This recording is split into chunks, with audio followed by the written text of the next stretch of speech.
hard to find. Huh?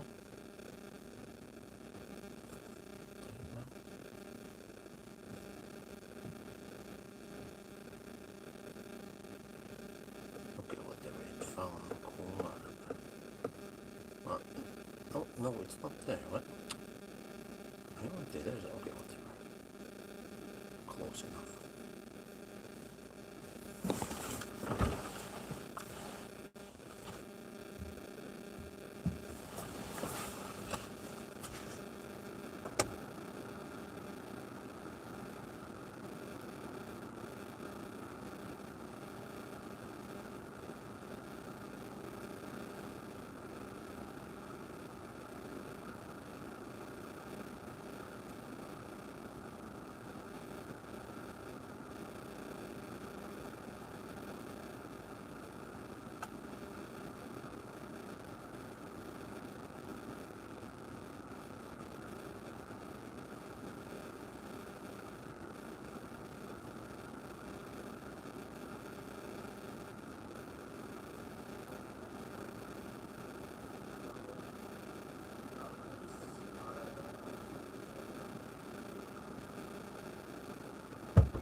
Have a bit of drinks in there, bombs. Okay, let's go. They got linear difference from us saying. Show here 392 kilometers of range, 100% akku, and then we are planning on going straight to Kongalv. Yeah, that's 309. Well, it's not exact location, but whatever. This car seems to not be so good at finding stuff I'm searching for. But okay, anyway, we're gonna start now, right past 10.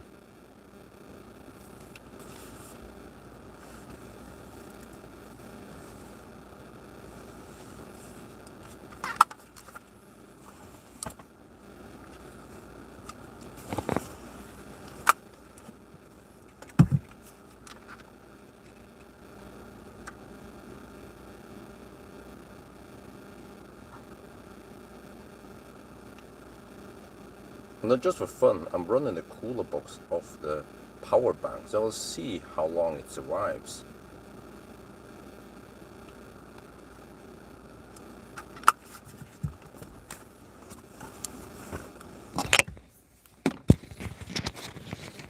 Seems like it's going to be 2213 then.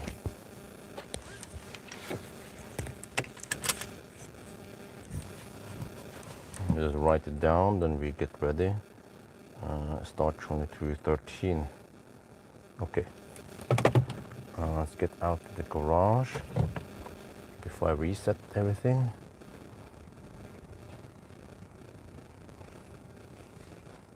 Close gate. There, it's already 13. Okay. Trip meter there. Let me see. Emergency lane is off. Energy management, trip stats. Reset trip 1, trip 2. Well, okay, that's already taken care of. Disable. Okay, off we go.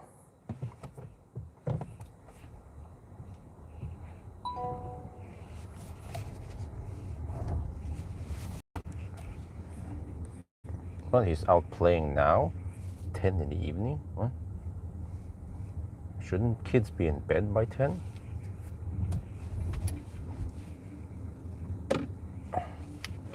So yeah, I start at 10:13, and the plan is to go straight to Kongalv. We will skip Spekkerød. This car should be quite efficient. The whole challenge, we will probably average only around 210 watt-hour per kilometer. So it's almost Tesla efficiency here. It's 20 watt-hour per kilometer more efficient than the all-wheel drive privilege. And in the 90 test, the average only 145 watt-hour per kilometer. So that's pretty good. It's like on par with an 93, but this is 200. No, this is 421 horsepower on the rear wheel.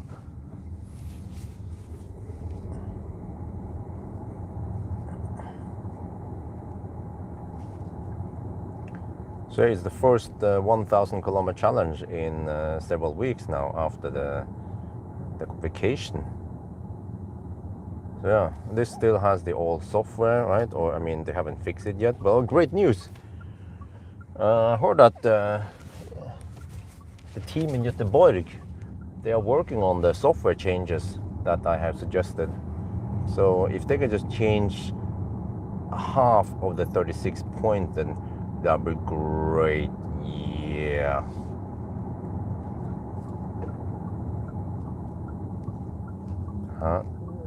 Throttle non Chinese throttle non-responsive. You mean the lag?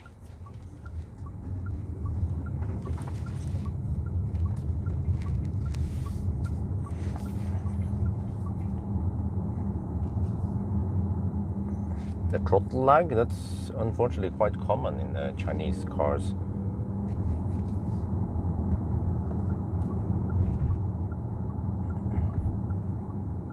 I don't know what's up with that. It is somewhat annoying. That's one of the big downsides of the X-Bangs. Otherwise, they'd be almost perfect.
Right, we will supposedly arrive at 10% at Kongar. Okay, we'll see about that.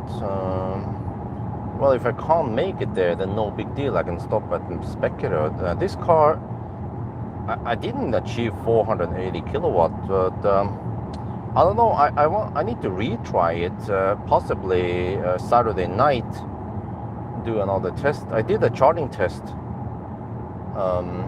At supercharger Hellerudsletta, but for some reason I got only 470 amp and 325 kilowatt roughly, but it was flat until 60%.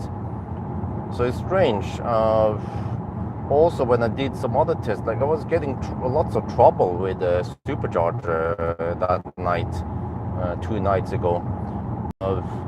My session was stuck trying to initiate, and then it was just stuck for actually 1.5 hours until it possibly reset by itself. So I had to pay with card, which is slightly more expensive. You can't utilize the membership pricing, you know. Plus that when I plug in at one of the stalls, it charged for just a minute or two, and then it stopped. It failed. I was like, huh? What? Then I had to drive it down and then come back again. And then I tried another stall. It was a no install this time. And then I got only around 45 kilowatts, or was it more? I don't know, was it 70 kilowatts? And they're like, huh, what?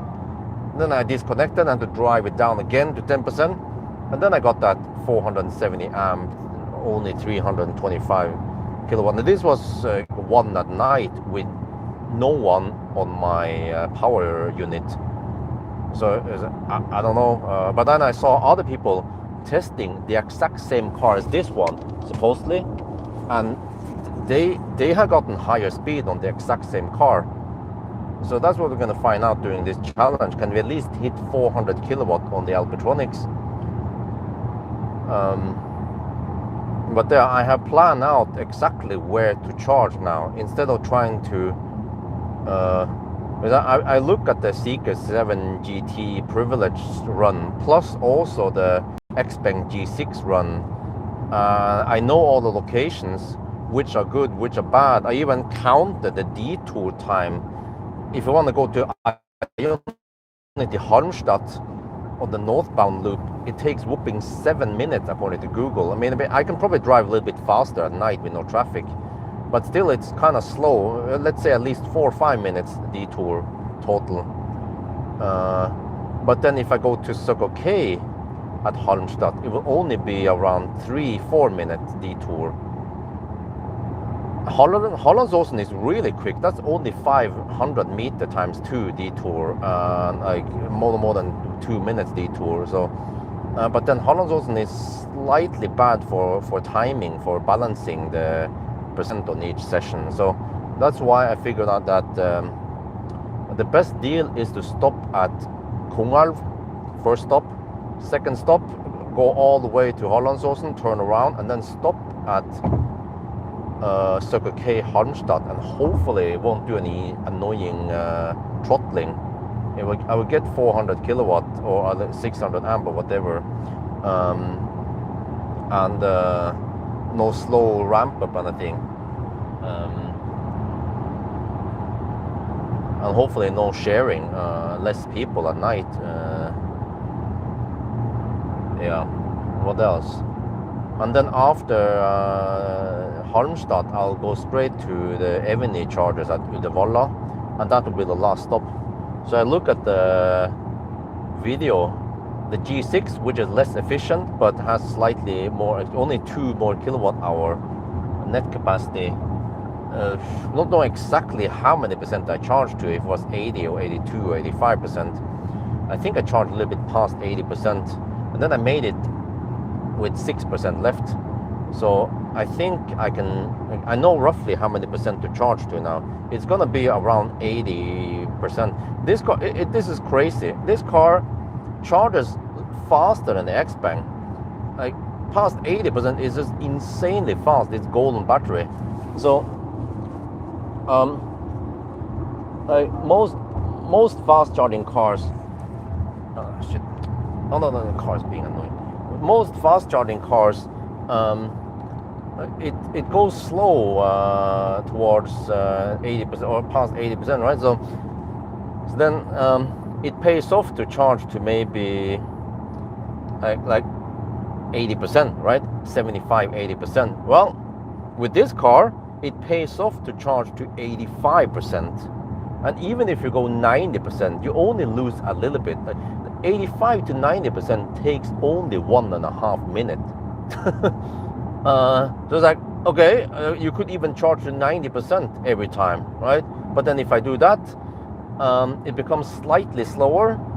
But then I don't need to charge that much. I can charge to around 80% every time and still make it to the next charger with 10-15% buffer. Don't remember, I haven't tested if this car goes slow when you go deep, but just have to assume that, okay, possibly below 8% it will go slow. So yeah, so I have roughly the plan. I've been planning beforehand now, so I know what I should do already, and then I just check if it corresponds with the consumption, the actual consumption. But I've been looking at the data for the 7 GT privilege, and also looking at the range test data on this car versus the all-wheel drive and the temperature and stuff. So it should be a very good guess I have on what to expect today, so that I don't have to take any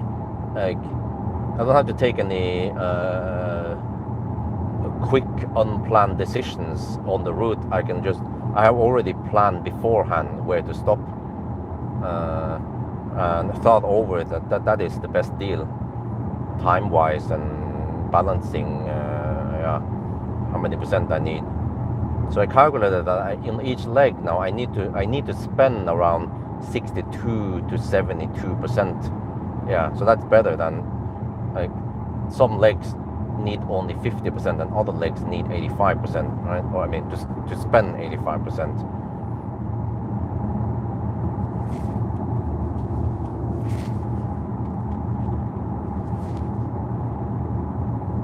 Well, the bugs. Well, yeah. The software, software annoyances still applies, of course.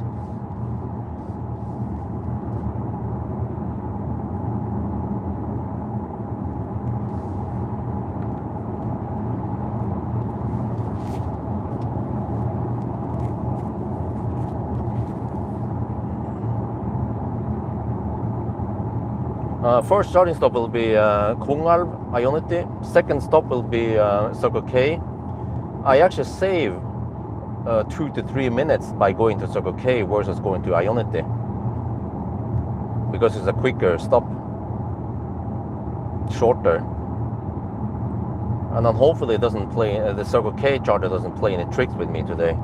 And then the last stop will be at Eveny Uddevalla. So those are well-known locations where the chargers should deliver max 400 kilowatt, and we have the Phoenix contact, not the Amphenol shite. So yeah, so this is very good that we know beforehand where to go and where to which sites to avoid. It would be maybe okay to stop at Hogstorp, but then I had bad experience with Hogstorp before with the Circle K, so I will avoid it. And this car has the efficiency and the flat charging curve to be able to charge to actually around 85% at Uddevalla, and then we drive 247 kilometers on the last leg. It's crazy, but it's possible with this car.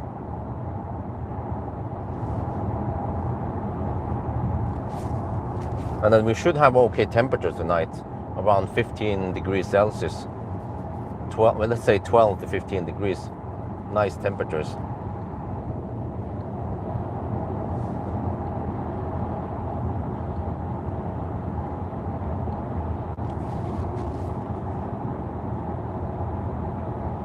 Well, how much slower? We don't know. That we're going to find out, because this car consumes around 20 watt-hour per kilometer less. But then it has, I measured 76 kilowatt-hour net capacity. According to the spec, it's supposed to be 72 only. And then the charging curve is crazy. You can look at it already. If you go to the charging curve result table, you can see it there. It charges faster, way faster than the 100 kilowatt-hour battery, especially past 80%. It's just crazy how fast this car charges. It needs only 21 minutes to go to 100%. I'm like, what? 100%? Like, it reached 80%. 10 to 80% took 11 minutes. 10, I think it was 10 and a half, 11 minutes only. It's even faster than Xpeng. Xpeng needed 12 minutes. This is the real beast, the golden battery, the LFP.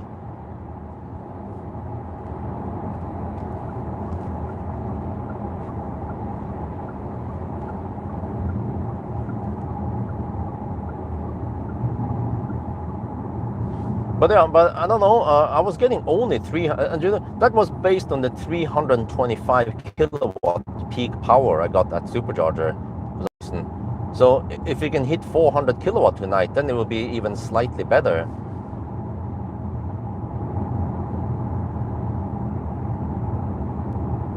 But then it seems like you might only lose, or the 325 kilowatt was insanely flat all the way to 60%. I never seen anything like that before. Well, actually, except for the X9. Yeah, okay. Nothing beats the X9. How far? Well, we're gonna go to Kongalv, and we'll probably have around 10% left. Kongalv, that's 308 kilometers, roundabout. Yeah, we'll have a bit of headwind, I think, and I don't remember, but there will be a little mix of sidewind and headwind, tailwind on the route now.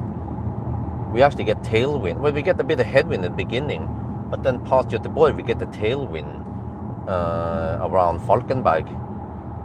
So I have to remember all that stuff when I try to estimate. Well, actually, I don't have to do much because I already planned everything beforehand. I ro og mak at home when I was carrying Axel to sleep. Well, actually, no, I did it on my computer. It's easier.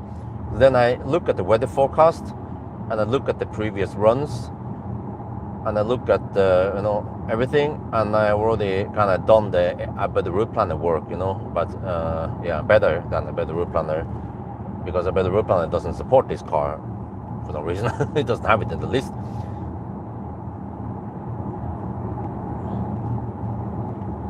So then it means that every charging stop will be only 10 minutes.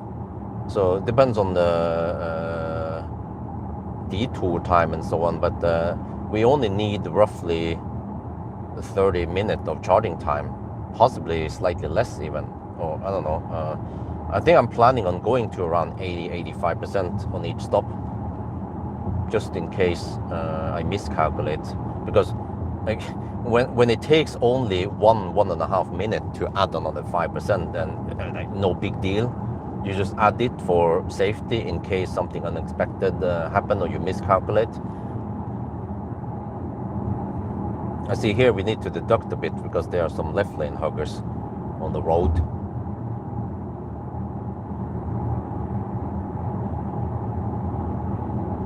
Huh?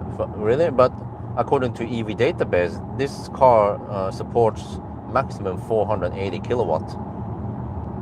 But I didn't see that. I think none of the guys who tested the cars, this exact car, got 480 kilowatt. But then they didn't try it on the Tesla supercharger.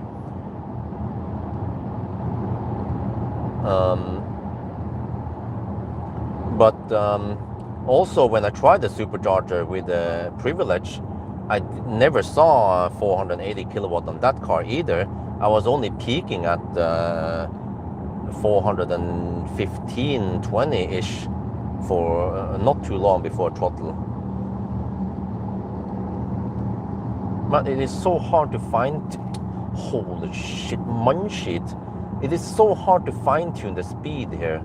I want to have it on the exact speed, on the exact kilometers per hour, but it's the software here is shite. The car is nice, surprisingly nice, but I wonder if the Xpeng P7 Plus is a better car for the money. That's what we're gonna find out in a couple of weeks. Model 3 Standard. Well, yeah, the Model 3 Standard is remarkably good. They haven't stripped down too much on it. And if you get, well, it depends if it's important for you, but if you get the stock and the strip and some other stuff, well, you don't really need a stock, but at least a strip maybe and some stuff, buttons, then it's a nice upgrade. You could even use some buttons to compensate for the lack of seat adjustment buttons, right? Or ballpark, we are aiming for faster than 9 hours. I don't know, maybe 8:55. I don't know. What was the time on the Zeekr 7 GT Privilege again? Wasn't it 8:55 or 8:50? We are aiming for roughly the same time because this is more efficient, and it actually has pretty fast charging also. I mean, that's the right advantages, you can say. Oh, it refuses to overtake, to change lane, and I have to redo. 8:50, okay. Yeah, so we're aiming for around 8:50 here also. I don't think 8:45 would be possible because the other run was near perfect. Like, I don't know what else I could have done better, right? Well, except for we ran into the problem with a freaking Hogstorp, Circle K Hogstorp. No, yeah, but it's first Hogstorp and then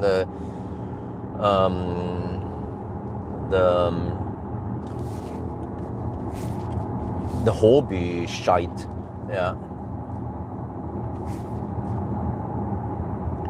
But now I know which side to avoid, because I don't want any deductions and shit like that, and corrections.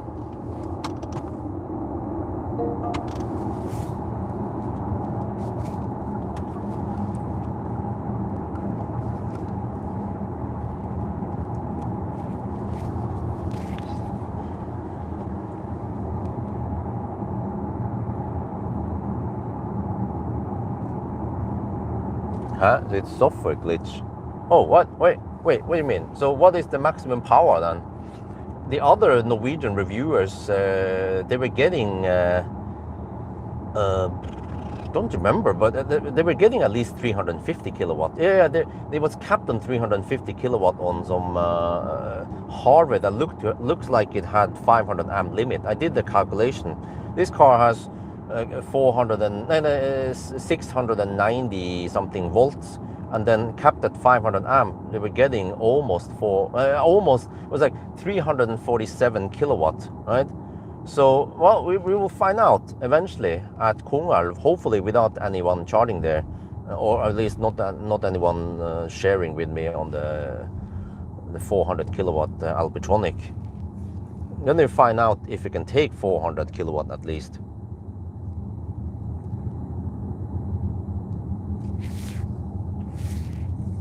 No, he didn't learn me. He taught me about this. Yes. He's a quite knowledgeable guy. He learned me. He teach me, and then I learn from him. Yeah.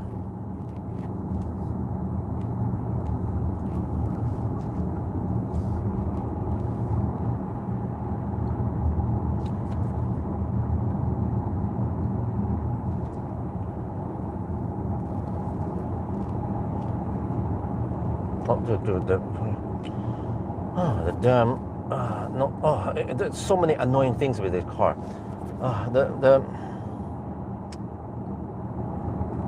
The slowdown is really annoying, but also very annoying that, okay, when you have cruise control set to a speed, for example 100 kilometers per hour, and then you try to enable auto steer, but okay, even if cruise control is set to 100 kilometers per hour, if you pull it 2 times on the stock, it will not enable auto steer and then go at 100 kilometers per hour.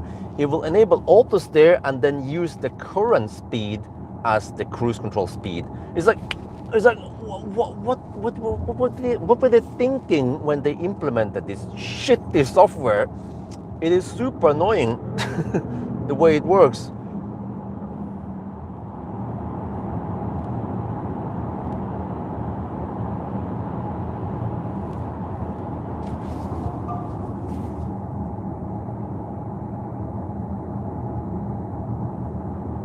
You have tried, huh?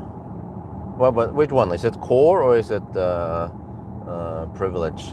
Well, I mean, on 75, 100 kilowatt stunden. Use editing. Premiere Pro. No, phantom braking? Okay. I just have to lubricate myself with patience with this car. It is. I know the annoyances here. It's just like they're bitching about it is not going to change. I think I will probably minimize bitching about it in the video also. Just okay. It has the same annoying things just like the other. Hopefully they'll fix many of these things. Core. Oh, you got 416 kilowatt. Oh, nice. Okay, so it means that I need to redo that test. It must have been something weird with a supercharger then. It seems like it was capped at 470 amp for some reason. So I need to redo the test. I already prepared the date and so on, but it seems like I need to redo the test and then hopefully get better result and then see. But 417 kilowatt you got. Which charger was that?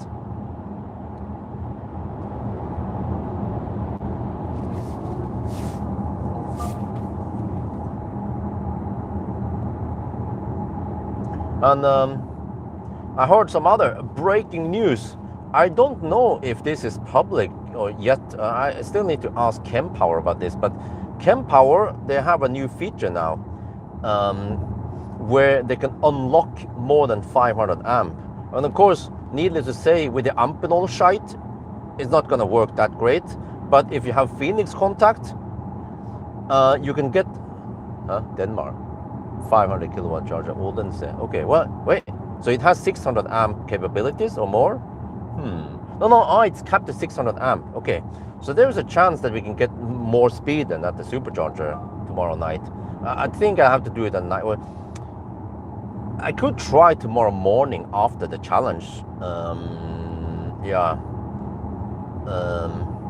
I have to see how busy it is, and also, but I'm not sure if it will be suitable to record it in the daytime. I need to record the screen, you know. And then I don't want to share the power. I don't know how much is being shared and stuff like that. So, I mean, ideally, yes, I could have done it tomorrow morning, so I'm just done with it. But then, okay, as long as I do it before 9, then I get the low price. Okay, we can try tomorrow if it's not too busy.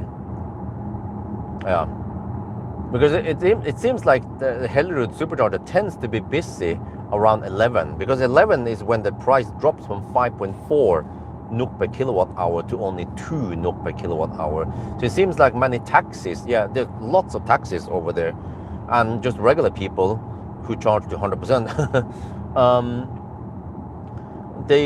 They go there around 11 and charge, and then usually after 1 at night it becomes really empty there, but there's still people charging there. But I don't know, I guess one car sharing on my string or my loop power unit would be okay. But it depends which car it is. But because I don't know how much power Tesla has allocated there. It could be 720 kilowatt, or it could be 1.2 megawatt, right? Or whatever. We don't know, right? So just to be sure, I'll just try to be there when there's low load. And then also, if I record it in the morning hours, there might be some sunrise and some reflection on the screen and shit like that. So, but then I might not get the flickering, which I tend to get at night. This car has this flickering when I record it with a camera, similar to the Mercedes EQS. So yeah, so we'll see. But yeah, but great news about Kempower is that, this is what I heard, and it's most likely true, is that the Kempower sites, you know, they have 600 kilowatt power unit and 8 satellites, the latest and greatest Kempower design, S series. And if they unlock the power, you can actually get 600 kilowatt from the Kempower. Be like, Alpitronic go home, Tesla go home, right? Kempower kicks ass for the Lord. And then I heard rumors that one CPO, they have prepared it so that the Kempower can output 700 amp. That's almost as high as Tesla. Tesla goes actually beyond 700 amp. But then in order to get the 600 kilowatt or whatever, right, you need a Densa, whatever it's called again, the Densa, yeah, the one that has the flash charging, that has high enough power. But then also, the Kempower comes in 2 variants. This is very interesting. I need to make a follow-up video. The guy, the Swedish guy who's been sending me info, he has lots of insight in this. Kempower has 2 variants. They have the 1000 volt and the 920 volt variant. Oh no, change lane. I tried to lane change too early.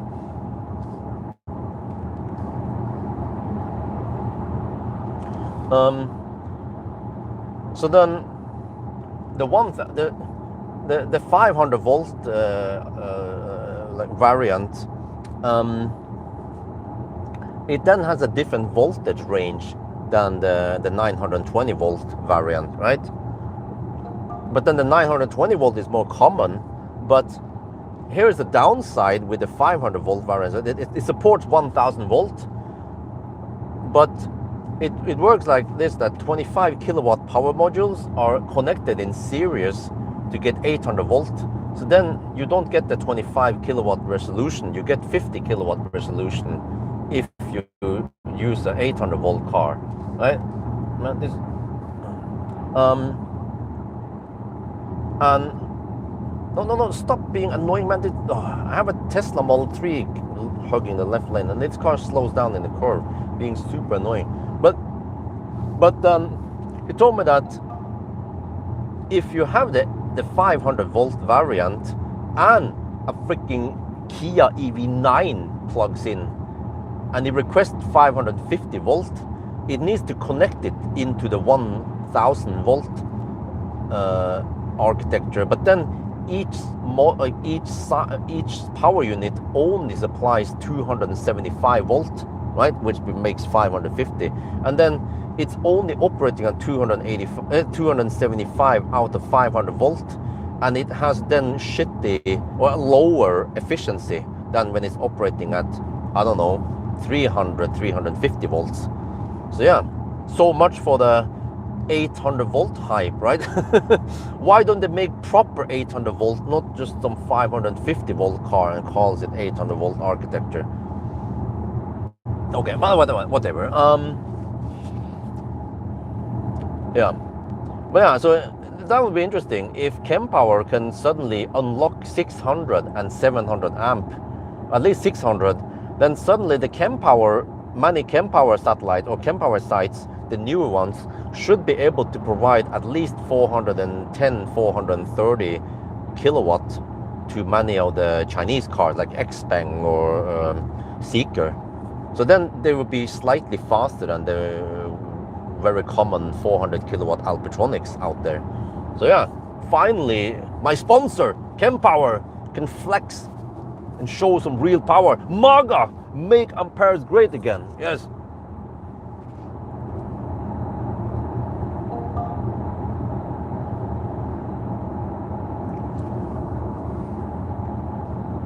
Well, you know, Phoenix Contact, there is supposedly another generation, a newer variant of the Phoenix Contact that even beats the old one, right? It can boost like 40 minutes or some shit like that, right? So yeah, Phoenix Contact, the dry contacts, they are so good that they can actually go 700 amp dry. Yeah, maybe there will be a limit, but then, you know, like, how many cars will pull 700 amp for several minutes anyway, right? So yeah, I mean, even if it doesn't go, I mean, even if the car doesn't need 700, maybe at least 650 would be great, right, for some cars. Well, let me see, what is the consumption? What, dude, consumption is 166 watt-hour per kilometer, but this car over-reports by 1.8%. So it's 1.8% higher than that, but still, that is simply amazing. 160, it's around 170 watt-hour per kilometer only. Wow. Dude, what the heck, man? I'm going at barely legal speeds here, and then there's a freaking Silverado. If the Polizei catches him, I don't know if he has tempo 100, but if the Polizei catches him, it's gonna be a big, fat, juicy ticket on him. Yeah, he will have to pay some taxes to Staten AS.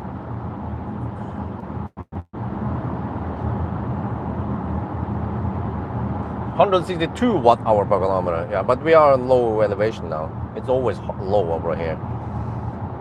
We are down to 88%. Yeah, the car claims 13% at arrival. It's shitty contrast. I have big problems reading it at night. We have gray background. It seems like maybe 808080 on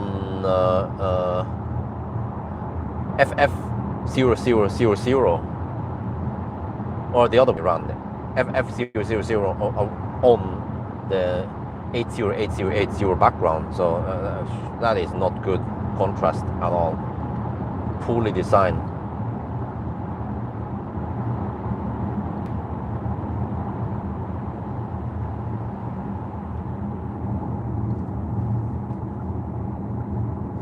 Oh shit, man. The auto lane change that refuses to go.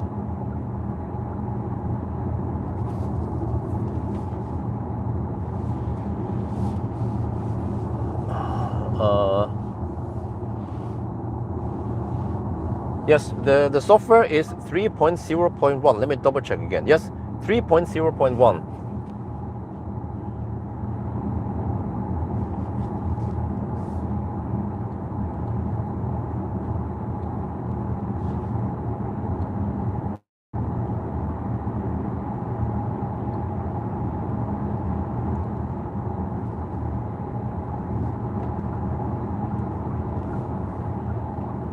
No, man, the car is being annoying again. And then other cars nearby is also being annoying. That EL6 is actually quite annoying behind me.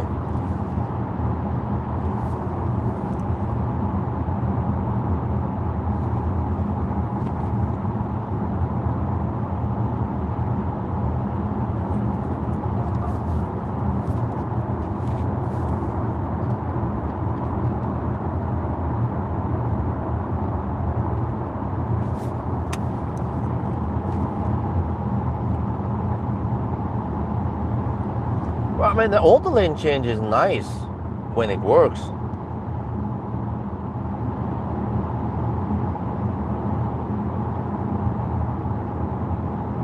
Well, but you're probably not live streaming while you're driving, right?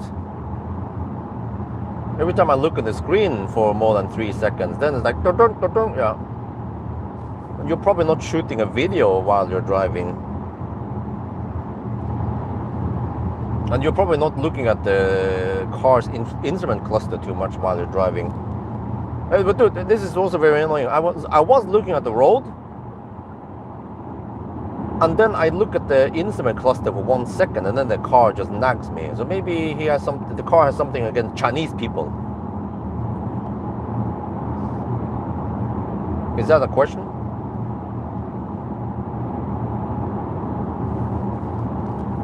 $160 watt-hour per kilometer.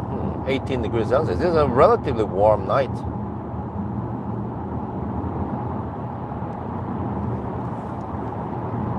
But man, this is so relaxing compared to the Europe road trip with the family. Oh, like, how many of you guys watched those episodes? There are 12 episodes total.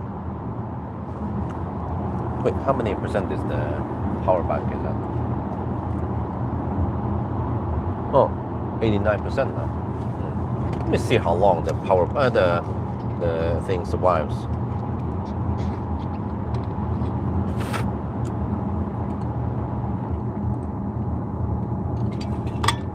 I brought the fridge because I have some drinks in there, so I thought, okay, whatever, let's bring the fridge. Oh, okay, you're the one with the EL8, okay, EL6, okay. Well, can you just drive at constant speed, please? Way too many people, they drive the yo-yo driving, which is a bit annoying. It's back and forth, and I have to change lane all the time to overtake them, and then they overtake me, and then they overtake them again. I was like, what the heck, man? What kind of tango is this?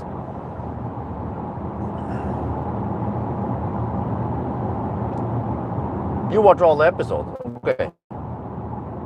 14% of the rival now, wow. Well, I think it will change once we hammer in Sweden.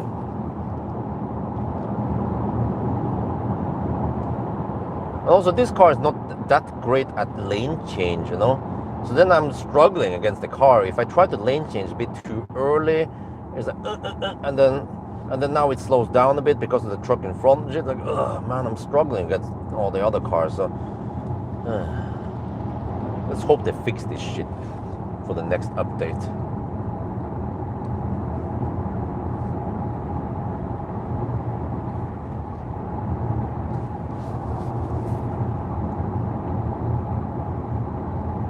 Well, I was enjoying it today. Well, good. I'm glad you guys like it. It was, you know, okay. Can you guys guess, like, which part or which country did I enjoy the most on my trip?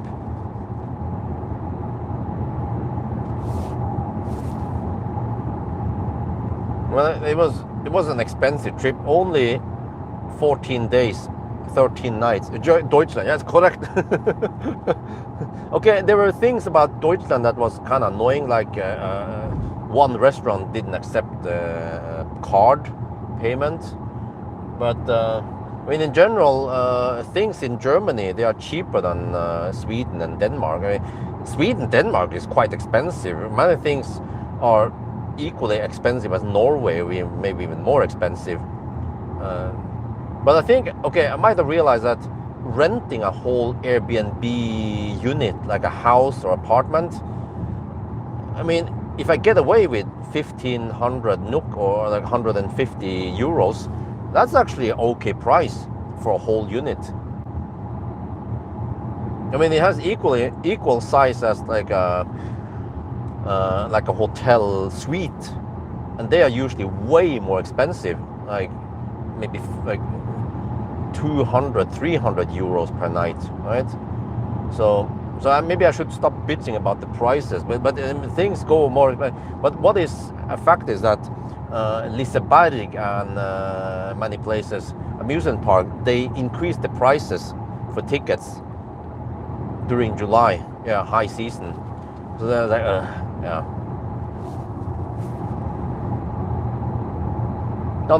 Okay. If you watch the trip, you will see that we didn't travel that far. I mean, Gdansk was.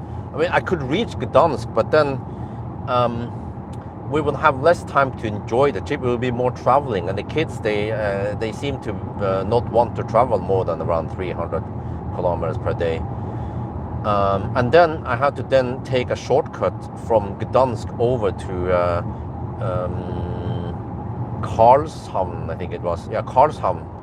And that is a 400 euro ticket, ferry ticket. So I was like, 400 euro, okay. I mean, I save at least one night, 2 nights possibly of sleepovers, plus some traveling and the ferry and so on. But like, yeah. But I mean, we still have somewhat limited time in the Gdansk, so that's why we ended up like it was now. But I mean, for me, I don't care.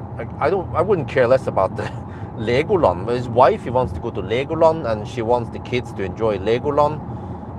So I don't know. And then there was the mistake I made trusting Google AI, because Google AI claimed that, oh yeah, you can renew, you can get the 99 DKK second day ticket, and then no, at the booth, the staff told me, or actually the manager, I spoke to the manager, and she said over and over again, no, they count the first day also. I'm like, oh shite. Okay, then I know the logic. Yeah, it's kind of sneaky, because they say, well, within 6 days you can return and get the 99 DKK, for the second day. I was like, oh great. Well, there was no asterisk counting from the first day also, so okay, expensive mistake. But at least I didn't waste too much money on Liseberg, because at Liseberg, well, we could have gone for Åk Pass or the unlimited pass, but then we didn't go that many times. So maybe one Åk Pass duo would have been worth it, and then buy the single ride tickets, which cost 25 SEK per ticket flat. And then this is the interesting part, which is that when you buy Åk Pass unlimited ride, in high season it becomes more expensive than low season, but buying the single ride at the ticket machine is flat throughout the year. So I was like, so yeah, maybe I saved a couple of 100 NOK there. I mean, that's worth it, because there's been days I went there before, other years, where I paid way too much for the entry ticket, and we didn't ride that much. It was a big waste of money. I paid like 1,500 to 2,000, well, like 150 euros, and then we didn't utilize half of that, or a fraction of that.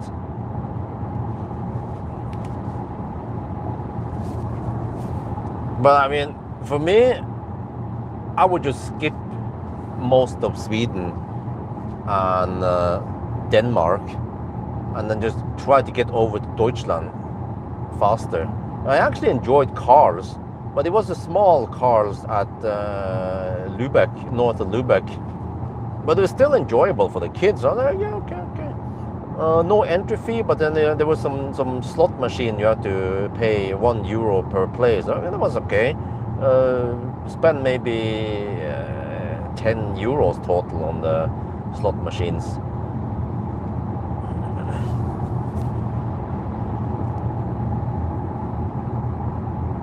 EX60, nope. I don't know, man. They are extremely slow.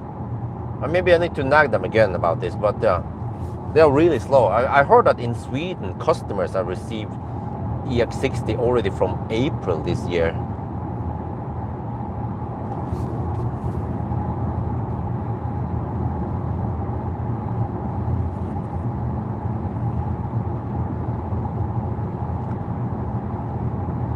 But yeah, but it was interesting just to go on a trip and experience how it was. Axel, he was less annoyed this trip versus last year, so that's good. So it should mean that next year is also going to be easier to travel with the kids, and they will endure slightly longer. So when I got to utilize my Brobis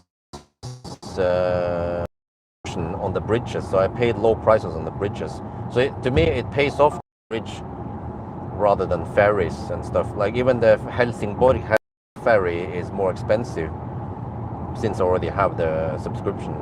The Brobis, Öresund bridge and the Storebælt. But Storebælt discount that much, but the Öresund bridge is a massive discount. I think I pay less than half the full price.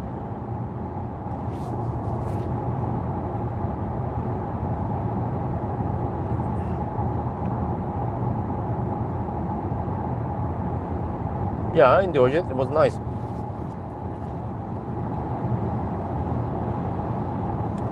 So I don't know. Next year, because I don't know if the kids for me, because I'm adult, right? Wifey also. When we went to Bruges, we were like, wow. Even when we went to Budapest, or where was it? I think it was Budapest several years ago. We were like, wow, it's beautiful.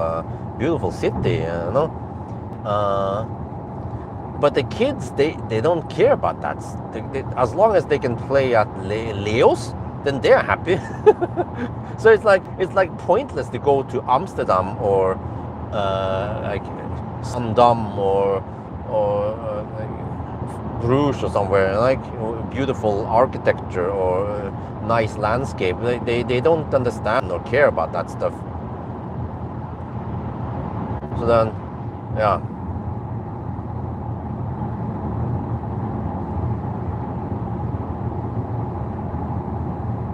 Wait, what's it called? 172 watt-hour per kilometer. Damn. I don't remember if I had tailwind now. No, I might have headwind now. Slight headwind, maybe. What is that on the other side? It's a small wing. No, it's a van. What? Why is he having the light on?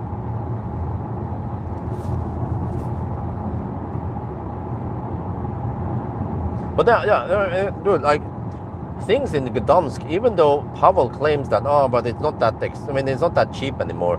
Well, remember, I look at it and I spend 1,400 NOK on average each night on Airbnb, 13 nights total.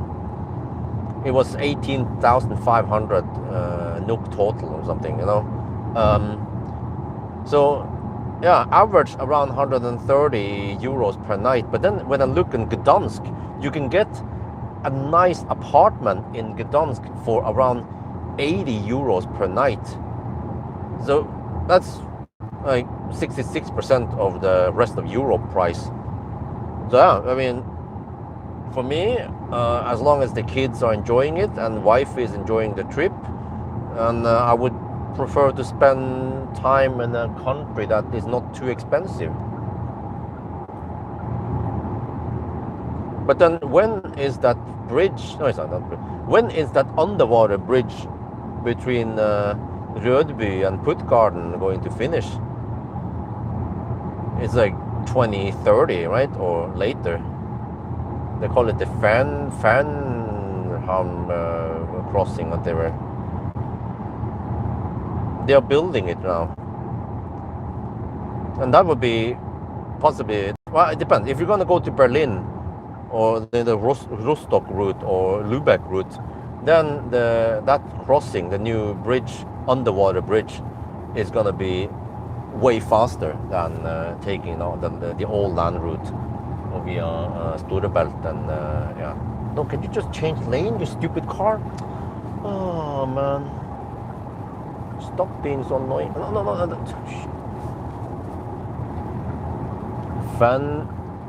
Okay. Fenmarn, yeah.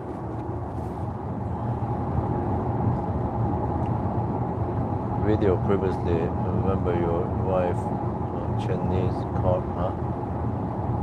Yeah, it was EL8 was last year. Oh shit, now the lane change unavailable because the EL6 is 50 meters behind me, and this car refuses to change lane.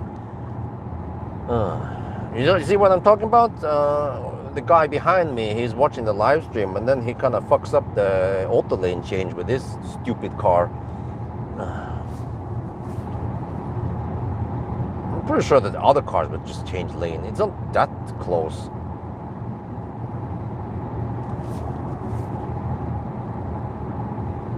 Order is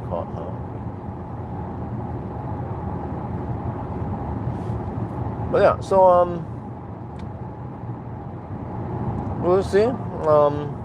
I'm planning on skipping Thailand trip this year. Just I feel like, okay, we need to get some shit done now at home. Like I'm getting fed up with the noise from the temporary air conditioning.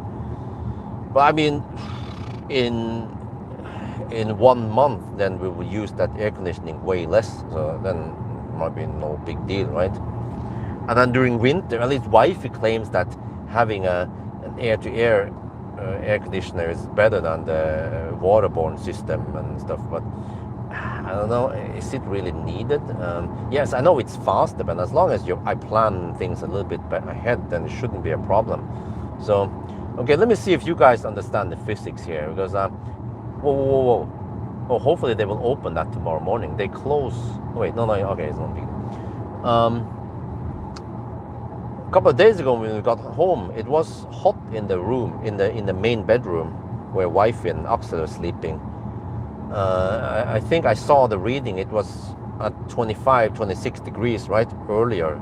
So then, when we came home, it was maybe around 25 degrees in this bedroom, and then they want it around 22 degrees, right? So yesterday, wifey ran the air conditioning, but she didn't. I don't know. Maybe it's just me. I like to manage things, you know. Maybe I'm a manage freak or control freak, but I like to manage the heat in the house. I control the heat scavenging on off, and well, nowadays it's just off, and fan temp on the ventilation system. I check the pool temperature and the chlorine levels and the pH level on the pool. I check for dead frogs in the pool. I manage the airport shuttle service, and also check batteries when they need to be charged, when people are coming back home, who's gonna arrive next, who's gonna come back, and then whether I'm gonna be home or not when they arrive or not. And also I manage the temperature in the house. I try to cool down the house in the morning by opening the doors when it's cold outside.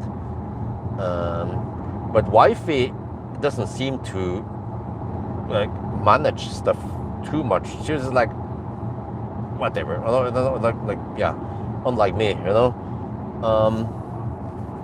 So I noticed in the evening that wifey did not start the air conditioning in the bedroom. I think I needed to start it like, for her. I was like, huh, do you want to sweat in the room or some shit? But then it ran only for half an hour. And then during the night, she said, oh, it was sweating, so she had to open the window at night, and it was still hot. And then when I asked her, well, but do you know why it was like that? And she was like, yes. I was like, are you sure, or are you not sure, or do you know, or do you not know why it's like that? And she was like, well, it's because it was hot outside. Well, I'm like, no, it's at night. It's not hot outside. The sun is not blasting in at night. So at night it might be only 15 degrees outside. So things should be cooling down at night. But I had to explain to her that the temp sensor measures the temperature in the air, and then when you cool down the air with the air conditioning, then the temp sensor shows 22 degrees. Okay, but if you only run it for half an hour, you cool down the air, but the walls, the ceiling, the floor, the bed, the furniture, they all have 25 degrees Celsius, and during the night the air temperature will rise because all those things around, the surrounding, the interior, gives heat away to the air, heats it up, and that's why it ends up being 24 degrees during the night. And she's like, oh, I'm not sure if she understood my explanation, but I'm gonna do this. I'm gonna teach Isabel and Axel about physics. So they will understand that shit.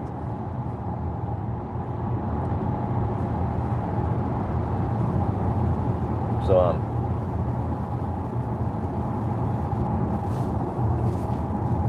anyway, there'll be interesting stuff coming. I have a Volvo V60 plug-in hybrid parked outside the house, and I was like, okay, and then check it out, and I made a video about this, and then I did a range test. It has supposedly 50 kilometers of VLT, no, of NEDC range. Not even damn close range. So yeah, I'm not sure if I'll post it tomorrow or the day after tomorrow. Let's see. Range test of plug-in hybrid. Yeah.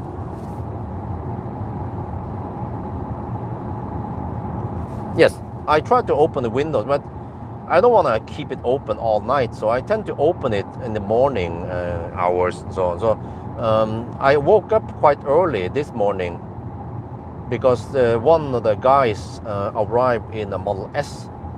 Yeah. Interesting, the Model S has done some modification in the suspension, so it makes this like a truck almost. But yeah, so he arrived 5:50 in the morning. First he suggested coming at 6. No, he arrived at 5:30 exactly. First he suggested coming at 6:30, and I was like, it's not going to be a bit late if your flight is 7:50?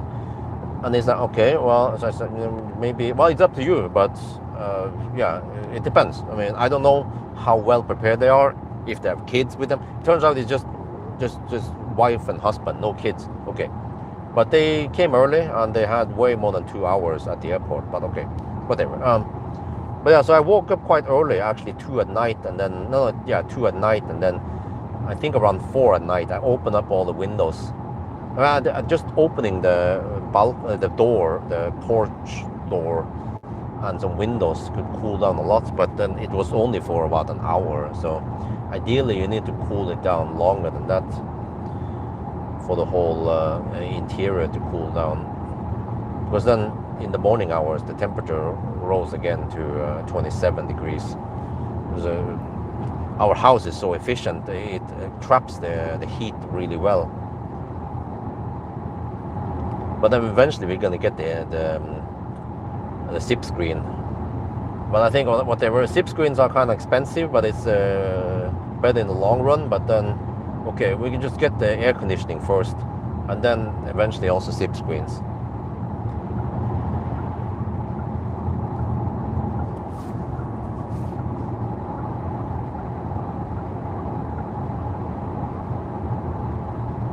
Okay, 177 watt-hour per kilometer. We are still below 200 watt-hour per kilometer, which is very nice. Well, if you want to hammer it, EL6, please hammer it. Because I don't want this car to be confused with a lane change and stuff like that. But keep in mind that if the polizei catches you, you will get pricks on you. I'm driving at the speed where if they catch me, then well, they could give me a ticket, but yeah, that speed that the EL6 is driving at is the speed I was caught with a Audi Q4 e-tron. Yeah, and got pricks on me. So just be careful. But you already passed the danger zone, which is Storebø. They tend to laser there at night from time to time.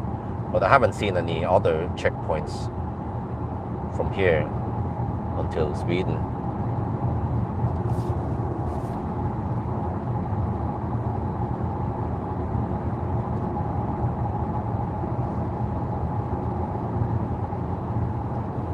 Well,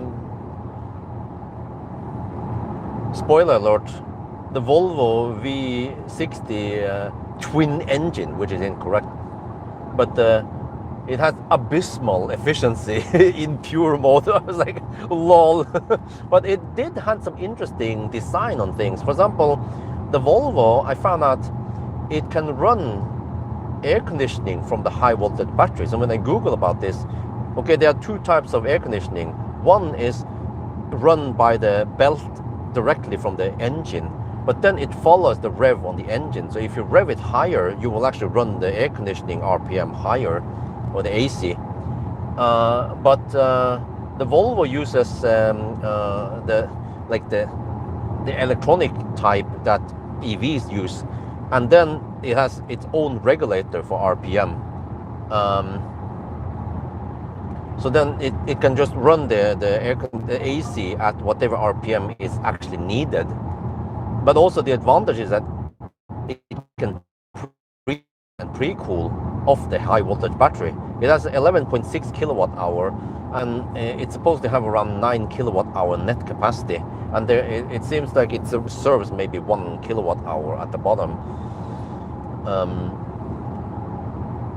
And it also has a PDC heater supposedly, so it can preheat or pre-cool. You can do that with an instrument cluster, but it's quite clumsy infotainment and small screen, and it is really clumsy, like dinosaur-like. It even makes the Korean cars look very modern compared to that Volvo. So, yeah. But it was interesting to learn about stuff like how it works. And also, the guy I shuttled to the airport today, he used to work at Volvo, and he knows a lot about Volvo. And he said that the plug-in hybrid, they use I don't know what the heck it is called again, the starter motor for the something for propulsion or something. Yeah, he has driven the Polestar 1 a lot. So. Something about the Polestar 1 also uses that one, the starter motor for propulsion. I don't remember how the heck it was again. Or it's a combine. Okay, quite smart that the one component has multiple functions. Because I mean, the starter motor is actually it's just it's a electric motor, probably some brushless motor, DC something. Wait, is it DC or AC? It's DC, of course. It's DC. It runs on the 12-volt battery, yeah, with really high current. So the starter motor can, in theory, move the car forward. If you put the car in gear and you twist on the ignition, I think you can actually jump the car slightly. Yeah. Even though it might not get you that far, because that battery doesn't have that much energy.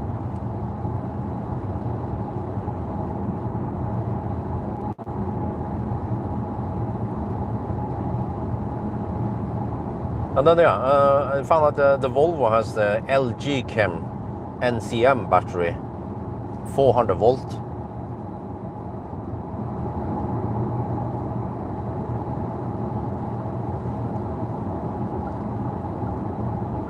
But dude, like, you have to see it.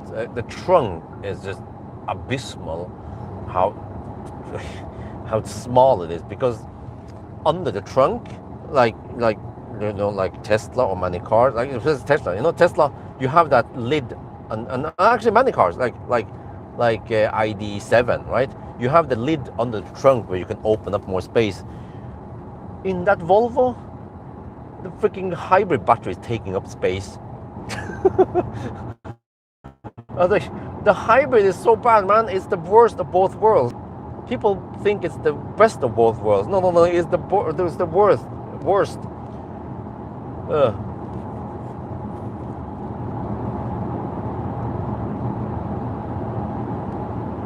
Have I made a video about hybrid? Maybe I should make a podcast about hybrid. How bad they are.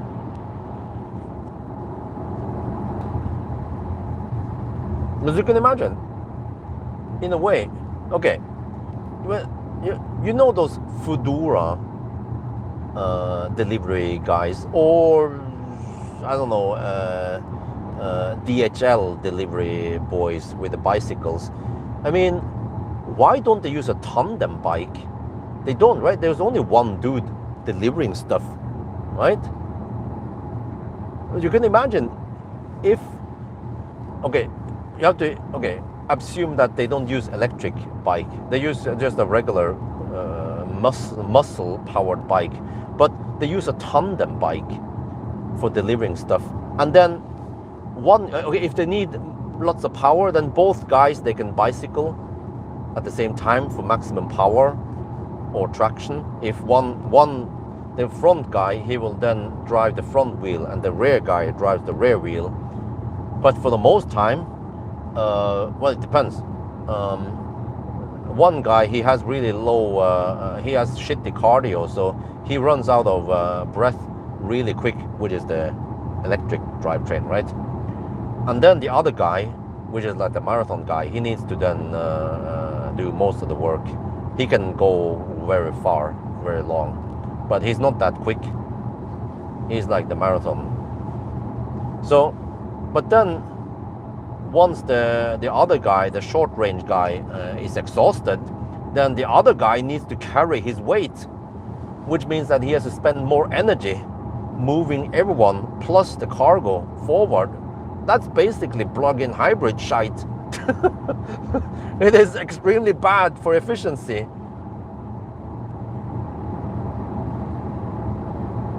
And okay, you can run local, you can go in pure mode, or you can lower the local driving fuel consumption by having electric to help you. But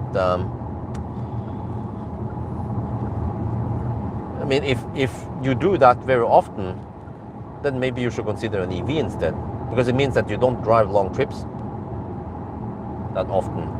And if you drive long trips a lot, then you might as well go for a pure fossil.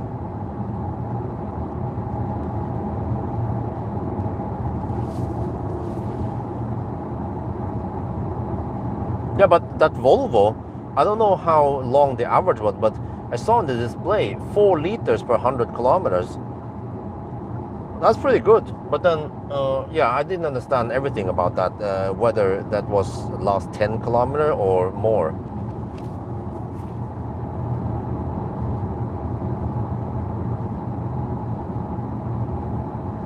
Yeah, like I calculated that, okay, that Volvo has 65 kilowatt output on the motor, and then with 11.6 kilowatt hour, it needs to pull 6C almost, and possibly, well, not just for a couple of seconds, like possibly longer, right? Maybe for a minute. 6C. That's a lot of punishment on the battery. So it means that the LG Chem battery must have a high enough C rating for it.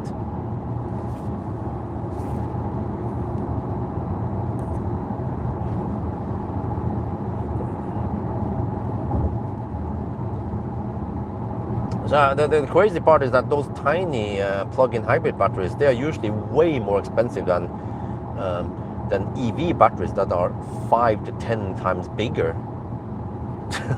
It's mad. It's madness how expensive those batteries are. So okay, well, you'll be saving some money, or you'll be saving the environment, but well, or are you? If you start calculating the cost of CO2 on the electric drivetrain versus how much you're actually saving in emissions, right? It's just fundamentally bad from the start.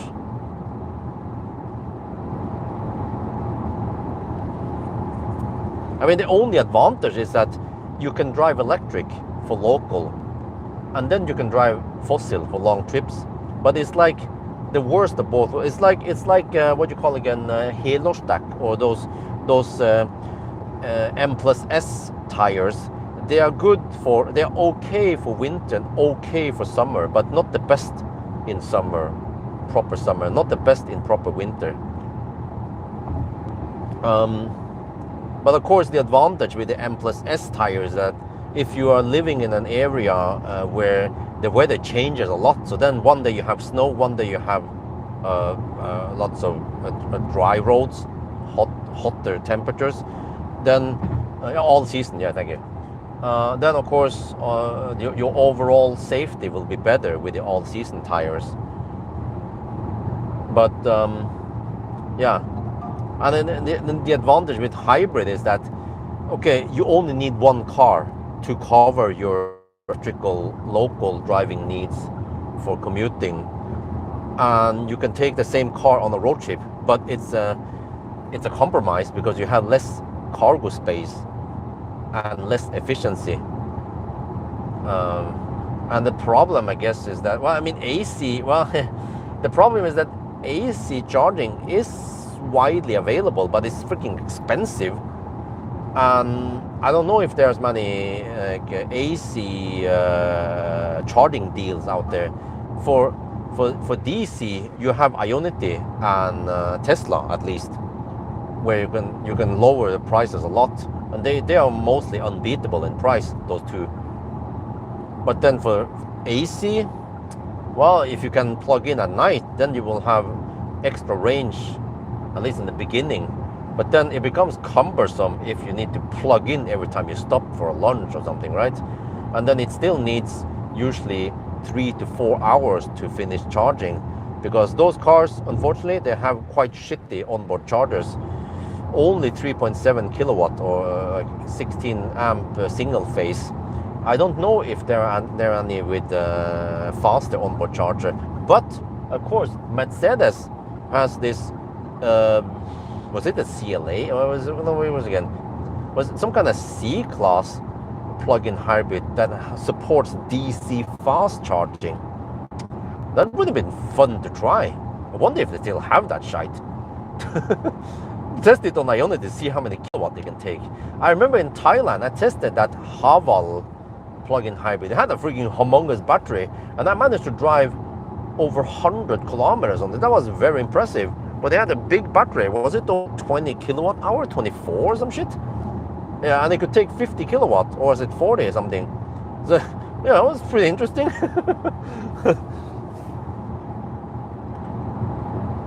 But that, yeah, I mean, that could actually help if you have a bigger battery that supports DC fast charging. Well, you have one very popular car in Norway, at least, the Mitsubishi Outlander. They are very popular. They have CHAdeMO shite. And well, if you find a CHAdeMO, you can charge it on CHAdeMO. But I heard that it's shit. It's like it takes 25 kilowatt max, some shit. Yeah. And then maybe even slower, close to 100%. But yeah, I mean, if you could plug in, you might not be very popular if you plug in your shitty tiny battery in a laderstau, charge 20 kilowatt hour in 1 hour, right? But you could do that, right? When you're having your lunch, you can charge at Ionity or Tesla, and then suddenly you have, I don't know, 50 to 100 kilometers of electric range. And then I have proven it over and over again that even when you charge on Ionity or Tesla with EV, it is still cheaper than diesel. But there is a butt crack here, which is that the hybrid shite, they cannot get nearly as good efficiency as the EVs. So the Volvo V60 I tested, it's not that big car, right? Similar to Model 3. I was averaging around 250 watt-hour per kilometer, going at 90 kilometers per hour with HVAC off or some only fans. So it was even easier on the consumption than the regular 90 test, and the consumption was 250. That is abysmal. Well, that is indeed abysmal.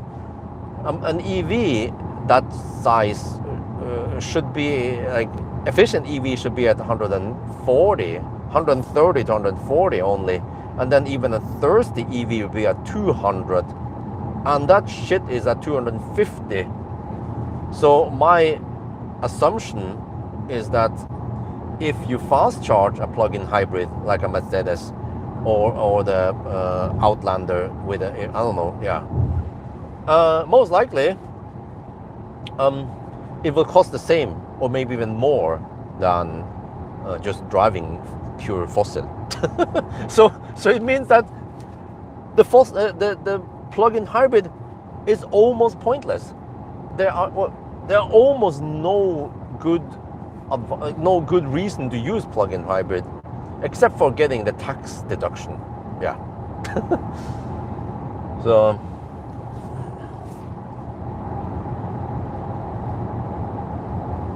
yeah, but okay. I haven't tested thoroughly those Kia. I remember the Kia Ceed. Yeah, those were fairly efficient. Don't remember. Maybe, but did it have 7.4 kilowatt onboard charge even? That kind of helps. Would be even better if it had 11 kilowatt. But I mean, okay. But the funny thing is that I tried to Google about this, but the Volvo had only 500. I think it was 520 kilometers of fossil range. So if it had full tank, maybe around 600 kilometers. I'm like, huh? Wait. But then when I Google, it seems like it has 60-liter tank. So with 60-liter tank, it should have 1,000 kilometers of range, right? But then when I tested that Ceed, Kia Ceed, and also the X-Trail, but that's different. That's a serial hybrid. Oh no, what's it called again? The X-Power, or whatever it's called again. They didn't have that much range. They had only around 500, 600 kilometers of range. And I had to refill once, but I needed to stop anyway in the challenge. So if they have only around 500 kilometers of real-world range, and even some of the best EVs nowadays, they can even match that. And if you have like this Zeekr or something similar, if you can charge to 80% within 10 minutes or 12 minutes, then the gap narrows, right? So then it's like, okay, you drive almost the same distance. Wait, 146.8.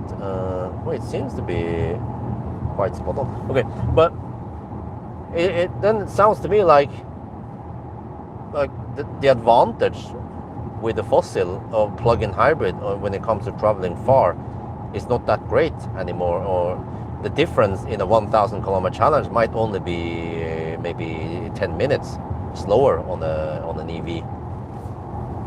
Like, that's how far EV technology has progressed. You know, my first 1,000 kilometer challenge was done in 2019, I believe, with MC Hammer. I started from Bustorf supercharger, and then I drove a little bit south, turned around, and then Hammer north to complete the 1,000. And I think I didn't make it within 10 hours. But that was 2019 only 7 years ago. And in 7 years, the EV technology and the battery technology has progressed a lot. And even the phones 7 years ago versus today, they are charging way faster, which means that the battery tech has improved. And an EV, which has active cooling and stuff, maybe better BMS than a phone, it can really push the limits and go schnell, right, on charging. Wait, dude, how far is this EV6 dude gonna drive? I thought it was staying within Norway.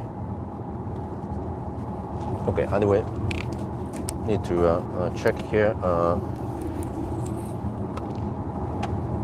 1 hour, okay, we have only 2-minute delay. I'm not sure, it could be three, let's see.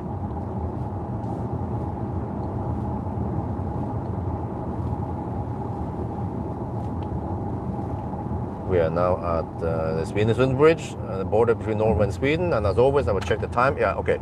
So we had some slight delays, some left lane huggers and so on. Normally in optimal run it will be 1 hour and 19 minutes. It's 1 hour and 22 minutes. So we 3 minutes delayed, normal, okay, no problem. Look at that, look at the consumption.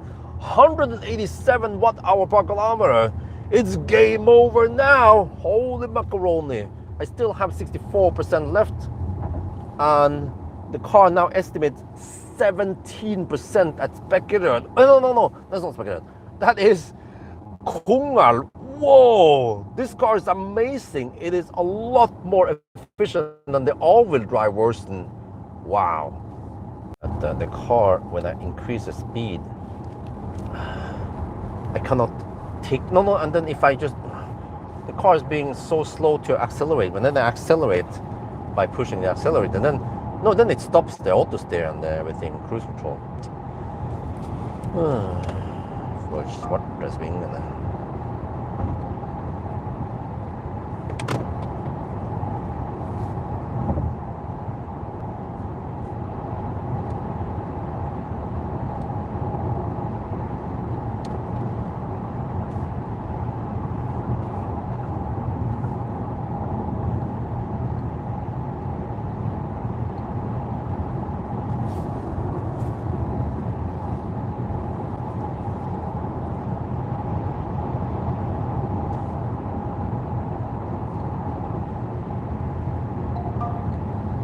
Okay, how is this again? I have to activate that. Wait, this car doesn't seem to have the matrix lights.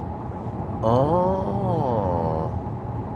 Well, stop being annoying. Oh, holy shit, man. This piece of shit software. Oh. It's being super annoying.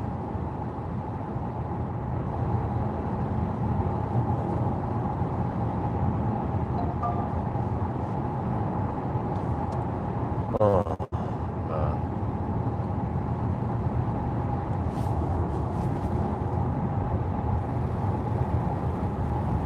Yes, that's why X-Bang kicks so much ass. But they are not perfect yet. I hope they'll fix that annoying throttle lag. There's no reason that an EV needs to have a 0.5 second throttle when you push the accelerator. Oh shit. Okay, it seems like it has no adapter. When I Google about this cars, or at least the Core version, should have adaptive lights. Let me check here. Is it headlights, auto? Adaptive headlights. Automatically change the shape. Huh? How do you enable it?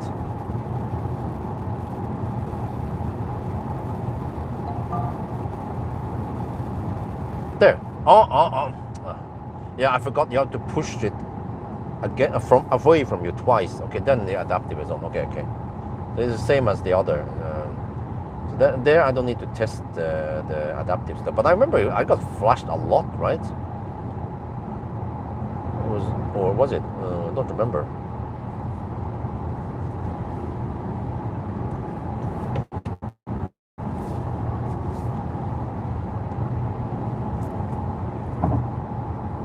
%, 15% on arrival now, okay. Alright, so I have to write down some numbers here, because I'm gonna backtrack back again on the way back. So I need to know how much I spend on the way down, because I might spend roughly the same amount on the way back again. So I'm planning on stopping at the Valla, but yeah, maybe I could even stop at Spekkerød. Spekkerød is a shorter detour, and it's cheaper at Ionity versus Eviny. Eviny is kind of expensive. Circle K, they are quite cheap. Actually, Circle K, yeah, Circle K, they have lower prices in Sweden versus Norway nowadays, and I think even Denmark is even cheaper with the summer campaign they're running, plus the maximum bonus level I have at the Circle K extra membership I have.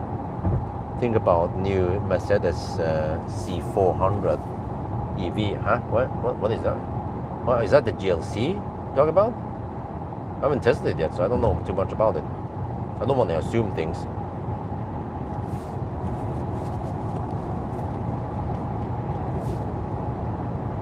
No, I'm gonna get flashed at a lot then.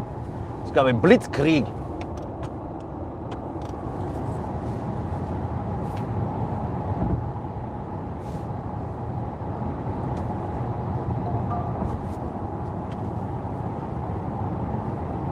Wait, dude, maybe I missed in the chat, but the EL6 guy, how far are you going? He's camping behind me still. He's been camping with me since Oslo.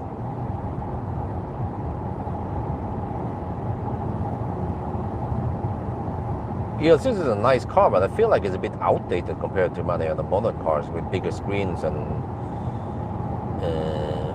yeah, faster charging.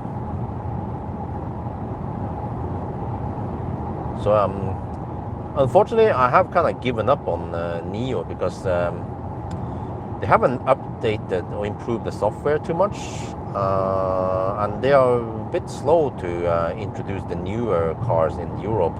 They have the nice cars in China, but they don't move them over here, or I don't know, prepare them for Europe. So that's a bummer, because then they can't keep up with the Xpeng and what the fuck was that shit, man? Just flashed at it was flashing on the oncoming car. What the heck, man? Dude, okay, you know, with the Zeekr, I had 36 points on my software list, right? And many of them, they were kind of critical, or you know, like severe, or I don't know what to call it. Tanum, okay. Tanums here. Oh, okay, go over there. Yeah. But many of them are maybe minor, like just some like in the app. It doesn't display the charging time and the power in the home screen. You have to go into the charging view, whatever, a sub-menu, right? Okay, that's just minor, kind of. But I still kind of consider it semi-major, minor, yeah. But like matrix light that flashes at oncoming traffic like that, that is major issue that should be fixed ASAP. Yeah. Okay, and then when it comes to the Q6 e-tron, I will make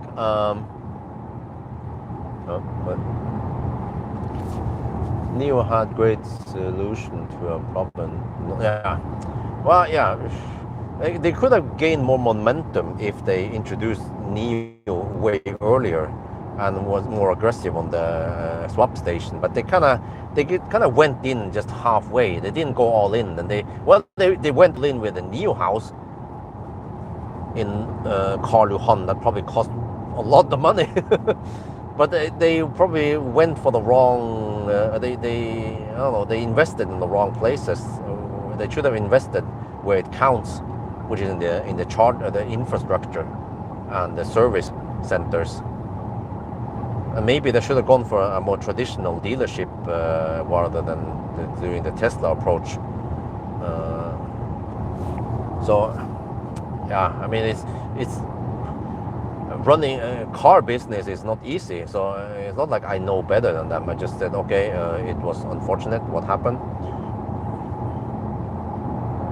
For on X, I don't know. I already feel like I waste too much time on Facebook. So I don't have too much time to sing video. What am I supposed to do on X anyway? I barely have time to get all the work done and spend time with the family. And then I don't have time to spend with my friends anymore. That's usually how it goes, right? When you get married and you get kids, then that's what you spend time on, and work, of course. Oh yeah, I heard about the whole creator revenue thing. Okay, now it wants to change. Can I change back here? Okay.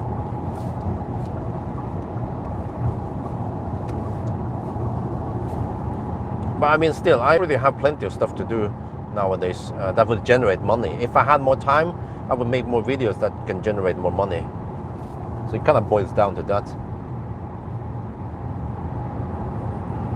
Plus, in general, I don't like the way the X works when it comes to communicating.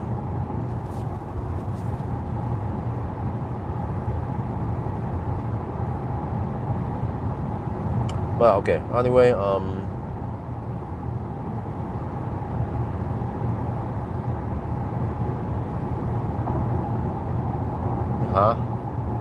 What is that a question? It's okay. I don't notice.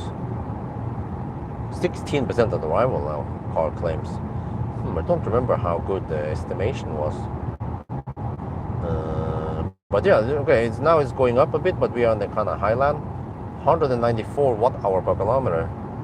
But at least on the bridge, it was reporting 146 something kilometers, which is more or less spot on. So we have this check once we arrive. I've written down 308 kilometers, I think it was, at Konghalla.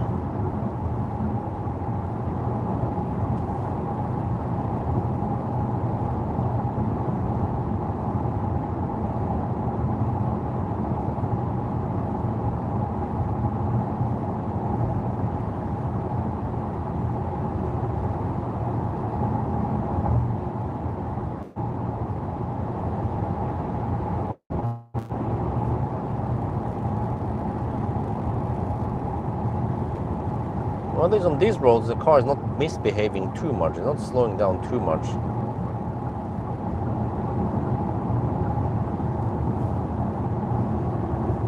Wait, it seems like maybe there's a slight different version here than last time I tested it, because now it shows a speed limit sign in the display, in the instrument cluster, as yellow and red. That's how they show it in Sweden. I've never seen that before. So I was probably not on the OS 3.001 previously.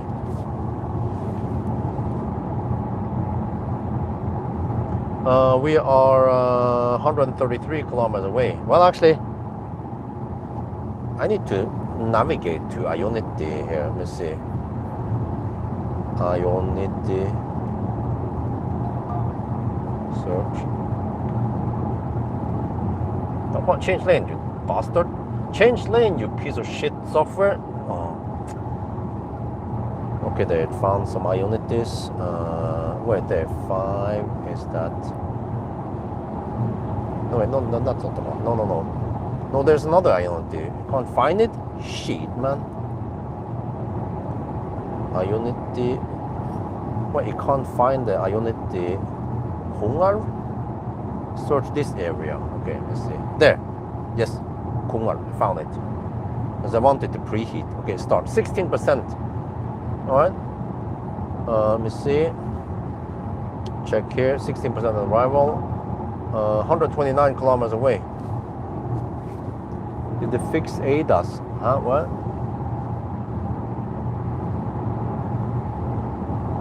I don't know.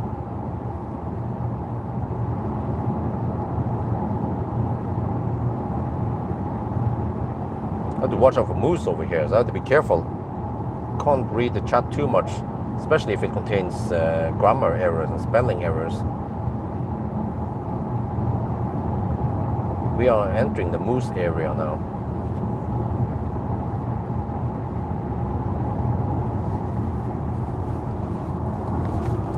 Oh yeah, let me see. Let's switch over to the other USB, which is kind of slow, but at least it's a USB.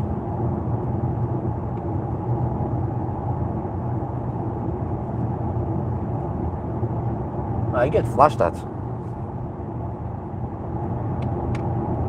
I think that mother trucker did it on purpose. It wasn't an accident. Okay, I want to play some Musak. Because this car also has a subwoofer. First I thought, oh, okay, some kind of bass system without subwoofer, or like some stripped down. No, I saw the grill in the trunk. Maybe just missing out on some speakers only, but it plays okay. But now Musak, and then there. Wait.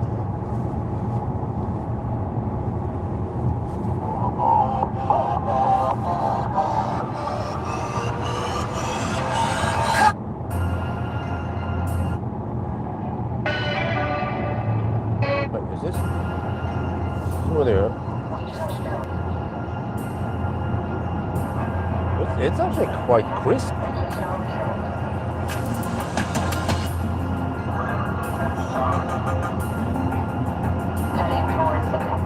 No, I'm not gonna use Starlink. Just use a regular 4G.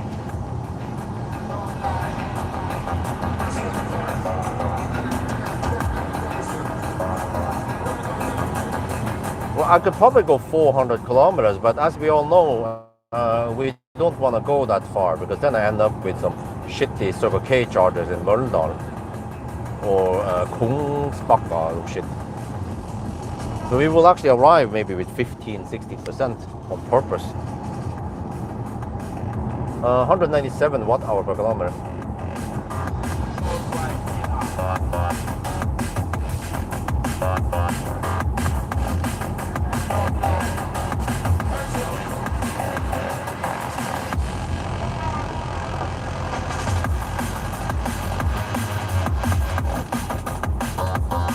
It has some nice bass.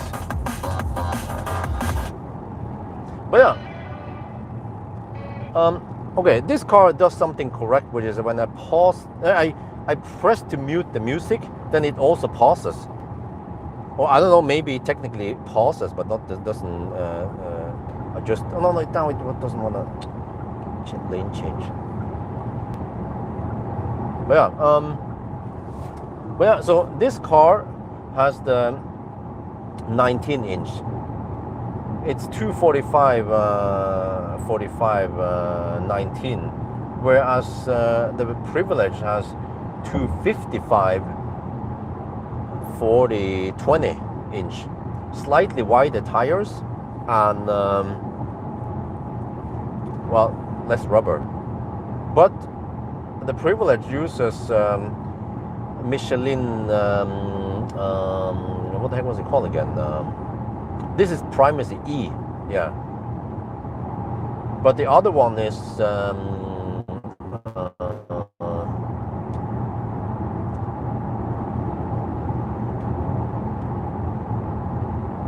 what the heck was it called again?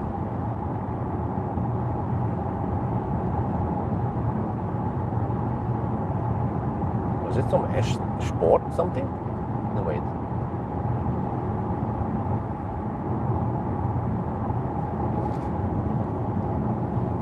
Not Sport Contact. That's Continental.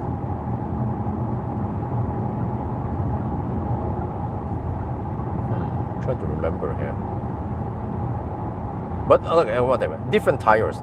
The Primacy E, in the range test, when I was driving in the roundabout at Rudshøgda, yeah, the Primacy E is on this car. The Primacy E, I haven't checked on it, but I would assume that it's more optimized for efficiency, but not so much against grip. Because when I was going on a roundabout at only 45 kilometers per hour, the wheels were skidding. Oh, okay, Pilot Sport, yeah. Pilot Sport EV, thank you. The Pilot Sport EV, even though it's 20-inch wheels versus 19 here, the privilege is quieter. So I suspect that, does the Pilot Sport EV have some acoustic foam or some shit? It's almost, I think it was around 1 decibel quieter. So, wow. But I mean, this is still in the top 25 or something, 22, 25, which is still very quiet. Yeah, here it slows down. Well, the guy in front also slows down, but maybe he's about to exit. But yeah, this is annoying. It slows down by a lot, 15, 16, 19 kilometers per hour slow down. Oh, Lord.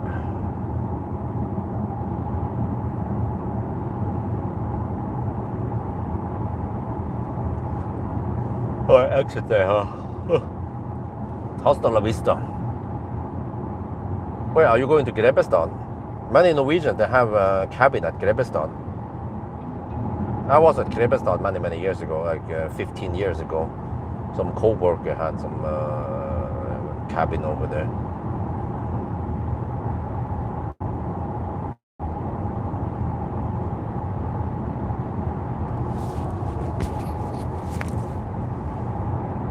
Oh yeah, but no, this car feels remarkably nimble, but it is heavy. It's I already added all the data in the result tables, so it's well, the privilege is quite heavy, 4,200 and no, sorry, 2,420 I think it was, and this is only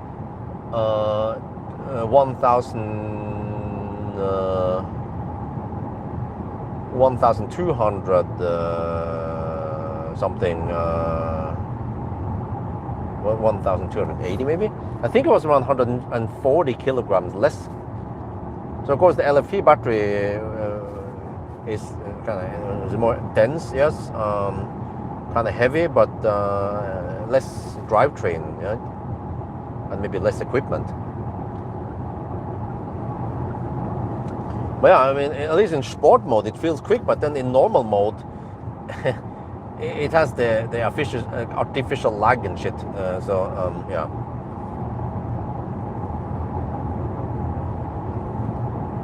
But yeah, so when I did the range test, this is around 20 watt-hour per kilometer lower. So that actually makes a big impact. So, you know, this battery is 25% smaller, but you only get 13% less range. So it's a pretty good deal in that regard. But then it charges pretty fast, you know. So that's what we need to find out. In a 1,000 kilometer run, maybe the travel time will be exactly the same. But I wonder if this car charges faster than the Xpeng. I think actually the Xpeng charges slower, from what I remember. I can check on the video. And in a couple of weeks I will test it. But then after this, then I will have the duo with a Mercedes. First the GLC and then the GLB. And then I think it was the Xpeng's turn. Oh, 2420, yeah. Which mode? Eco? Sport, huh? Usually. No, okay. I use comfort. You know why? Because the stupid car defaults back to comfort every time. It's annoying. That's one thing I didn't like about the e-tron also. But you know, okay. 100 and okay. But you know the Q6 e-tron. There were a couple of things I didn't like in the beginning. It was kind of annoying. But then during my road trip with the family, I didn't find more things. So in my list, I think I have only 10 things that should be fixed. There are like semi-major things, like when you leave the car and there is a passenger, especially like she's buckled up, in the front seat, then the car shouldn't just shut down like that. That's very stupid and annoying. Yeah, but only around 10 things. Didn't find lots of annoying things. Unlike the Zeekr, keep finding this, keep finding that, like this. What? Like in the Q6 e-tron. Okay, might not be the best value for money, or yeah, it's kind of expensive, but at least it's not annoying. Like you can save position while you're driving. I'm not sure if you can recall it. Maybe you can even do that. Oh, it's the pig face. That was the iX3 Neue Klasse. It has the pig face. In the illuminated grill at night.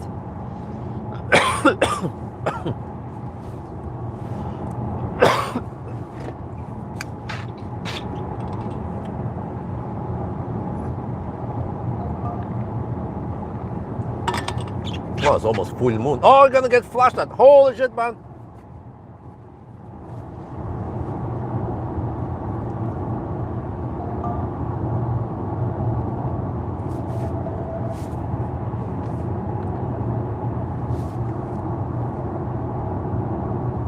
Oh, that's very annoying, man. Comfort, huh? Because I tested the VLTP, right?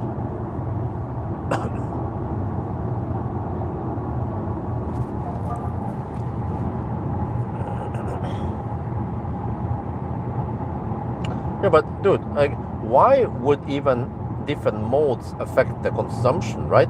Unless it's sport mode, right? That's very silly. That is very annoying indeed, that it doesn't remember the mode you set to. Like, I feel like regulations and stuff tends to ruin cars' behavior, software nowadays. Also, those annoying nags about the attention warning and speed limit. Nobody likes the speed limit warning anyway, huh? It's very stupid. Like, EU, they should just stop that shit.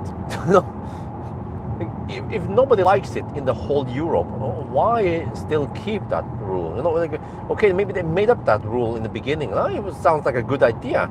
Well, how about reverting it? Just causing lots of extra hassle for car manufacturers and people using the cars. Or should at least, okay, give a nag if you go 30 kilometers per hour over the speed limit then. But also the problem is that many cars, whoa, dude, you have to turn on, oh, holy shit. Many cars displays the incorrect speed. So then what, right? Like, I've seen it, many cars I test, like, in the 110 zone, it claims 80 kilometers per hour limit. Like, huh?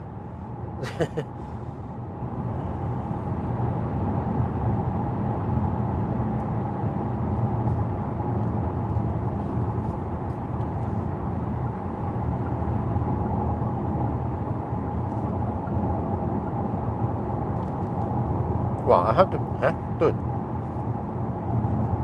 Is it on eco? No, it's not on eco. What the heck, man? I set the HVAC at 23.5 degrees Celsius. In a Tesla, I'll be sweating now. My balls will be juicy wet.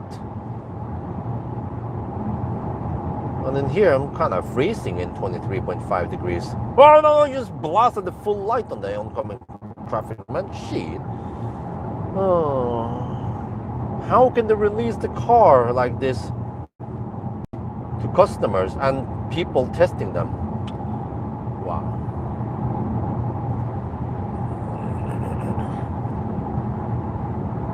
Well, you can just buy a Tesla and then put, oh, dude, what the heck, man? Dude, are you serious? No, turn that, holy shit balls.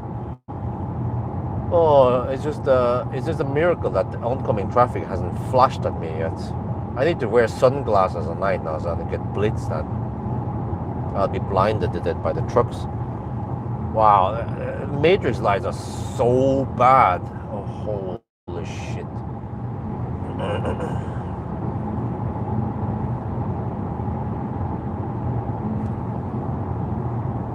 Okay, 24 degrees Celsius has been engaged. I might need to crank it up to 25. It's 14 degrees outside.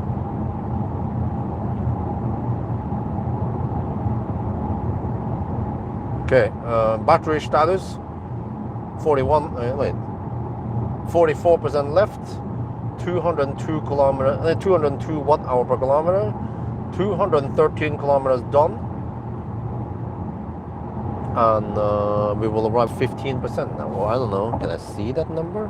Yeah, it's 15. I need to stare at it for around 2 seconds to get a lock on the number, because it's so small and it has poor contrast at night.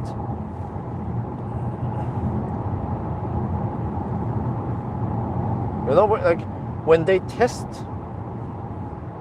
develop a car, they should let some 50-year-old fart test the car also at night to see if the UI is easy to read or not.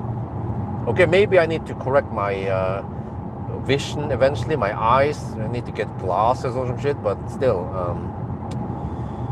I mean, I still have okay vision at around half a meter distance.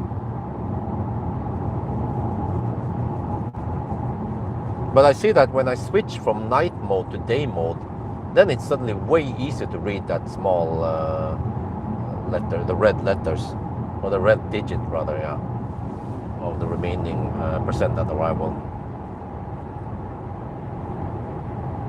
And I mean, I don't agree that they put red text on 15%. It seems like below 20%. No, below 15%. I think below 16% it turns red. At 16% it becomes teal or something. That number. But I mean, really, 15% is not that critical. This car has pretty good range and efficiency, so 15% is. Let me see, 10%. 10% is almost 40 kilometers. So 15% is at least 50 kilometers. I mean, come on, 50 kilometers, that's plenty. Anyone who owns a Leaf knows that 50 kilometer range is plenty. They should at least make it red below 10% then. And then make it a different red. And just, yeah. Or, no, I think just make it yellow instead. That's easier to read. And it's still kind of, you know, like red is critical, yellow is more like warning, you know. So, yeah, I feel like many car manufacturers, they haven't put too much, like, maybe like common sense in the software they've been designing. Maybe they have to meet some tight deadlines. Maybe, I don't know, yeah, Tesla has a text size slider. I don't know if this car has it. Maybe someone can find out for me. If I try to do it at night, they're gonna nag at me again. But I think I went through the settings and I can't remember seeing a font like a text size. But the thing is that I don't want everything to be bigger. Just that one thing in that navigation display, you know.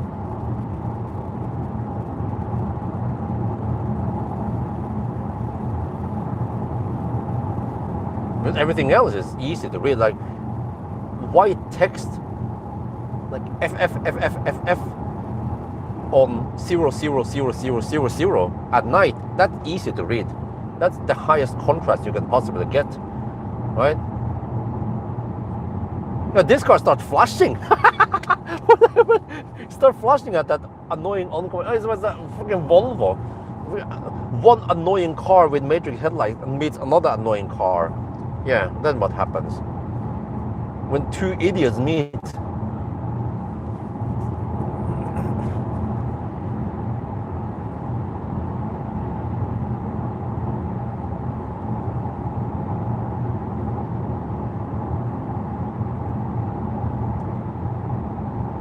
The Matrix battle. Yeah. Okay. No. I'm gonna get flash at that. There we go. Is it? Oh shit.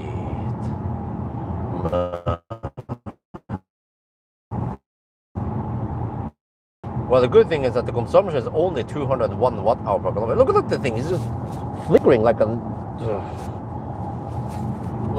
like this was beta software. Yeah.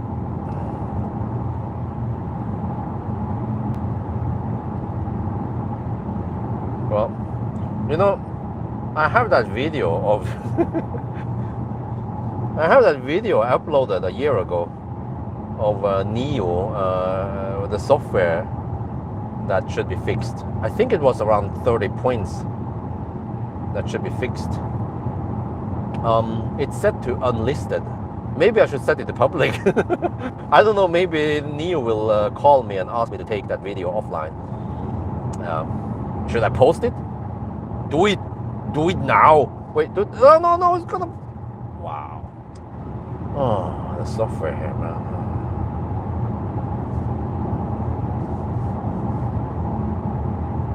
I just have to look another way so I don't get look straight into the flash, the blitz.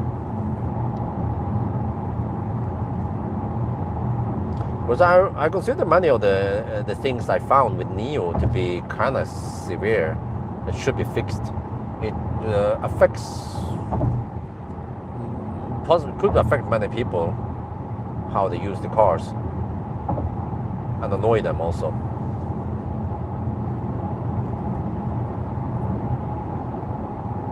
And I could have found lots of things. I could have probably found at least 20, 30 points with Firefly.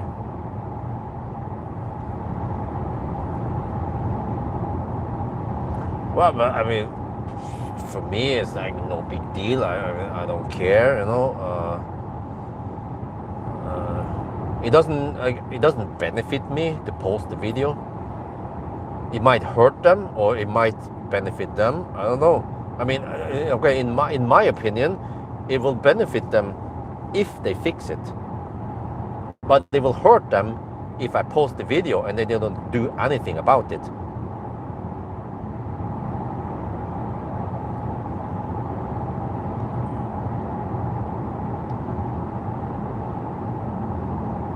Well, I don't know, maybe it's just me, but like, trying to remember now, what was that I found again?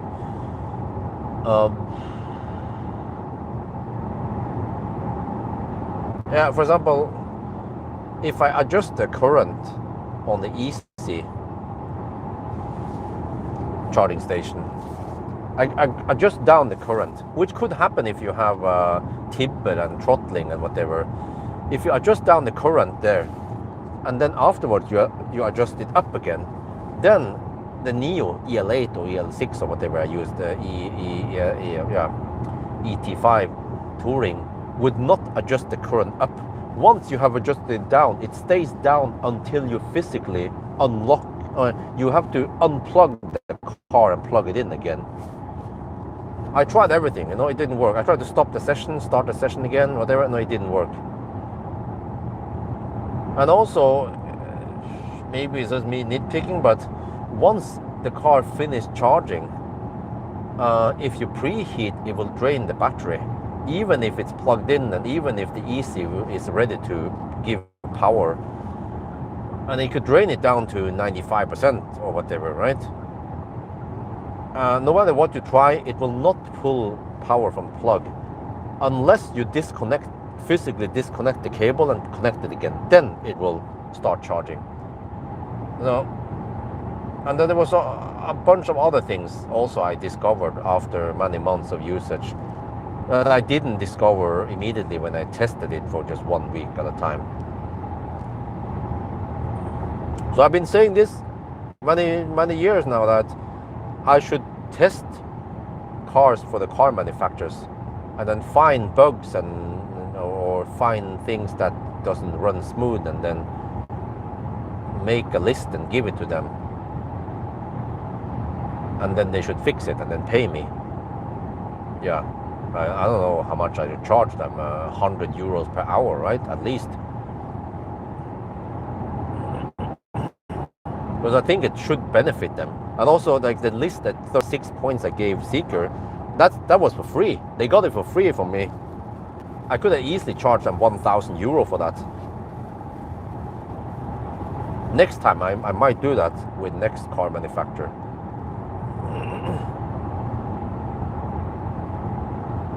But also I wanted some feedback, and it, like, based on the massive feedback from the comments, like very few people disagreed. Most people, they agreed with the points that, yeah, that stuff should be fixed, or yeah, or it wasn't like, no, you're nitpicking, or you're an old fart, or what the heck is this? No, they agreed that was things they also wanted to get fixed.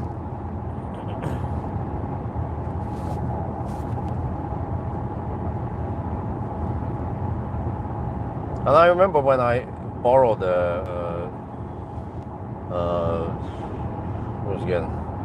I borrowed the Firefly, and it was way too aggressive trying to lock the car. So when I just stopped the car, went in the back seat to take out the kid, and while I was doing that, the car tried to lock the car because it kind of lost connection to the Bluetooth key or some shit. And I was like halfway into the car in the back seat, right? And it was like honking at me because it tried to lock the car. So that shit is critical in my opinion. Should be fixed. First of all, it shouldn't honk you at all. That's just annoying. Should give some kind of like gentle chime only or something instead. I mean, if it has it has an external speaker, it can play a way more gentle chime than to remind you maybe, but not honk the horn like that, like many Chinese cars tend to do. Like MGs, they also do that shit.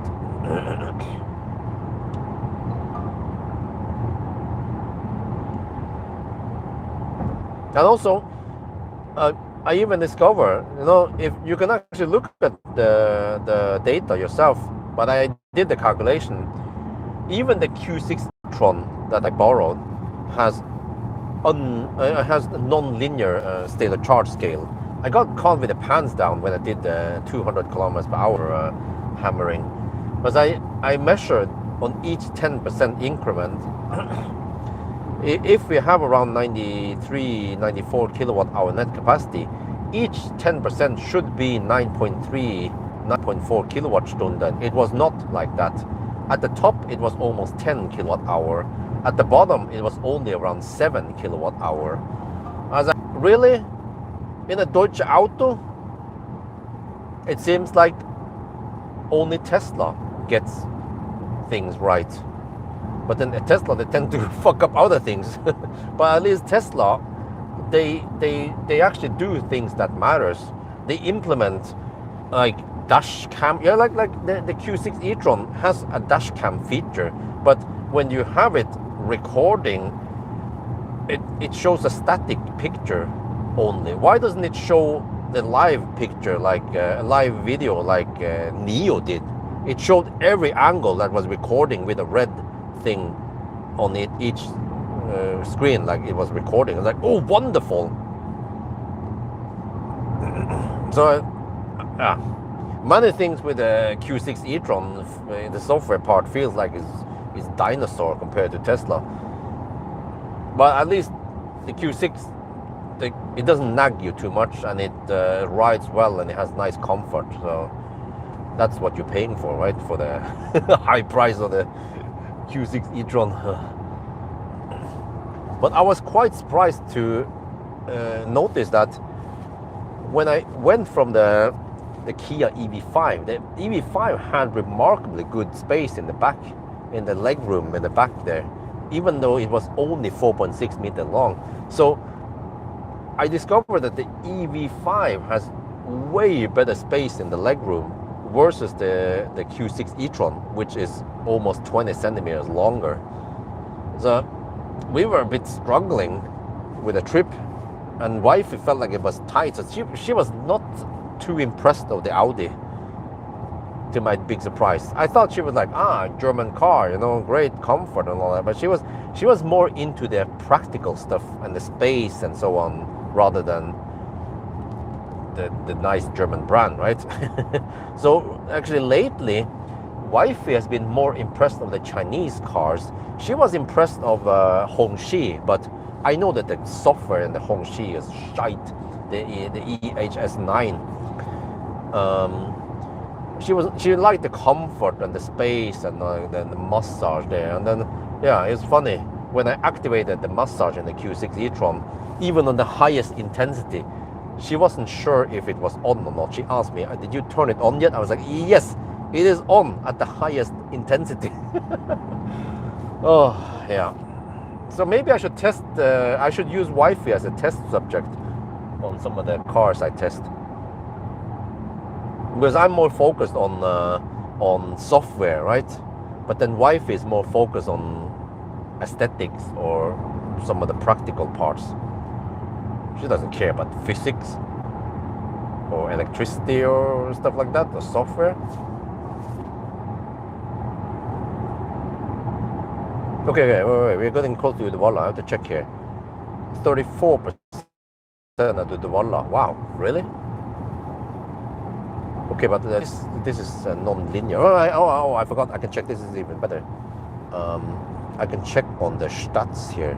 That's the good part with the Zeekr. They show the kilowatt-stunden used. Huh? Only 51.4 kilowatt hour used. Okay.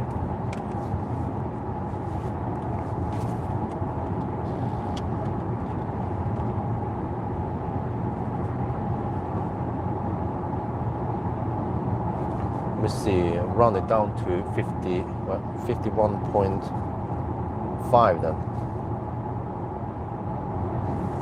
Then we have remaining 34%, because this is very important, because on the way back I'm planning on oh, there's the convoy. I've been missing you guys. The Ukrainian convoy, that was a Leaf, that's a Leaf and a Zoe. Wow, they travel together, they ride together today. One day I should contact these guys. I'm just interested in what they're doing. Maybe I should go to Ukraine. Okay, maybe not. Well, that seems to be an electro auto van. And then a Leaf. Here we have a Soul. These are, I'm pretty sure, these are from Norway. Yeah, that's a 2 Soul there. Okay. Wow. The convoy is back. They tend to drive at night, possibly because we have less traffic and less annoying people on the road. Yeah. Okay, but wow. Wait, 66% used to get to the Valla. We have to round it up because it's non-linear, or I can calculate it based on the kilowatt-stunden instead. But let me see, if I count on the kilowatt-stunden, 51.5 divided by 76 kilowatt hour.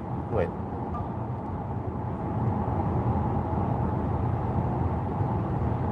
That's 68% used. Oh wait. 68% used. Let me see, what did I calculate beforehand? Oh, I calculated 72%. Okay, so I'm actually close to the real world. Wow. But it means that if we charge to 80%, even 75 would be plenty. Yeah, I should be able to charge to 80% on the way back, and then just hammer it back. But then I want to just double check. I mean, maybe I'll spend the 1.5 minute extra to go to 85% in case I spend more than expected for some reason. I'll check here.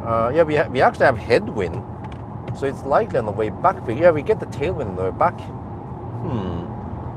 Yeah, it sounds to me like 80% should be enough, especially because this car has more range than the G6, and the G6 charged to around 80 something, somewhere between 82 and 85% at Uddevalla, and then it made it back with 6%.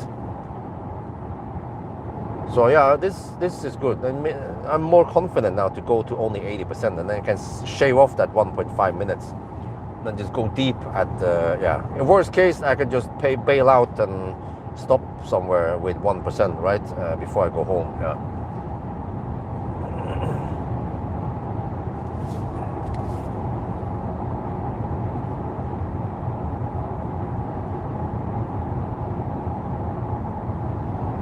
But yeah, so yeah, I already calculated beforehand that this car, it's not possible to do it in only 2 charging stops, simply because the battery is not big enough. If I had 100 kilowatt hour battery and this efficiency, let's say I don't know, does it exist, a rear wheel drive with a bigger battery? Then 2 charging stops would be possible. But on the other hand, the bigger battery charges slower, so like you're not saving that much. And also because when I start looking here, if you turn around, for example, at the Hollandsåsen, right, like I've done in some of the challenges, the Hollandsåsen turnaround point is so quick. It takes only like I don't even know if it's 1 minute on each turnaround. So like that could be only a 2-minute detour, right? Or 1 minute. Let's say 1 minute total detour and the handshake and whatever, right? So very short or very small overhead versus the gain by having not needing to charge to 80%. You go to only like 70%, right? You ride on the higher speed. So what I'm saying is that, oh shit, can't change lane because that, okay. What I'm saying is that the difference between 2 and 3 charging stops might not be that significant.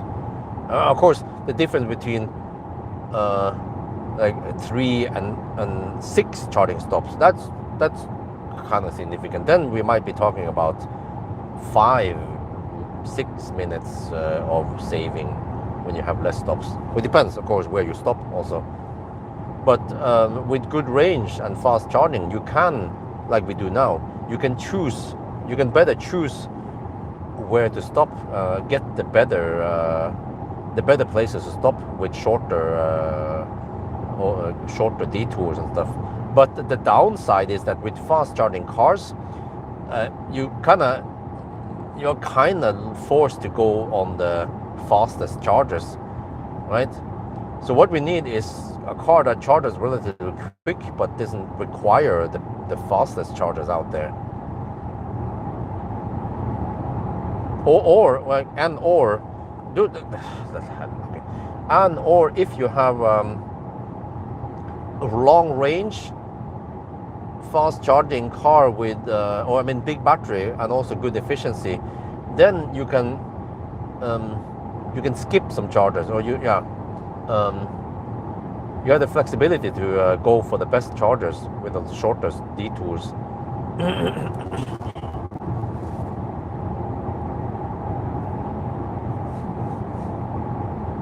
Oh, okay. So I would assume that if you get the 19-inch long range, you should get the same efficiency as this car.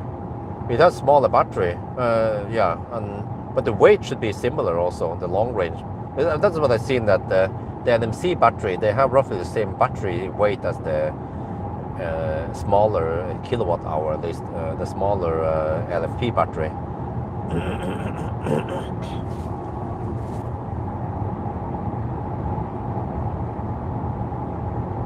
Lunch? Well, I don't know.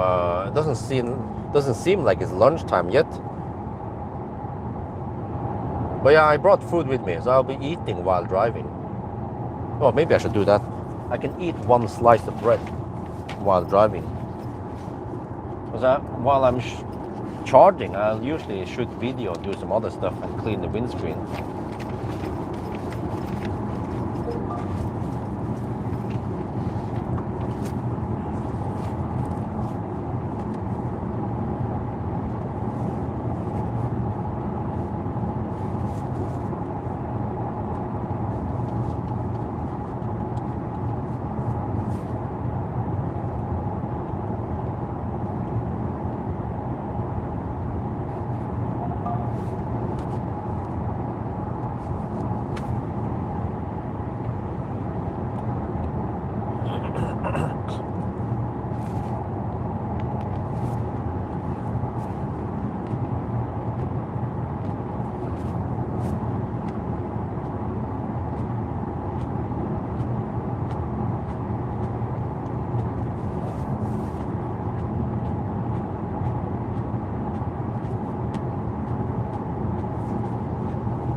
Now the car says 16% of the arrival. But I already considered a truck charger, but the detour time there is kind of long. And it's only 16 kilometers down the road, so I calculated I will spend only a couple of percent extra. So no, it doesn't matter. Konghalla is the best deal. Also lower prices at the only thing.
Interesting. There's a Norwegian registered Skoda Enyaq coupe behind me. I caught up with him a couple of minutes ago, but then after I overtook him, then suddenly he's falling behind me. Well, following behind, yeah.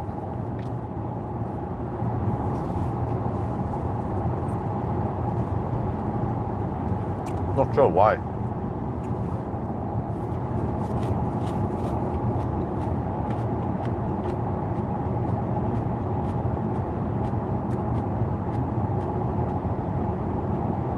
But man,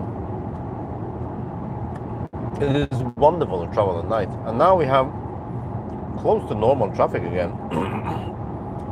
You guys have no idea how annoying it was to travel in the daytime.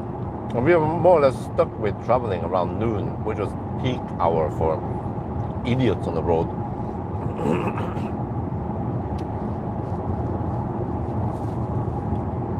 Yeah, maybe you recognize me, I'm not sure.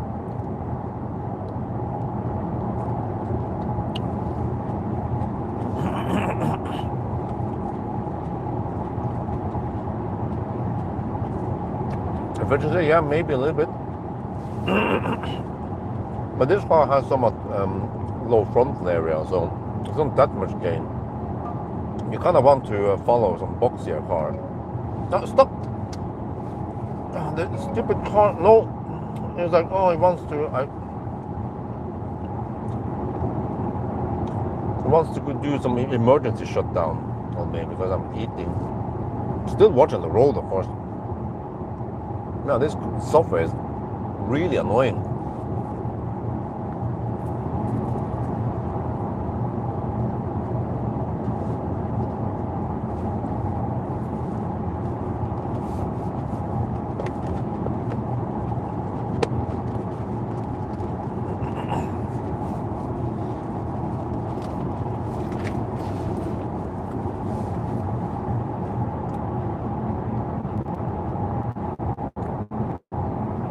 Right, 15% arrival.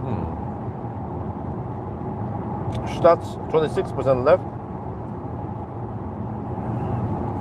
We're gonna see that. Okay. I have to wait for the stay focus to disappear unless I click it to get away. 275 kilometers done. 209 watt-hour per kilometer. That is very good. I was expecting around 205 to 210 watt-hour per kilometer in the first leg. That's how I ended up or calculated that I should stop at Konghalla.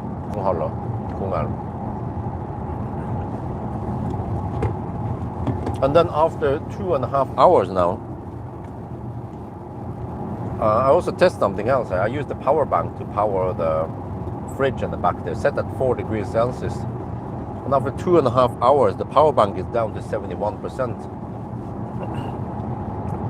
So I will just test it for fun to see how many hours it will take until the power bank is fully depleted to 0%.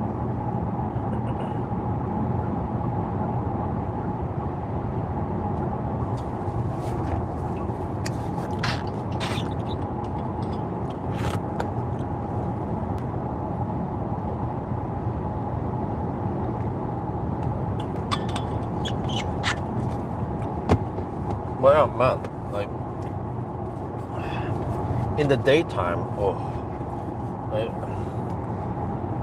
I can tell I wasn't enjoying the driving part of the road trip with the family. Nothing wrong with the family. It was more like, well, okay, kind of, because the kids, they need to sleep in daytime. Well, at least one kid. The other kid didn't need. Isabel doesn't need to sleep in the day, but she ended up sleeping anyway.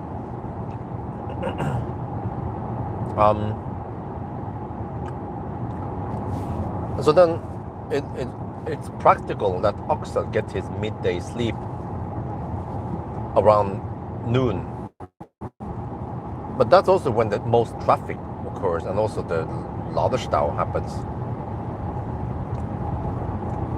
And then people, regardless whether they are German or Dane or Swiss, they just totally stop caring about lane discipline suddenly. And there'll be idiots camping on the left lane, even though there is like 1 kilometer gap between 2 trucks on the right lane. And the freaking caravans and campers, they also just camp in the left lane, going at 90, 95 kilometers per hour in the 120 zone. You know, they're totally ignoring that there's a bunch of cars behind them who wants to go faster. So I was like, oh man, like every day, man, it was like that. And also left lane huggers. Without any traffic in the right lane, there will be camping in the left lane, so I have to undertake many people. So it's like I've been hardened and I've been immune to those Nisse on the road. Well, I did consider driving at night, but wifey was not keen on it. Plus, that when I Google about this, well, it's not recommended that small children stay strapped in the car seat for too long. They recommend getting them out after around 2 hours ish. So, yeah.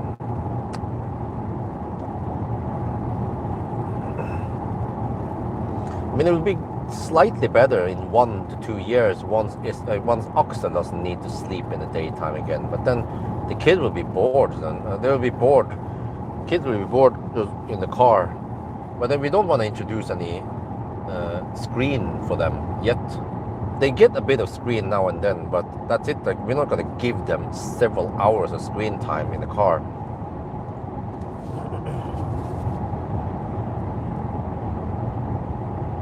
So then that's how it ends. We just kind of have to suffer. And also, Axel stopped to cry. Yes, well, not completely, but like he there's only, let's say, 2 to 5% chance that he will cry for some reason now.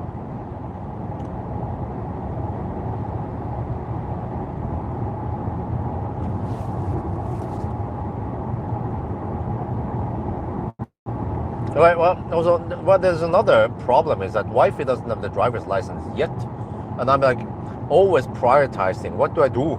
Because getting the driver's license will cost tens of thousands of NOK or several thousand euros, and I every day is like, the noisy AC unit again, and the cardboard in the windows instead of some nicer blinds, or the zip screens. And like, yeah, I mean, how much money where do I want to burn the money, right? Where it's most needed. But so it boils down to that. Okay, I need to drive at night then, even if the kids grow a bit bigger and they can sustain driving at night for, let's say, at least 4 hours. Okay, I can do like let's say a 4-hour session. It doesn't have to be a 12-hour or 10-hour night 1,000 kilometer challenge like I do now. But yeah, maybe that could be a solution. We can do, let's say, an evening drive between 8 and midnight or some shit like that, right? So then I can get 400 to 500 kilometers done. That would be great improvement over just 300 kilometers I was limited this year.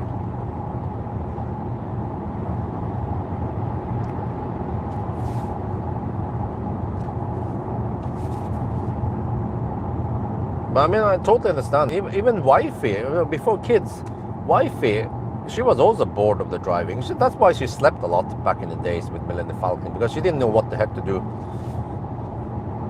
I love driving, but I don't know, people are different.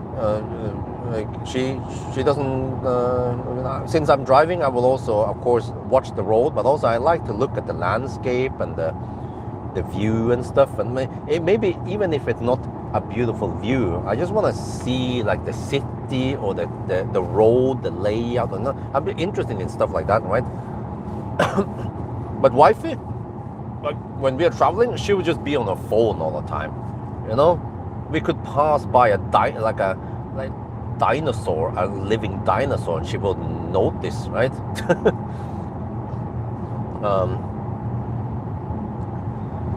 I could be driving past Jurassic Park and she wouldn't notice.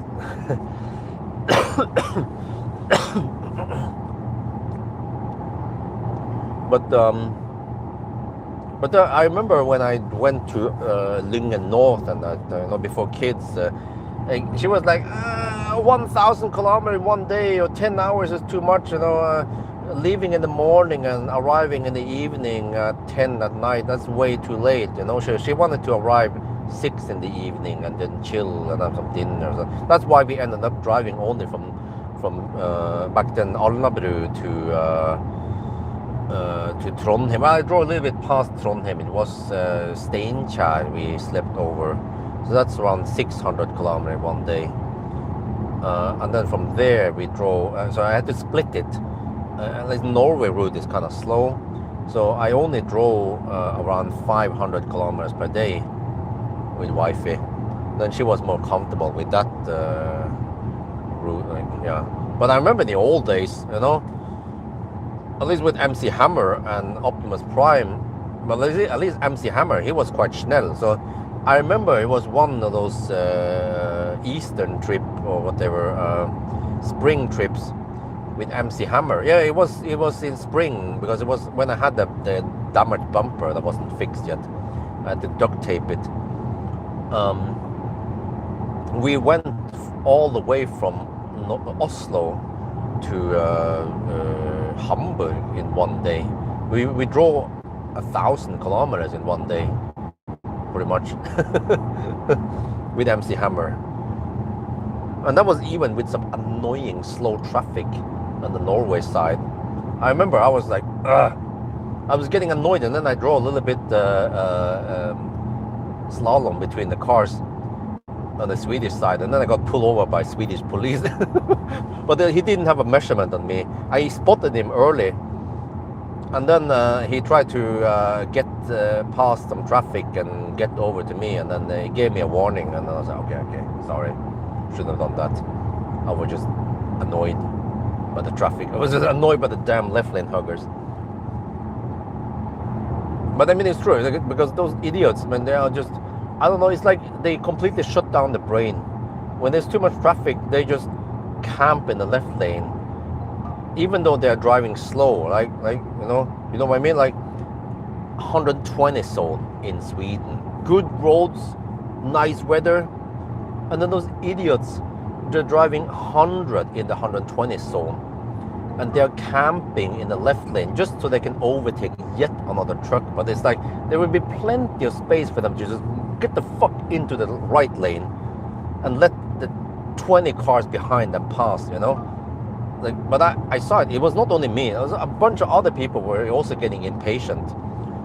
So I feel like I was actually more patient than many other guys on the road.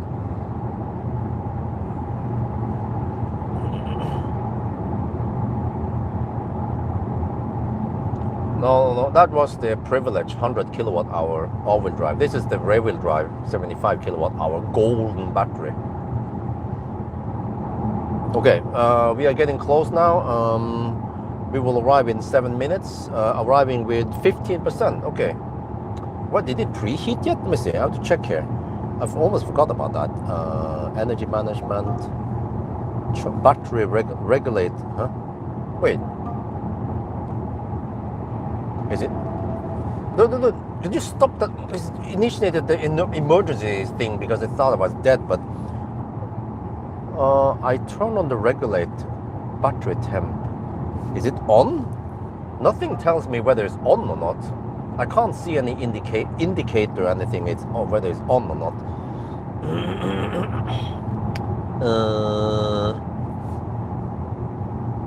Oh, now it seems to be off. Okay, so it's probably on. Shit, maybe I started the preheating kind of late. And also the car doesn't tell me how many kilowatt I can take. That was the good thing about the Q6 e-tron. It told me how many kilowatt I can take, the battery temperature, and the optimal battery temperature range. So that was good. So the Q6 actually had some nice features that are missing in many other cars I test nowadays.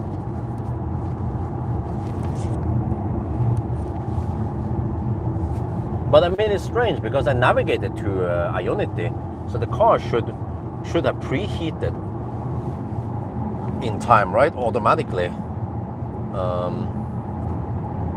Yeah. But I mean, it shouldn't cold gate now, right? 14 degrees Celsius, we go semi-deep, 14% at arrival, or was it? 15% arrival, okay.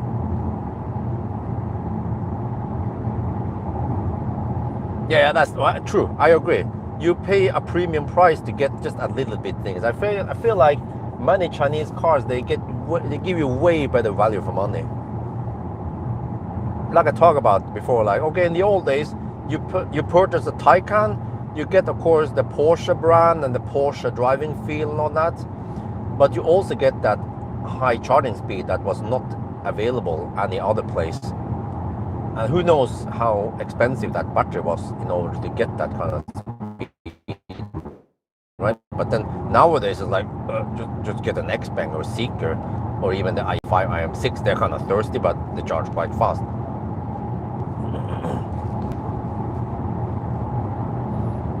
And also the iX3 Neue Klasse is like big fat battery, but and relatively fast speed, but the average Chinese car is charging faster. And also the interior in the Neue Klasse was kind of disappointing, somewhat sparse compared to many Chinese cars.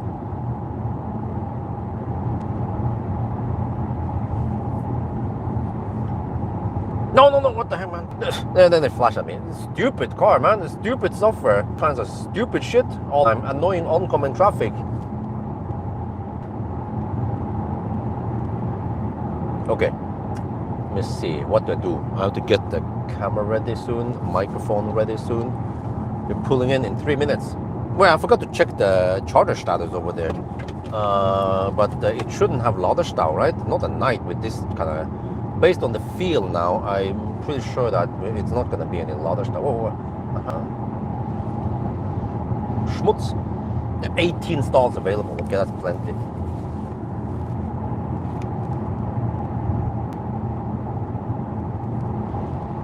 I have to do a couple of things now. I have very limited time. I have to pee, clean the windscreen, shoot some video. Wow, this is crazy. Okay.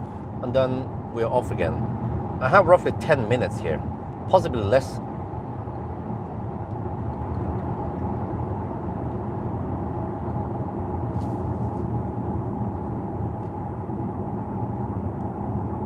Lane changer on the ribbon. On me. Of course you can lane change here, you stupid car.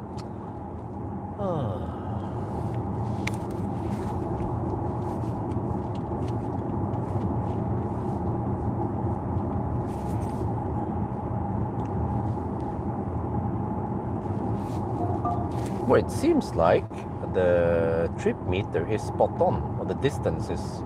Okay, I'll have to check eventually once we get there.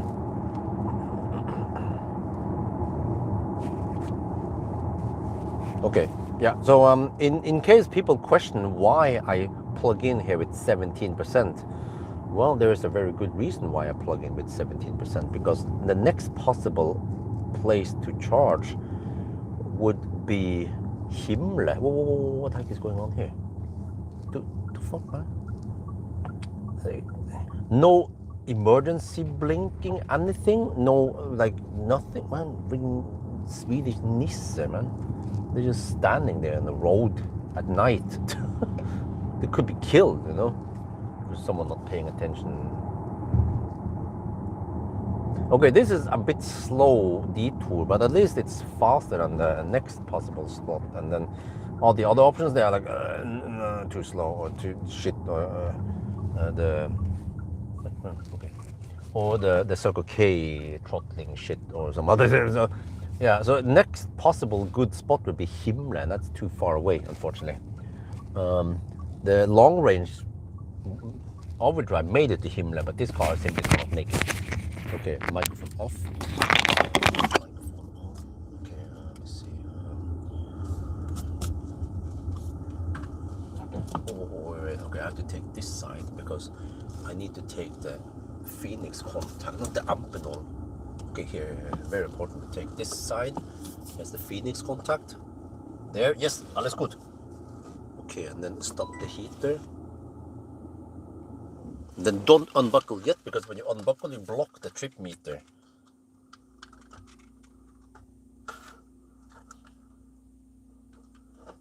Kongal.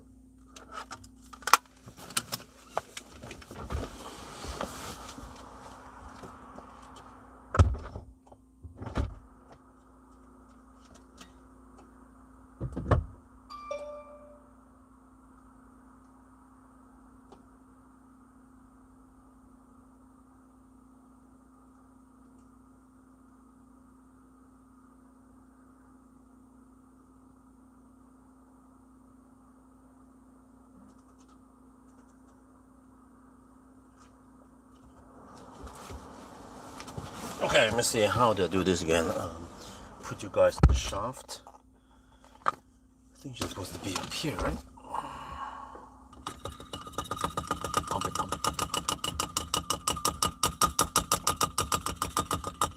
Pump the shaft.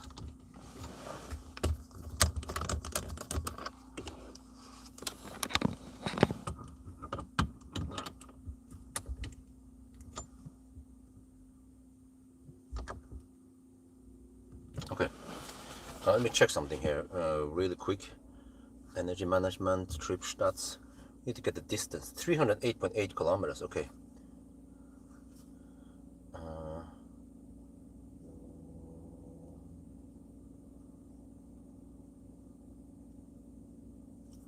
And then 64.7 kilowatt hour.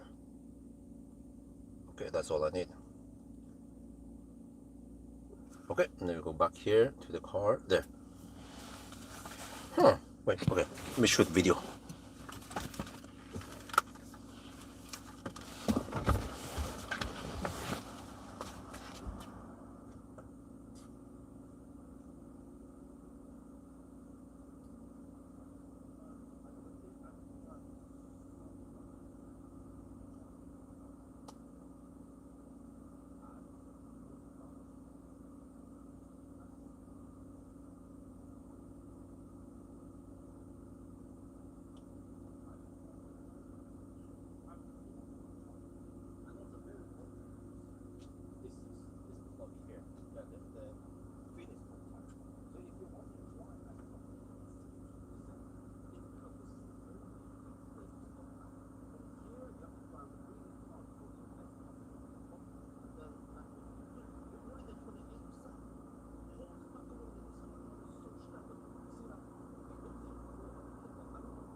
Right, okay.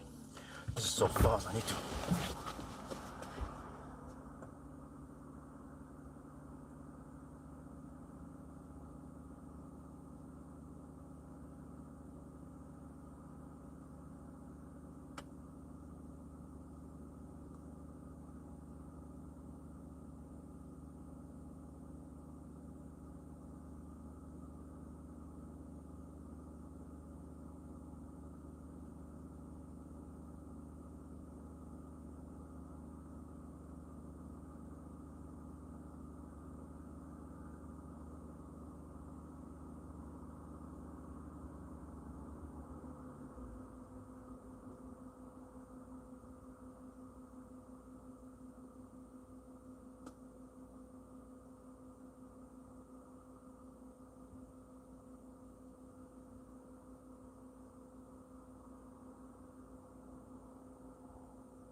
42.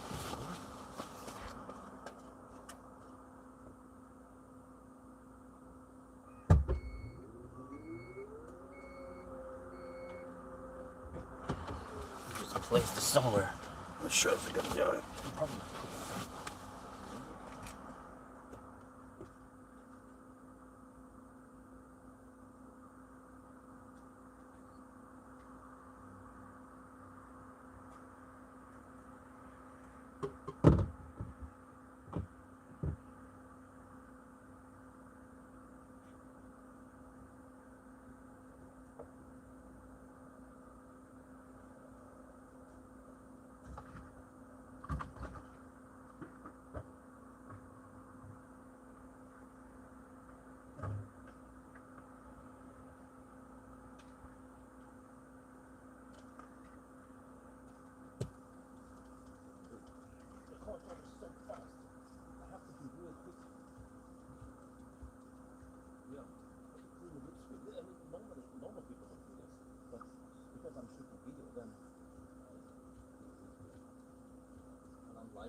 So let me see. I'm gonna charge you 80% just to be sure. Or maybe could even go 85%, but I've calculated that I need to charge to I'm gonna spend, okay, let's go 85 just to be sure. I'm gonna spend 67% on the next leg. But it goes so fast. It's just crazy how fast it goes. I have to check something here. Distance error. 308.8 versus 308. Okay. 308.8 versus 308. I mean, it's 0.25% over reporting. That's so low that I would just say whatever. It's a Swedish precision, yeah.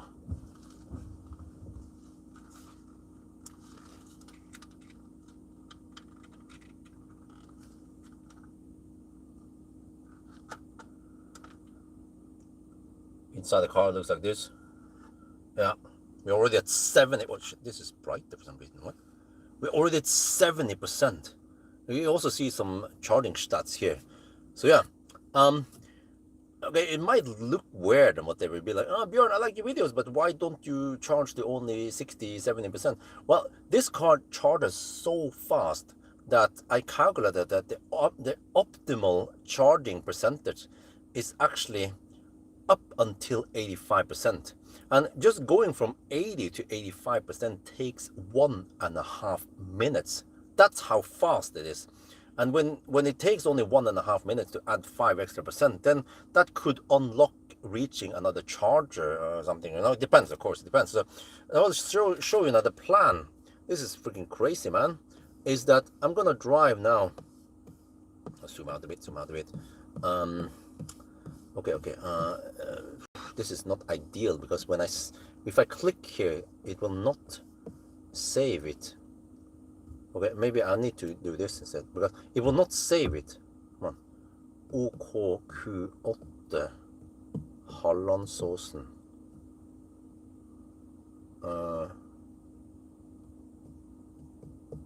This car is not good at finding stuff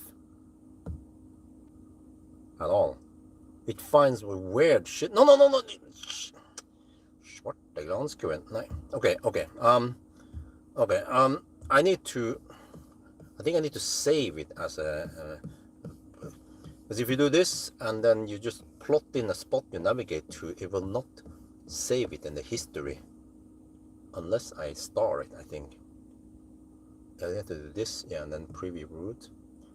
Okay, I'm gonna tell. This is the plan. We're gonna drive all the way there. That's 190 kilometers. But then we'll also drive back and charge at Halmstad. That's 200 and I've written down the numbers here. That is 200. Let's see. What? I have to cut out this part. Yeah, that is 222 kilometers. Okay, we have to go back here. Oh, this is exactly what I'm saying. We are 81%. We have to get ready.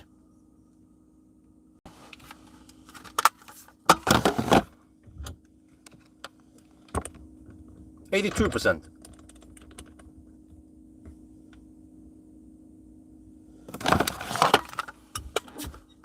It goes so fast.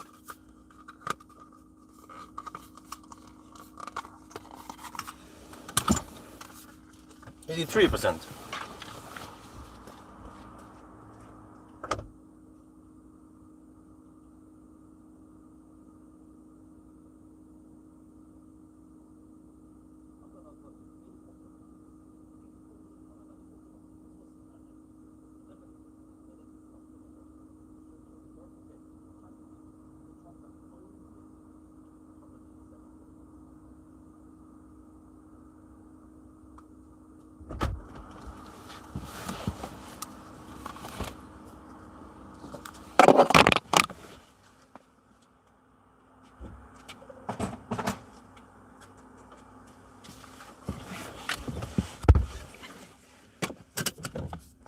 That was a 12-minute stop.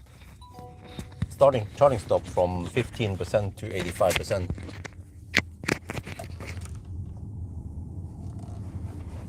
That's madness, man. Okay, let me see. Did I keep? No. Okay, turn off all that stuff. All right. I need to change the trip to. Need to pay attention to the trip stuff.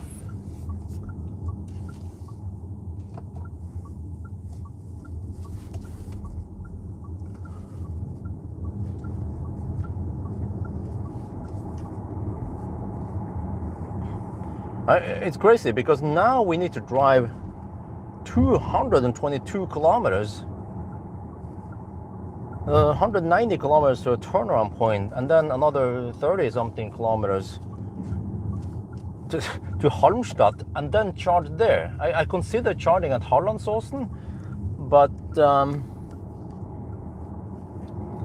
yeah, the advantage with the advantage with Hallandsåsen is that it's a quick detour. The disadvantage is that then the percent I need to go to is not well balanced. So this was the best deal to balance it so that we charge to around 80%-ish every time.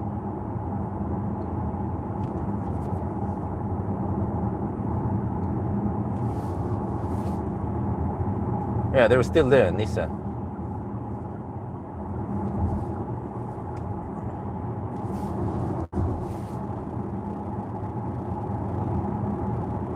So yeah, actually on 85%, I could possibly go to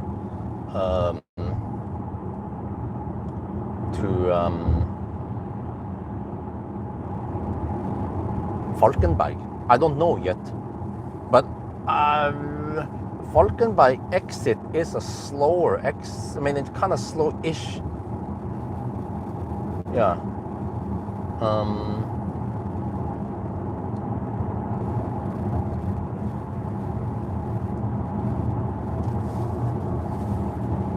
Because the Halmstad exit is quite quick if I go to Circle K. And the Circle K, they have okay price, a little bit more expensive than Ionity. Halmstad is longer. I might lose maybe 1 to 2 minutes on just the driving part. So that's why I consider that. And also, it doesn't matter, the distance-wise, it doesn't matter. Like if you go to Falkenberg, there's no advantage because this car has pretty good range. So we can stop. If I go to Falkenberg, then what? I still want to stop at Uddevalla as a last stop, and I want to avoid Håby. No, don't go to Håby. That's shite. Hogstorp, it could work there, but then it could also be fail there because it's Circle K shite. But whatever, you know, the G6, Xpeng G6, which is less efficient than this car, but has slightly bigger battery. But this car has better range than the G6, right?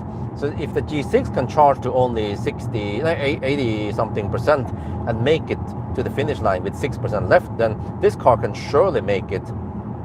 And also I paid attention when I went there, when I passed Uddevalla on the way down with this car, I had 34% left, but it's non-linear.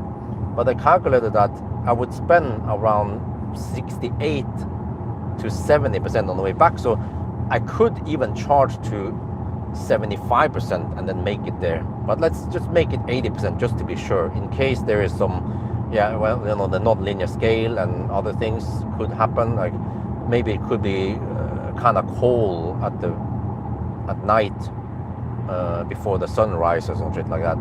So yeah, so that's what I'm aiming for, at least on the last stop, 80%. But then on the next stop now, I think that's the one I can charge to only around 75%, 75 to 80%. I don't have to go 85%. It was just the first time now, first session I show how fast it is to go to 85%. But you know what?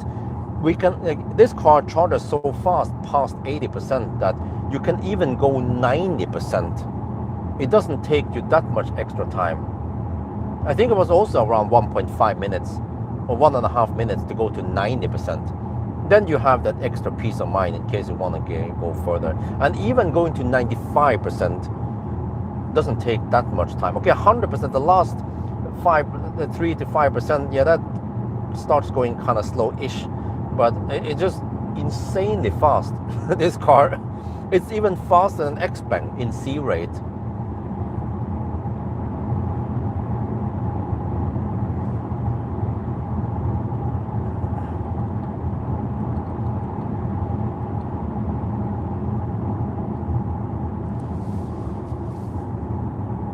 The Polish guy is hammering it. He doesn't care about the speed limit change. Okay, whatever.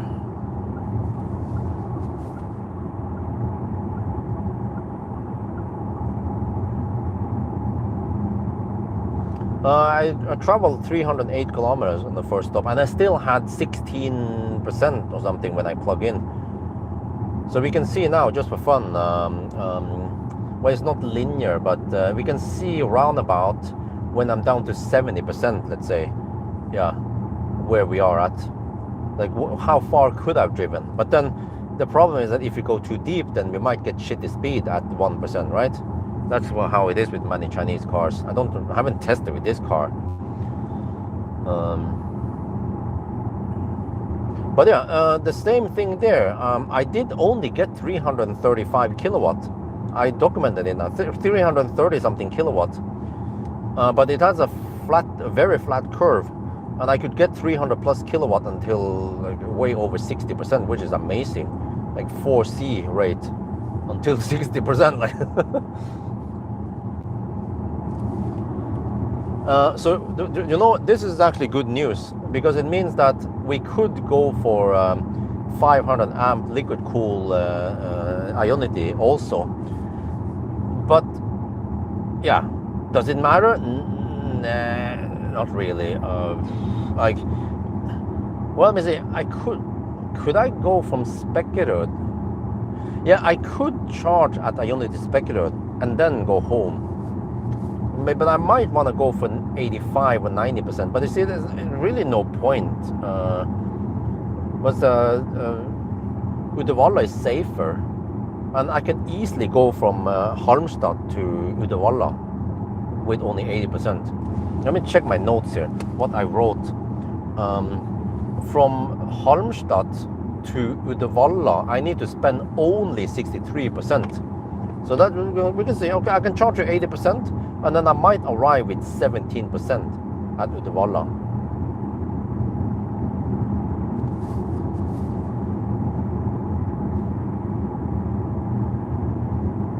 Okay, so this is a 12-minute stop.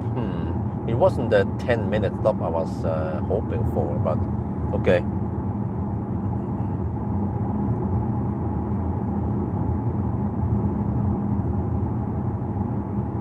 But I mean, this should be faster than 9 hours anyway. And I mean, even if it's an 855, it's still very impressive for a 75 kilowatt hour battery. But I guess there is only one car that could match this, which is the P7 Plus.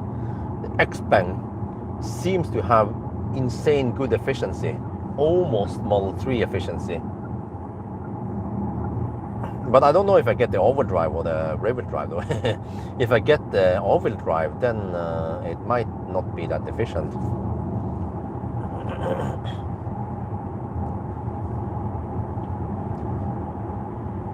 Oh, that sign is kind of poking out on the road. Some white cars could slam into it.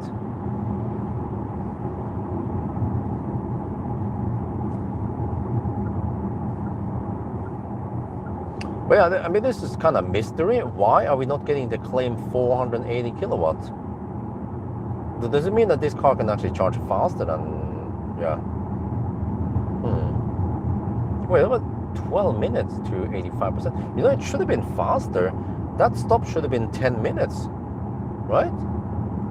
If I had 16% at arrival and I went to 85%. Well, it should have been 11 minutes then. Okay, it wasn't, yeah. So maybe it was 1 minute slower than what it should be.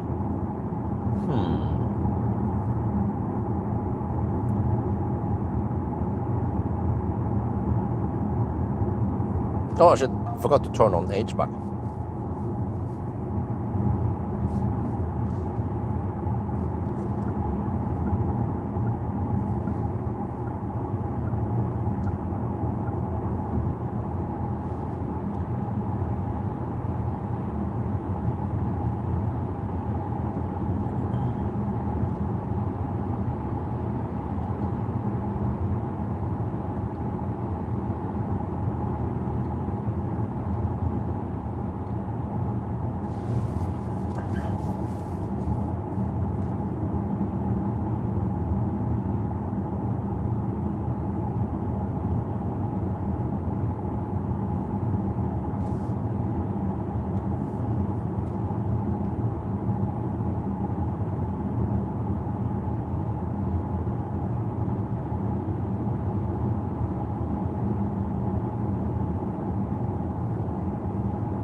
Degrees Celsius. Okay, we don't have the crazy cold weather yet.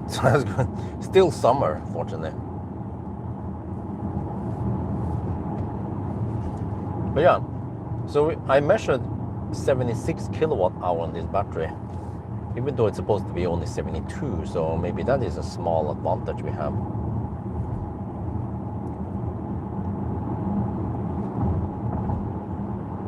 Also, I don't know exactly how much we're gonna spend.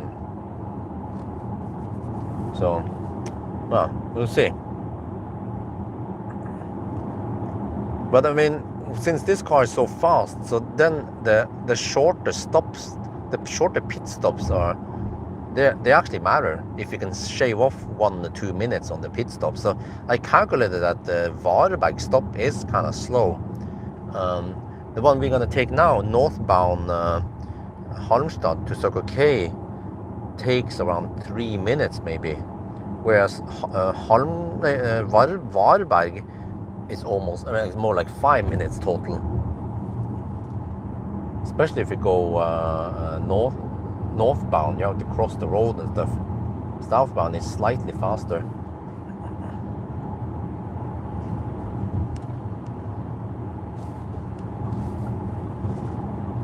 Freaking taxi drivers.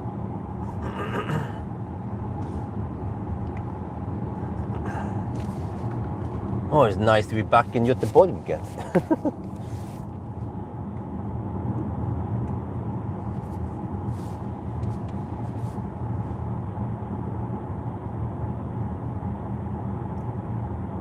But I mean, there was an advantage with the Q6 e-tron, which is that, okay, it was not the most efficient car out there, but it's spacious and it has a big battery.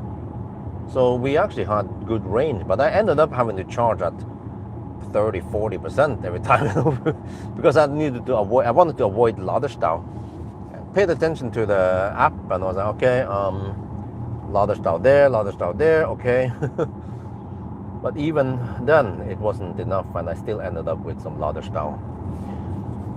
And I wonder what happened to that ZS EV that was camping at 100% for over an hour.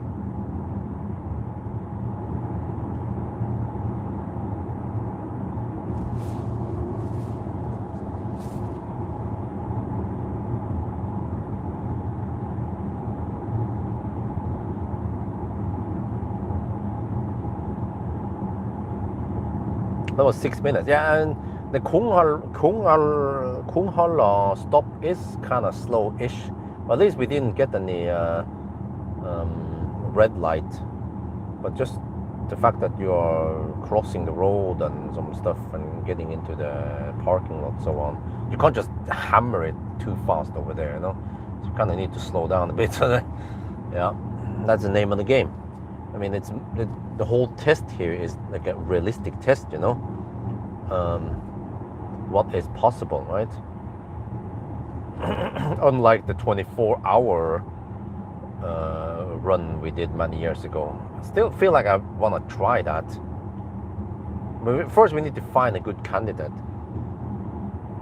So maybe the P7 Plus would be a record setter on the 24, the real world 24-hour, not some like the car manufacturers have done a test in a closed circuit with a high power charger right at the circuit, you know. Okay, how realistic is that?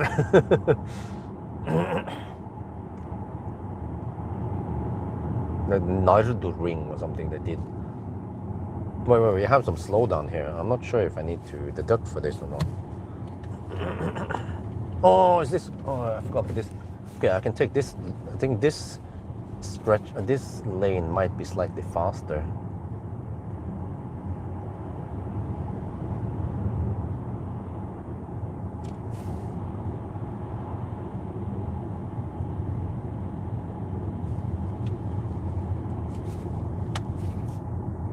Oh, it's kind of tight here in the bends.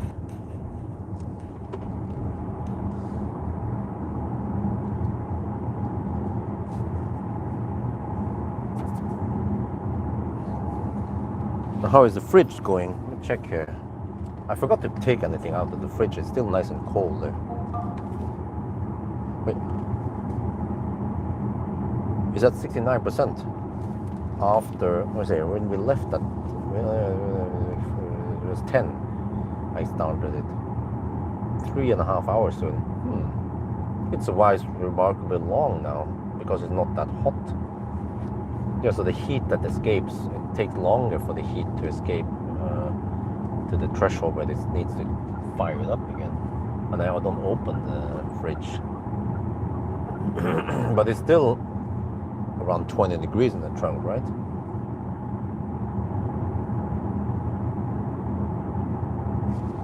Eventually I need to refill my bottle on next stop then.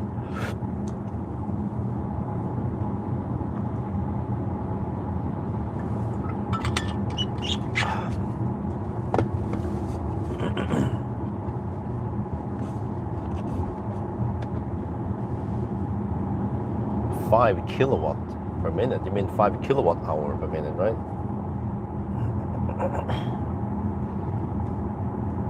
Or did you actually mean 8 horsepower per minute?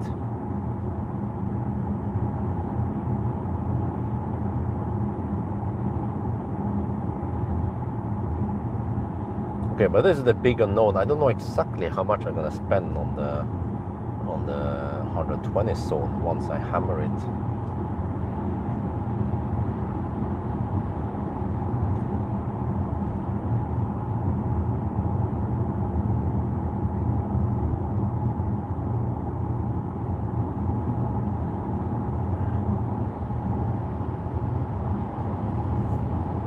We are back to the whole night driving I could do with a family.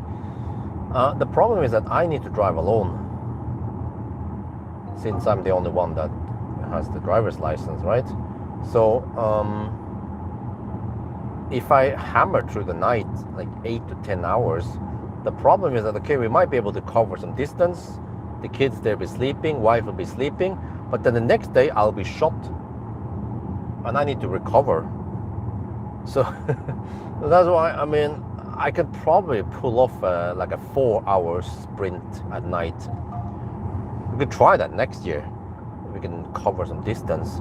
But then actually, the advantage with night driving is that we avoid Laderstau and the annoying people, and also not only that, but I experienced many times during the daytime that there will be accidents and shit, people not paying attention, and they crash and burn, and then I have to take detours. So like for example, the 1,000 kilometer challenge now, if I try to do it in the daytime in fucking July, it could be 2 hours later, slower, simply because of slow people and Laderstau and Unfall and detour and shit.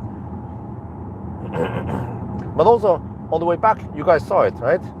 Maybe Pierre Simpson need to tell a bit about this. How stupid are the Swedes? Because they put up this, well, they were doing the cutting. They were cutting grass in broad daylight, 1 in the afternoon, on a stretch they know has lots of traffic, and it was causing massive stau. And also people were taking the detour, and even the detour stretch had stau. You know, any intelligent people with some experience with traffic flow and so on, and they should know that, you know, don't do that in the daytime in July. I've seen in Norway that they cut grass in the daytime, but then it's like weekday with way less traffic on a stretch that is not busy. And then, at least in Norway, they don't then close roads or do any crazy stuff in weekends, because they know that people will be traveling in weekend.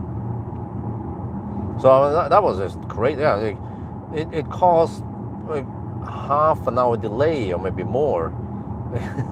There's really no reason for them to cut in the daytime. They could have waited until night.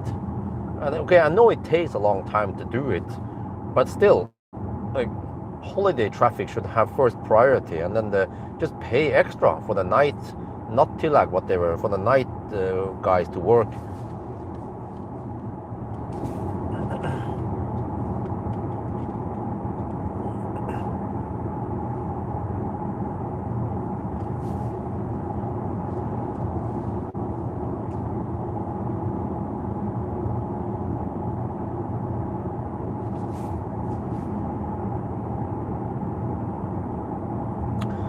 So that is also the problem, that because of kindergarten, we are more or less doomed to having the vacation in July.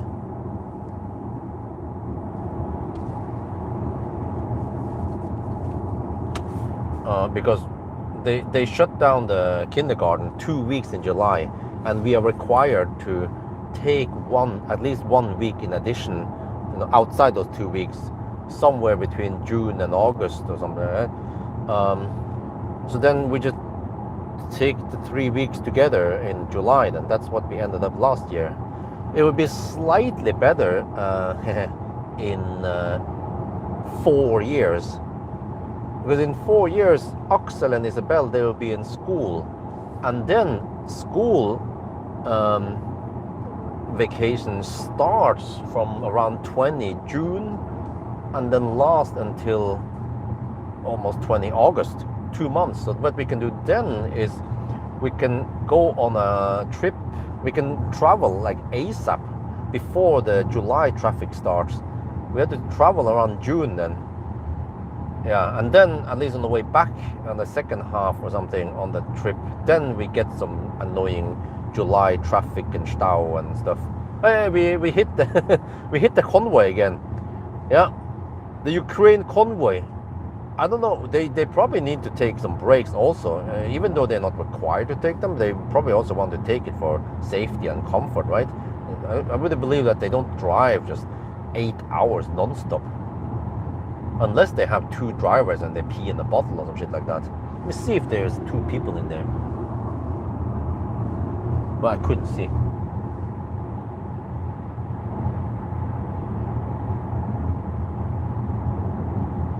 But that would be more expensive to have 2 guys on each truck. Yeah, I can't really see if there's 1 or 2 people in there. There's another one there. There's around 4 or 5 cars in the convoy. Oh, this guy's pulling out. Okay, they might stop over here at Plok. Okay, so maybe they did a long run from Norway, and this is the first stop for them. Where they stretch a leg and drain the lizard and get some food. Maybe refuel also. Yeah. When they have 1 car on the bed and then they're pulling a trailer, I can assume that they have some fuel usage, so they need to refuel maybe every 500 kilometers. Wait, do they have? What kind of fuel consumption are we talking about here? 10 liters per 100 kilometers, maybe even higher, even going at 80 kilometers per hour. Yeah, so they might only have 300 to 500 kilometers of range.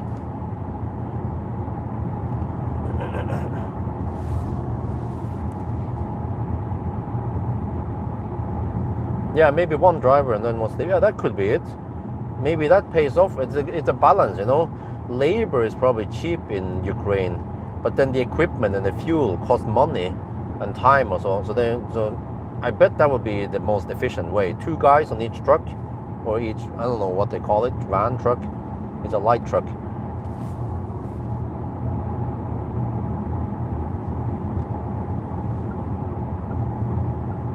It sounds like a fun job, transporting EVs to Ukraine.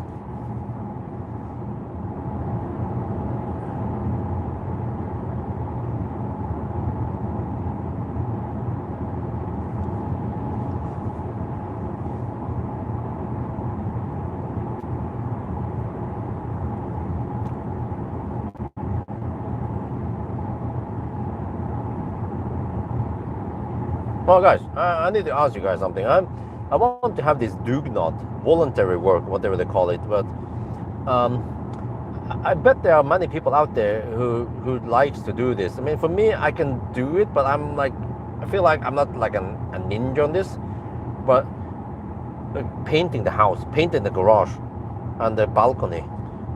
So I want to ask people to help me. I will also do the job along with them, of course. I'm not going to just sit and watch, or go and do a range test and shit like that. I will also join and be there, be present there. But I bet there will be lots of men out there who has equipment, ladder, I don't know what they use, the roller, the extender, whatever, and they have the knowledge and experience about how to do this, right? And we can have some social meetup with the guys, and but it's going to be very important. It's voluntary work, not svart arbeid. The people who want to help me, they can come over. I will okay, maybe provide some food. I don't know what you want, pizza or sushi or drinks, whatever, right? And yeah, that's it. And I make some video about this, and we finally get some work done with the help of guys who know this better than me, right? But then I also want to ask my sponsors. This is my idea. I will ask about the route planner. I know it doesn't cost them too much to give 1 year of free premium subscription to people, and maybe I will ask Valdemar if he can give some kind of, let's say, I don't know, 20% discount on the labor part, but not on the car parts, on the repair. Tesla, but no. Okay. But and what else?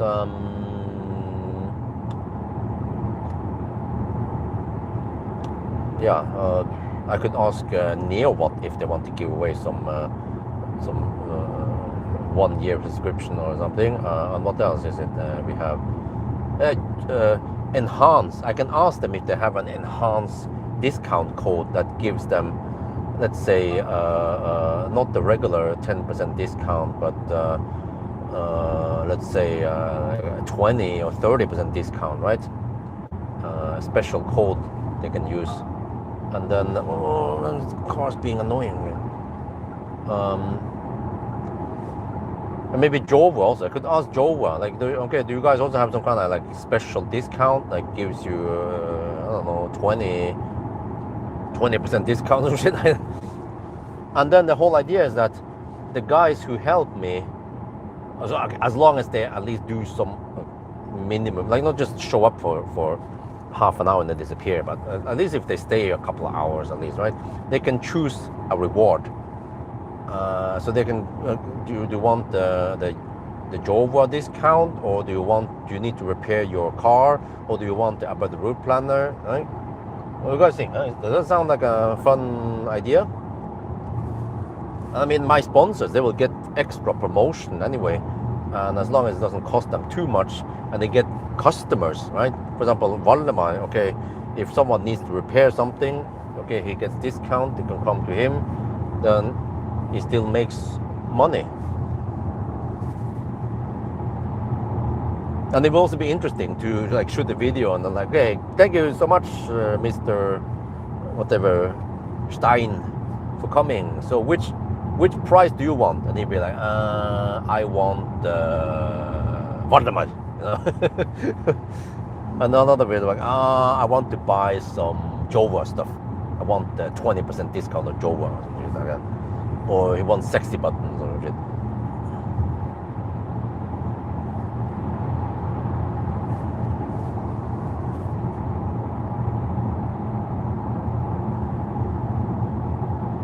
But yeah, so it was never my intention to expect that the guys who park at my house, that they will show up.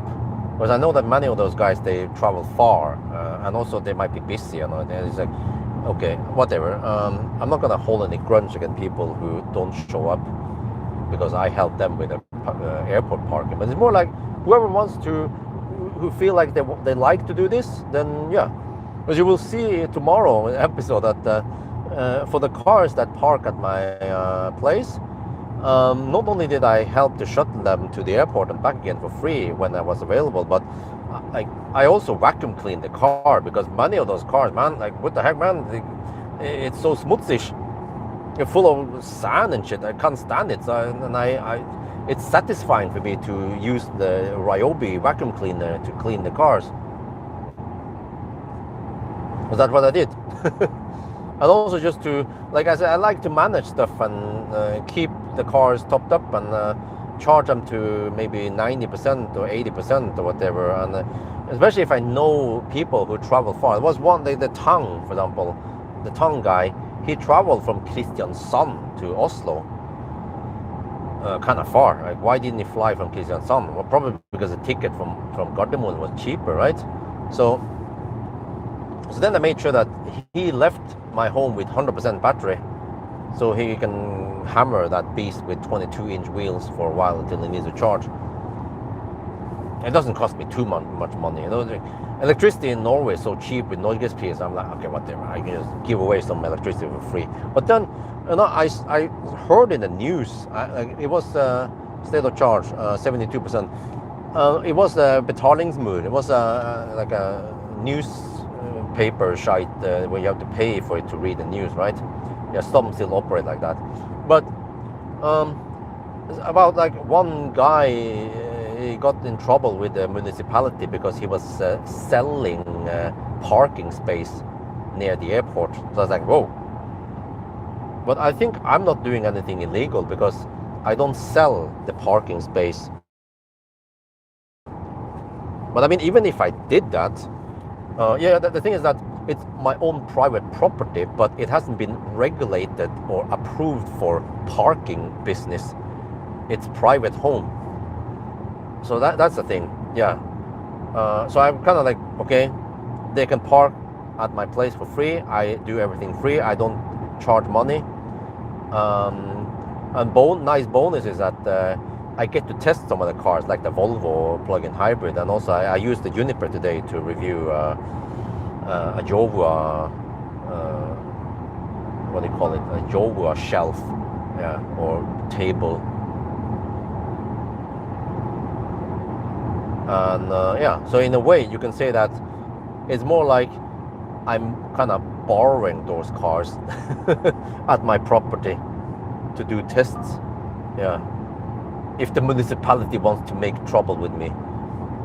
But I mean, it's no big deal if they say, you know, you're not allowed to have this kind of parking business, too many cars coming in and out. It's actually quite rare that cars come in and out anyway. I was just, okay, then I call off the whole thing, and then, okay, no more parking at my spot because the municipality doesn't like it. But I had no complaints from the neighbors. They didn't give a shit.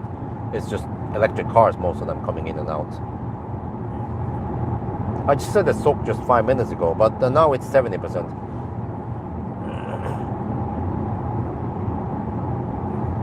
Consumption this leg is 200 now. So it slices through the air like Swiss cheese through ice. It's fun to see my consumption. Okay.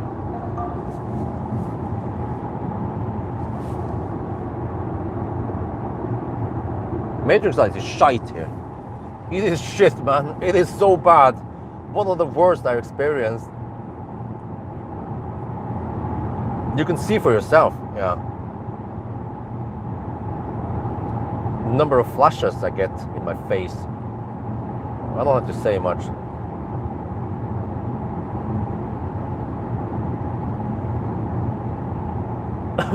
But yeah, this is pretty good. We are entering the high-speed zone now. So if we can stay way below 250 watt-hour per kilometer in this section, that would be great.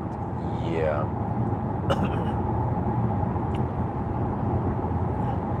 Estimated arrival 18% at Harlandsåsen. And then from there, it's not that far to Halmstad. We'll see. Yeah, we will see.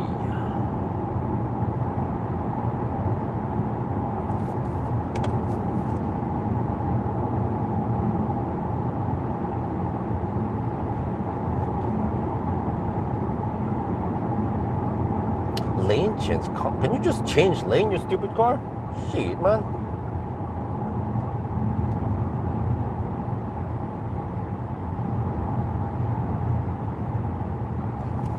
For 22.16 then.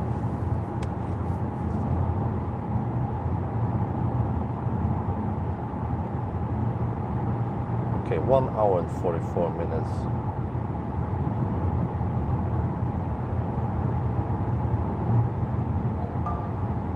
Okay. And then suddenly that Toyota in front kind of speeded up a bit here. It's not using Tempomat, right? That's a Toyota, right? Yep.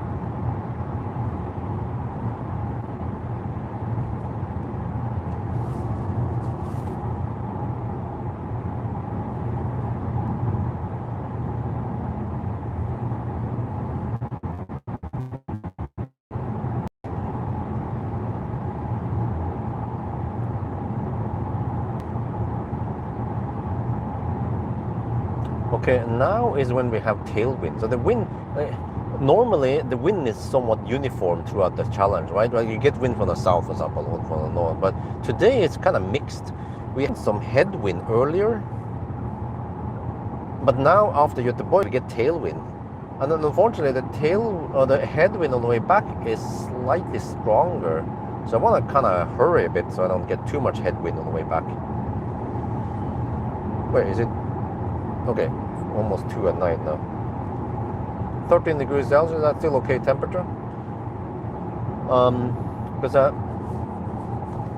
I think I might stay in Norway this winter to save money. It's mainly to save around 100,000 NOK. But the ticket to Thailand is at least 50,000 plus another 50,000 or maybe way more in expenses in Thailand. So okay, it's kind of boring. We stay home during winter. Okay, the kids, they can play. Or there will be around 1.5 week of winter vacation, juleferie, New Year, some stuff like that. Then I'm not sure what we do. Maybe I can borrow a car and go on a little Europe road trip at least.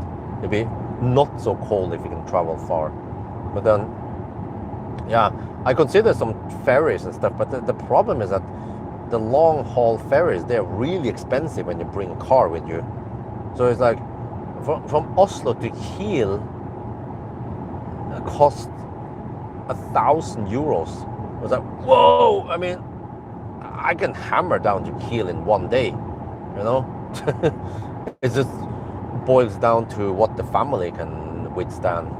But for me, I'm a machine anyway. I can go far. As long as we have the right car, no problemo. We don't have to waste too much money on charging also if I go for something efficient. And then in that regard, using a 400 volt car, I mean, it could be an ID7 even. A 400 volt car charges pretty fast on supercharger, and then in general you get low prices there. And then it also means that you can also get more or less full speed at Ionity. So you can choose whatever is cheapest.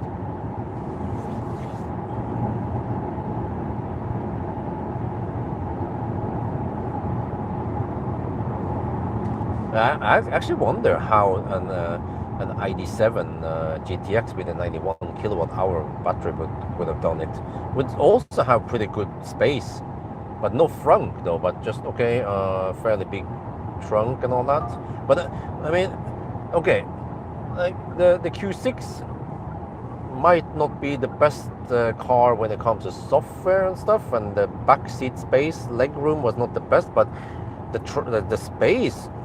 The practical space in the car with a big front was very useful for me who shop a lot of wipes.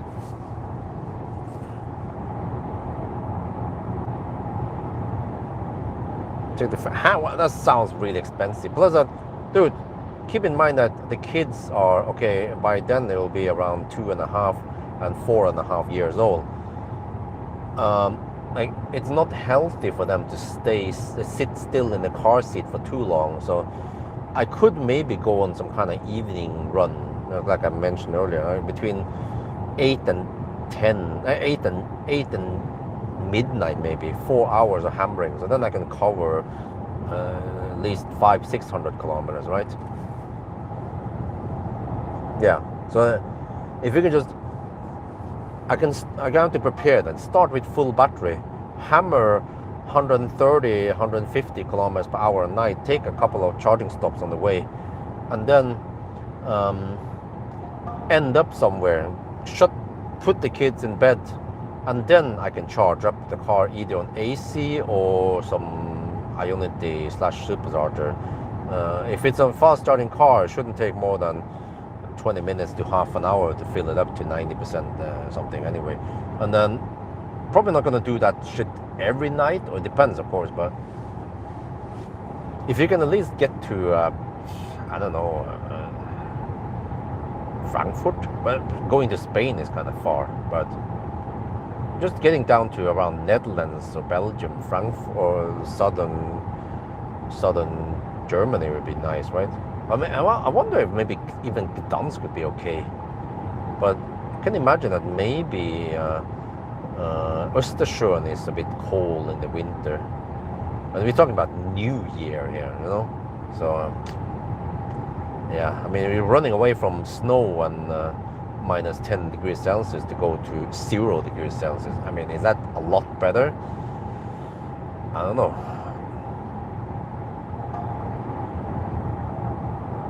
With the Ferrari Luce, what about it? It might even be slower than this car. It supports 350 kilowatt, but it's really thirsty. First I had to get the car, and I burn all the bridges to get the car. They say it drives like a Ferrari. Okay, in that part I wouldn't disagree on it. It's like Taycan drives like a Porsche, right? So that's important for Porsche. But it's like cut the crap, man. The Porsche Taycan is not practical. It's like if you think that the Q6 e-tron is kind of cramped here and there, then Porsche is even worse, way worse space there. Even the Macan was quite bad in space. So it's okay, you get a nice car, yes, sporty car, but it's not that practical when it comes to space. And also when it comes to efficiency, it's not that great.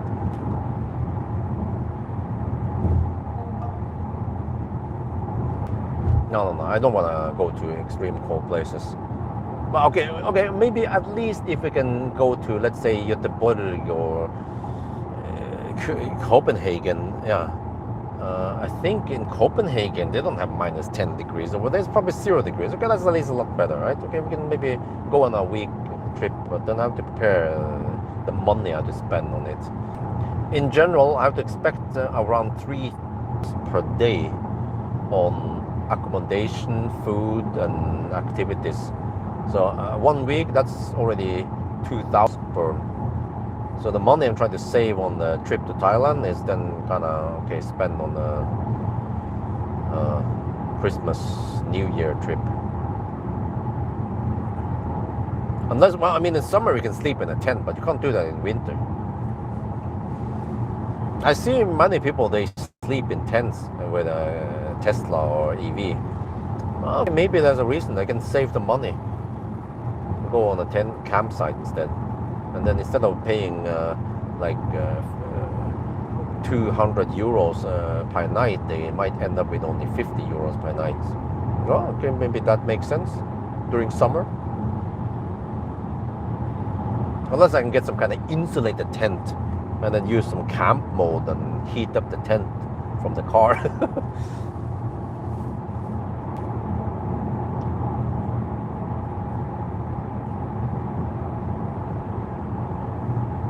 New Taycan, okay, great.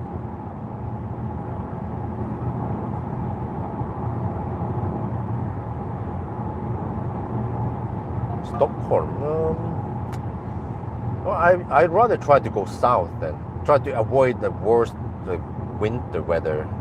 But I mean, normally we can't dodge it all. I mean, there could be some really cold periods in January, for example. So, okay, whatever. I mean, okay, it sucks a bit. Yes, I know Thailand is nice. I know nobody disagrees with that, but it's just very expensive. And I take a big hit on the income also, YouTube income, when I go to Thailand. Yeah, because my idea is that, you know, once we get the curtains and the zip screen and the air conditioning and stuff, okay, I don't know, I need maybe 200,000 NOK, right, to get things installed, up and running and nice. It looks nice. It doesn't look like a building site. Yeah, once all that stuff is installed, then offline. But then once stuff is installed, then we don't need more, right? Okay, there will be like tiny, like smaller things, maybe like a closet or something, or some IKEA stuff. But like now we're just missing like the major stuff, like air conditioning and stuff, right?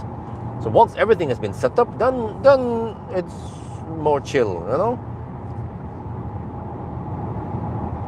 And my idea is that once the kids, they grow a little bit bigger, I can maybe go back to the Arctic Circle runs and try to generate some more money, and maybe do some more stunts like the 24-hour challenge and stuff like that.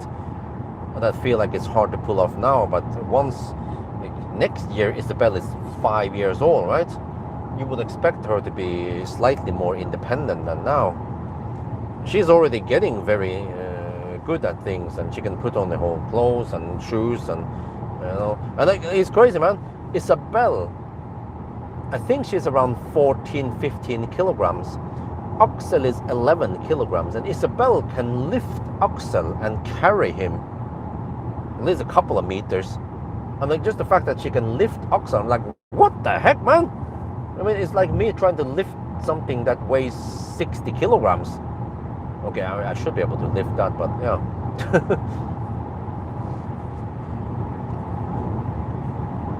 So I'm of course hoping that my income will increase within a couple of years, and then hopefully the interest rate will drop. But as long as those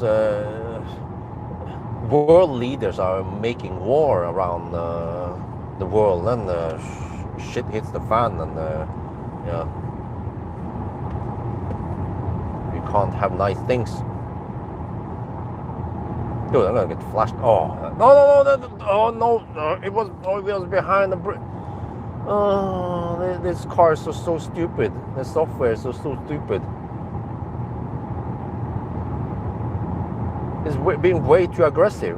Other cars will at least wait several seconds before it tries to fire up the high beam again off the bridge. Yeah, I need to get them early. Like, ditch all the trips to whatever, like 2-day trip to Spain or some shit like that. As long as I can get the cars early in Norway and test them early, that's what matters. I got some nice boost in the income in this spring when I got the iX3 fairly early, right? So yeah, hopefully I get some income boost now with the GLC and the GLB. Oh, blasted again. Oh man.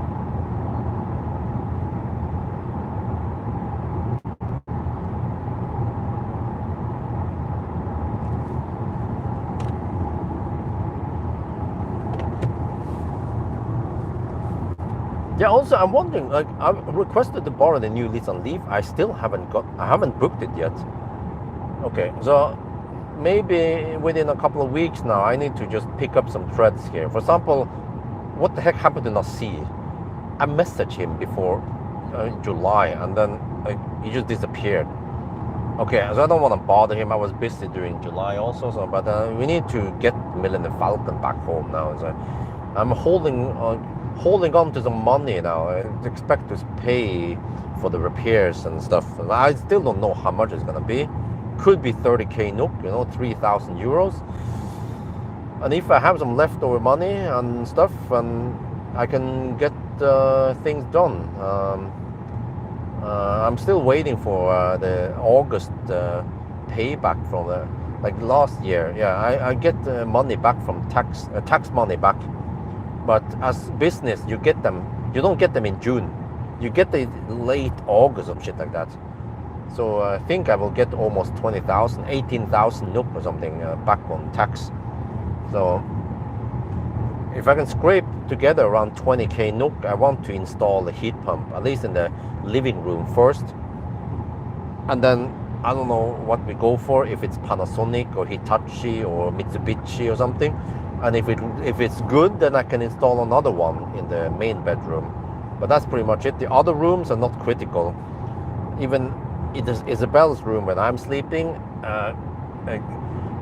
it gets hot there maybe just a couple of weeks per year. But this year was a bit extreme, but normally it doesn't get that hot, And I can just use a temporary heat pump there, no problem, no big deal for me. And then I believe that eventually, if I can afford the SIP screen instead, then that will actually eliminate the need of a heat pump. Because in my head, we already have very efficient heater. Yeah. And a few days that we get below minus 20 degrees Celsius during winter, then it's like, who cares? Right? It's like one to 2 weeks per year that it gets extremely cold, where the PDC heater kicks in the NIBE.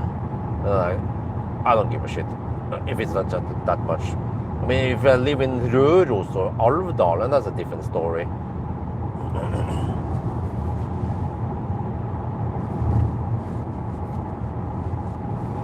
But at least, okay, so if we get the heat pump in the main bedroom and in the living room, the air-to-air heat pump, I will make sure that that one goes down to minus 30 degrees. But the NIBE only goes to minus 20. So if it gets really cold, what I can do is I can dial down on the NIBE system for the house, and then I can fire up the air-to-air heat pump, and it will help heat up the whole house. I could just open some doors to spread the heat, you know.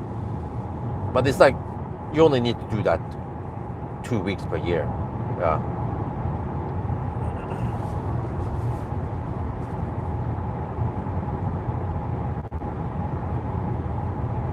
Oh, the Cupra Pawel. I should book it then.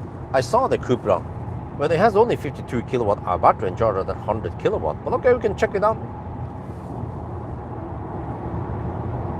I should definitely book the Cupra. And the ID Polo also. Yeah, I think I asked them about it, but they say it's not ready yet.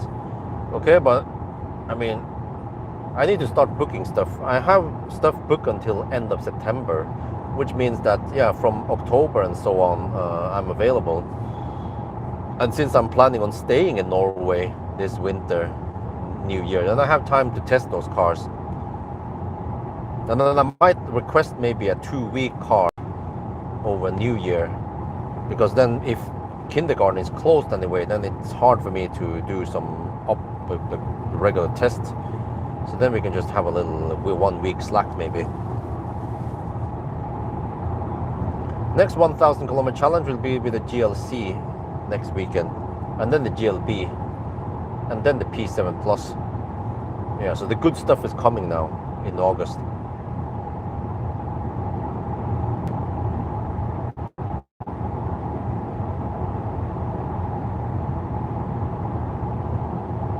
Wait, I should eat the bread and the second slice soon. I have 3 slices of bread, and I eat them before each charging stop. I have 3 charging stops total. So second bread slice is coming now. Wait, no, let me wait until we are in the rumble. I'm gonna record soon.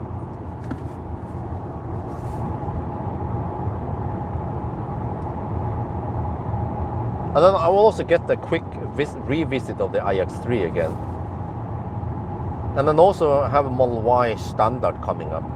So lots of interesting cars coming this fall.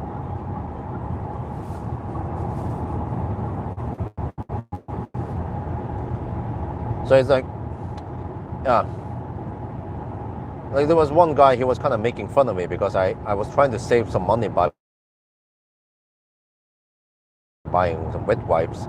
And he was like, well, but you have 50,000 NOK mortgage on the house, and then you're trying to save 500 NOK. No, it's more, I mean, it's more like 1,500 NOK I was saving by buying stuff I needed to buy in Norway anyway, and it's cheaper than Sweden and Denmark. But it's more like, okay, I can survive, I can pay for the house and the bills and the phone and the food, whatever, all the stuff that needs to be paid every month. But then I end up with maybe 10,000 NOK per month. And then this year I've been burning the leftover money on Millennium Falcon. I was like, and I don't even have him yet. He hasn't been making money yet, you know. Okay. But then if I can just somehow do stuff to increase my revenue by just 1,000 euro extra per month, then suddenly, instead of having 1,000 euro extra left over after everything, I will have 2,000. So then it's like, okay, just have to work harder to get the stuff done. Or at least I survived the house crisis.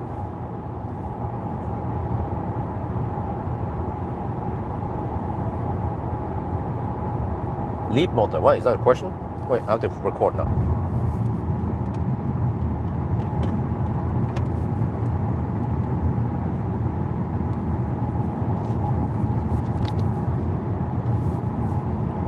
We are now at the concrete surface around Falkenberg, and yeah, you know, interesting fact.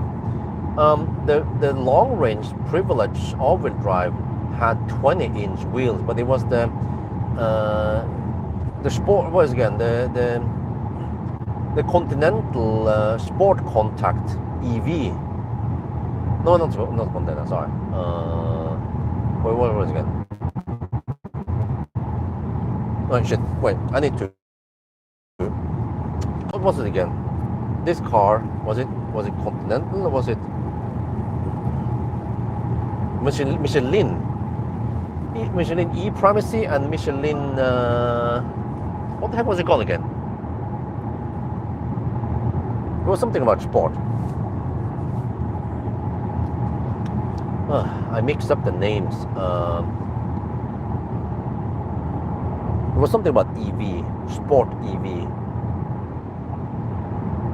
I can't look up on the table now.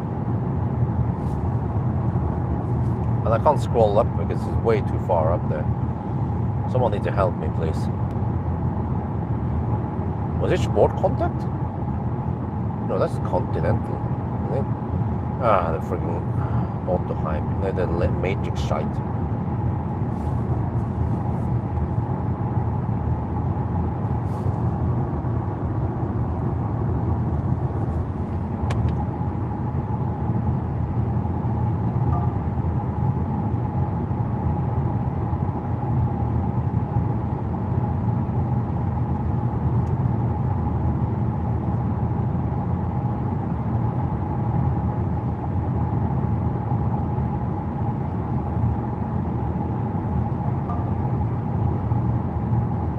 Pilot Sport. Okay, thank you.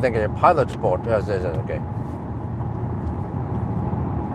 We are now on the noisy concrete surface around Falkenberg, and yes, fun fact: the long-range privilege EV, the privilege all-wheel drive, had the 20-inch, the 255, 20-inch, but it was Michelin Pilot Sport EV. But this car is equipped with Michelin Primacy E 19-inch, 245, 45, 19. So you would think that the 20-inch in the more expensive car is noisier. No, it isn't, because I measure it around cleavage that the 20 inches, they are quieter. So maybe the Pilot Sport, they I don't know, maybe they have acoustic foam or something, but they're quieter. So yeah, you can hear here on the left lane, it's quieter. So, I mean, compared to like an Xpeng G9, then okay, this is noisier. But oh yeah, shit! I should also mention that the nine. Oh gee, Lord! I'm still on the OS 3.0.0 something 301, I think that was it. Yeah, OS. But Matrix is shite, man. I've been flashed at least 20 times, maybe 50 times during this challenge. But yeah, so at least when I did the measurement, this car, when it comes to noise, it is still in the top 25. So it's still a very nice and quiet car. But it's, yeah, seems like you can improve the noise if it's a problem for you. If you live in the Nordic countries with rough asphalt, then you can hug the left lane like I do. Then it becomes better. Or you can maybe buy some quieter tires with some acoustic foam in it. Yeah, but then it might be more expensive. But for me, this is good. Let's hug the left lane then. Wow, the consumption is only 215 watt-hour per kilometer. That's not too bad in it.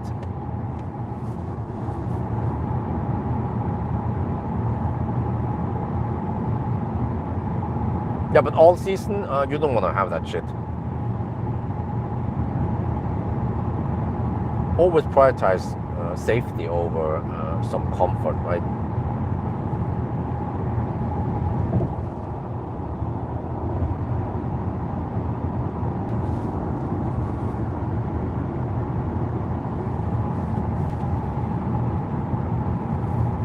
But wow, yeah, this is the current leg from Kongalv to here. Okay, we had 200 watt-hour per kilometer around Kungsbacka, right? And then it goes up now, 216. But oh yeah, we have the tailwind right now. I have to remember, tailwind, 14 degrees Celsius. Okay, status update. Wow, dude, we have 51% left. The car estimates 18% at Harlandsåsen.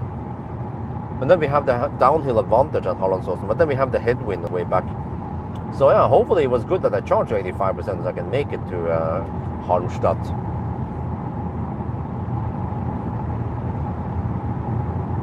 Well, yeah, this is good. This is what matters, right? At high speed, the consumption doesn't go through the roof.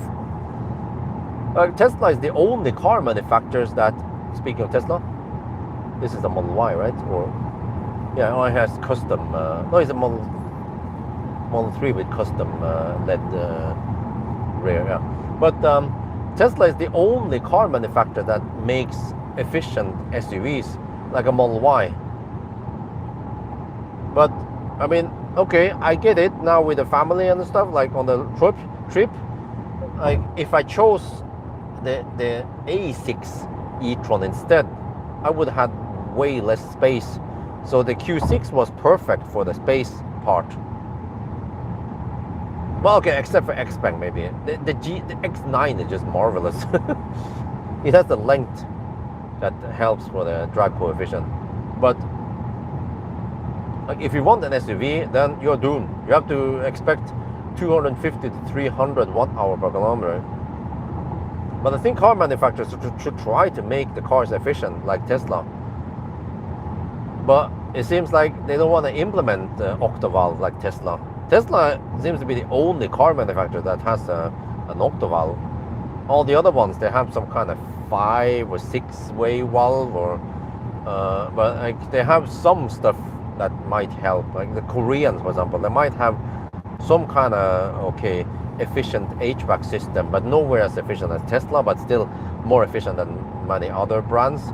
But then they are sucking on the drag coefficient, like Ioniq 5 or some of the EV5 or EV6, EV5. Yeah, even EV6 is not that efficient. But Tesla just got everything right. Good HVAC, low friction in gearbox and wheel bearings, like super efficient HVAC system, super efficient car, very good aerodynamics. All that stuff together allows them to still be able to kick ass even with only 250 kilowatt 400 volt architecture.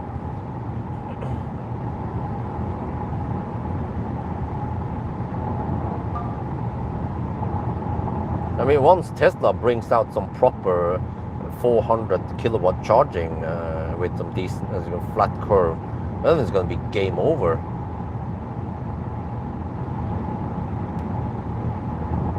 Wait, 2 watts on this shit?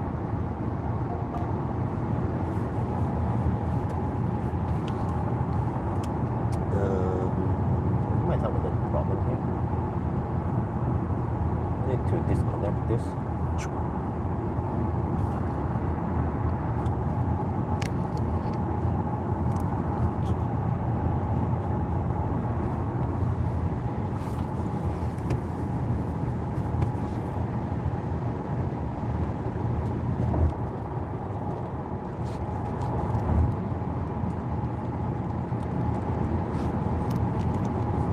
How is the power bank going? Oh yeah, now I can eat. I forgot. Don't forget to eat, man. Don't forget to breathe while you're doing this challenge. Okay, let's see. Well, power bank is down to 56% after 6 hours. Wow, that is impressive, man. 6 hours of runtime. No, my bad. I started for 4 hours. Okay, 4 hours. Okay, so around about 1% per, 10% per hour then so far. Okay, now I can eat my second slice of bread.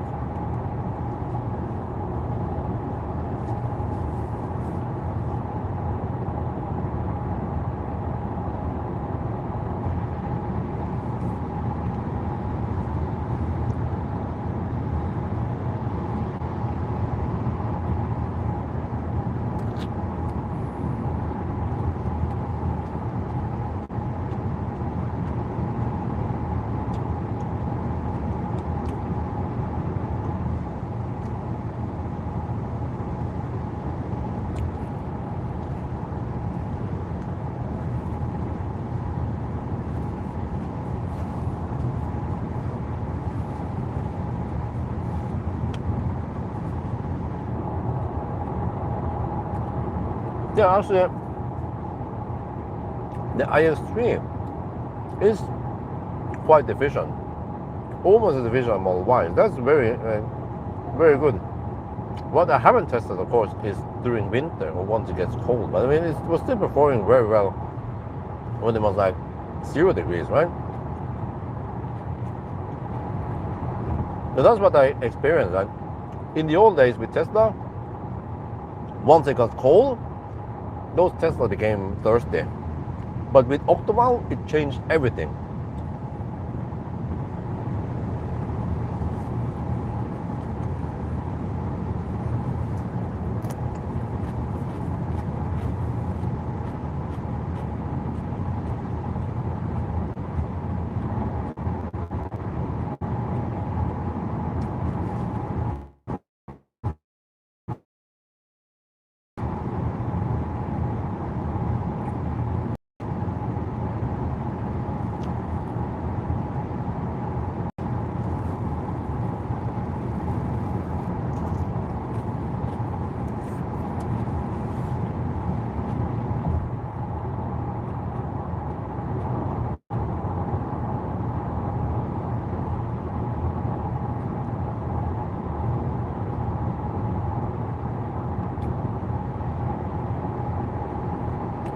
Wow.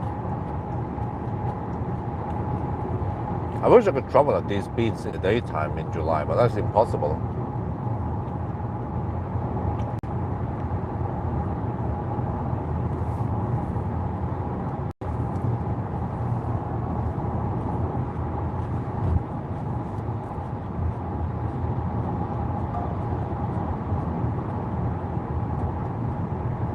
Yeah.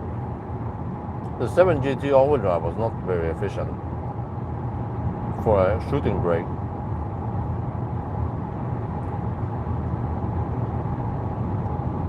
But yeah, the ID7 was remarkably efficient. But it was mainly the rear-wheel drive fastback. The boxier all-wheel drive GTX station wagon was thirstier.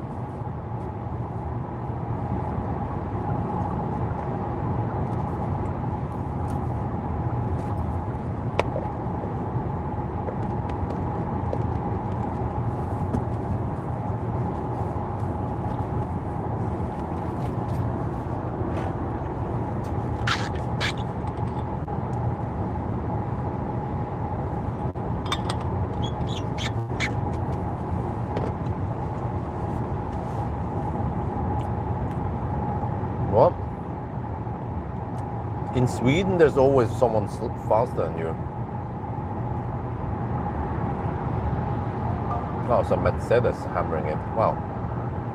Dude, it seems like he's going at around 160 kilometers per hour. Yeah. Okay, that is a bit too fast. If the policeman catches you, they will give you a ticket. I'm right on the limit where they probably don't pull me over. Yeah. Because there was one night I was hammering at the same speed doing 1,000 kilometer challenge. There was a policeman lasering at the exit at Falkenberg, southbound. I was like, huh? Really? But he didn't pull me over.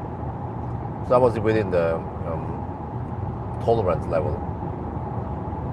Otherwise, you have to pull over everyone, you know.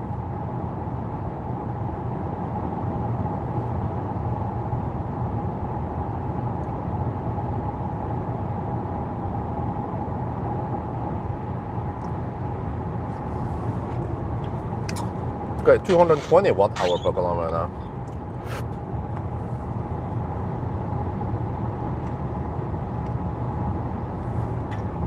Yeah, man, the thirsty cars will be at, let's say, 270 watt-hour per kilometer or more.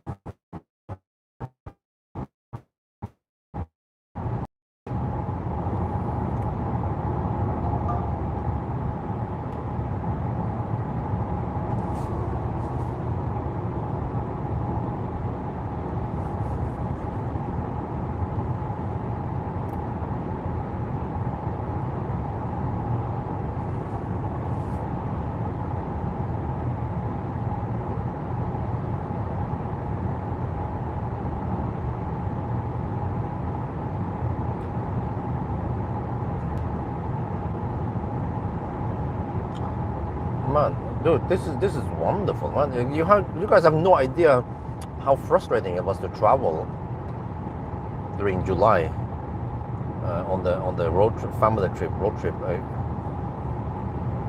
I normally enjoy driving, right? But it was like, get the fuck out of the way, you know, like don't camp in the left lane, like idiots with campers and I don't know, or just normal Nissan and freaking. Like you can see them, right? Those station wagon with a roof rack or some bike on the back. They're just camping in the left lane, going so slow, and there's 20 cars behind them trying to get past. And at least they don't. Many people don't undertake. For me, I'm like, okay, no police here. Okay, but I also try to avoid undertaking. I also don't want to tailgate. What the heck the fuck do? You just camp behind everyone else. But I actually want to go faster. Many of the guys who camp in the left lane, they just want to derp over there at the speed limit anyway, or slightly below the speed limit, right? So then they might as well get over to the right lane, but they don't. So I just wonder. Germans are the worst. Yeah, you know what? I agree. Because in the EV5 trip to Igor, on the way back from around Flå all the way to Hønefoss and shit like that, for a really long time, I was stuck behind a bunch of cars, but the frontmost car was a German registered. I don't remember, it was a van or it was a German, right? And he was consistently driving 15 to 20 kilometers per hour below the speed limit, and there were lots of cars behind him. And the problem is that stretch, it is quite hard to overtake. And I mean, I had a family with me, you know, and I have some pricks on me, so I can't just hammer too hard. I had several constraints. Well, like why didn't that idiot of a German just pull over? It would cost him 1 minute. Like he should have used the mirror, just see that there's lots of cars behind, and he should have realized that he was constantly going 15 to 20 kilometers per hour below speed limit. The road is very safe. It's like no problem keeping the speed limit. There was no reason to go that slow. I was like, yeah. That's just the tip of the iceberg. I don't want to bitch to you guys too much, but if there's a way for me to travel at night with a family, I would really try that. Let's say, okay, we go to Leos or some shit, playtime, and then maybe 6, 7, I don't know, 7, 8 in the evening, we get the kids ready, put the pajamas on them, get it nice and warm in the car so they don't freeze, They usually don't freeze anyway. Brush the teeth, and then instead of putting them to bed around 8, we start driving.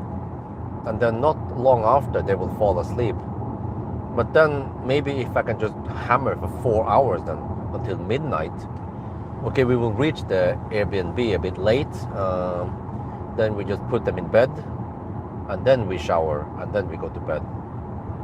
That would kind of work, right? Because 4 hours of night driving,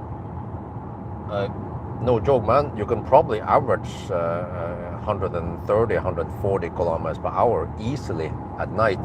Whereas in the daytime, it drops to maybe 90 kilometers per hour if you factor in some Unfall and detour and Laderstau and shit like that. So the night driving is just way more efficient. It could be almost twice as efficient. You could have almost twice as high average speed at night. Which means that like just 4 hours of night driving could equal almost 8 hours of day driving, or 2 to 3 days of driving, right?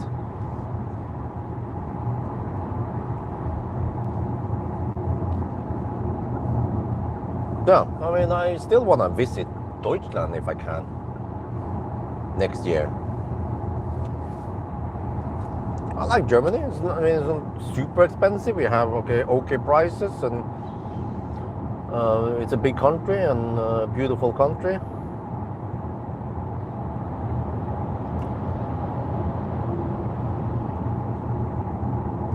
But there was one thing I didn't like about Germany, at least cars and where was it again? But at least cars, or in general in Germany, yeah, in Lübeck also. Lübeck, people are smoking everywhere, and even like when people are in public, just waiting to cross the street, or in crowded places around the cafe. Once again, cafe.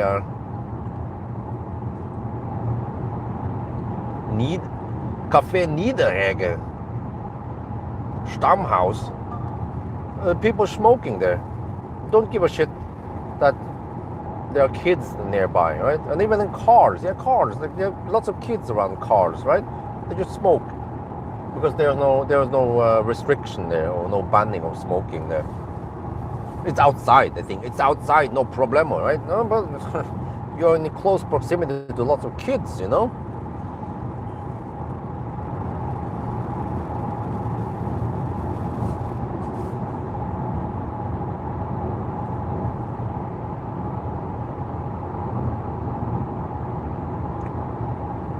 Huh? You get 220 watt hour per kilometer. Oh. EQS though, it's quite efficient, yeah. It's a sedan, it's long, it has a length advantage. Okay, how is it cooking now? 39%. Oh yeah, we just passed Halmstad. Okay, so I will arrive at 18%. Oh, okay, yeah, we should be able to make it, right? Consumption is 219. Okay, bailout point will be Snappart. But that's only 300 kilowatts, so that's kind of downside. Or we can go, Melbystrand. So we kind of want to reach Halmstad with, I don't know, at least 8% to get full speed, right?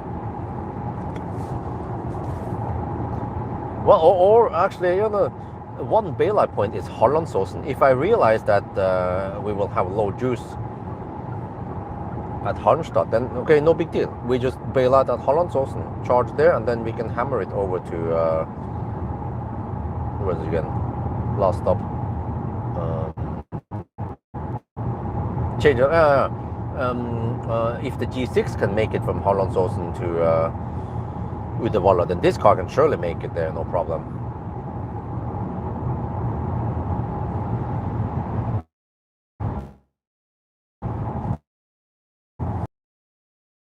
can't see the state of charge. I just have to report to you. It's 38%.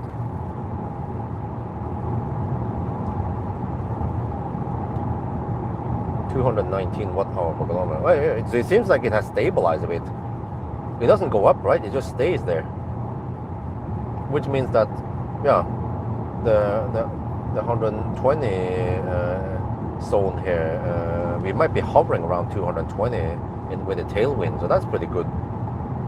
Okay, still more than Tesla, but yeah, not crazy high.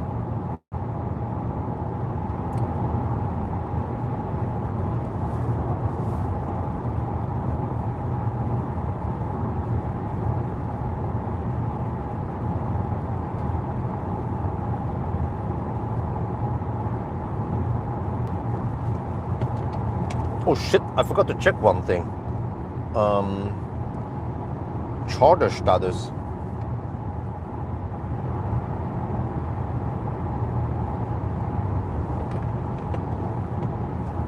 You have to check that there is no laderstau or sharing at Halmstad.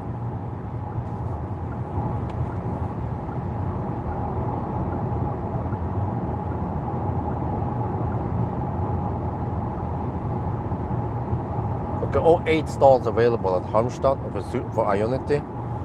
What about Zeekr K?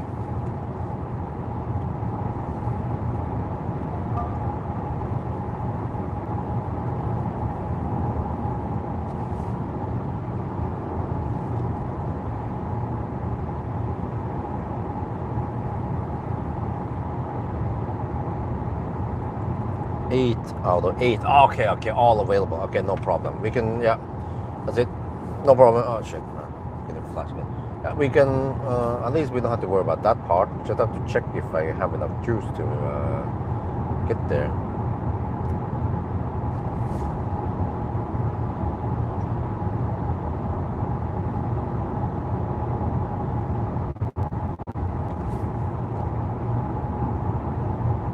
It's slightly better than the Zoe.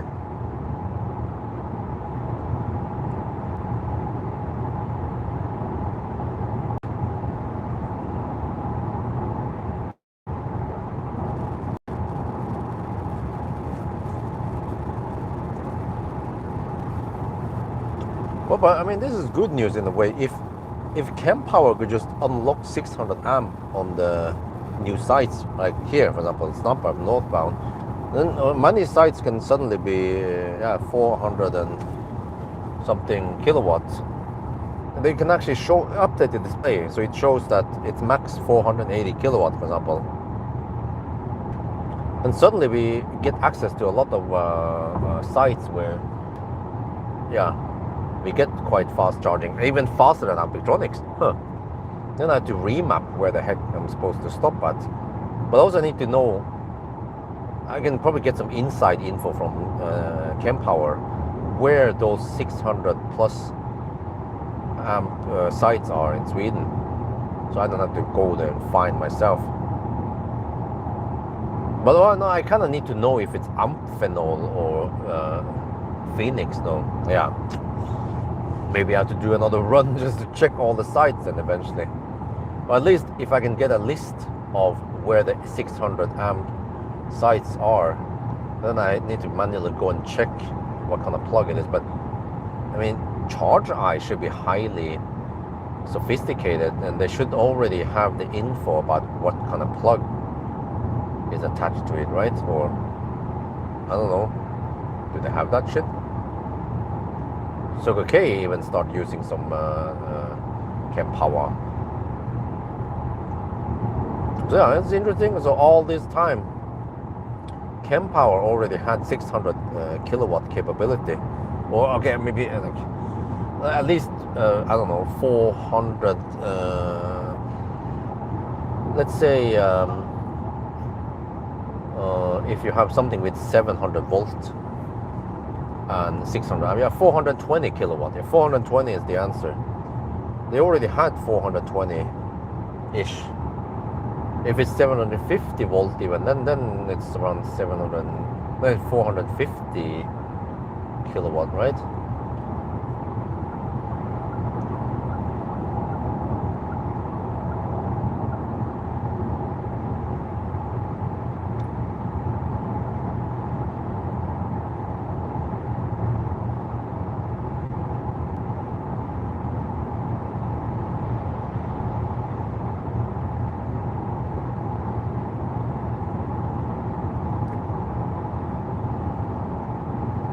Wait. Oh, dude, I was looking at the map, and seriously?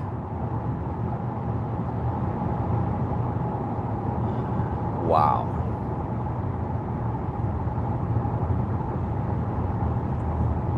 This software is really bad, man. Because I was looking at the map, it was claiming 18% for the longest time, right? Well, you guys know. Oh, that was a deer by the road. Oh, in the inside of the fence. Uh-oh. How did he get there? But, dude, I was like, okay, we will arrive at the turnaround point at Hollandsåsen with 16%. You guys know where we are. We are almost at the turnaround point. And then I look over to the car's display.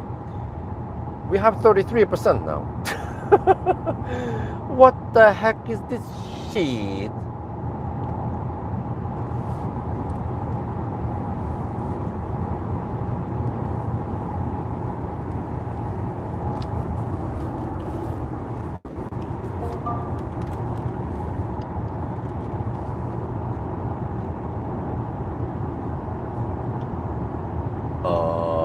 We are almost at the turnaround point at Hollandsåsen, and then I was paying attention to the navigation, right? It was saying, okay, you will arrive with 16%. Okay, no problemo. Okay, all good. Yes. Well, I was like, wait, 16%. Can I make it back? I want to turn around and then go to Halmstad. Can I make it there? Not sure. Well, I can hopefully make it there, right? 16% on arrival, and then I look here. Wait, what? We have 33% right now. Okay, and we're gonna drive. Wait, current location. Oh, I haven't pressed start. Oh, I'm a noob. Then it shows the correct. No wait, huh? It still shows 8. What? Dude, we're gonna reach that point in 6 kilometers. Yeah. And the car claims I will arrive at 18. Wait, what is it saying? It's so hard to read it. 18%. How is that possible when we have 32% now? Okay, let's wait until we arrive there and see what happens.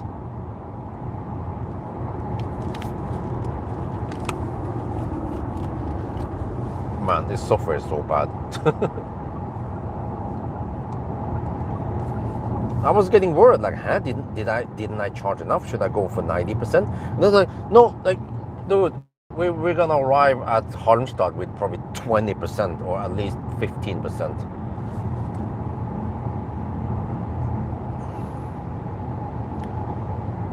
Yeah, no joke. We will hit the turnaround point soon here and the navigation. And navigation now suddenly jumps up to 29%.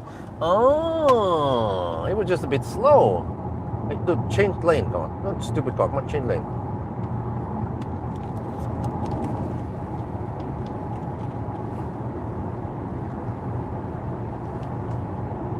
Oh, it was just a bit slow. Now when we are 3 kilometers away, then it says, oh, you will arrive with 29%. Oh, okay. The brain is just a bit slow, that's it.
Okay, we will supposedly arrive with 21% at Halmstad.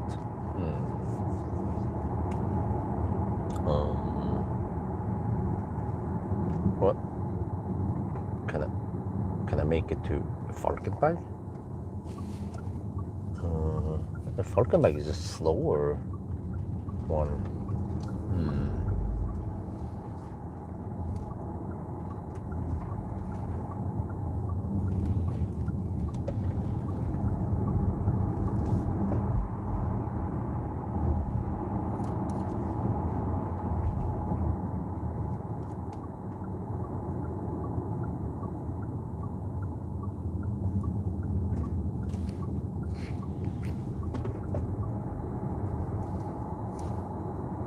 Oh, this car didn't blend down for the car that was turning in there. Like it didn't detect it or didn't care. So it was kind of blinding that other car there.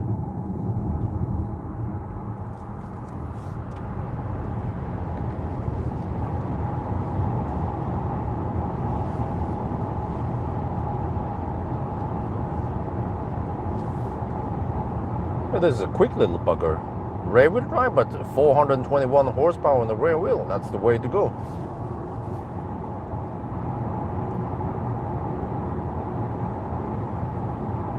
The Polestar 4, I would take the Zeekr any day over the Polestar. I just like, I don't know, I don't like the cheap feel on the stalks on the Polestar. It's like the same cheap stalks like they use on the Volvo EX30, for example.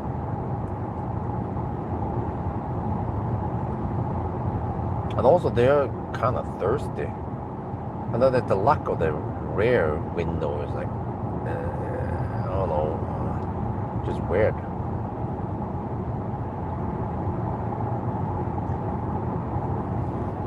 %20 now at Halmstad. I think that, okay, probably no big deal. We just follow the plan, stick to the plan. Well, it means that stop will be short. That will be the 10-minute charging stop, right?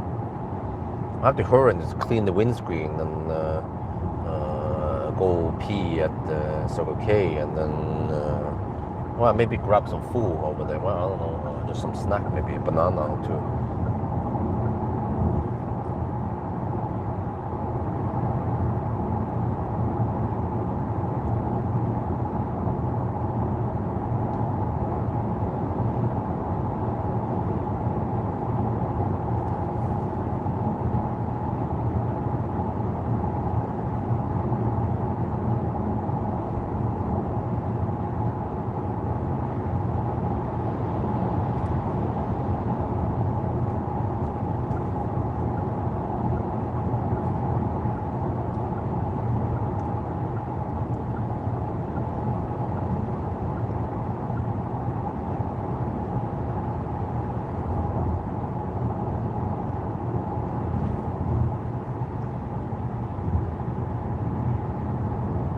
No, 10 minutes is overkill.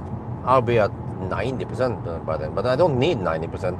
Like, I technically I only need around 75% to have a 10% margin. I calculated I need to spend around 65% on the next leg now after this.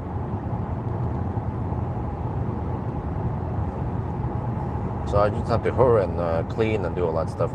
This time I'm probably not going to film that I'm cleaning the windscreen. It takes that precious 30 seconds to 1 minute to set up the camera and so on. And I mean, when you only have 10 minutes or less at the charging stop, then every minute counts. Yeah, kind of funny to say it, but it's actually true.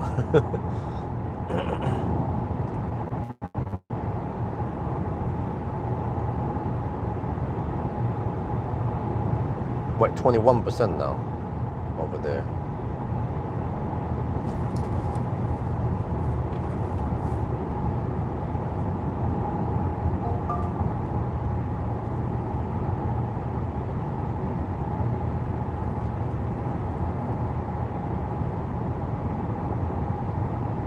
Would it make any sense to go to Falkenberg? 64 minus 23. That's 41 kilometers. If the consumption is 230 now. That'll be 12% extra. Wait, it sounds to me like I could arrive at Falkenberg instead with around 8%.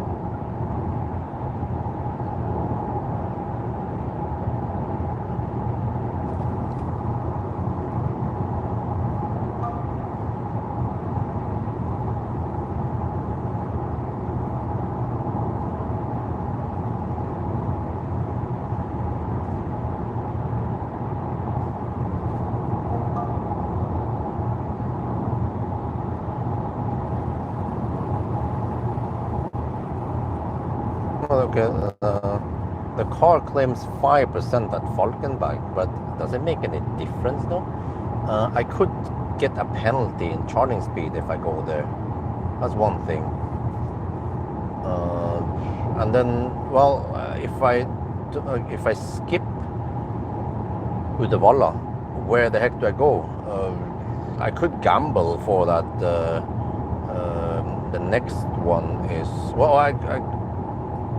I could go to Strömstad maybe, but I hope I can get 350 or 340 kilowatt at Strömstad. But those tritium chargers are getting old, and like when I was on one of those tritium chargers last time with a fast charging car, no, I think it was a G9 even. It was supposed to be 350 kilowatt, but I only got 270 or something on it. I was like, okay. So with this car, I actually want to avoid Strömstad. So then, okay, I could go to Hogstorp and hope that Circle K is not being lame over there tonight. And then there's one stall away from the Circle K that has the Phoenix contact. So if I can start the charging there, it will be fine, no problem. If not, then we need to dig around and go to the next one if I have enough juice there to go to the next one, or I can go to supercharger and deduct for it. But it's gonna be kind of messy, and I want to avoid that. I want to have a clean run without any deductions. So summa summarum, I think we'll just stop at Halmstad instead of Falkenberg. Also, Halmstad is a faster exit.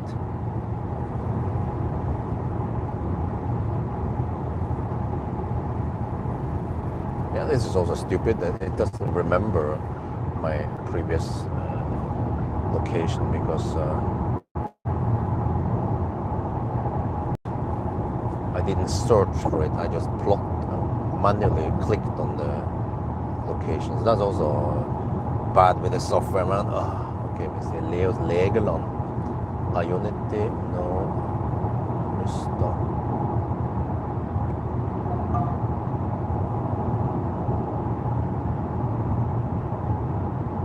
So okay. Cool. Well, did it preheat or something? Let me just check here. Energy management. Oh, okay, batteries reached the maximum. Okay. We'll be there. It's 14 kilometers left. We'll be there any time now with 20%. Well, it sounds crazy, but we just stick to the plan. I have already planned this beforehand in calm environment, not driving, but just sitting in the front of the computer. So which means that the decisions I made earlier this evening was well thought. No, nothing like impulsive or something like that. Crazy ideas. Already consider everything, and that was the best deal. We should just stick to the plan. Yeah, exactly. Fast exit. So that's what we're going for. You guys know it, right? At Hallandsåsen, at Halmstad, it's quite fast exit and fast entry. So if you can save 1 minute, that is 10% charging. No, it's not. It's like it could be almost 5% charging. Yeah, 1 minute.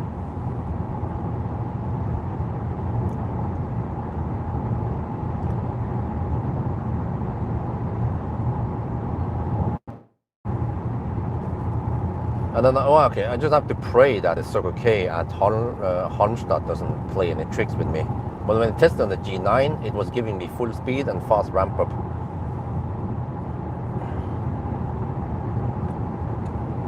And if it slows down or shit like that, we just deduct for it. We know roughly how long it's supposed to take.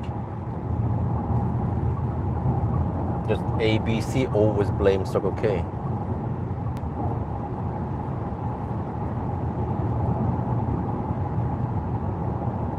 Okay, so this was 223 watt-hour per kilometer from actually from Kongalv and all the way here. Okay, all right, let me switch over to the total trip. Let me see.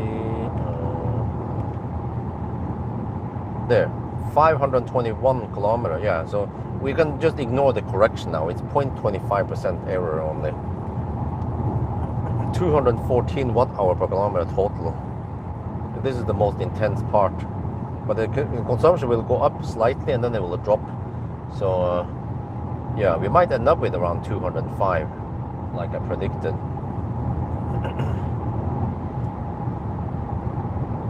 8 kilometers now, almost there, right? Have a little bit of time. Run over to the gas station and let me see. Grab 2 bananas. I will buy 2 bananas, so I know exactly what to buy, where the toilet is. Hopefully no toilet stall. Let's plug it in, use the Circle K app. Hopefully it starts charging. Verify that it's going up, schnell.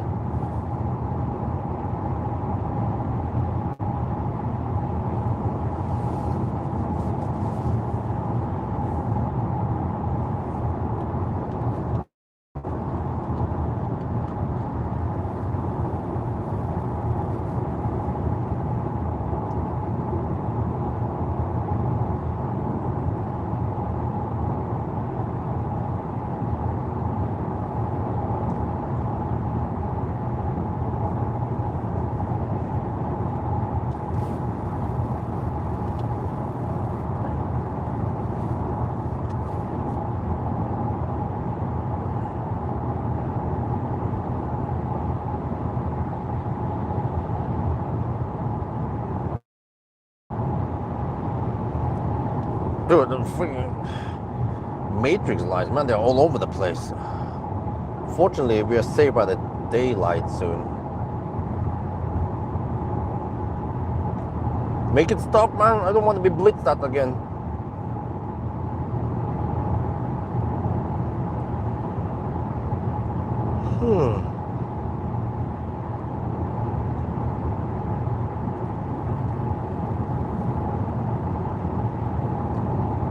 Wait, let me check on the power bank. How is it cooking now? Oh, it's still at 62%, what? No, 52%. Okay. 52% after around 5 hours. Okay, so that's 10% per hour then.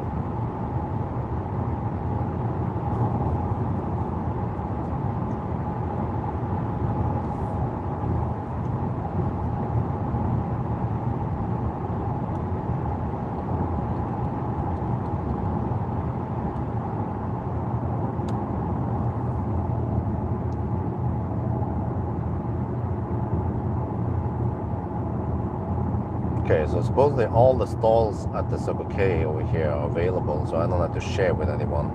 And then hopefully no Nisse pulls up right next to me while I'm charging. I shoo them away. But if I'm not there, then of course they could do that and mess up the charging session and share the power. So here is where it is relatively quick to do. Just change lane, man. Come on. Car refuses to change lane for some reason. Okay, microphone off. Minimize the lane.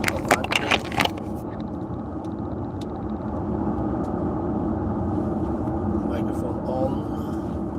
Now you can try to count how many seconds we actually need to get over to the charger. It is quite quick and short. It's almost like a Shell Grellan pit stop. Wow, they're having a meetup over here, some shit. Okay, we see Circle K chargers, lots of them. Hopefully all of them. Yeah, I've already checked before. I'm just gonna verify, but yeah, I remember it. All of them are Phoenix.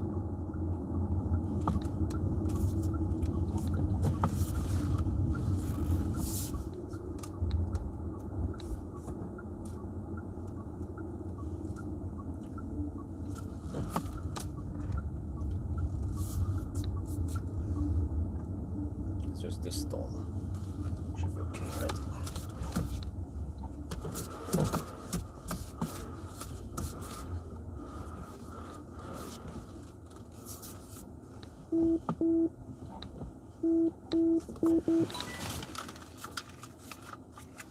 $530 kilometers. Okay, we are probably 21%. Halmstad. Turn off HVAC. Come on.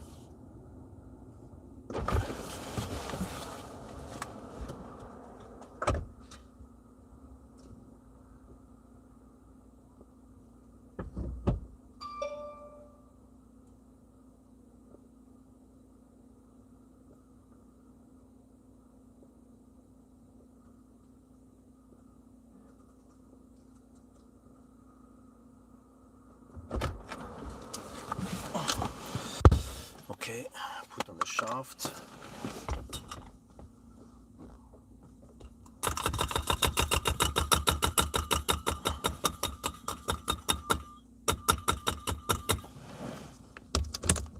There, it's relatively quick on the handshake.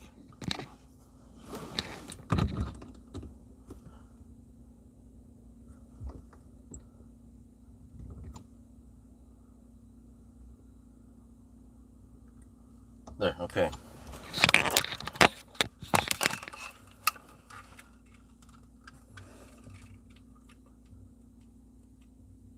Second charging stop.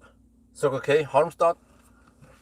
Getting, well, okay, what seems to be maximum speed on this car? 325 kilowatt. Okay, but it's going to be flat, but dude, we arrive at 21%. This car is actually fairly efficient, yeah. So we can go this speed, but let me say, okay. Maybe, okay, I need to quickly do some cleanup here. So, we have this here. Okay. Well, let me do this.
Okay, quick pit stop. 64% already. What?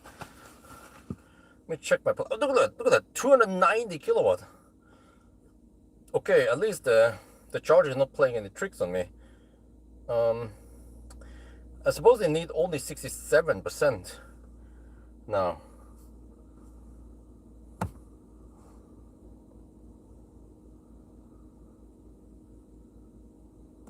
I just have to do this quick. I have to search for.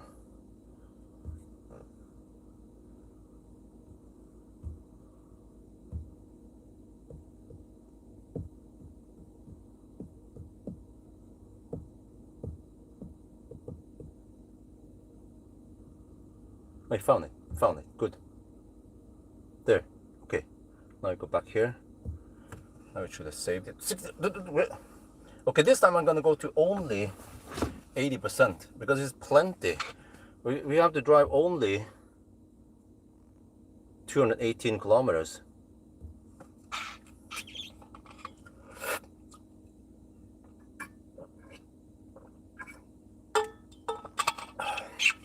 I can do the math, quick math here. Once again, with the one, yeah, 218 kilometers. We start, okay. 218 kilometers. Go back here. That's what I wrote. Yeah, 218. Consumption on this leg will be no more than 220. Yeah, so I need to spend only 63%. So I will arrive at 17% on it. We're gonna go. I have to just go out and film this and then. Yeah.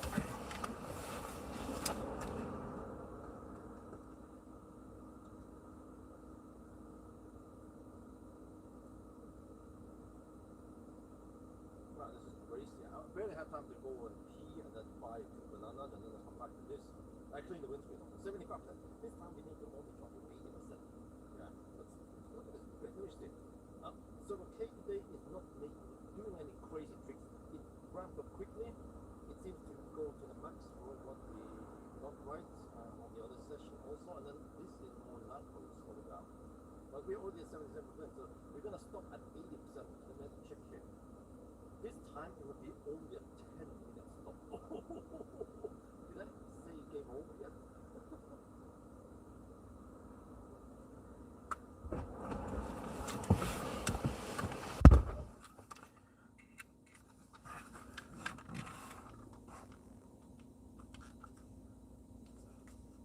It's time to leave. We are charging at only 216 kilowatt.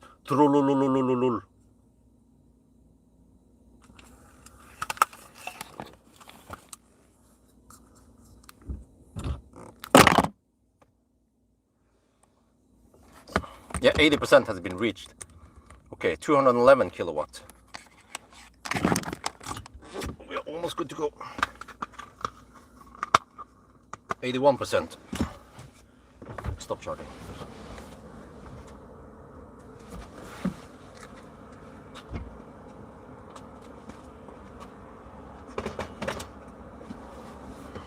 Okay, guys, that was 10 minutes of charging only this time. Okay, clicking this, and off we go again. Now let's see how many seconds does it take to get back to the autobahn from here. Still gonna go not too fast, of course.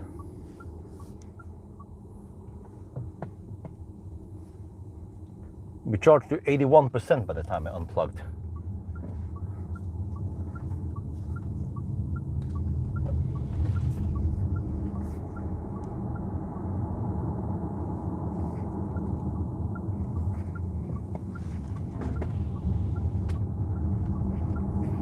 That was schnell, right?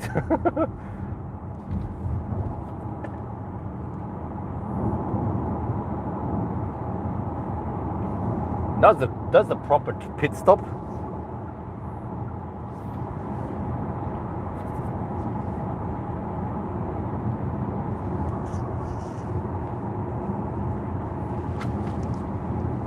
Yeah, and now we need to drive another 2 hours to get to the last charging stop. I purchased 2 bananas. I went to pee and I clean the windscreen, and I refill my bottle, drinking bottle. So you see, that's one of the fastest pit stops. If you go northbound. Southbound is different, way slower. But this might also be my choice. I might follow the exact same route here with a P7 Plus. It just boils down to how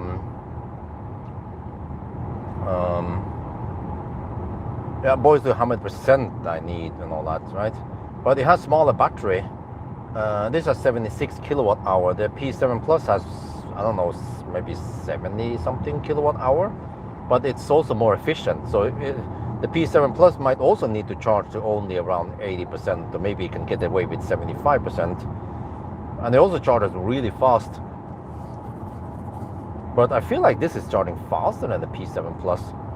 But then the P7 Plus has the efficiency advantage, despite that it has slightly smaller battery.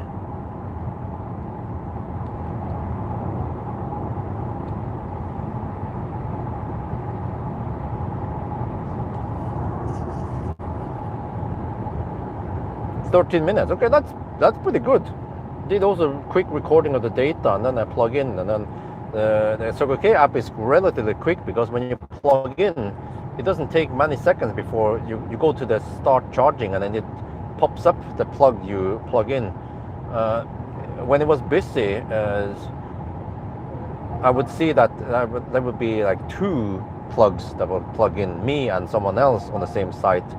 Then you just have to make sure that you start charging on the correct plug, so you don't start the charging on your neighbors or someone else in the Circle K on that site, you know.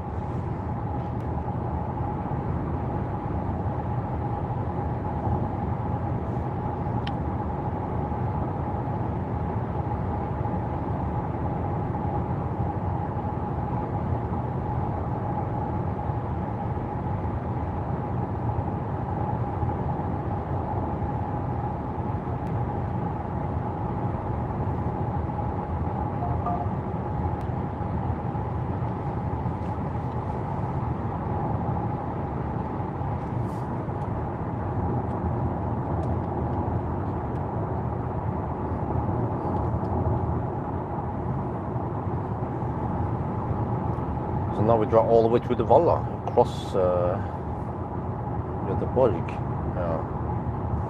Okay, I need to check here. Yeah, check this. Okay, the consumption now is reported as 323. That sounds about right, because we have the initial burst.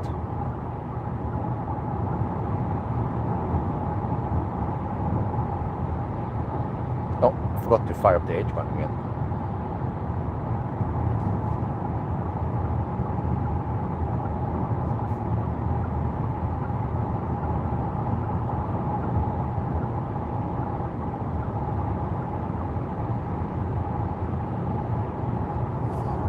Well, it has the same 320, 30 kilowatt session, whatever. So I guess I don't have to retest it at Supercharge. No, don't do that shit. Oh, no. Holy mackerel. No, now the car refuses to change lane, because there is another car in the left lane.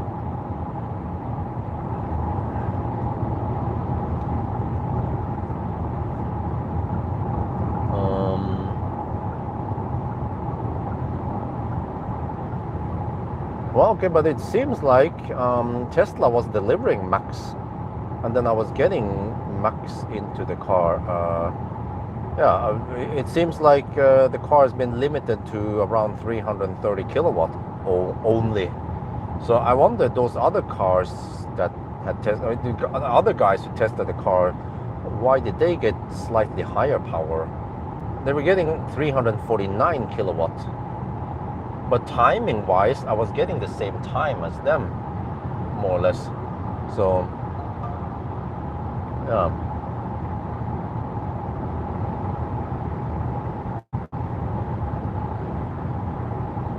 Okay, but whatever. It means that the data I collected is correct then. And then most likely, if I retried again tonight, I will get the exact same result. This is also what I was looking for. Do I get 400 kilowatt during the Challenge? No, I don't. It's still 330 kilowatt for some reason.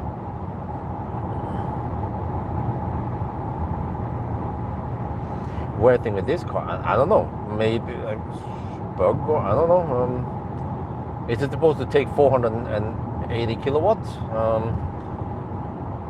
Well, if the voltage is almost 700, and if it can get 700 amp, then that's 480 kilowatts on the Tesla supercharger.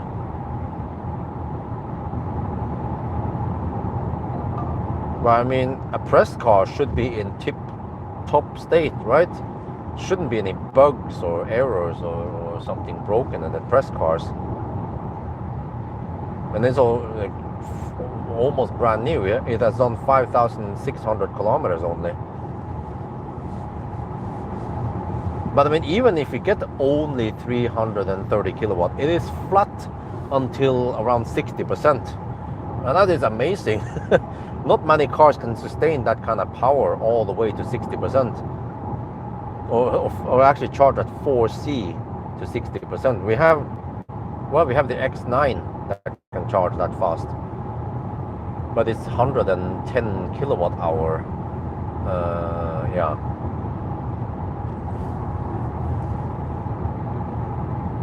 It's charging at around 3.7C to 60%.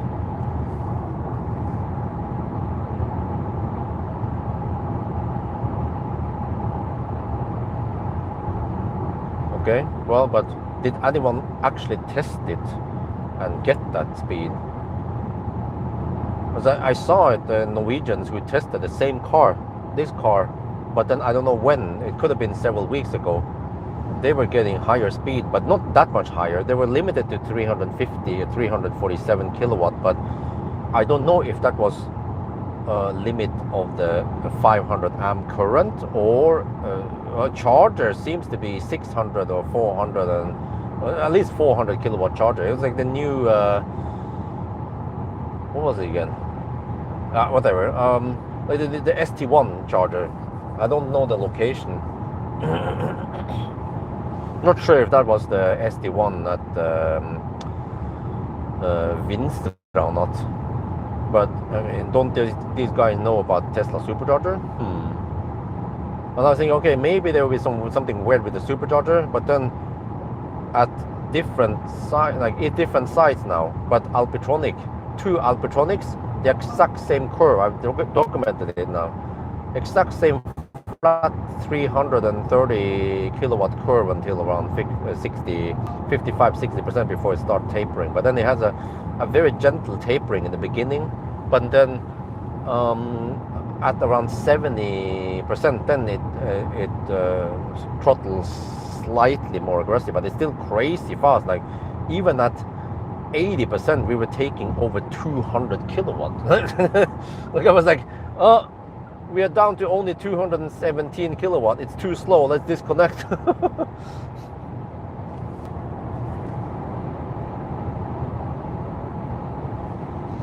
Well, the EV KX charging curve seems to be incorrect,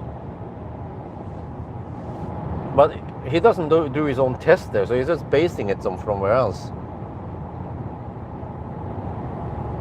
Oh, maybe I look at the wrong curve. Maybe that was the long range, the 100 kilowatt hour. Yeah, that makes sense.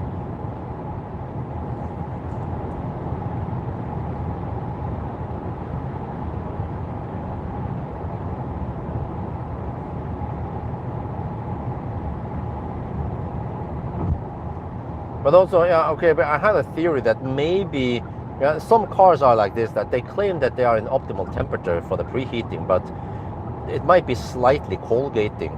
So yeah, but now, especially when we hammer it on the 1,000 kilometer challenge, the battery should be hot enough, and two consecutive sessions yields the exact same curve.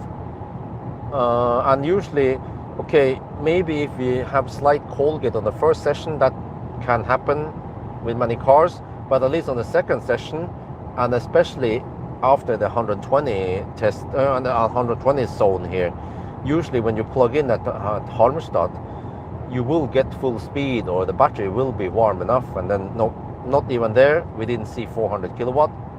I know that the hardware is capable of 600 amp and 400 kilowatt, but it's just that the car wouldn't take it.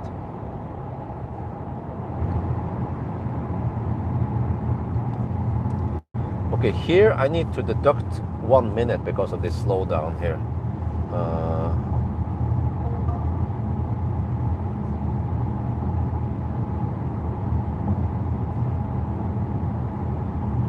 This is broken by 1 minute, and that becomes 1 hour and 43 minutes then.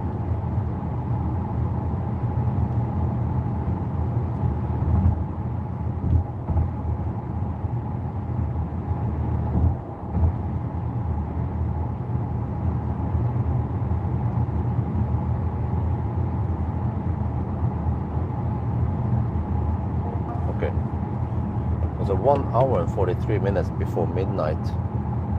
That means we are getting close to the 5-hour mark in 1 minute. Close to the 5-hour mark, and we have done, well, we can drive a lot, but we have done, check here, 557 kilometers.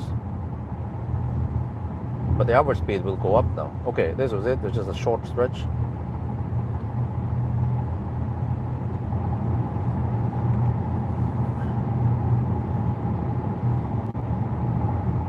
$257 watt-hour per kilometer now, so there might be some cool down after the session. But the car estimates 14% at Uddevalla, so it's close to my prediction, around 15.7. I think I estimated 17% at arrival.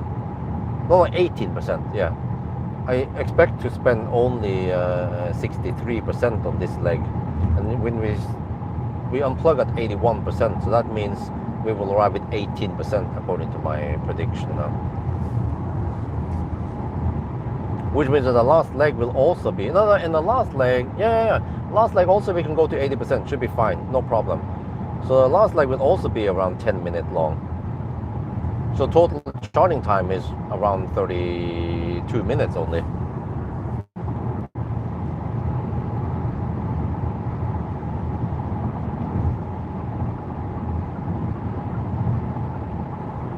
Is getting kind of bright-ish soon.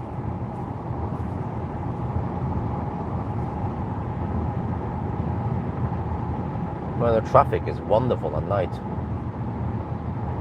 I think it's more or less back to what it should be now. It seems like more and more people are traveling home. Yeah, I noticed just 2 nights ago when I was doing the charging test, there was a lot of cars going into Oslo, into the city. Seems like lots of people were traveling back home before the weekend, and then probably I don't know. So I'm trying to understand what's going on, what traffic, and so on, because it's actually relevant for me who's traveling and doing all the test I do. But yeah, the plan is to do a Sunday drive on Monday on this car. That'll be the last test I do. I don't bother doing a banana box test. It's exactly the same, more or less. The front has gone up. I mean, the front here in the rear-wheel drive is slightly bigger, but it's like tiny bit bigger only. So you can still not fit banana box in there. And then I've done the acceleration noise test. I guess I could do an interior view, but then it's just, okay, you're lacking this, you're lacking that, but the space is still the same, it's just, you still have the reclining seats. So I'll probably just focus on the driving stuff and the Sunday drive, and I think that would be relevant for some people. And I wonder if this rear-wheel drive with a smaller battery is more relevant for many people. So we'll see again in the Sunday drive if we can get 76 kilowatt hour from it. And I have to figure out roughly what to expect, what kind of range. But we usually get 20 watt hour per kilometer lower. So what it means 125 watt hour per kilometer. Ooh, that's 608 kilometers of range. I can go. I can go the regular route, the regular Venabygdsfjellet route, for example. I'm not sure if people are bored of that yet. That'll be around 500 kilometers. So then, if wife is okay, if I can come home late, let's say at 6 or something, and if I can try to start early that day, I can finish everything without having to take a second lap in the evening.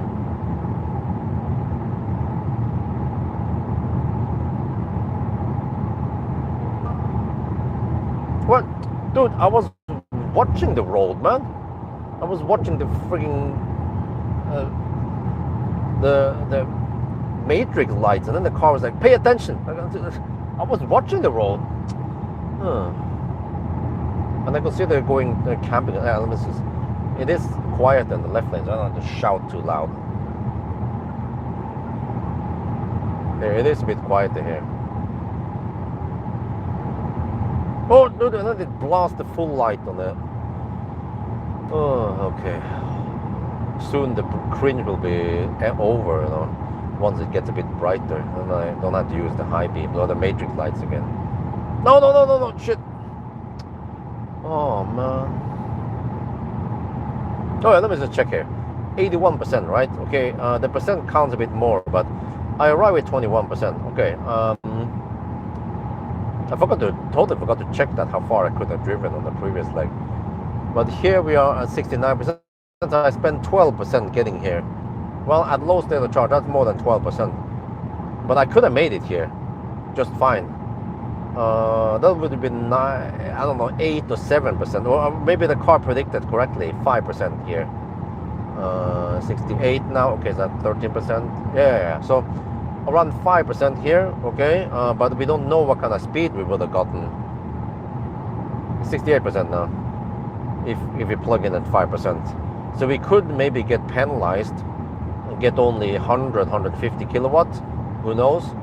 And it is a slower detour. You know the route here, right? It's kind of slow-ish to get over to the Ionity. Well, actually, it's not that slow, but then on the way out, unless I, of course, go the wrong direction, but then you have to loop a little bit extra. So, I mean, this could be 1 minute slower.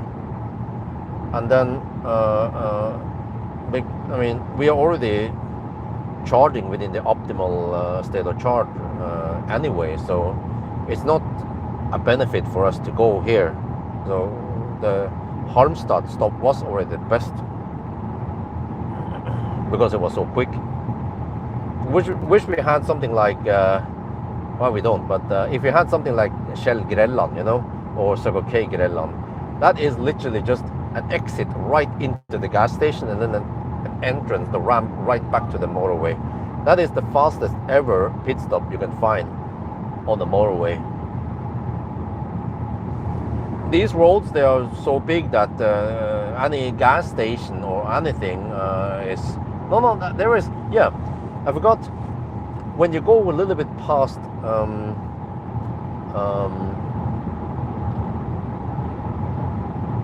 yeah, I was wondering if that guy will get in front. If you go a little bit past Helsingborg, there is this place where there is a gas station on each side of the road, but I don't know if they have chargers there. I think it was UK28 on each side.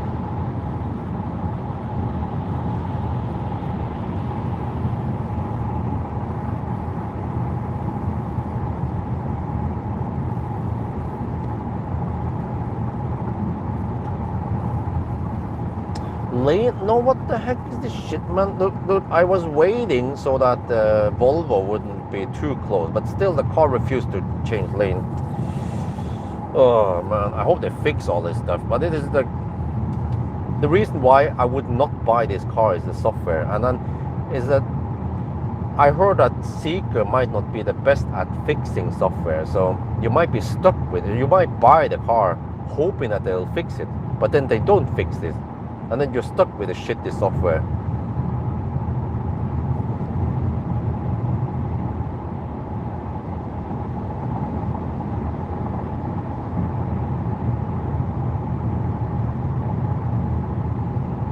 You know, would be great if you can code it like a BMW i3, the classic i3. If there be some kind of configuration file, and then you find a setting that lane change, I don't know how it measures distance or time to the car. Okay, maybe it's set to 3 seconds. Okay, we change it to 1 second. Then it allows the lane change. And then distraction alert timer is set to 3 seconds. We increase it to 5 seconds or 10 seconds. And then what else is it? You know, that would be great if you can do, because if the car has been programmed well, if it has good code, there is a config file somewhere with all these variables or constants, and you just go and then you change the constant on the config file, and then that's it. It fixes all the annoying things. But who knows? Maybe they have hard-coded stuff in the code. That is bad if it's like that. Or yeah. Well, basically, if it's no variable, it's just like then the mechanism is just hard-coded that it just, I don't know. Yeah, there's no variable for checking distance. It will just hard-coded that it needs to be 3 or 5 seconds away or some distance away before it allows the lane change.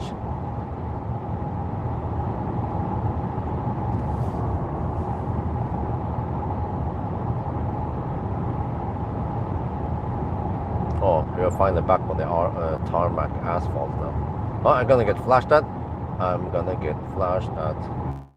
I'm gonna get so flashed at 3, 2, 1, boom! Wait, there, okay. No, that guy was very patient.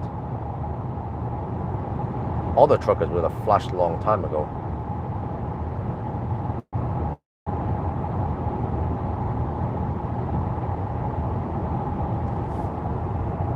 Oh, I can already feel it, that it gets brighter later now.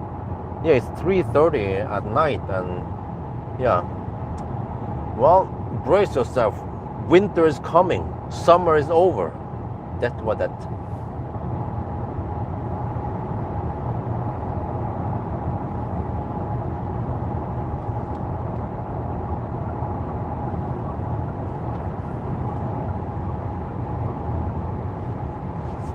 Okay, maybe I'll have a banana.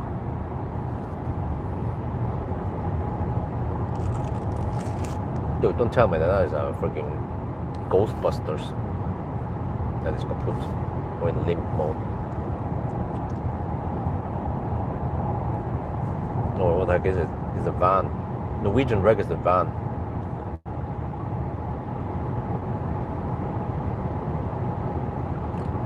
In the true spirit of Top Gear, I'll leave him behind. It probably has Viking support anyway. Well, I can see the headwind now.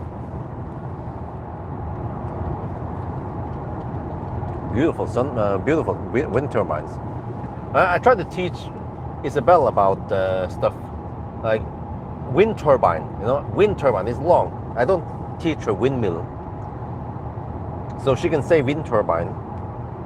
And then I say that wind turbine generates electricity, and Isabel's like, "Oh, it means that with the wind turbine, you can charge your car on it, right?" So she understands that it's an electric car and you can charge it and stuff like that. So that's good. The 4-year-old, she's getting some basics already. Eventually, I have to teach her about physics, gravity, force, temperature, heat, energy, electricity, of course.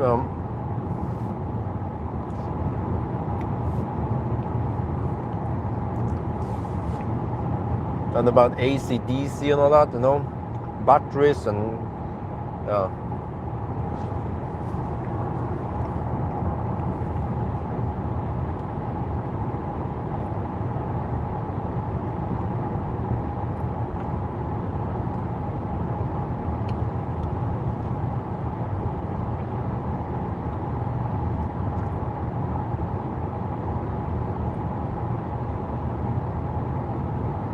Ride bike, okay.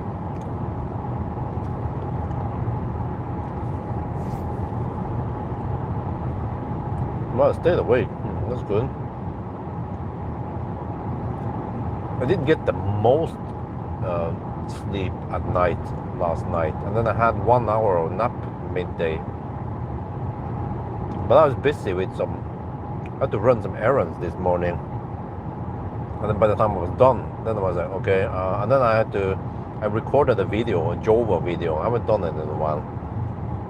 Tested the tray, the Jova tray. The Jova tray actually fits remarkably well in the Zeekr 7 GT.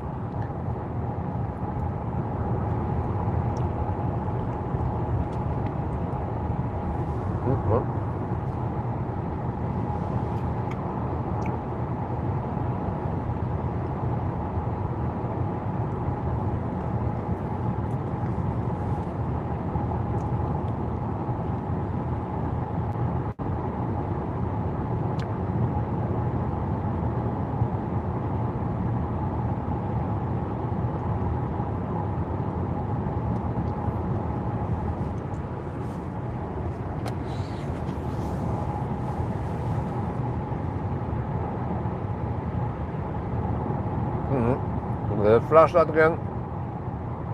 Man, this car is so bad to detect stuff.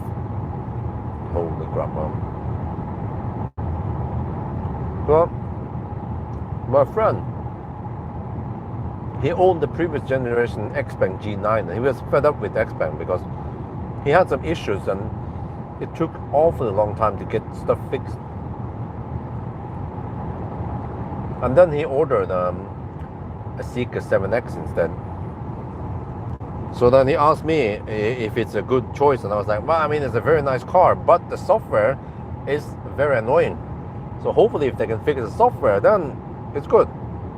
I feel like the Xpeng software is way ahead of the Zeekr when it comes to bugs and like weird quirks here and there and stuff. But I mean, the Zeekr has lots of features also, like dog mode and it has some kind of dash cam, I think. But I don't know, it's not that intuitive. I tried to click on the dash cam icon on top and then nothing happens, you know, like, huh? Why?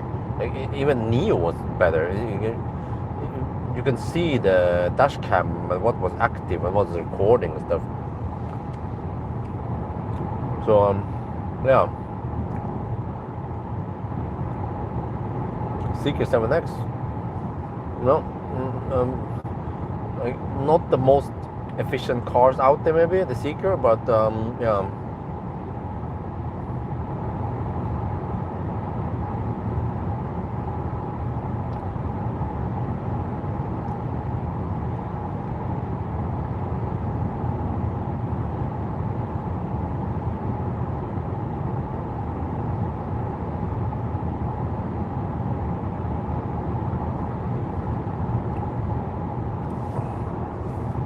Well, I'll see. I consider asking Xpeng whether I can be an ambassador or not, if they're interested at all. But then I'm also slightly concerned about the parts of the Xpeng software that I think should be fixed, like the horrible throttle lag. And also the trip meter. But okay, that's not critical. It's more like nice to have. And I guess if I spend more time with the Xpeng, I'll find lots of stuff that could be fixed to make the car better.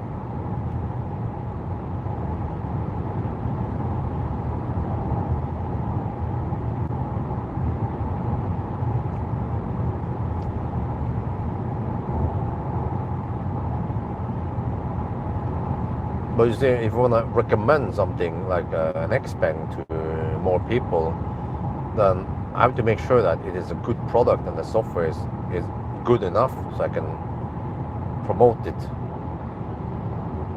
But I actually like it a lot and I enjoy driving them. I was very impressed with the G6, how nice it was versus before. A nice upgrade, and the charging speed is just wonderful. But of course, if I'm just day-to-day driving, then it doesn't matter. I never fast charge anyway. But it's more like practical daily use. Just, going to the kindergarten, going to the grocery store and stuff. Like, is the car being annoying, or that's what was really good. That was what stands out with Tesla, is that you get in the car, you press the brake, you go. Like no dicking around, start pressing some button or shit. I don't get flashed at like that. No, and then oh Jesus, my Lord! I have to put on the sun visor now. This is so bad. It is so bad. Holy shit, man! Jävla munshit. But I feel like I still need some high beam now because it's not bright enough yet. Okay, in half an hour or 15 minutes, I will turn off the damn matrix lights. Oh. How can it be so bad, man? Like, how can they release this beta software? No!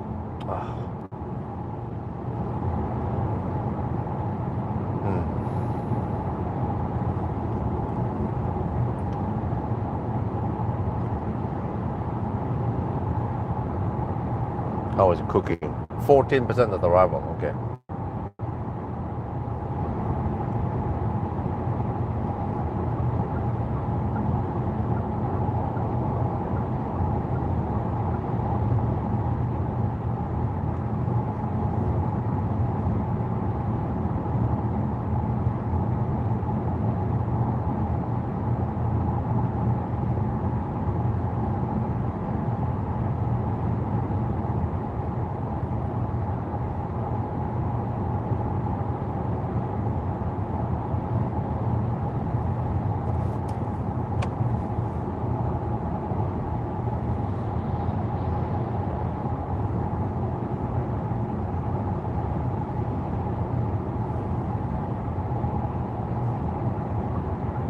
Interesting. Okay. I feel like, wait, we still have over an hour left. Okay. I feel like I want to make a video now. Why, is it too dark outside? I think it's fine. Yeah, well, for once we can experience the sunrise, and I can change the ND filter a bit. Okay. I'm gonna make a 4K podcast now about the hybrid. Need to get ready. Okay, resolution. Okay.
How is the power bank?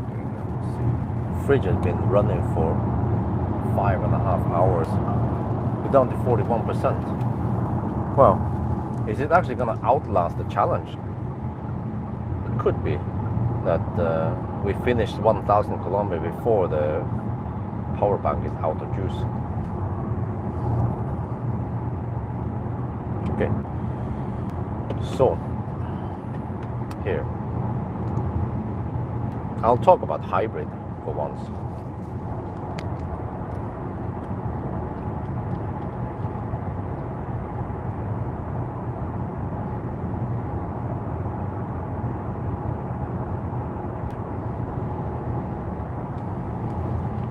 Yo, what's up? We have another 4K podcast now. And then today I'm driving the Zeekr 7 GT Core RWD drive. It's a 75 kilowatt hour golden battery. Yes, it's wonderful. And in a way, the car I'm driving now is somewhat relevant for today's topic, which is about hybrid cars. Yeah. So, you know, this car I'm sitting in right now, it has the LFP battery. It has the CATL Quilin battery, whatever it's pronounced. And dude, it's crazy. It can charge from 10 to 80% in around 11 minutes. Like, I was very impressed of how fast the X-Bangs were charging, right? And this thing is a freaking beast. It's only 75 kilowatt hour. And also, for some reason, it's charging only at 330 kilowatts, not the advertised 480 kilowatts. But also in Europe, supposedly, they were limited to only 400 kilowatts. But I'm doing the 1,000 kilometer challenge now, getting close to Kungsbacka and then Göteborg. But 2 charging stops I had so far, and I did not see 400 kilowatts. And I know that the hardware is capable of taking it. Okay, whatever. It's a different story. But whatever. What I'm saying is that this car, despite that it's not charging at its optimal speed even, is still charging really fast. I was getting 330 kilowatt flat until 60%. That's 4C until 60%. And then even past 60%, it was still hovering at 300 for a while, and then 270. It was actually a very gentle slowdown. So, okay, whatever. And also, this RWD drive I'm sitting in now is actually a lot more efficient than the all-wheel drive long range I tested earlier this summer. So, yeah, it seems like we should be able to either reach the same like record or whatever, you know, do 1,000 kilometers in less than 9 hours, maybe even match. I'm not sure if it can beat the long range because it simply has a bigger battery, but whatever, it's gonna be really fast, this car, and it costs only 400k NOK, or like less than 40,000 euros, right, in Norway at least. So what I'm saying is that the electric cars nowadays, it doesn't have to cost a fortune. It's not a Taycan like many years ago. Taycan was the fastest charging EV many years ago, right? And it still charges pretty fast. And then, okay, so what gave me the idea to make this video is that I have this airport parking service, free airport parking at my house. Yes, Kostenlos for the win. One of the cars, well, I mean, there is no requirement. There's no requirement that the cars parked at my house needs to be electric, right? But I prefer electric. I actually prefer Tesla, like for practical reasons. Tesla, they have so good apps, and they have since I already have the Tesla app, right? But you can quite easily share the access so that I get the Tesla driving access. And then I can move the car or unlock it or move or charge it, right? Very practical, so that I don't have to get the physical keys. In case people come to my house and then while I'm not there, they can just drop it off and they can bring the key fob or key card with them. I don't need it. I just get the app access and I can drive the car to like normal, and it's super stable. Haven't experienced any problems where it didn't work, right? So yeah, but there was one car now parked at the house that is a Volvo V60 hybrid. Yeah, and also I have another Audi that was a pure fossil. I haven't checked that out, but I was interested because I moved that Volvo. He wasn't I wasn't home. I was doing a range test. Oh, sorry. I get flashed at a lot because this software is shite. Yeah, I know. I think that's Irish. His software is shite. I get it blasted in my face all the time. It's getting annoying. Yeah, but yeah, I know it's scheiße in Deutsch. But yeah, I'm using the Matrix Lite, but it's so shit, man. Oh. Okay. Sorry for that little drop off, but yeah, I was not home when that Volvo was parked in the house, in front of the house. Wife was home. She took the key, and they park it kind of right in front of the house. And I move it, and I was like, oh, it's plug-in hybrid. Oh, interesting. And then I tried to dig in the menu to see how it works. I was genuinely interested to see how it worked. You know, I wasn't trying to find any faults or anything, but I Googled about this. So yeah, Volvo V60 D5 or D6, I don't remember, D5, D6, but it's a diesel hybrid, 11.6 kilowatt hour battery from LG Chem. It's an NMC battery, and the car reserves a little bit of the bottom, maybe 1 kilowatt hour at the bottom for some stuff, and then it should have around 9 kilowatt hour of net capacity that you can use, right? And then you can have it in pure mode or the hybrid mode or the sport mode, or they call it, they didn't use sport mode, I don't remember what, the power mode, yeah, power something, yeah. So in power mode, it will be like you would expect it. When you put it in power mode, that's like the sport mode, then the engine is always running, and then it charges the battery, and then yeah, and then the fossil engine, you know, they call it the twin engine. No, that is incorrect. There's only one engine in there, the fossil engine. The other is an electric motor. But of course, I think in Deutschland they call it engine. Yeah, the electric engine, but that is technically not correct. But so the fossil engine drives the front wheel, and then there is an electric motor in the rear axle driving the rear wheel, and then the battery is actually under the trunk. So it's well, I should say this, I should have said this in the very beginning. Like, hybrids, they are shite. You know, they are useless. Okay, not 100% useless, but 99.9% useless. And if you ask Vanya from EV Clinic, he would say that, I think he will actually publicly say this, I think he already posted it somewhere on Facebook, that hybrid is the biggest scam ever. Even worse scam than Dieselgate or anything else out there. It is the worst shit ever, the hybrid cars. I actually agree, but I'm not like, I don't have the strong hate against hybrid like he has maybe. but I mean, where do I start? Okay. So the Volvo, it has the hybrid drivetrain, okay? It actually, with the hybrid, it gets all-wheel drive-ish.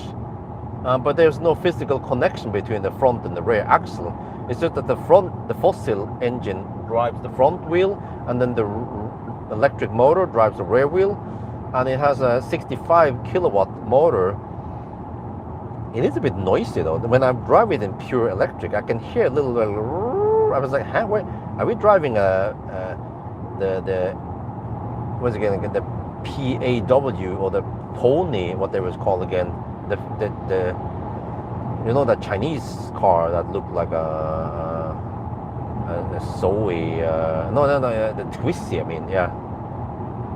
But it didn't, like the electric drivetrain didn't feel that refined, unlike an EV. But okay, whatever.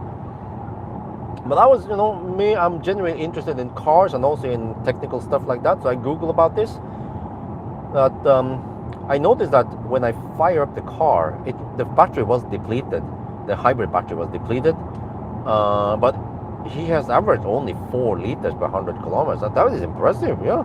But then I don't know if that was only for the last 10 kilometers or it was longer. But I noticed that, okay, it was hot outside. The car's been sitting in the sun in front of the house for several hours. And then the engine started. And then I plug it in and charge it for a bit. And then I could go into pure mode. And I was expecting that in pure mode I won't get any AC. No, I was wrong. I got AC in pure mode, and I couldn't hear the engine running, and I could hear the humming from the air conditioning or the compressor.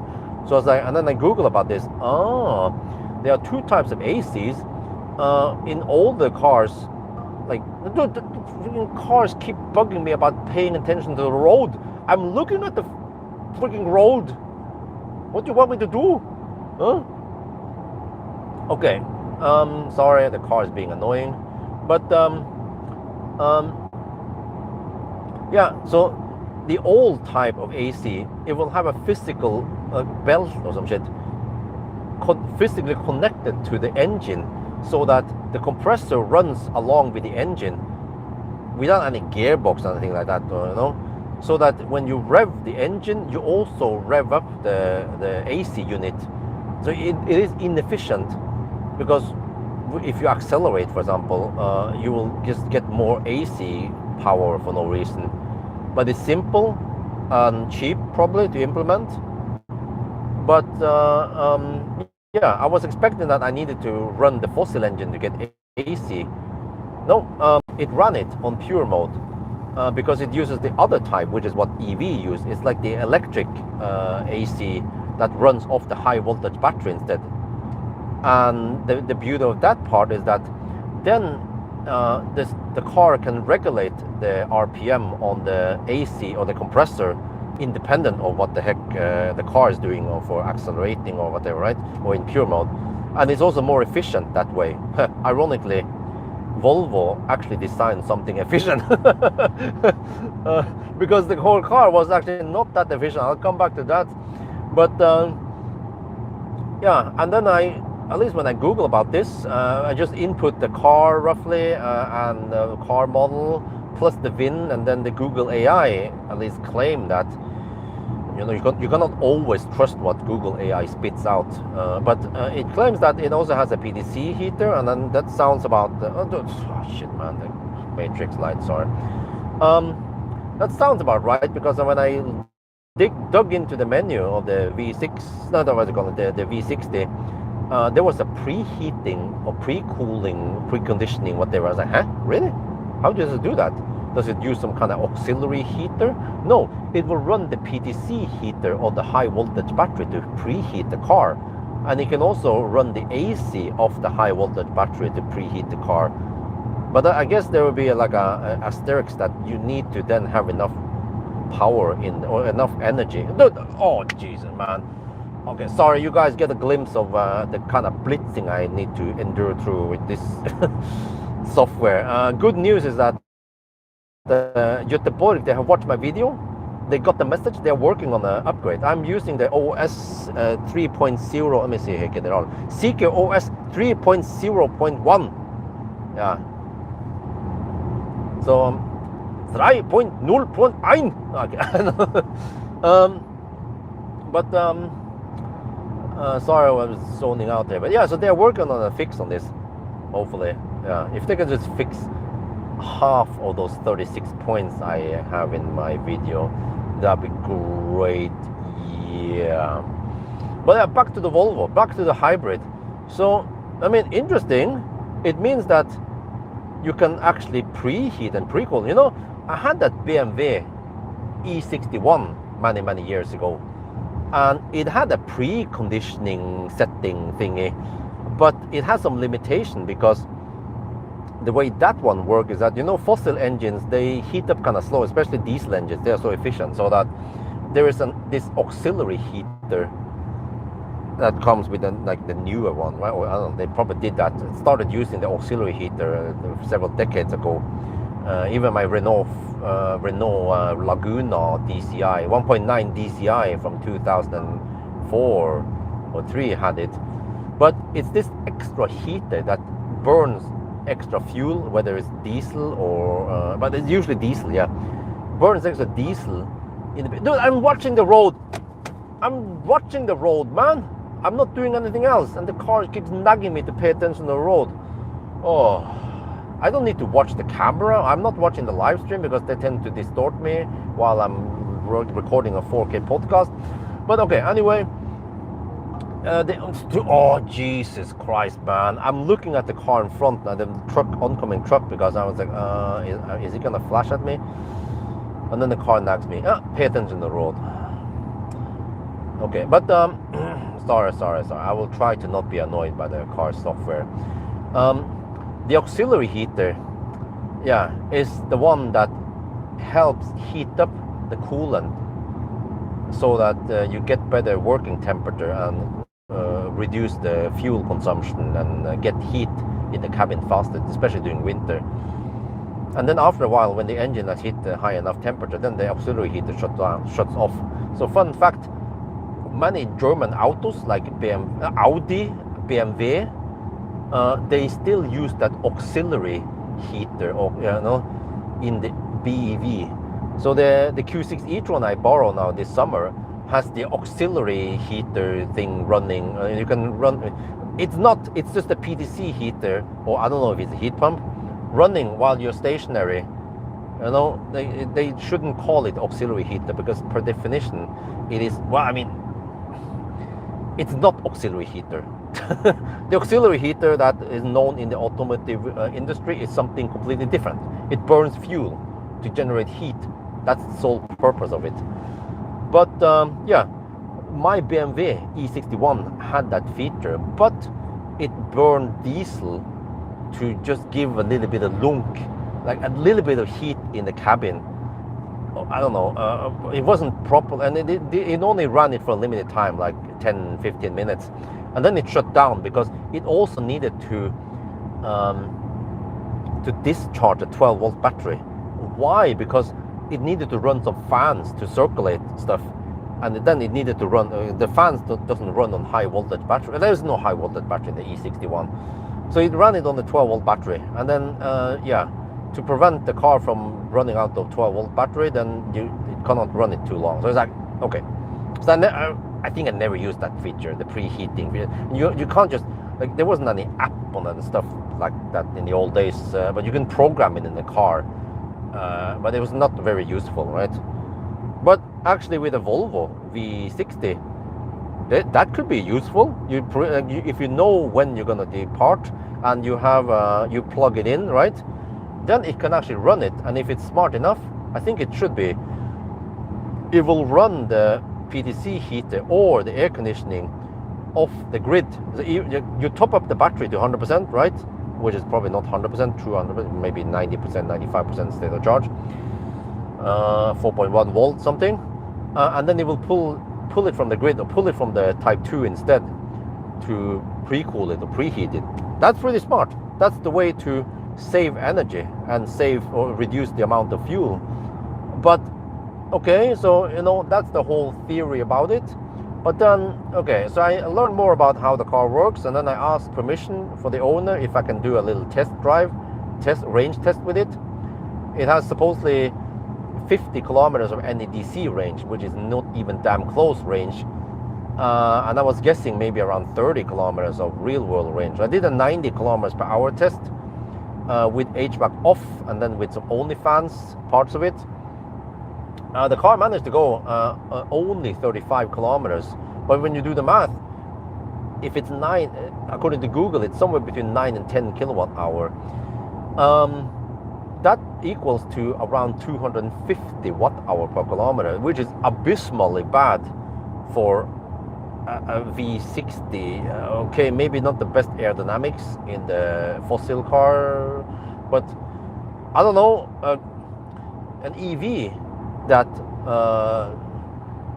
is similar size as the V60 should maybe consume only around 150 watt hour. This car is similar size as the V60. It's Zeekr 7 GT, right?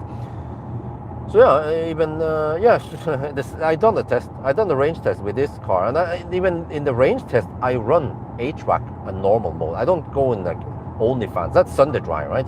And this Zeekr consumes 145 watt hour per kilometer. That's only 40%. No, 45, 60. That's 60% only versus the Volvo hybrid shite. So okay, I mean, hybrid cars, they have a battery. Dude, stop now. Dude, I need to turn off that annoying piece of shit. Wait, how do I do that? Turn off I need to pull the stock against me. No, shit. No. There, it's off, Okay, oh shit. The car in front of me, like, what the heck is that idiot behind doing? No, I had to turn off the lights, okay, but it was clumsy the way you turn it off. Okay, but sorry. Let me see. Okay, the hybrid cars, they have a battery, a tiny battery, great. Some of the newer hybrids, they even have way bigger batteries. I even tried there was this Pawel, which is under Great Wall Motor Group, right? It's a big SUV in Thailand. It had, I think it was around 25 kilowatt hour battery, quite big. And I could go over 100 kilometers before it ran out of juice. And it even supports DC fast charging, CCS. It was charging at around 45 kilowatts, you know, like wow.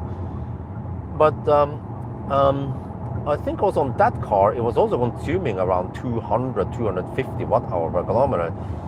So that's the problem with hybrid, is that they are inefficient. You know, okay, like this car, the Zeekr here, doesn't even have Tesla efficiency, but it's way more efficient than the hybrid. Okay, maybe I haven't tried the right hybrid. Maybe there's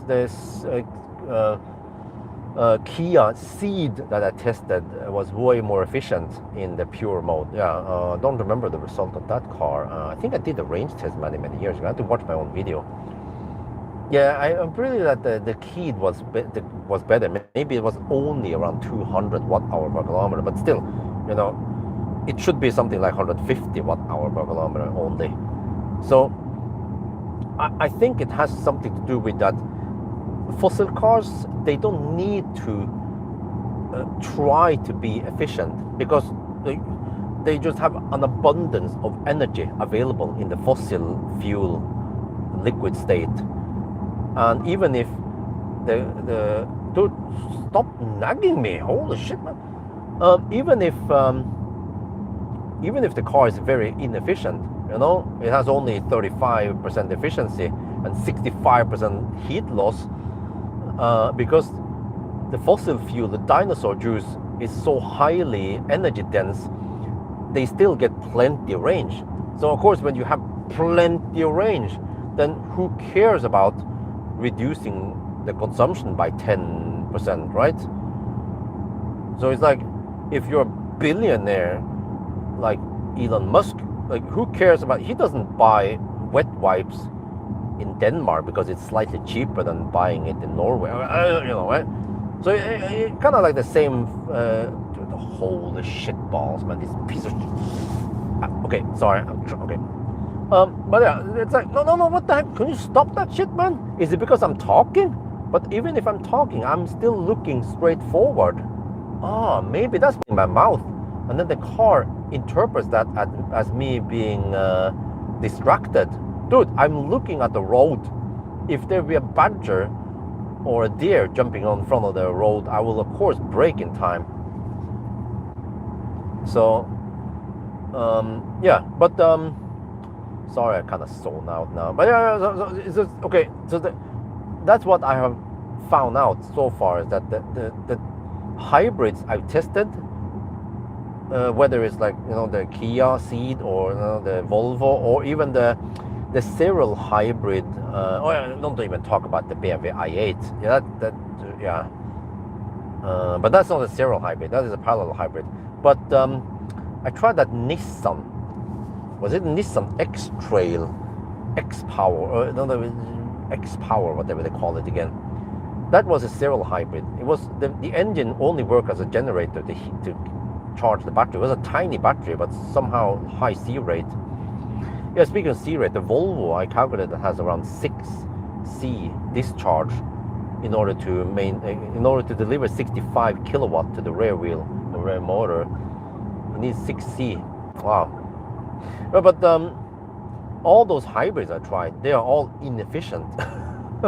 They didn't even try to be efficient.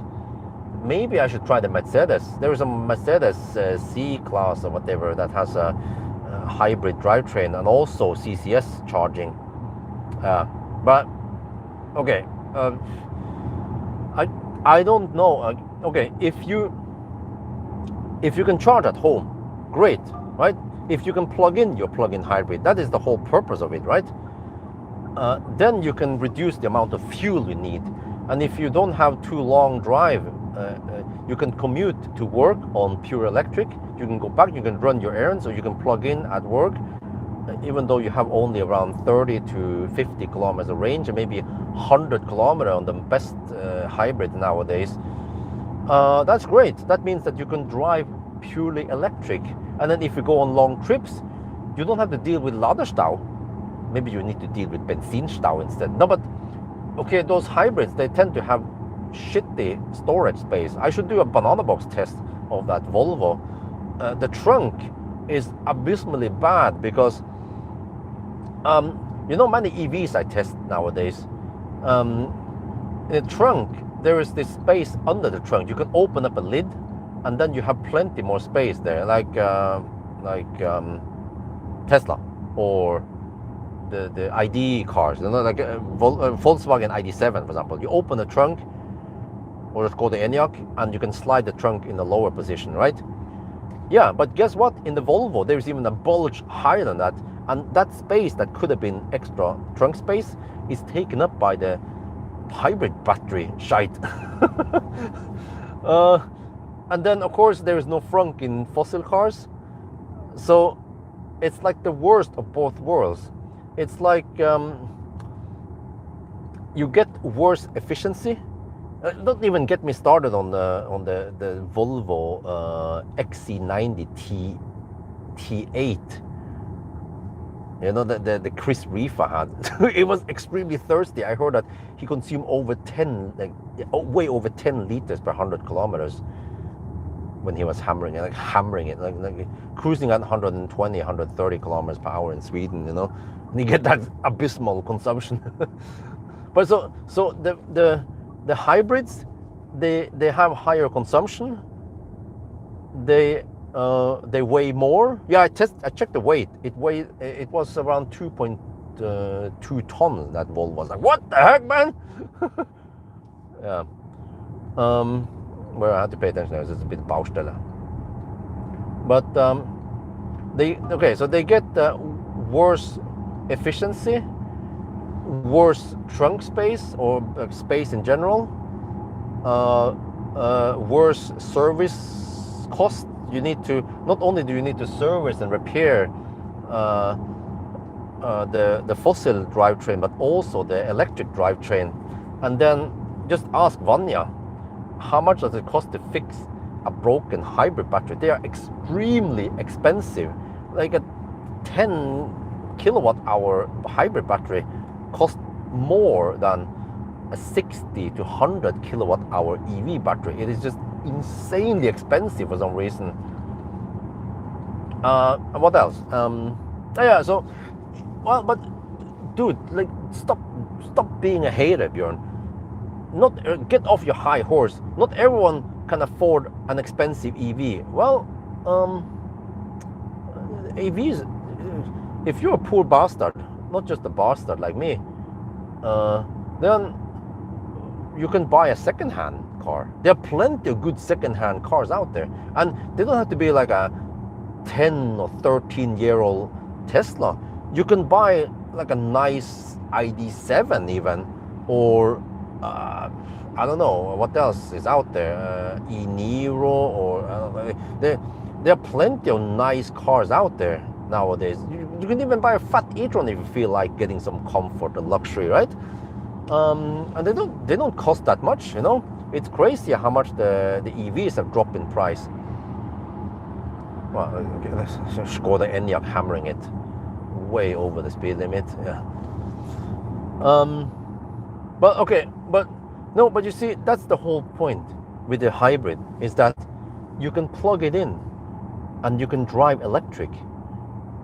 Yeah, but if you can drive electric and you have charging somewhere, because those cars, they have so poor range, and many of them, they can't fast charge, and they have shitty onboard charger, only 3.7 kilowatts. Some of them might have 7.4 kilowatts, but I don't think they have 11 kilowatt onboard charger. So, but if you can charge a car and you can drive and you have mostly short trips, then maybe you can buy like a Leaf, or okay, don't buy Leaf, this shit. You can buy a second-hand Soul then, at least, right? That has 100 kilometers of range, and you can do your errands there, and it will be more efficient. You will actually save money. Instead of consuming 250 watt-hour per kilometer, you end up consuming only 150 watt-hour per kilometer. In countries like Germany, where the electricity is expensive, then that actually matters, right? So you'll be saving money. And then in other countries like Norway, then you have some nice incentives if you drive pure electric, versus as soon as you drive fossil hybrid, then suddenly you lose all of the nice features, discounts or whatever you get, right, with electric, full electric. But no, but Björn, not everyone has a big mansion like you. They only have one parking space. That's why you need a hybrid. Yeah, in that argument, I agree, totally agree. If you only have one parking spot, you then need a hybrid, plug-in hybrid, because yeah, then you have a car that can go long trips, or the car is slowing down in the curve, and then you have also a car for short trips. But it's like, yes, but the hybrid has small tank usually, because you can't have you can have a 70-liter tank, but it's going to eat them more space. So they typically end up with around 45-liter tank only. And then that means that the range is not 1,000 kilometers. If you hammer it, then it's less than that, right? So then you might need to refuel every 500 kilometers anyway. That's what I actually experienced. I'm not just making this up. I experienced this after testing several of these hybrids. So then on long trips, well, on vacation or whatever long trips, you can, of course, you don't have to deal with Laderstau. You just refuel 5 minutes and then off you go. Well, let's hope it is 5 minutes then refueling stop, that no one else is in front of you in the refueling queue, because I've seen it in summer, this July, like the roads are freaking crowded, man. And many of those cars, well, actually most of them, unfortunately, they are fossil, and they also need to refuel, and there's way more traffic around gas stations, so your ideal 5-minute refueling stop might actually take longer than 5 minutes. But also, wait a minute, fossil cars, they haven't really progressed that much over the years. EVs, on the other hand, they have made massive progression. For example, like this Zeekr 7 GT I'm sitting in right now, it is just amazing how fast it charges. But it's LFP battery, so it's not gonna, they're not gonna kill the battery instantly. LFP is very robust. It can take lots of cycles. It can take high C rate. It can withstand high temperature. You know, it's wonderful. LFP, I feel like it's the future, or at least one of the future, because of the great properties of LFP. And also the whole industry, everything runs on battery nowadays. Vibrators, shavers, phones, laptops, electric bikes, electric scooters, everything is electric, right? Tools, everything uses lithium batteries, or most of it. So the whole industry drives forward to make more energy dense battery, and also to be able to charge faster. So like my old Samsung Galaxy S9 Plus charges at only 10 watts, but then this S24 Plus charges at 45 watts, right? It's way faster, but it's still passive cooling. It has no like liquid cooling or stuff like that, but it's just that it's newer battery technology can charge faster, and EVs also get the benefit. The whole industry driving forward. So, well, the asphalt is quite noisy, but you see, so just in 10 years or so, EVs they charge way faster. Versus 2026 versus 2016. In 2016, most cars, they were taking only around 100 kilowatts maybe, or less. No, wait, 2016. You had I-Pace, Fat e-tron, okay? But that's kind of expensive. Unless you go for the smaller battery, but that's only 125 kilowatt. And then you have Tesla, yeah, okay. So you see, back then, 10 years ago, you have around about, like, I don't know, 75 kilowatt, 100 kilowatt-ish, right? But nowadays, it's like 400 kilowatt. And it's so fast that in this challenge now, I'm charging only 10 to 12 minutes every time. And it's not just to 50%, no. I charge to 85%. And because this car is fairly efficient, I can actually drive for I'm hammering it, by the way, at night, no traffic. I go over the speed limit, so I don't slow poke. And you can still drive on these kind of motorways like over 2 hours before you take your next 10-minute stop, and then you can hammer it again. Yeah. And if you just stay a couple of extra minutes and then charge it to 100% or even 95%, then you can drive like 2.5 hours before you need to stop, right? And if you drive on B roads, it's gonna take 4 hours before you need to stop. So, okay, 10 years ago, Teslas and stuff, they still work okay, but the car was kind of bottleneck back then, the battery tech. But today, the battery technology has progressed so far that the human becomes a quite obvious bottleneck. And then back to the whole hybrid. And so what is the point of hybrid?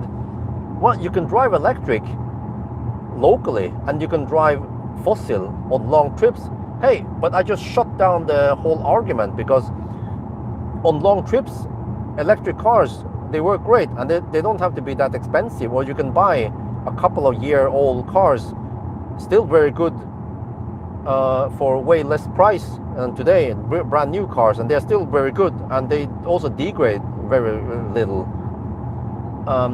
And then you have maybe like 300 to 500 kilometers of range in a modern EV, right? And you can actually go on long trips without any problems. And then what about Laderstau? Well, this summer, even with the freaking roads overcrowded, you guys have no idea. You saw some of that in my video. It's just lots of traffic, idiots hugging the left lane, campers, caravans, but also the left lane campers, typical like Nisse with a roof box or bike on the back, and they're just camping the left lane because there's 1 kilometer distance between 2 trucks on the right lane, and there's nothing in between. They could have moved the heck over to the right lane. No, they didn't.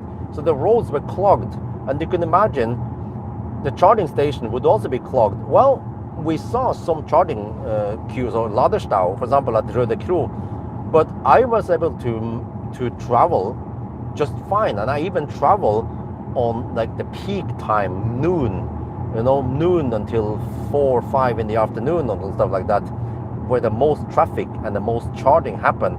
And with modern technology nowadays, and of course developed countries like in Europe, you can travel with electric and not get stuck in any Laderstau, because the charging network has progressed and they have expanded.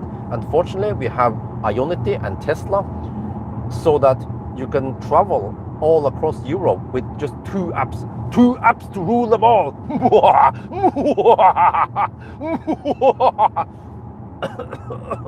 Okay, anyway, without having to dig around with a shit ton of apps in different languages, German, French, whatever you don't know, like that was the shit in the past 10-15 years ago. Today, many countries, they force you to at least accept credit card. But then with credit, that might be expensive, but at least if you go for Ionity and Tesla and you get the membership pricing and the Ionity Passport Power just for 1 month, just for the vacation, then you cancel it right away. Then you get actually nice low prices. And with Supercharger, you have so many stalls, There was a survey in Norway recently about which charging network they preferred. Uh, not without, I mean, not surprisingly, Tesla came on top. The EV drivers in Norway, they love the Tesla supercharging network. And funny thing is that that's only 400 volt, and there are lots of 800 volt cars out there. And even the Q6 e-tron I drove, not the most efficient car out there. Even for me, it was okay to use supercharger. I was getting 130 kilowatt max, but since we had a food stop, then we needed to stop anyway, right? Okay, whatever. What I'm saying is that EVs today, they are already so good, and the charging network is already so good, and we're not speaking around with 50 kilowatt chargers anymore like we did 10 years ago. We're talking about at least 150 to 400 kilowatt chargers all over the place, right? Okay, there will be some parts in Europe. I forgot the Eastern Europe. You guys still have 50 kilowatt dinosaur chargers, but in most of Europe now, you know, with Tesla supercharger especially, you have very fast charging out there, at least 150 or more kilowatt, right? Especially if it's 400 volt car, then you can get 250 even. So with today's EV prices and charging network, driving electric, you don't need a fossil car. I mean, you don't need a hybrid if you want to drive electric, and you can actually go pure electric, because with pure electric, not only do you get the preheating features and stuff like that, but you also get a car that has way more space than the fossil car, and that is more fun to drive, and it's cleaner, quieter, and like you can keep the 12 volt active to keep the car nice and cool, or the cooler box or whatever you have, or you can charge your laptop while you're out doing something. Really, like EVs, it makes perfect sense, because everything we use nowadays, they are electric, right? And then with electric car, you can then charge it, or it just goes hand in hand. That's what I'm saying. And you can, like with dog mode, you can keep the car nice and cool for your dog, for example, right? And you can camp with the car with a tent connected to it, so you can have it nice and cool, or maybe nice and warm, depending on what you need. So electric cars, they have so many advantages versus disadvantages, that if you want to go electric, then you don't need hybrid. Electric is way better. And even if you have the space, you could just buy a shitty Soul, then, like I did, right, for local run. And then you can have a fossil car for long trips if you're allergic to charging, fast charging. You just want to refuel and pump that shit in your right hand. Well, so yeah, so my claim is that either you go pure electric or you go pure fossil, because once that electric drivetrain shit in the hybrid goes hasta la vista, then it becomes really expensive to fix it. According to EV Clinic, they don't assume things. They have repaired so many hybrids, and they know how bad it is. So it's like, yeah, I forgot to mention. So hybrid, you know, hybrid is like, it's like all season tires. They perform okay in winter, in snow, ice, and they perform okay in summer. But if you want the best braking in summer, you want to have summer tires. If you want the best performance in winter, you get the winter tires. And that is pure electric or pure fossil. And then the hybrid is just the all-season tire that performs average on both of them. Or I mean, not average, but like pretty good on one thing and pretty good on the other thing, but not the best, you know? So that's why in Norway, we have two sets of tires. We put on the summer tires and we put on the Nordic winter tires when it's time. And that would be equivalent to having an EV, a pure EV for local drives maybe, and then a fossil car for long trips, right? Except for that in Norway, we don't use fossil car for long trips. We take the EV to the cabin, and we take the EV across Europe during summer, so no problem. Like nobody was bitching about ladestau or anything, or like bad experience and couldn't charge or whatever. You know, it was like so smooth experience using especially the supercharger network, like I mentioned. So then, what is the purpose of hybrid? Well, it is possibly because in Norway there is a law that the hybrids, they get some discount in the initial price. No, it's in the avgift. Yeah, they get avgiftsletter. That they get tax relief because of the reduced CO2. But it's like, okay, it depends how you use it. Because if you plug it in every day, and if you're good boy, yes, plug it in every day, yes, and then you drive it, and then you only refuel every 6 months, then yes, you can meet the NEDC testing cycle, whatever, right? Yes, but as long as you don't plug it in, which actually happens, unfortunately, many people, they don't plug it in. Stop, piece of shit software, stop nagging me. I'm looking at the road. But okay, sorry. But if you have sorry, once again, yeah. So the whole tax system has been built around the test cycle, so that you get discount for hybrids. So that's the only reason why people in Norway, the few 2% or something, still buy fossil, is because the hybrids, they have good price versus pure fossil. But it's silly, because what you're doing is you're peeing in your pants to keep you warm, because you get the lower initial price when you purchase the car, but once that shit goes hasta la vista one day, after, I don't know, 5-10 years, then it's going to be really expensive to fix it. And then also during that time, you are burning unnecessary extra juice for driving pure electric mode, or burning extra fuel to drive the fossil. Because yeah, okay, like why is the fuel consumption low? It's low because the electric motor is helping or doing parts of the work, so it appears that it's low, right? Which is good. But then I already mentioned it, that the electric drivetrain is bad. The pure mode can never match EV efficiency. So then it would be better to drive pure electric, like I mentioned. But it's like, you know, another thing I should analogy is that hybrid is like tandem bike. You know, when you see those Foodora boys running, bicycling around town, or those DHL guys delivering with bike, where they have an electric assisted bike. But let's assume that was not an electric, but it was muscle driven tandem bike instead. You never see tandem bike delivery boys, right? That would be foolish. You have two guys. The one guy, he's a marathon runner. He has really good cardio. He can bicycle a long time, but he's not very fast. But then there is another guy, the tandem guy, and then the rear guy, he has bad cardio. He can only bicycle for not too long before he is out of energy and exhausted, right? That's the EV drivetrain in a hybrid. But the downside is that once that rear guy is out of juice or exhausted, then the front guy, the marathon dude, he needs to carry the other guy and pedal.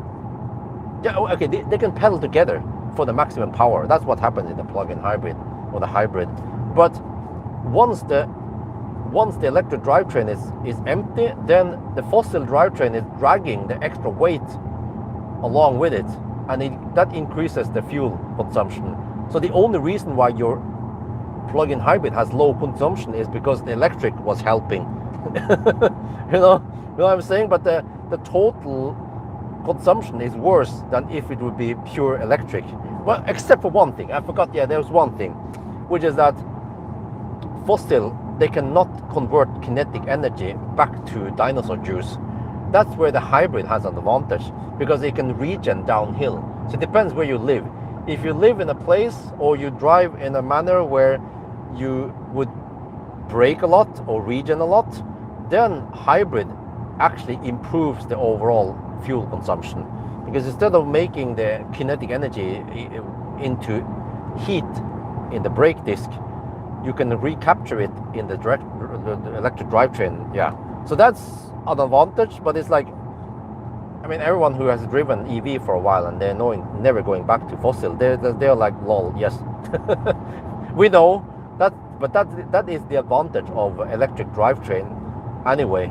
So it's like, I don't know, it's like, yes, the hybrid, they are poking into the advantages with EVs, you know, like I mentioned initially, with the electric AC rather than the belt-driven AC compressor, and the preheating features you get versus the pure fossil preheating I had in the E61, and other things like the instant acceleration you get in plug-in hybrid. It's because the electric motor has instant torque and is helping, you know.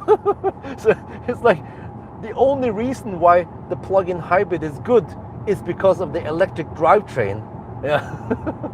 So why not just go pure electric then, you know? So I don't know. It's but I mean, you know, okay, I'm gonna get off my high horse, and even I considered plug-in hybrid in Thailand many years ago, but that was before the ZS EV arrived and so on. And back then, yes, I looked at some Honda Civic, and yeah, and they had plug-in hybrid. It was more expensive to purchase versus the pure hybrids, the pure fossil, and yeah, so that was higher in investment cost. But then I didn't know anything about the whole efficiency. You know, I would look in the brochure and they would say, oh, but the fuel consumption is way lower. According to the NDDC cycle, it's like 2 liters per 100 kilometers. I mean, woo, that's way better. Yeah. Well, yes, okay.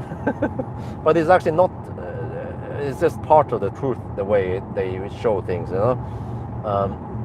So fortunately, I didn't go for the whole hybrid thing, and plus that for me, we didn't drive that far, so then it worked good. I mean, well, we didn't go to Thailand too often, but I mean, if we would live in Thailand, we don't drive that far, so then it would be okay enough to have a electric. Yeah, that was the ZS EV we purchased, right, in the beginning. It was kind of expensive, but I mean, it had 300-ish kilometers of range, or let's say at least 200 kilometers if you hammer it. And then as long as we can camp at some 50 kilowatt charger, that would be okay. But it's like, yeah, back then, and that was only around 5 years ago, something, in Thailand. Yeah, that kind of reflects many countries today, maybe. But even Thailand has progressed a lot, and even in Thailand now we have 720 kilowatt Huawei chargers, or at least they can deliver around 60 to 120 kilowatt in more normal basis. I would say 60 to 180 kilowatt. And even that is plenty enough for a country like Thailand, because it's so nice and warm there. They can't hammer too hard. You can usually drive around 110 to 120 kilometers per hour only in Thailand, even at night. Well, okay, you can go faster, but then you have the risk of getting into an accident or getting a ticket. Yeah. So, yeah. So, I mean, overall, the whole long speech I have now is that based on the today's EV technology and charging network and battery tech, EVs, they have progressed so far that the advantage with hybrid has become like very small. You can say, but hybrid cars, they also get the technology from EV, so they can charge really fast on a small battery, and they can, I don't know, they have less degradation and so on, blah blah.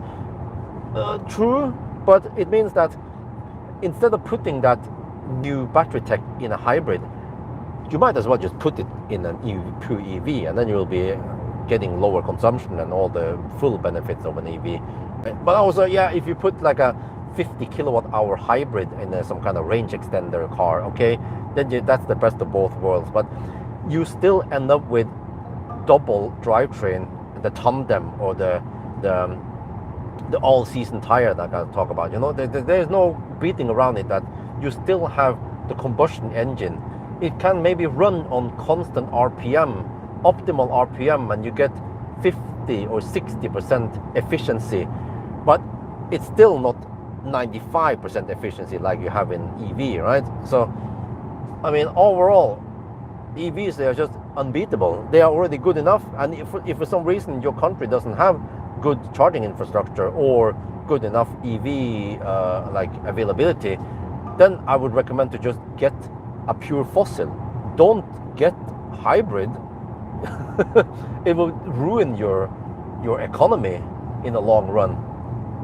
Yeah, that's all I have to say about the whole hybrid. It was a bad idea. Maybe it was like an idea from the fossil industry, the oil industry, to keep you still dependent on something with the oil industry. I don't know. This car, can you just stop it, man? It was not just a night shite thing. It just keeps bugging me about paying attention to the road. Oh, sorry. But yeah, I'm getting close to the charging stop now. I've been driving almost 200 kilometers, and I feel like I want to stretch my legs and take a little pee break at least and then take a 10-minute charging stop so I can continue driving another 2.5 hours to my destination in Oslo. So yeah, but yeah, so of course, if I made this video just 5 years ago or 10 years ago, making fun of hybrids, people will be like, lol, Bjorn, I like your videos, but you don't know what you're talking about. Fossil cars, they kick ass. But nowadays, EVs, they kick ass for the Lord. Like it's just a matter of time before more and more people realize that EVs, they are superior now. Yeah. So what you can do, at least, if you don't want EV, buy a pure fossil. Don't buy that hybrid shite, man. At least with a pure EV, at least with a pure fossil, you still have some okay space and you have a big fuel tank, right? So, okay, stop knocking me. Okay, anyway, I think that's gonna be for now. Hope you guys enjoyed the discussion. And then thank you for watching, and then talk to you guys later.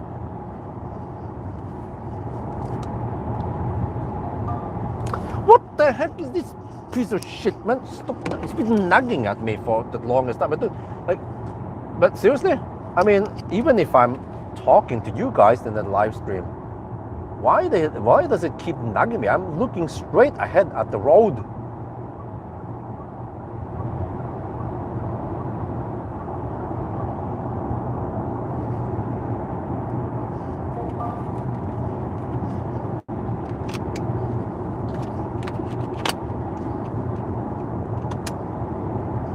Oh, 24% now. Okay, we will arrive with 17%. That's perfect. Wait, that's what I said, didn't I?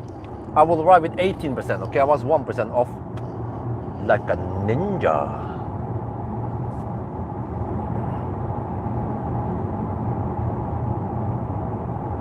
Oh, I forgot to mention something, but okay, whatever. With the EV, you can of course go solar and all that, but again, that was a whole. That is more like a fossil versus EV thing. But I mean, my point with the video was that the hybrid is just I think it's pointless. What is the point of hybrid? There's no point. Just go pure fossil instead. Less complicated, less servicing, better fuel economy.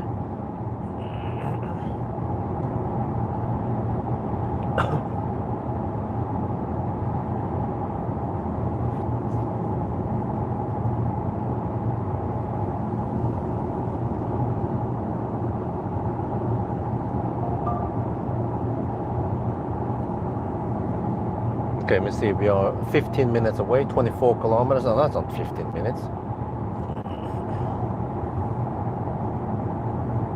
Do I need to preheat? Regulate battery temperature, huh? What? It can? What? Not sure if it started regulating the battery temp. It's 14 degrees outside. Okay, last charging stop. That would be Evany. Okay.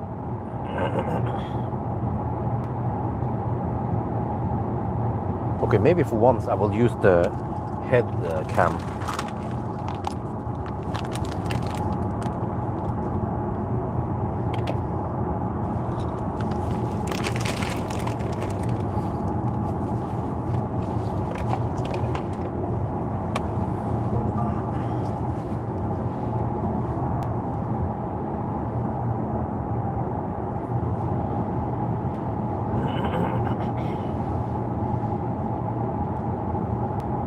Well, I bet I will trigger many people, because I think there are still many people out there who believe that hybrid is the best.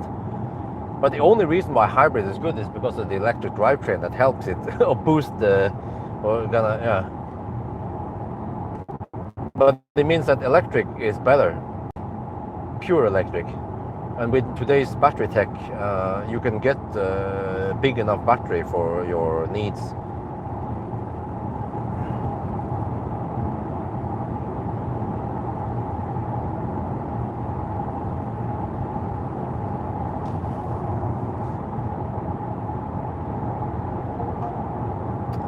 Man, this car is getting really annoying.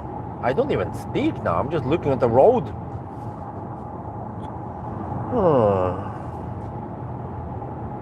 Okay, this is like 225 watt-hour per kilometer. I was betting on around 220, I think, or maybe 225. Yeah, I was guessing it should be around here because of the lower temperature at night.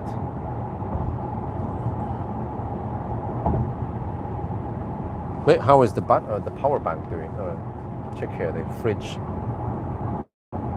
It's at 35%. Damn.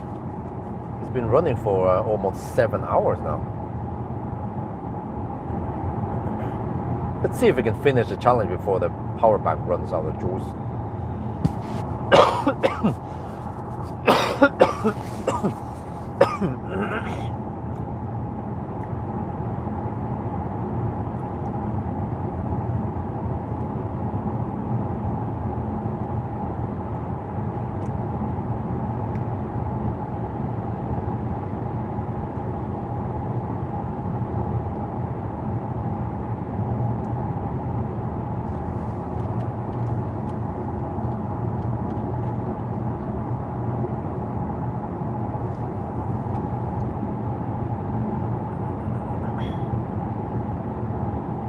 Man, I almost forgot how wonderful it is to drive at night with no traffic.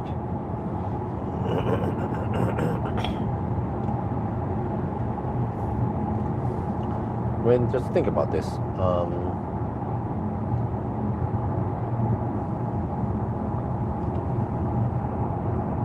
Okay.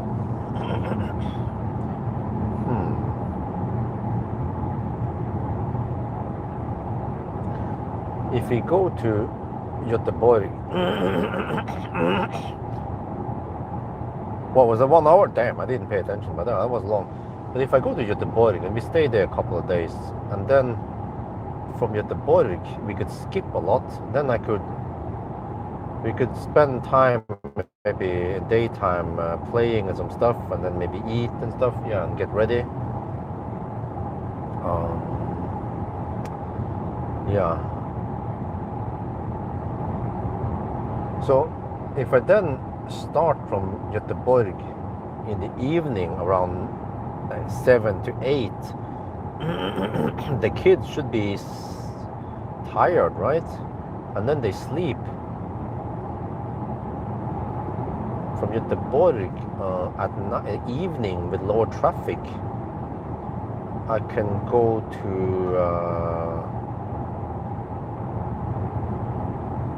I could reach Malmö within around 2 hours, or at least, yeah, around there. Luddeköping and Malmö after 2 hours. Then charge a bit, and then hammer it again. And I could be way into, yeah, like, we can actually, yeah, I need just a couple of hours to pass through Denmark and maybe go, yeah, I could reach, let's say, what's it called again? Kolding, yeah, Kolding, or somewhere near Legoland. I could seriously cover around 500, 600 kilometers during the night with high average speed and no traffic and no ladderstau.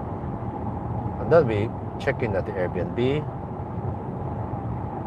The kids, we take them to sleep. They shouldn't wake up. I mean, if they wake up, we can just put them back to sleep in not too long. And then they get to full sleep. Dude, I wonder if we can try that next year. 3 and 5 year old kids. So I can enjoy some Europe road trip again without having to spend 75% of the time in Sweden and Denmark only. Like last year also. Yeah. I realized when I did the trip with the Q6 and when I did the 200 kilometers per hour test at night alone, I went to Wittenberg. I only did Wittenberg, and I realized that, hey, that's where I charged last year with the EL8 before we went to Berlin. I was like, we are almost halfway over to Berlin already. Yeah. But it was actually nice. The kids, they seem to enjoy cars in Deutschland. So, okay, that will work next year, I guess.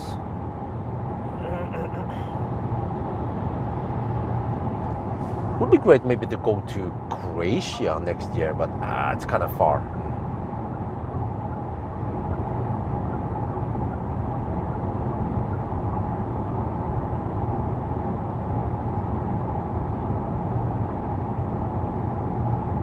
Okay, no, that's a bit too far. Spain, all that.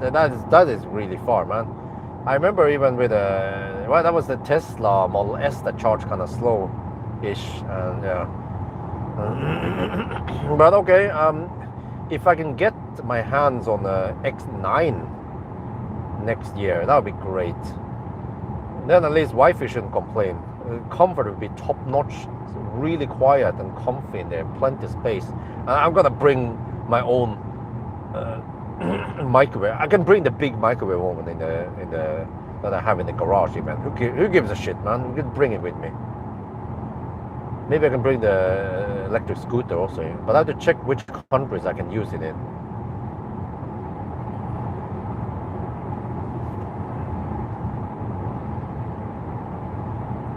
It might be limited to only Sweden and Denmark. Deutschland, you need some registration and whatever in there, so that's very strict.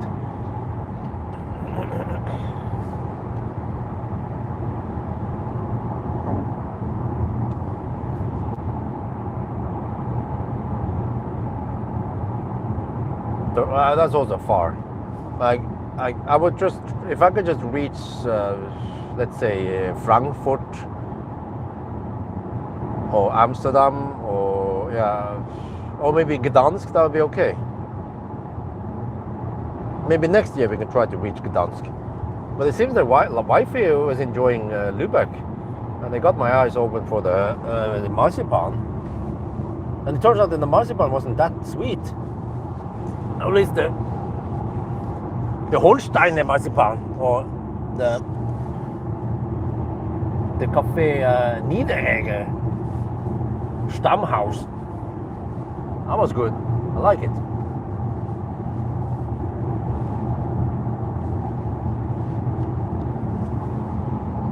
Okay, getting ready now. 17%. Okay, it will be 6. Very spot on what I predicted. Here we charge to 80% again. Yes, and then we go and finish it. Just follow the plan.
Quite schnell. The beast from the east.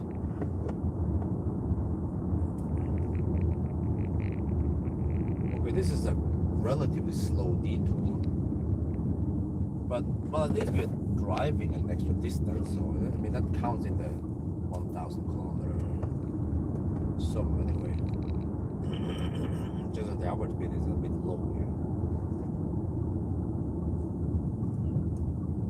Oh, I haven't eaten the last bread slice yet. Okay, do that soon. Here's the ebony.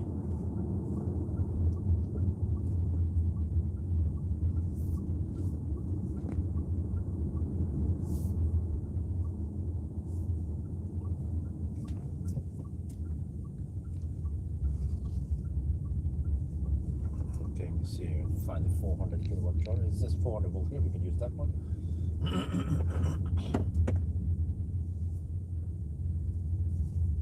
Here, I can use this. It's closer. See the screen better. There-ish. There. Turn off HVAC just in case. Please record the stats.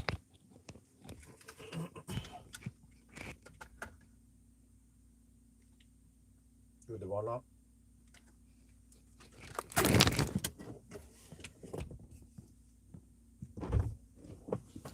We now do the voila. Now turn stop.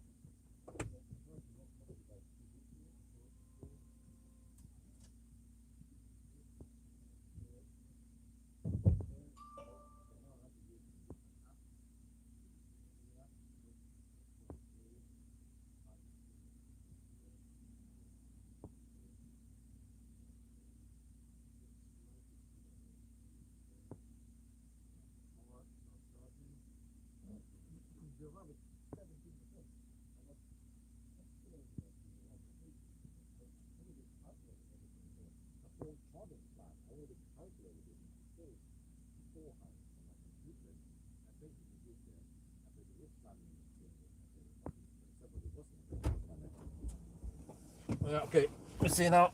Okay, let's go now. Now we see a little bit behind the scenes. So what I do now is that I take the shaft here, I mount it up here for the live stream, since I'm also live streaming. Pump the shaft with the right hand. And then these guys want to see the charging session, so I take out this, and then I have somewhat limited time. I need to clean the windscreen and do some stuff. Zoom in here a bit, and then now the live stream people are happy. And then let's check here. We're getting. Wait, is it kind of slow? What? Dude, I think it's going on here.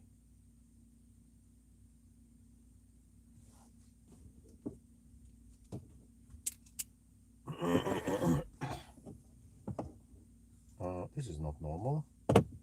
Oh, there. Okay. It was just a slow ramp up.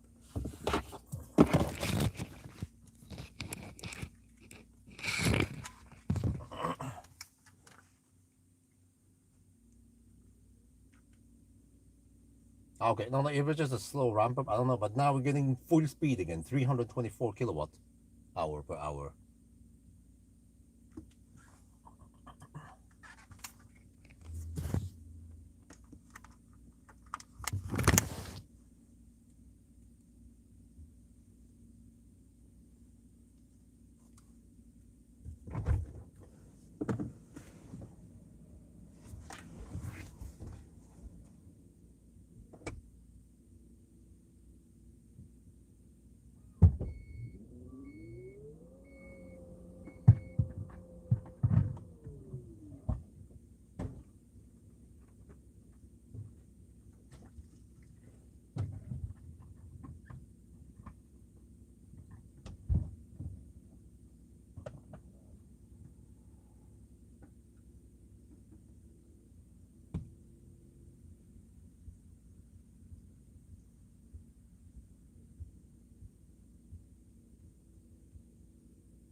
Dude, we're already at 38%. What?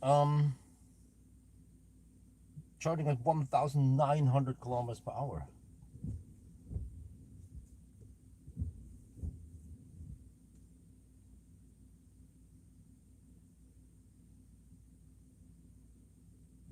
Okay. I only have around 5 more minutes, maybe.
Need to make a thumbnail on the side. No, what type? Keep activated.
I was gonna eat, but I actually don't have time for that because we're gonna finish soon.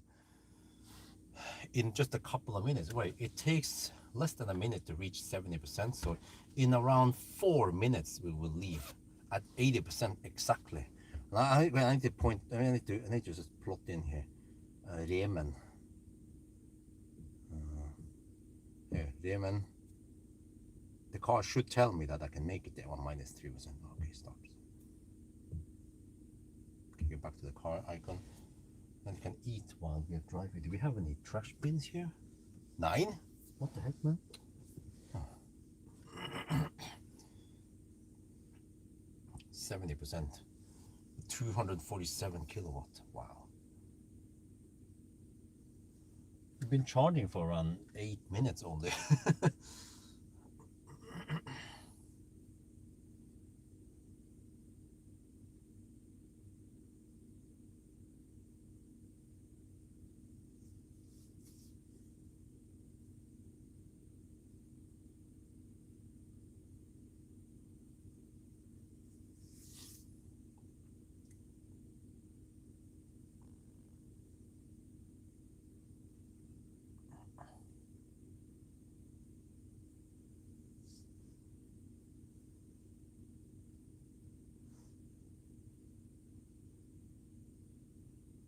Next week, new GLC. Okay, this is where I kind of need to move the camera and stuff to get ready to leave, because we have roughly 1 minute left now. Yeah, okay, I need to get ready. Every minute counts right now. Would almost say every second counts. Get the stuff ready, mic ready. Let's see here.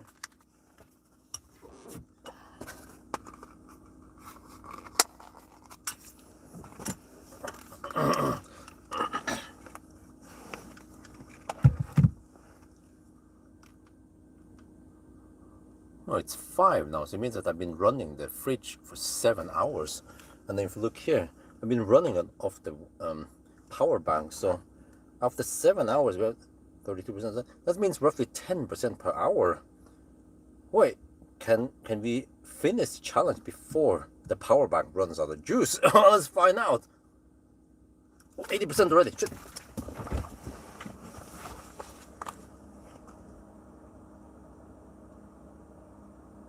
Dude, I was digging around too long. We have already hit 80%. We have to go now. That was 11 minutes. Let's go, go, go, go. Only 213 kilowatts. We have to unplug now. It's too slow.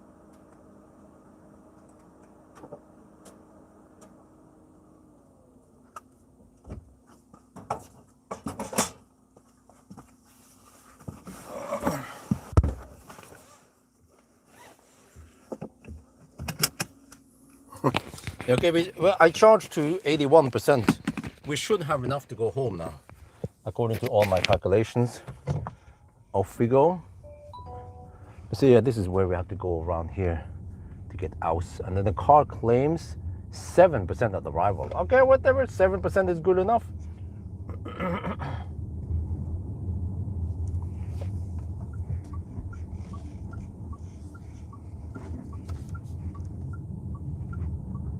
Utfart. You have to go to the outfart. I went to the infart earlier.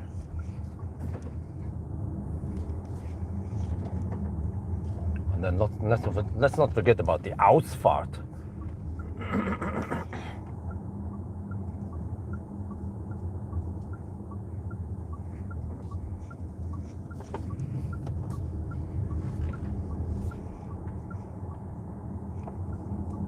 Oh yeah, is it green light for me? Oh yeah.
Okay, went to 81%. Go. Oh, this thing is a beast from the east. It is so schnell. 421 horsepower in the rear wheel. Just the way it should be. Oh yeah.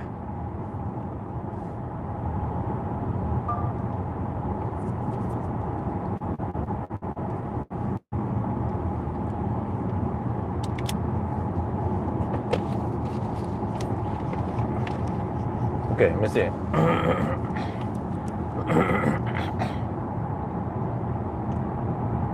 So we go to trip stats.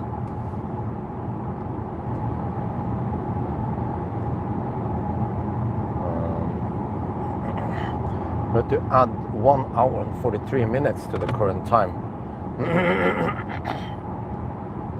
5, 6, 7. We're getting close to the 7-hour mark. What?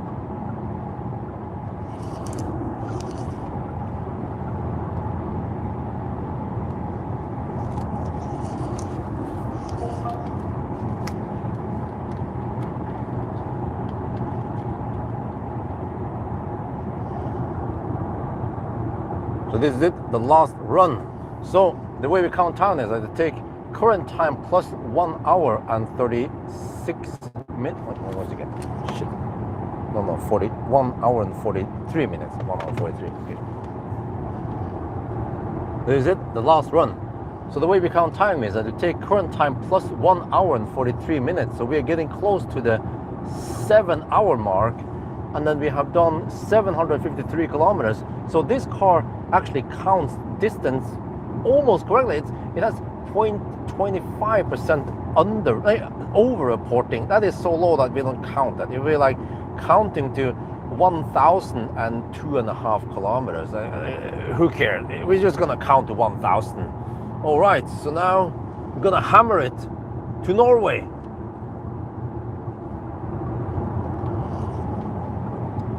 No. The piece of shit car, come on, can you just stop being annoying?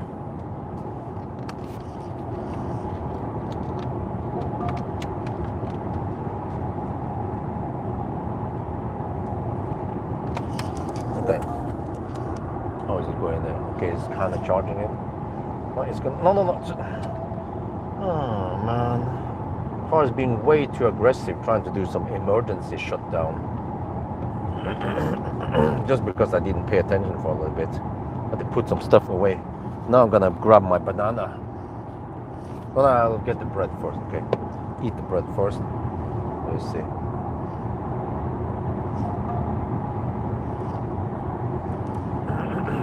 Yeah, that was kind of slow-ish. By 17 minutes. I had a faster run earlier, right? Wasn't it 14 minutes? Like,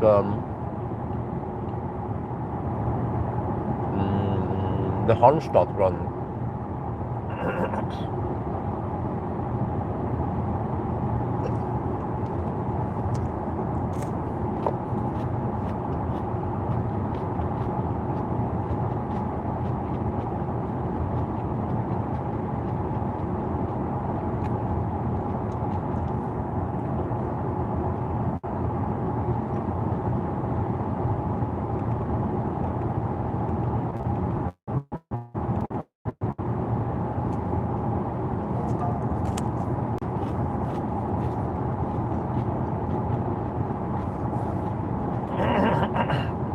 Okay.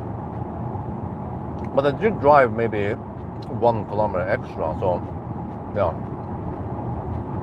But there's not many other good options out there.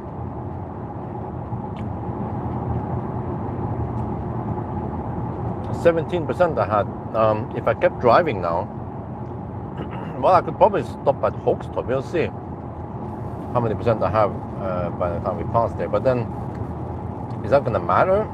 Not really, because with 81% I can make it back home.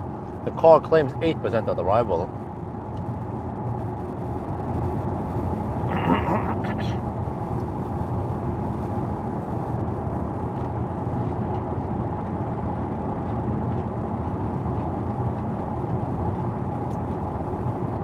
And the percent here doesn't plummet towards the end.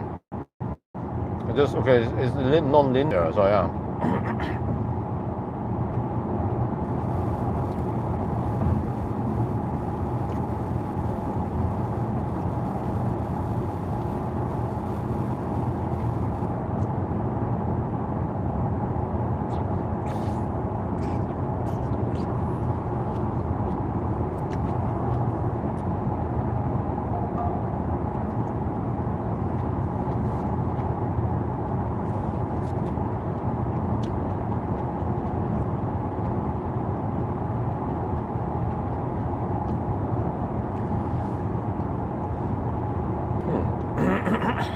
wonder if we're gonna be home right around 7, or at least 7:30.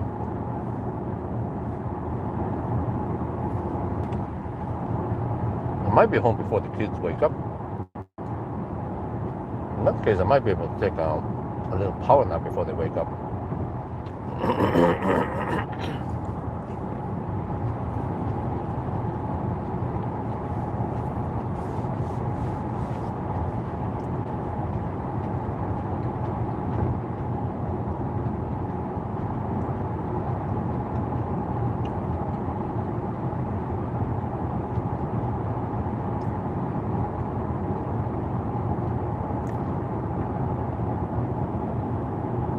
We're at 763 kilometers now.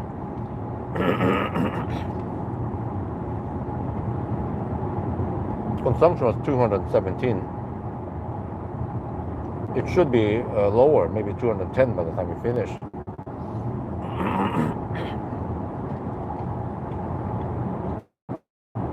Well, I don't know.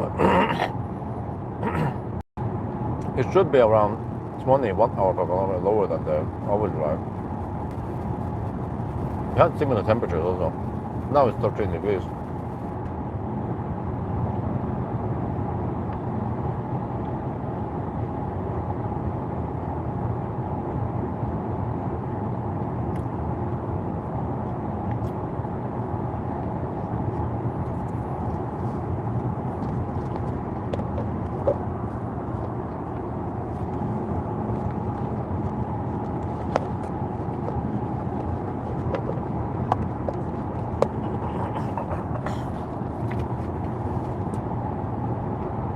What was the consumption on the all-wheel drive again? I think it was around 235.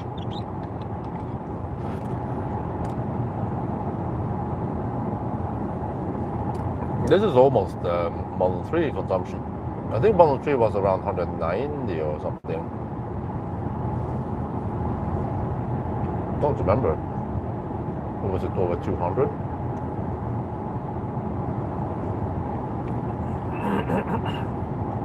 But I mean, in the range test, this was 145, but then Model 3 was around 130. So Model 3 should be around 10-15 watt-hour per kilometer lower.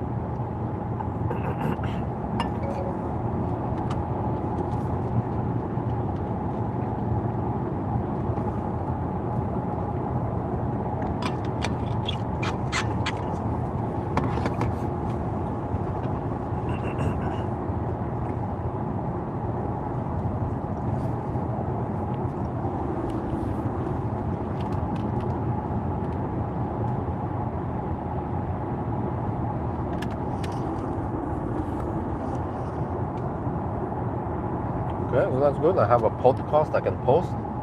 Probably triggers lots of people. And you get some healthy discussion about hybrid.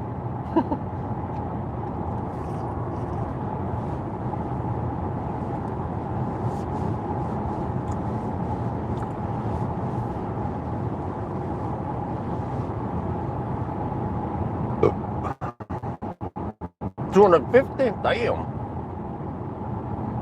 Dude, we are 217 now, and most likely it's going to be closer to 210 by the time we end up. What? Is 40 watt-hour per kilometer more efficient?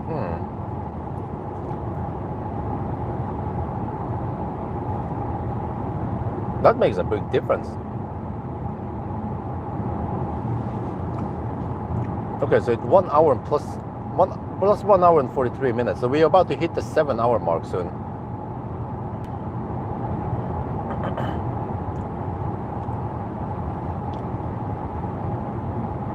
In 2 minutes, actually.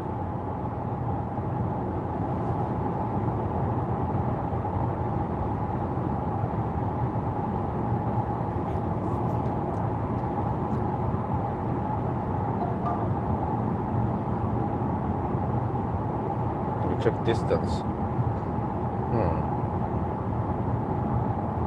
Okay, once I get close to Strömstad, I will know the 1,000 kilometer time.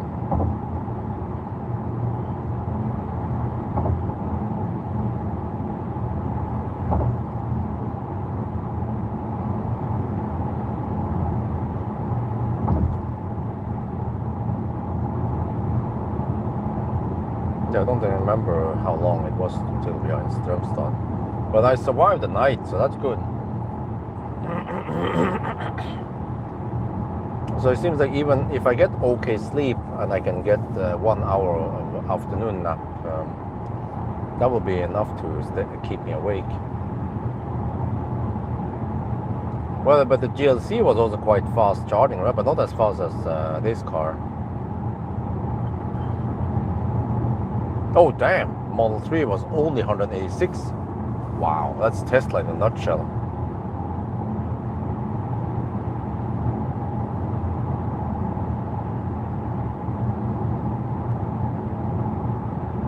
Dude, can you imagine Tesla efficiency with the Chinese car's charging speed?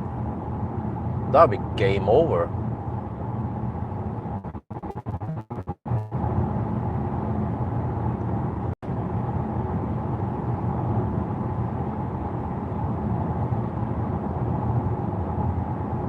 But I mean, it almost doesn't matter because, okay, we charged. I documented it. It was the first session was 12 minutes, second session was 10 minutes, and the last was 11 minutes. So 33 minutes total. Tesla would need maybe just 1 minute less on each of them, so they'd be 30 minutes versus 32. So it's like Tesla might be 5 minutes faster, right? Something. Or maybe Tesla can get away with 2 charging stops. But then it kind of needs to charge to, let's say, 80%, 85% twice, and then you can make it with 2 stops. But then it also needs to match on the stops somehow.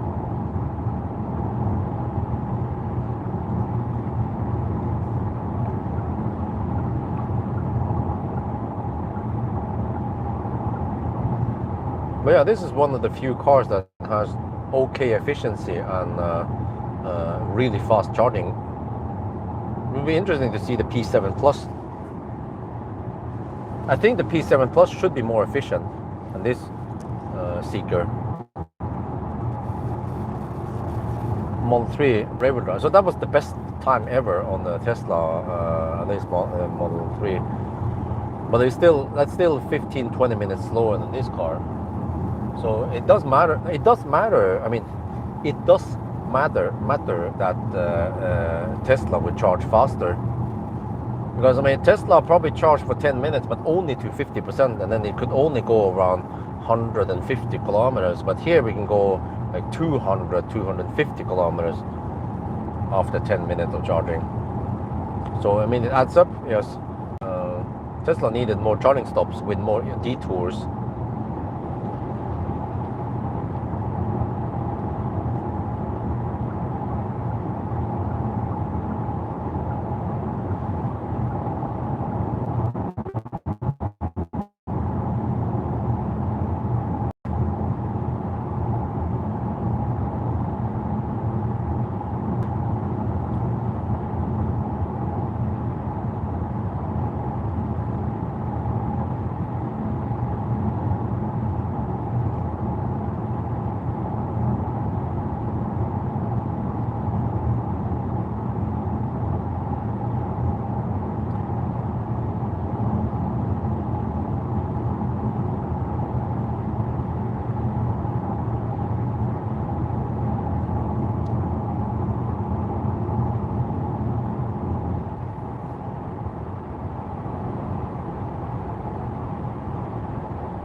yeah. Oh, I should have that little speech about the car. Yeah, yeah. Oh no, no, shit. The car is being way too aggressive on this so-called safety here.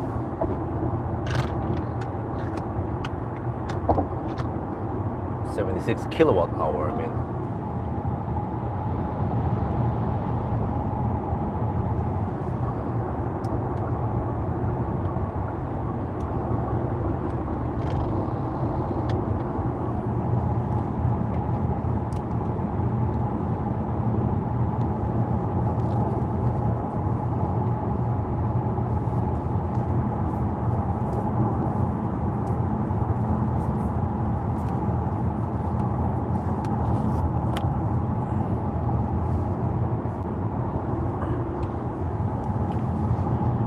Okay, so this is the part where I should say something about the car. So how is this 7 GT Core versus the more expensive privileged all-wheel drive?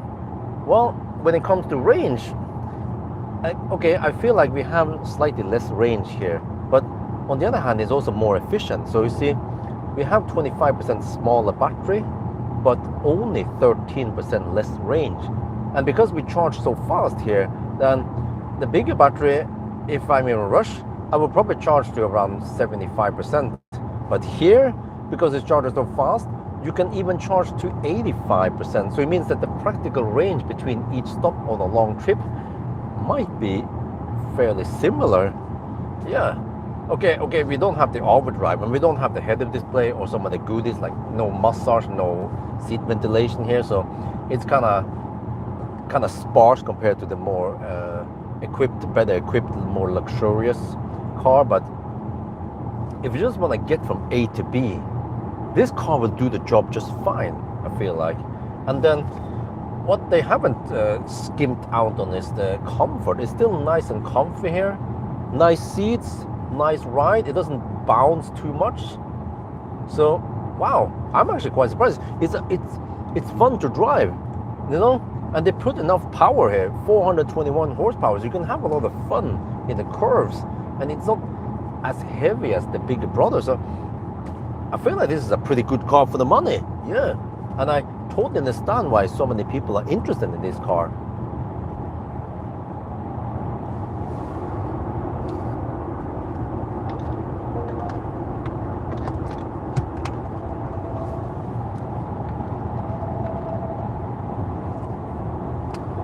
It's like I just bent over slightly to reposition the camera, and then the car senses that I left the seat, and then it initiates the whole emergency breakdown shit.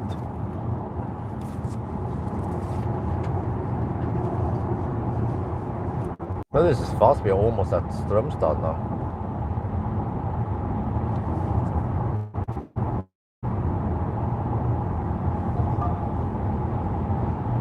11 degrees Celsius. Okay, that's probably the lowest on this session, challenge.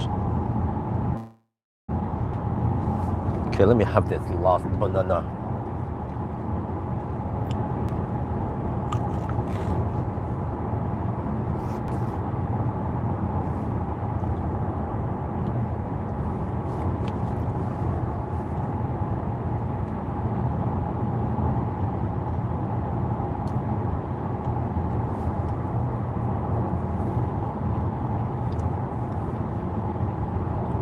It must possibly be 8:45. I'm not sure if 8:40 is even possible, but then you are right on par with Fossil, because a Fossil also needed to stop and refuel at least once. I refused to drive 1,000 kilometers, 10 hours or 8 whatever hours without stopping at all. Still want to stop and pee, and then eat while I'm driving, I guess.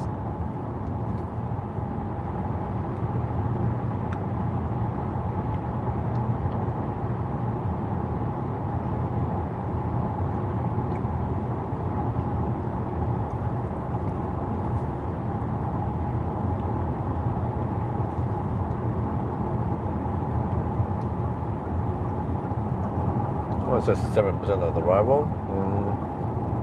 Then the consumption will drop a bit once we enter Norway. Not sure how sophisticated the range estimation is. But eventually the sun comes up and then the temperature will rise again.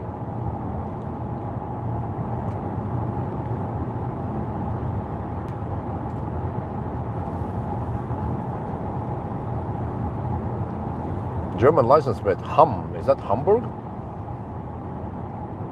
It was like ham, yeah.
Right. Yes, we have no bananas.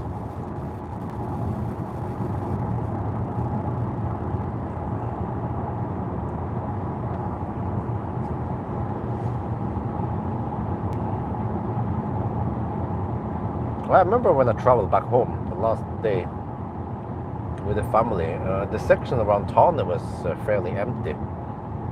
Or from around Uddevalla-ish, yeah, to Schweinsund was fairly empty, and then it got crowded again. I think it's a mix of some holiday traffickers mixed with some trucks and also local traffic on many stretches. Well, hopefully we can go back to normal operations with normal traffic from now on.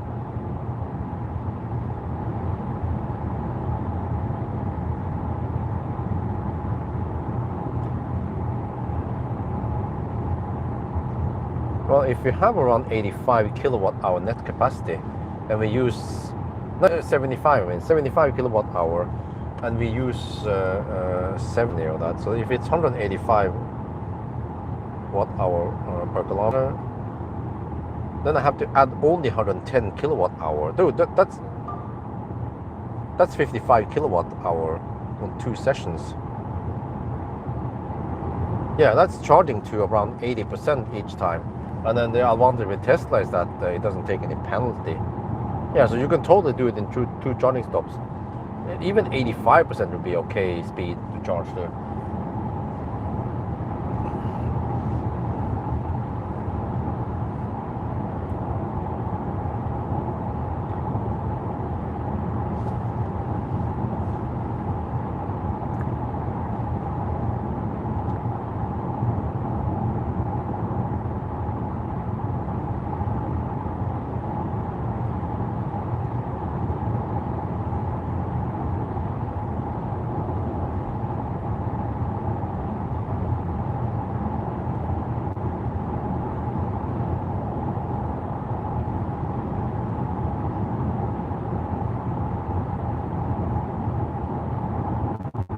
Yeah, I experienced it during the Europe trip, is that even when I got on some Ionity site, because it was busy in the daytime, I didn't get 280 kilowatt.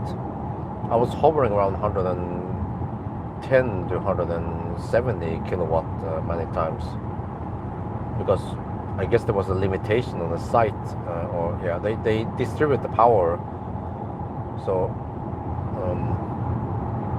everyone gets some juice, but you might not get the claim 300 kilowatt or 350 or 400.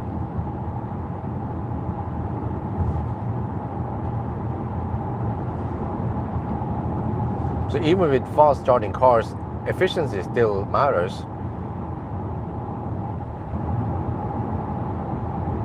It means that if you, instead of getting 400 you get only 150, 100 as long as the car is efficient, and you can get that speed kind of flat.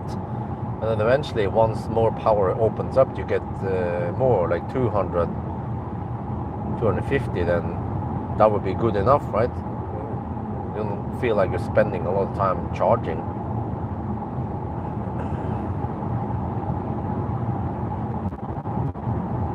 Or with an efficient car, then you don't need 100 kilowatt hours. So I suspect that Tesla, they will never make a 100 kilowatt hour Model Y or Model 3. There was, many years ago, there was a rumor that Tesla might make a 95 kilowatt hour Model Y, but they never did that. But they at least made an upgraded, 84 kilowatt hour, and then 76, around 76 kilowatt hour net capacity, which is still decent. And it works for most people, except for maybe if you pull a trailer.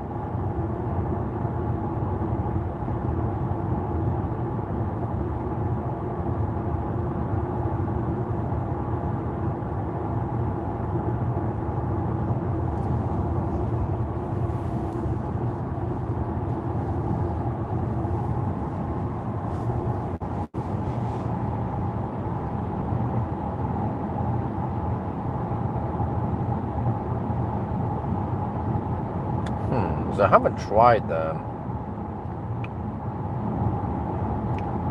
well, I don't know if it matters, the 350 kilowatt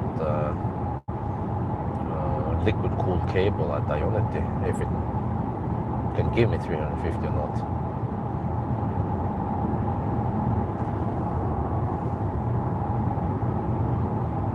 Well, yeah, I mean, it could take a bigger pack, but it seems like Tesla, they just have the standard 84 kilowatt hour form factor, and it works. And it's good enough. Yeah, they can get away with that because they have so efficient car.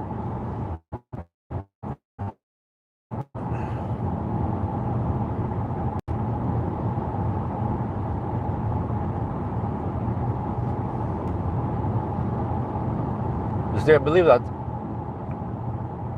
the Q6 e-tron, if they made it slightly more efficient, like 10% more efficient, they could have easily made it just a 90 kilowatt hour.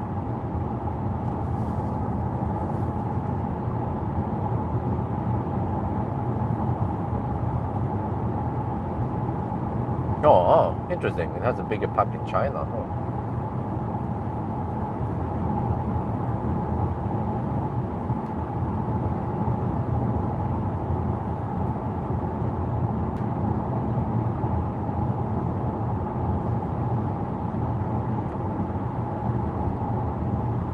I'm getting kind of tired.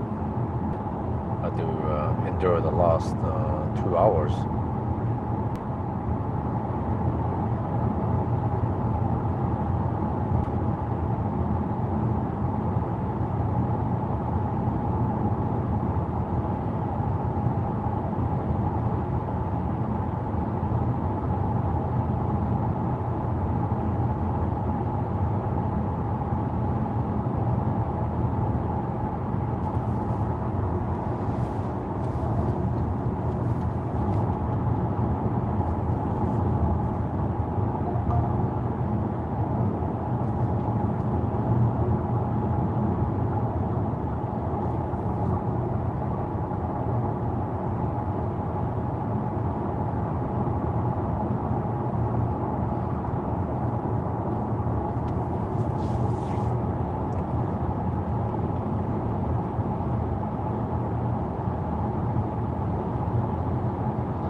Okay, almost at Stromstad. I can calculate the 1,000 kilometer time soon. I also need to write down in case of traffic, Schweinsund time.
see how busy Norway side is now. But it's kind of early. It's still not even 6 in the morning.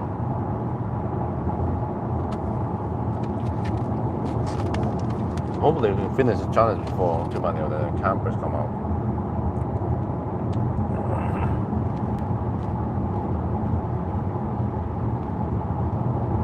In William it's still dark at 5 at night and 5 in the morning.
Yo, what's up?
Right? 5. We'll be at the border at 5:50.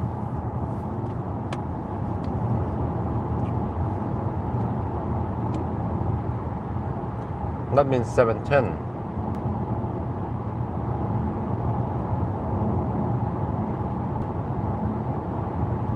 Wow. Wow.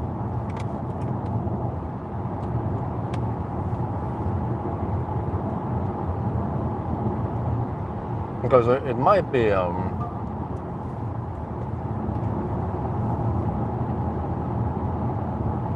might be 8:50 or 8:45 run. Wait, it might be 8:50 or 8:55. Yeah, but I don't think it'll be 8:45. So it either matches the bigger battery or it's just 5 minutes slower.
I don't know what I've been changing the joining curve.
Yeah, so I'll most likely finish in 10. And then add 1 hour and 43 minutes and become 8:50 or 8:55, depending on how we round up.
Okay, almost in normal.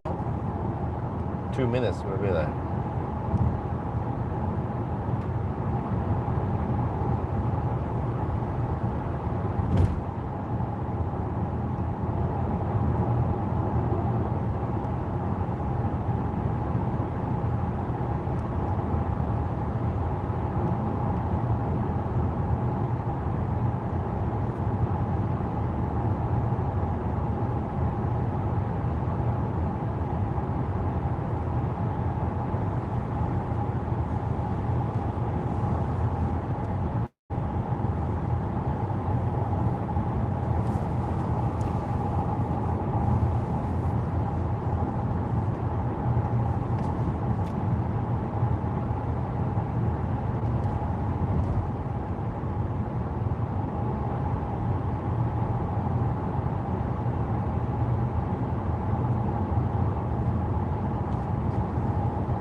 846 kilometers.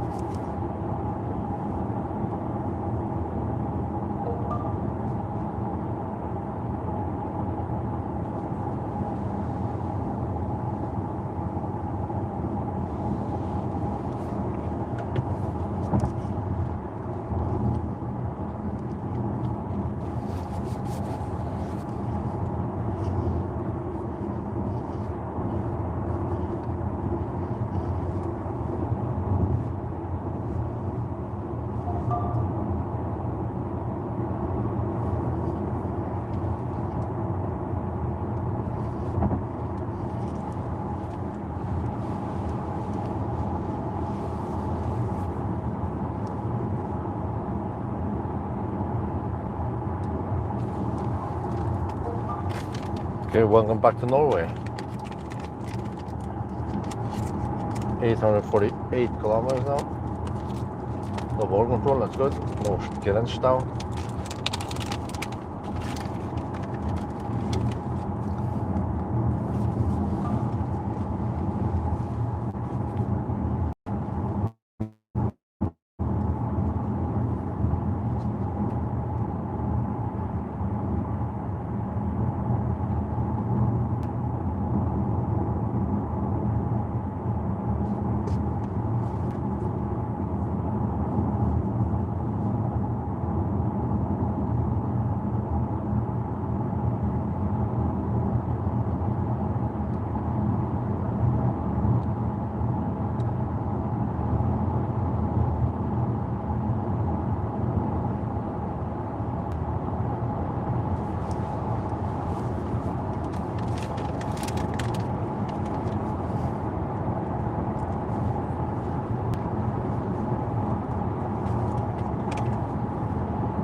Now, we'll finish 10 minutes past 7.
Wow, it's really empty, but it hasn't turned 6 yet. Soon. We'll cover as much distance possible before Nissa comes out.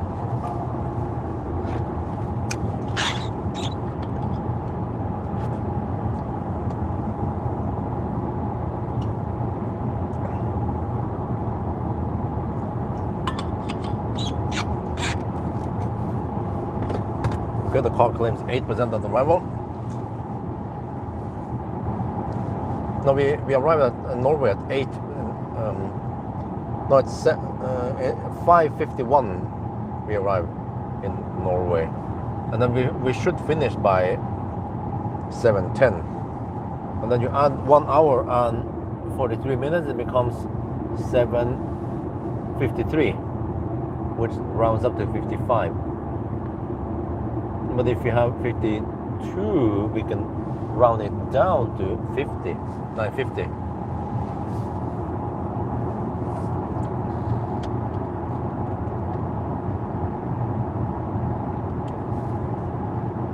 Wait, was it the tower here? Wait, was it here? It wasn't here, right? Solbergtårnet. No, I'm missing up with the wrong spot.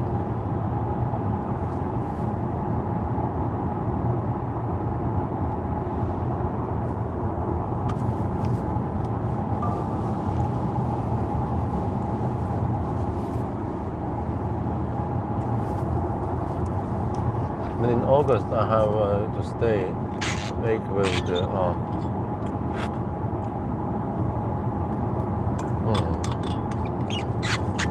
Okay, now I feel like I should have slept extra. It's just that the Friday before the challenge, I tend to do stuff midday or morning, midday, and then by the time I get to bed to sleep a bit, it's like 2 in the afternoon or later than that. It was 2:30-ish in the afternoon, so I got only 1 hour of sleep. So that's why I feel really tired now.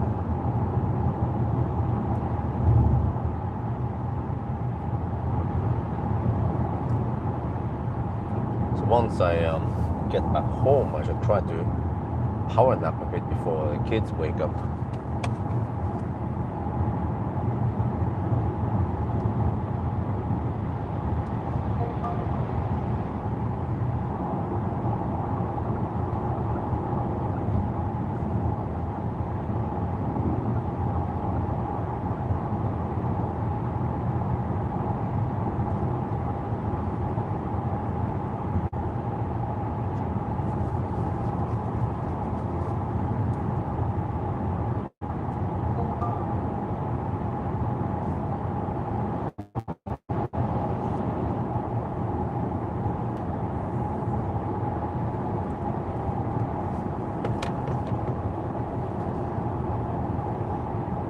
No, I don't want to power nap now.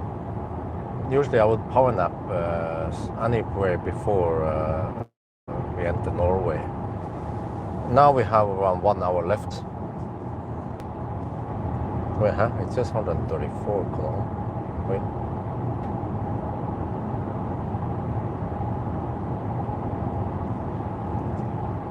Yeah.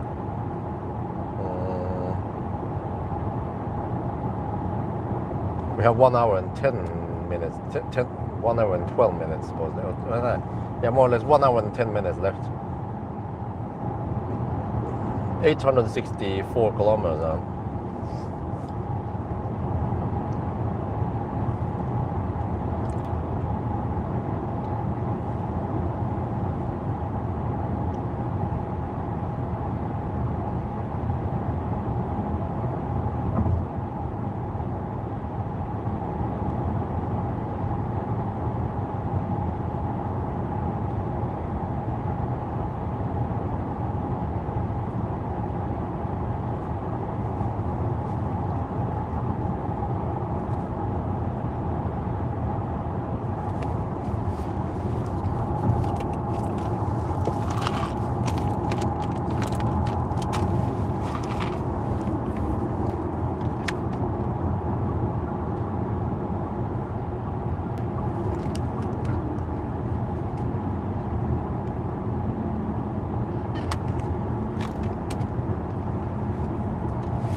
218 watt-hour per kilometer.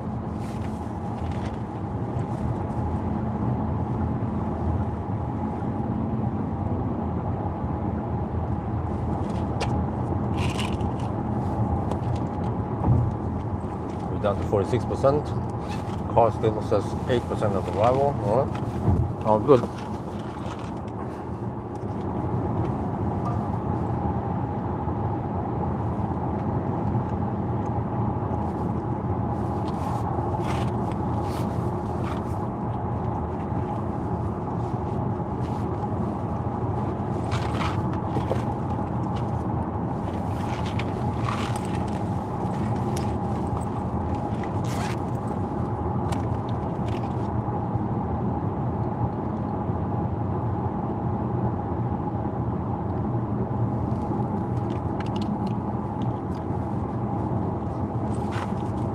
I mean, it would make sense if this was 5 minutes slower or a couple of minutes slower, because it has a smaller battery. So the long range managed to get all the way to Himle on the first stop.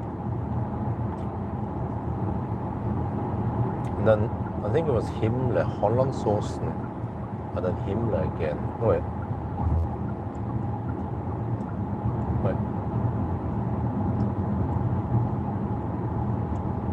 No, I think it was Himla, Hollandsåsen, but then ended up at Hogstorp, and then I got a shit speed there, and then I moved over to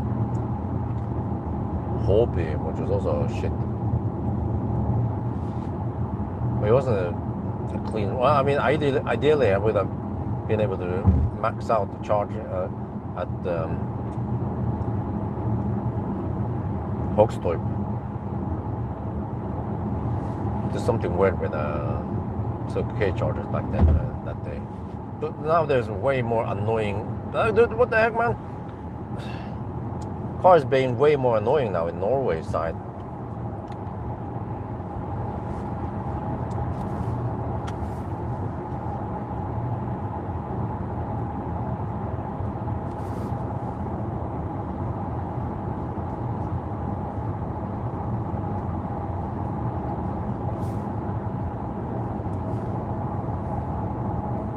Yeah.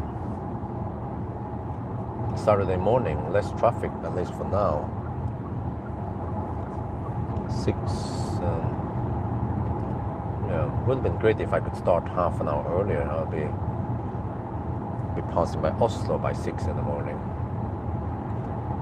But it's still pretty good. Now we should pass by Oslo around 6:30-ish. We're still very early for most traffickers to clog the roads.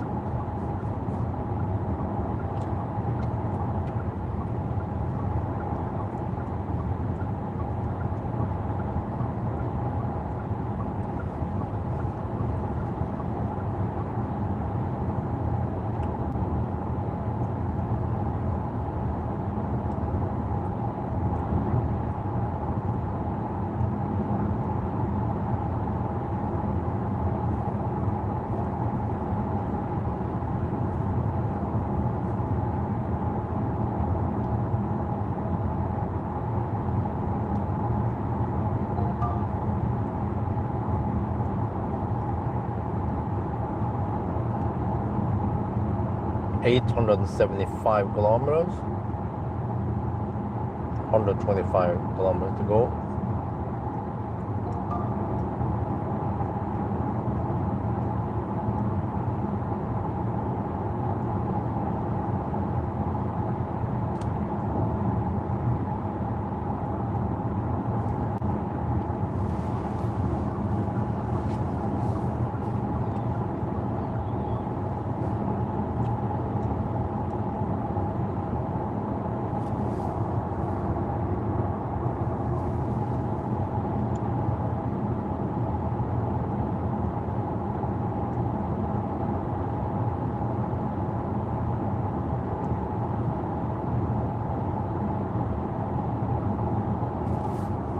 How is the power bank doing?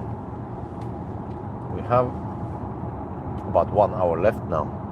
power bank is down to 21%, so which means that by the time we finish the challenge, we should be at 10%.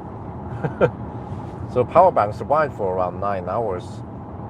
Well, I mean, it could survive for 10 hours in this not so hot environment.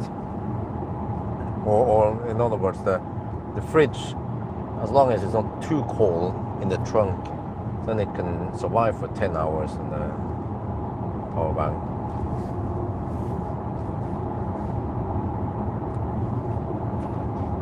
Well, it boils down to the charging curve on the P7 Plus and also the efficiency.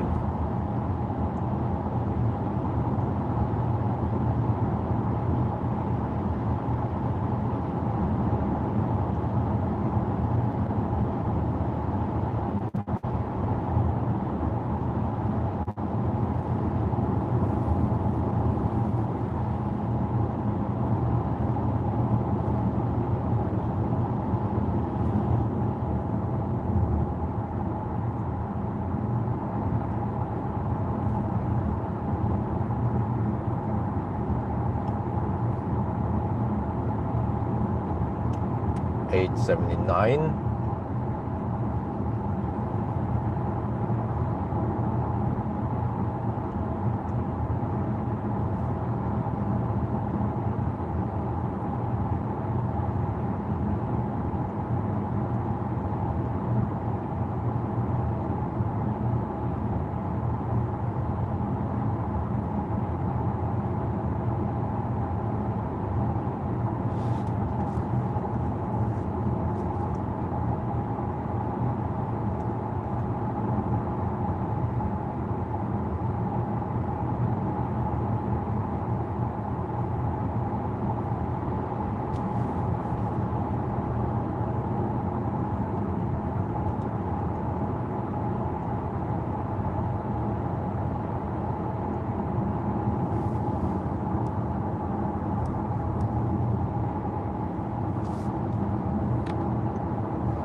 Auto stairs being annoying again. Slows down in the curves around here.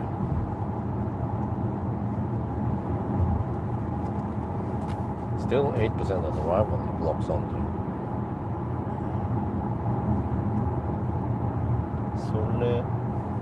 Solely seems to be kind of deserted. Not that many people want to charge there.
Still at 218 watt power per kilometer.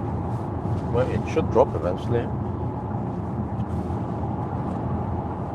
Well, dude, that's a lot more, a lot less than the overdrive privilege. Why was that one so thirsty?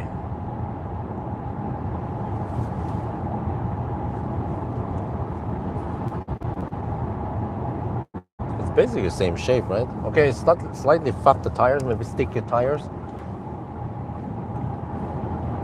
Is that it? And then of course dual motor versus one motor.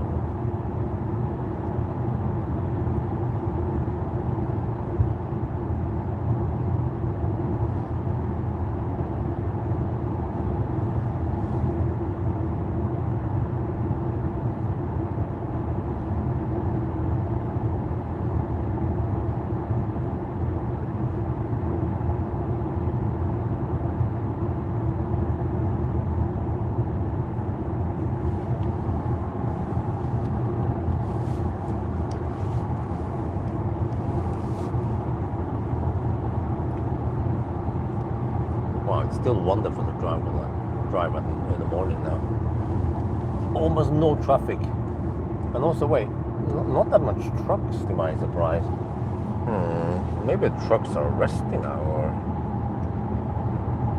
Wait, could it be that many trucks drivers, they wait until night, right? I don't know, 10 in the evening. And then they drive through the night. But they don't want to fuck up the sleeping schedule completely, so they bail out maybe 2, 3 at night, but they don't drive until 6 in the morning.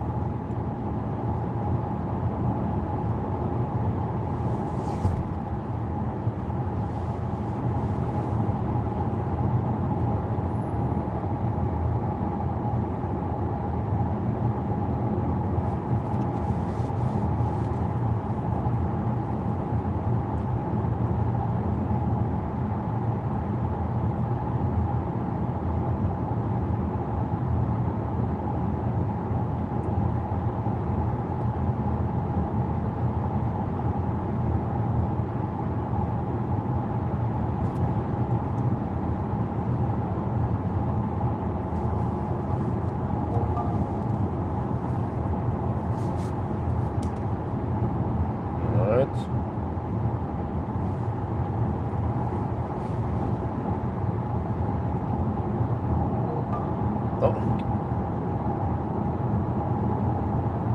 890 kilometers.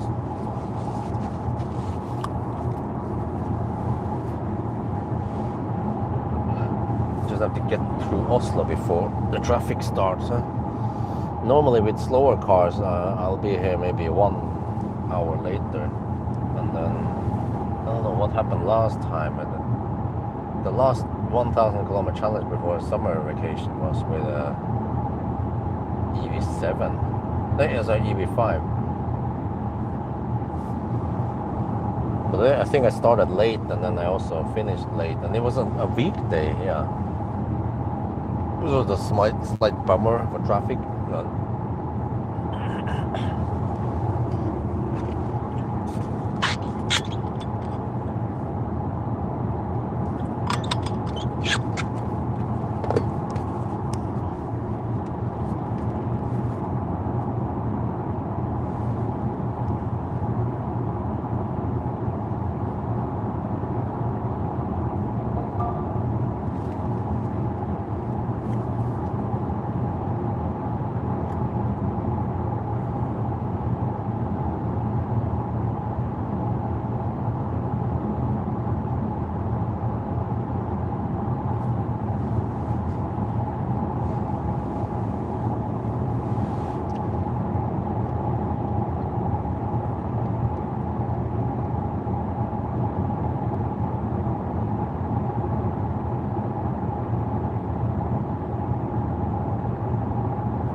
895 kilometers now.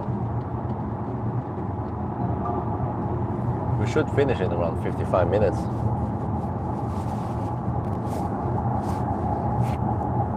And I'm down to 38%. Oh, but consumption is gonna drop soon.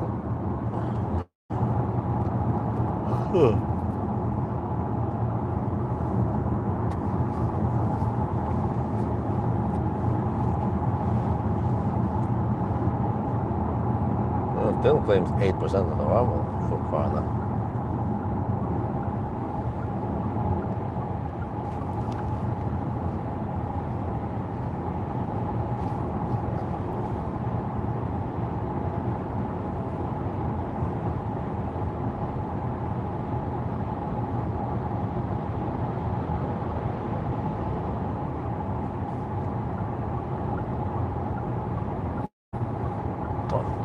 Lane change on the bit.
The car's being annoying again.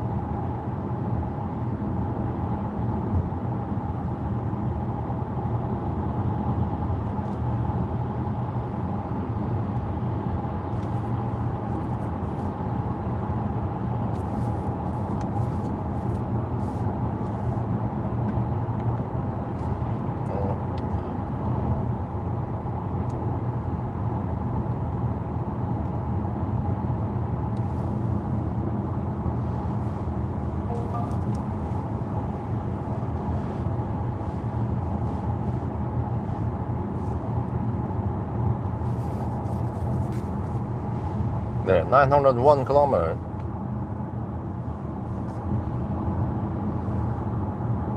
99 more.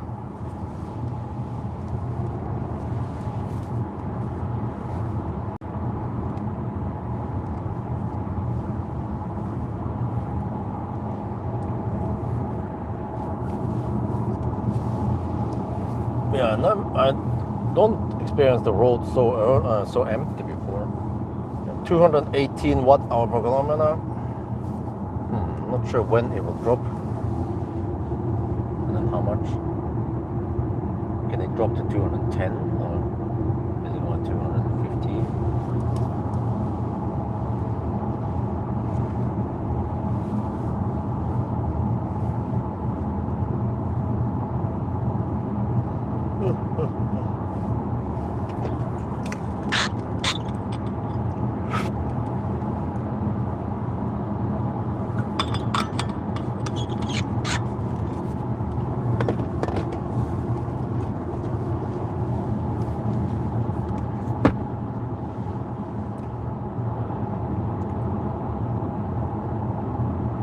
Oh, there's a slow down here.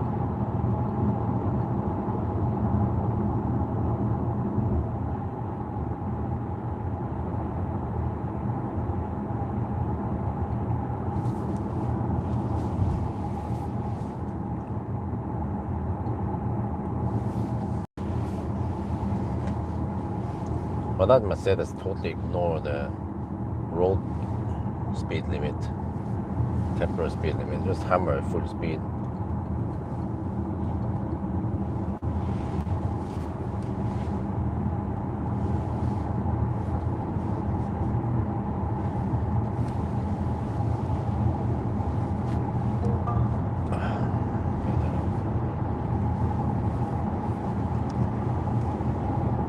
Nine 905 kilometers.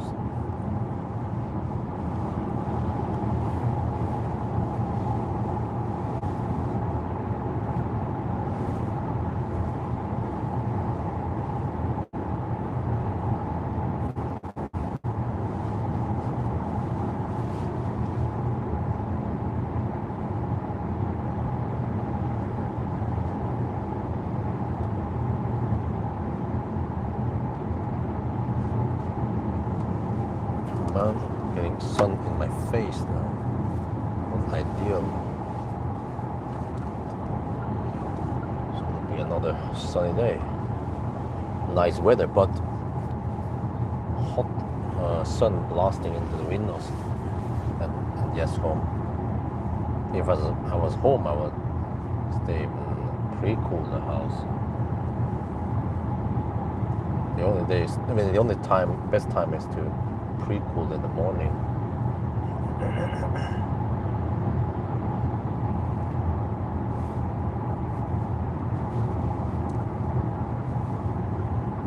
What? Change lane, please? Shit.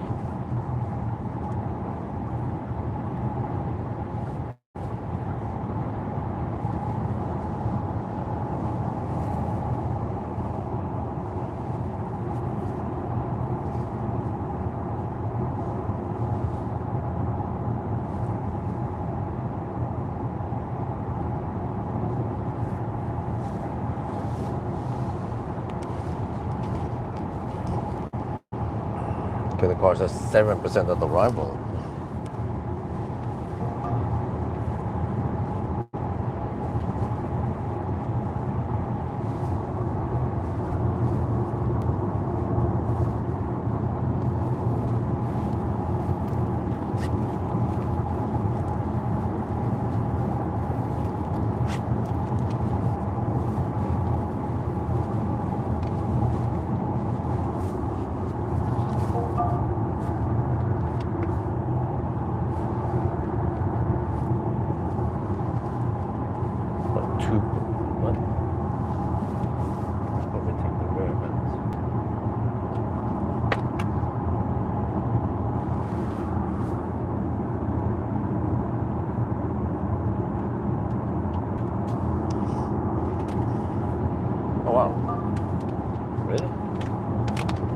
Is a lot faster in the center.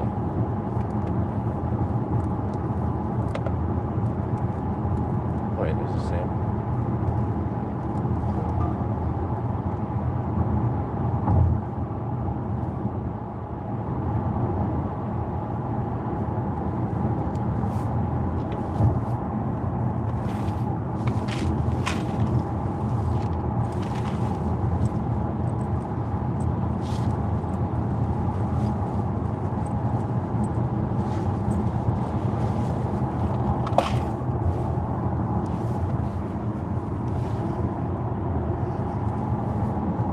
Suddenly my face.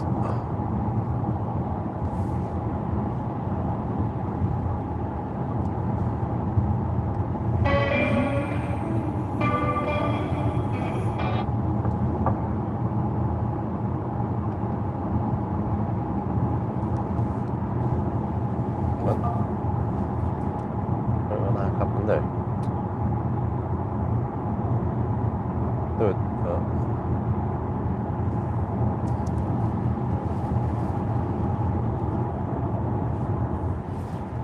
seems like that. What? The music player is buggy. Seriously? I was gonna play some music now because I was getting bored. I try to reconnect.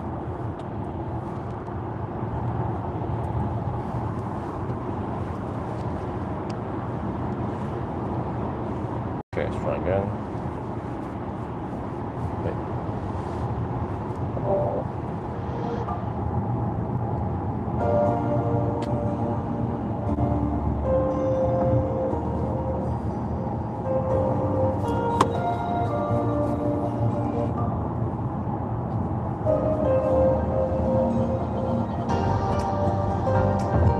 It has a subwoofer, but probably just fewer speakers than the premium or the privilege.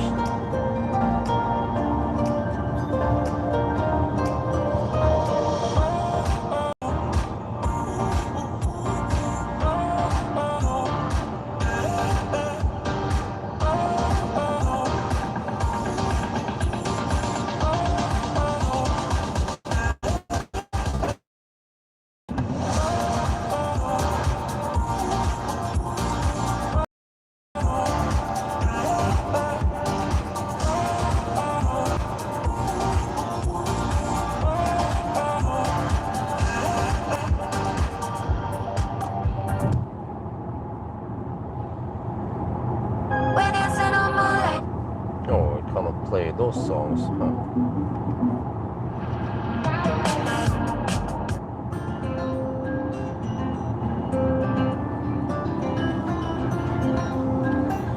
I'm down to 31%. 913 kilometers and still 218 watt-hour per hour. We are around, let's see, around 82 kilometers left.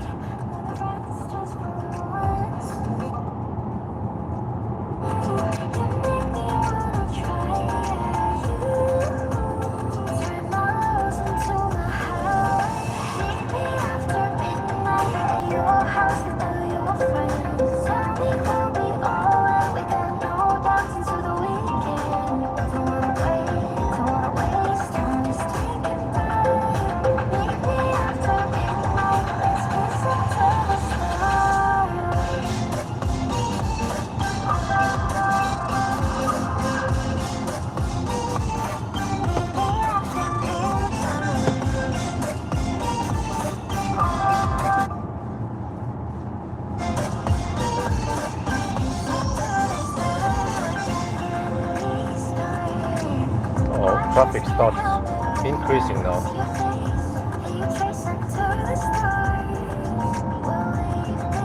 $920 kilometers.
Getting traffic is getting more dense now. Okay, well, it's still okay now because it's not enough for people to start camping in the left lane. Unfortunately, we don't have any trucks on the road. The trucks, they tend to well, cause people to camp more in the left lane. I don't know why. Well, I mean, I kind of know why. People, they are too lazy to move over to the right lane and then left lane again. Even though they would probably move over and stay there for 20-30 seconds before they move over. So they need to move over again.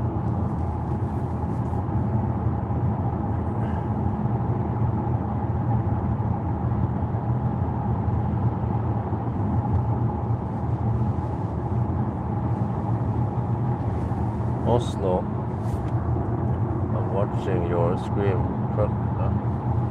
Oh.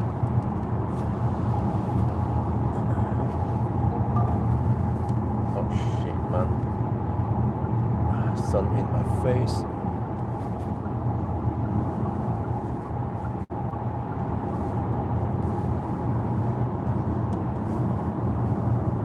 What, 925 kilometers?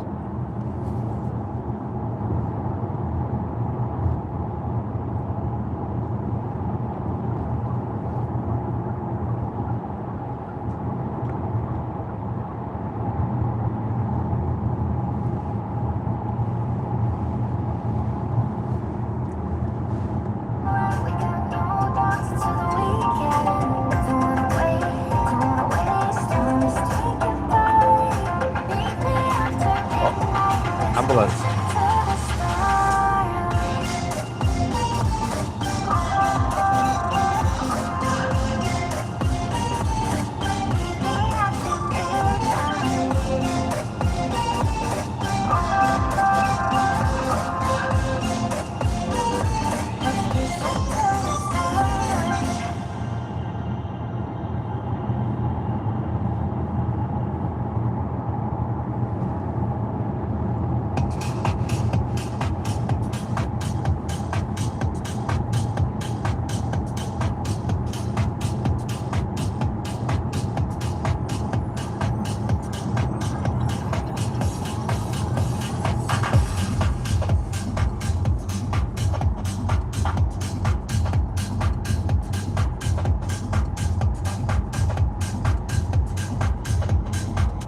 928 kilometers.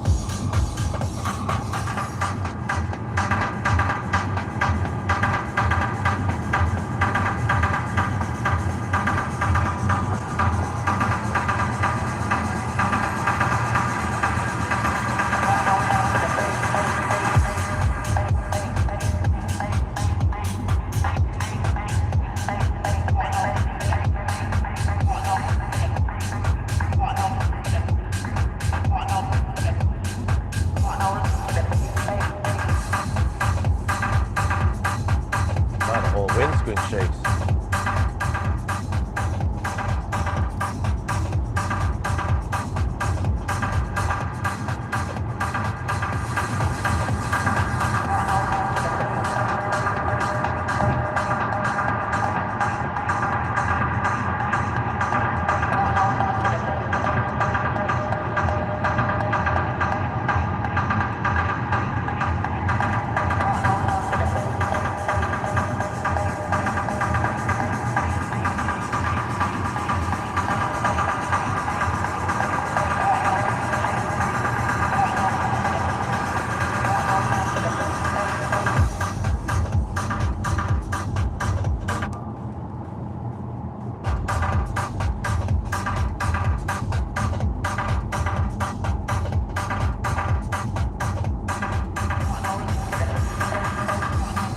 $932 kilometers.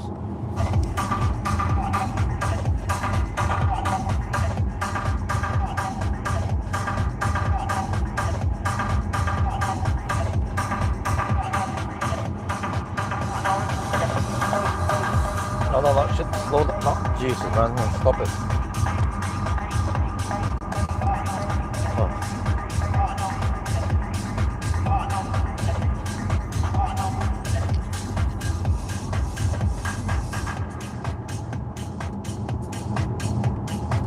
I've been feeling you.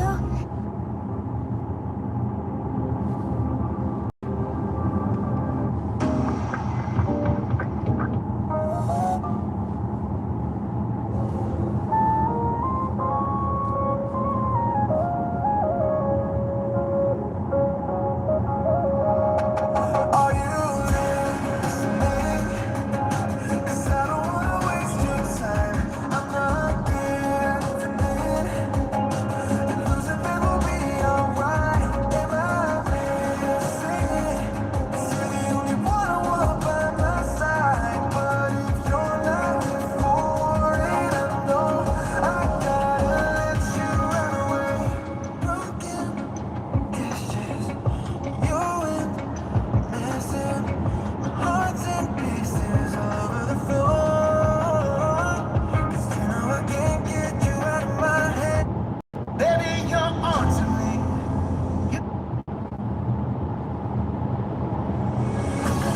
Falling down and I'm rising up. Reach the clouds and I see the flowers. Rolling through the sky, I forget the faces. Do you ever wanna worry? Hold my hand and call out my name. We'll go to a land where our hearts can see. I can see you falling, reaching for a grip. Come with me, closer than I'll never let you slip. So,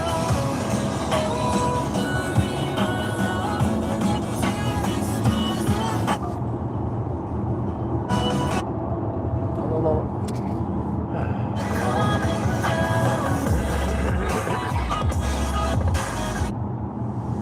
why if my money's coming, what do we do now?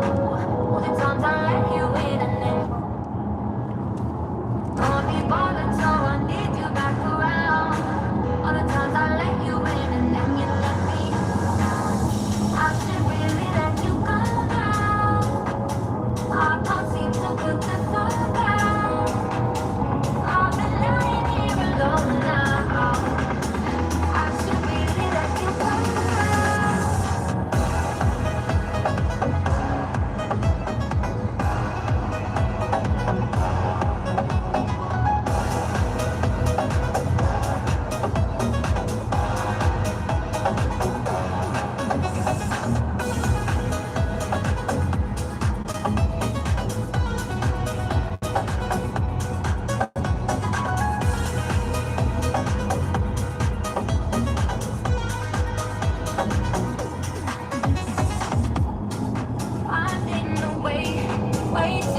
heart.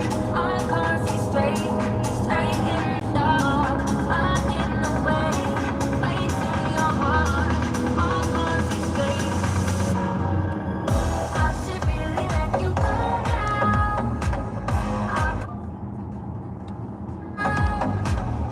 I've been lying here alone now. I should really let you go now. And the more I think of you, I need you here with me. Yeah, you can come around, baby. Look what we found, baby. Yeah, baby, look what we found. Yeah, baby, baby, look what we found.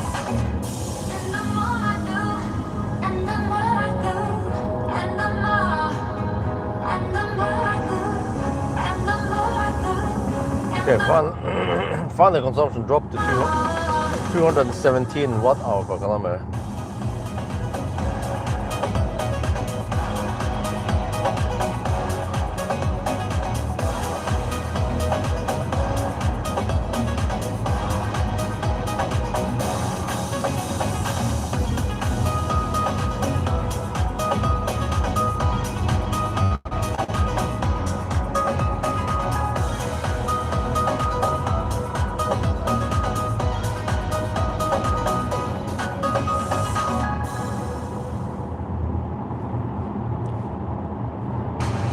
Nights like these are therapy.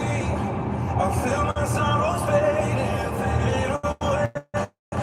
I close my eyes to see the light that's shining deep inside. 940 kilometer.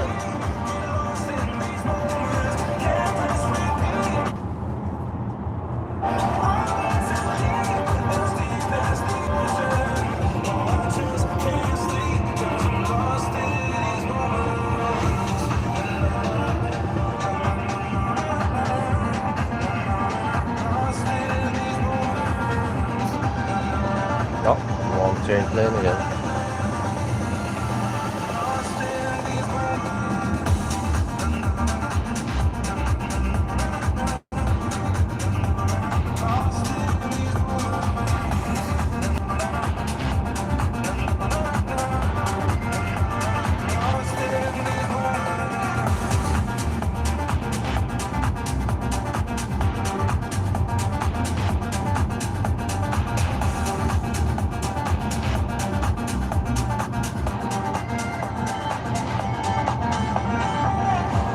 We break away and disobey.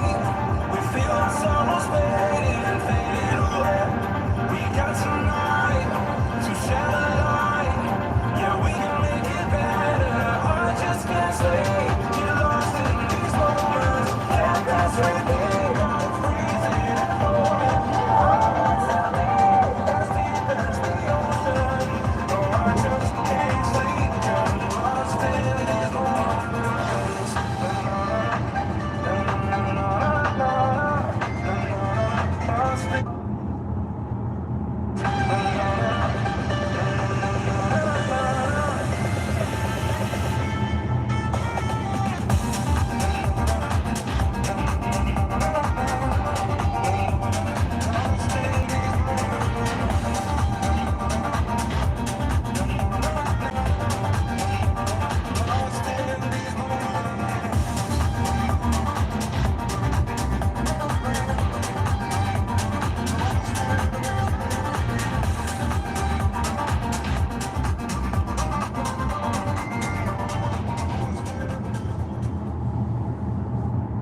For 945 kilometers. Putting away my pride. I don't care who's wrong or right. Oh, somehow you got me so magnetized, and I love it. You bring all my dark to light. Like I used to be a kid, testing my patience. Some people who walked in and out of my life, but you is so different. This time I'm all in it. Thoughts of the future of you crystallized. Now you're breaking down my walls. I've never ego. You're stitching up my scars. Forever's just a start. Okay. Let me move the stuff back a bit.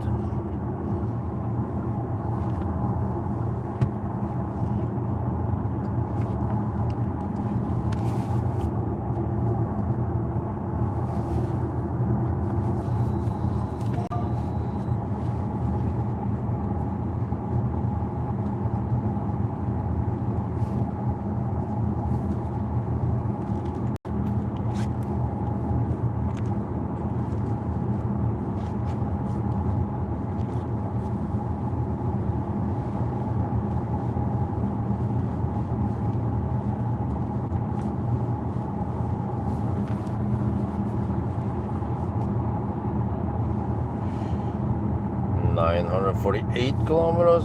Oh. No. Man, car's being annoying. No, shit, man.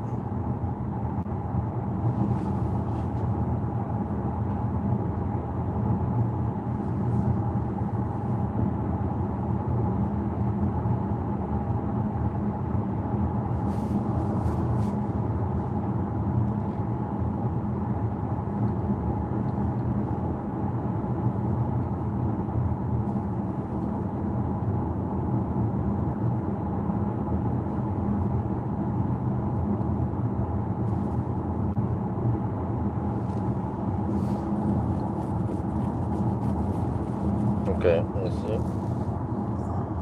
Now the consumption should drop. We have lower section now, but on the other hand, it's just a small portion of the total 900 plus kilometer.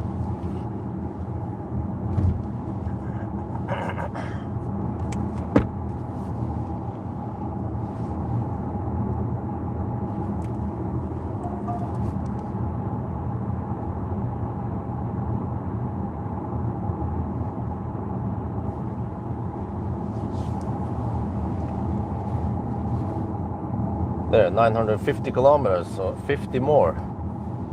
And then time, that was again 1 hour and 43 minutes.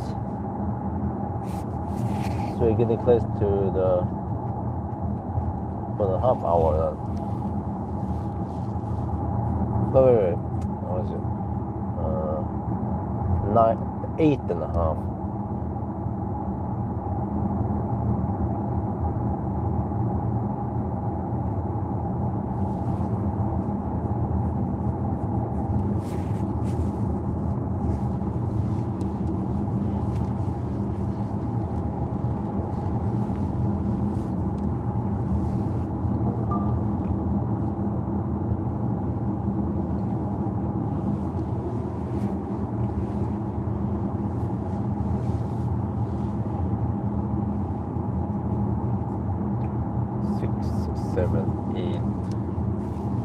No, it's 8:45 plus 44.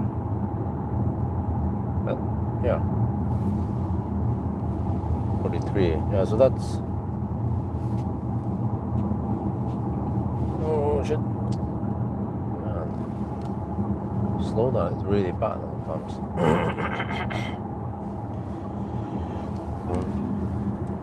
Shit.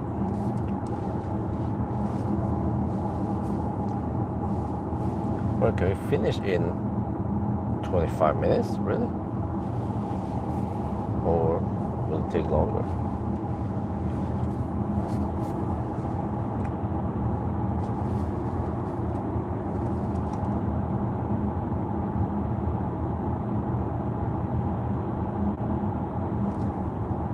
Well, someone behind wants to hammer it. Go ahead.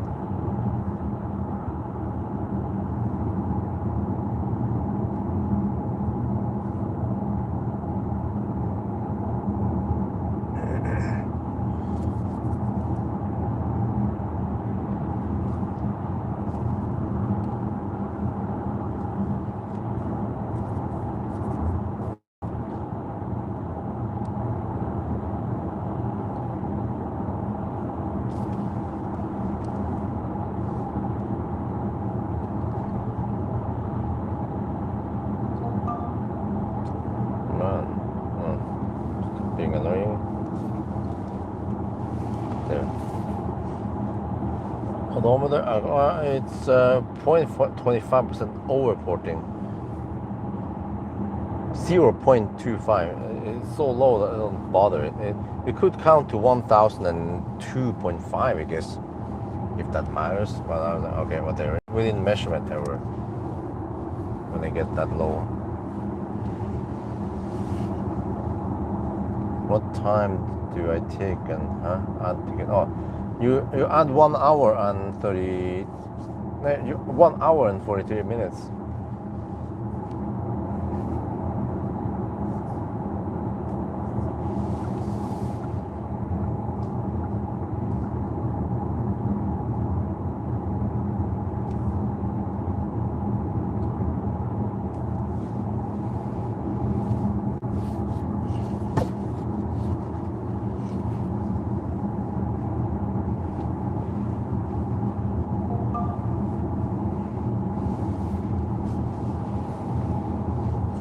9:56 now.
Good.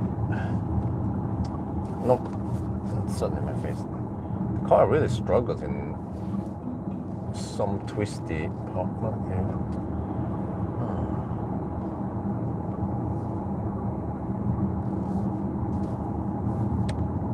Yeah, there.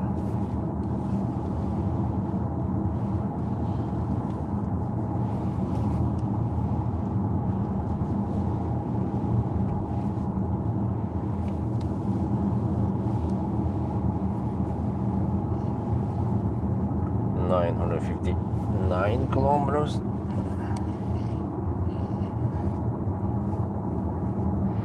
Okay, so how's this going? We had 1 hour and 43 minutes, so kind of, I mean, according to my calculation, we'll finish at 7:10. No, not 7:10. Yeah, 7:10. So that would be 8:50. 8:55. So you kind of need to finish within 7:09 then if you're gonna beat or at least match the old record.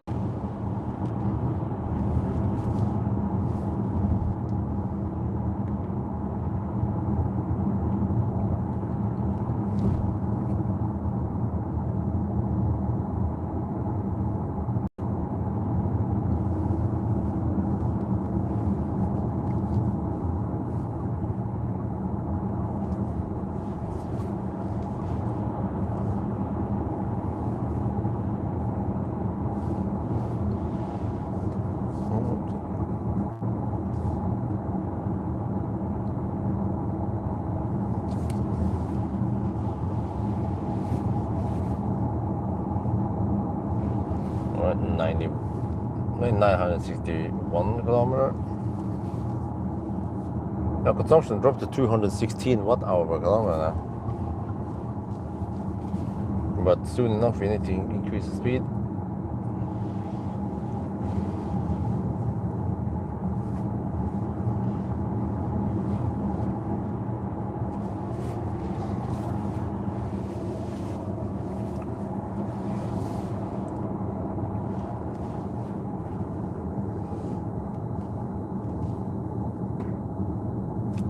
I get sun in the face now.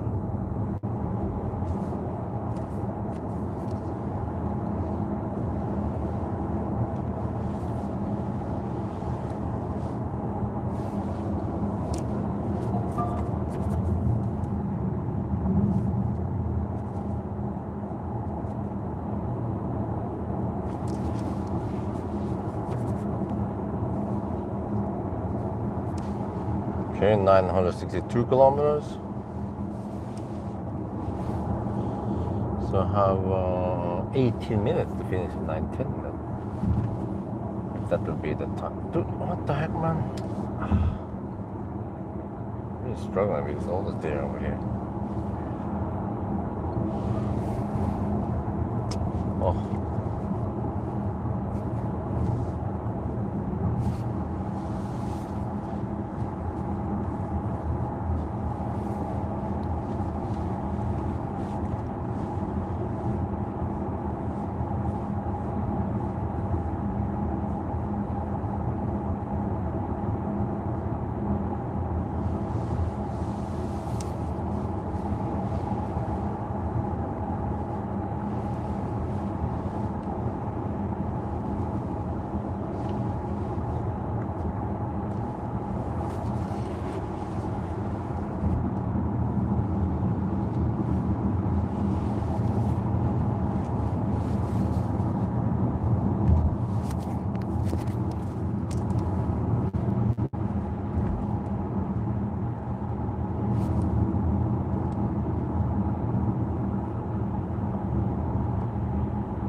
People are hammering it over here. To let them pass.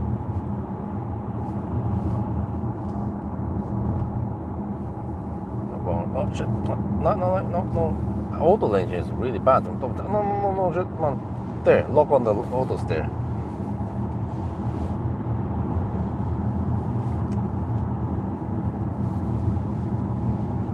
$965.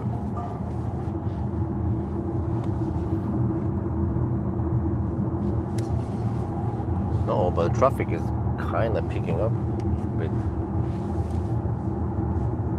Let's hope not. Oh shit. It'll clog the roads on the way out.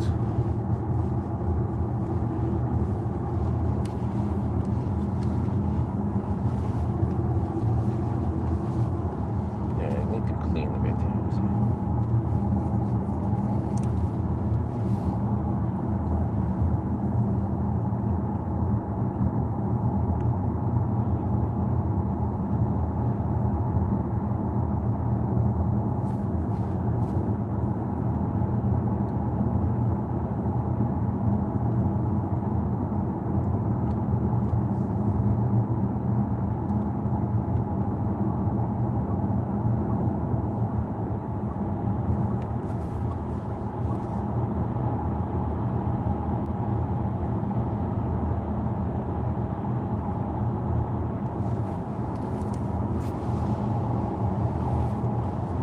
Electric red go or putebil.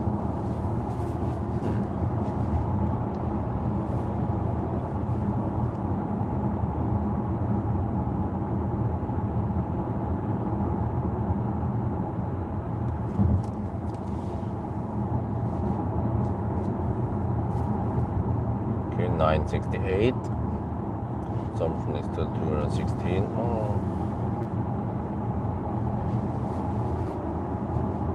Down to 18%. It's going to be close. I was 9%.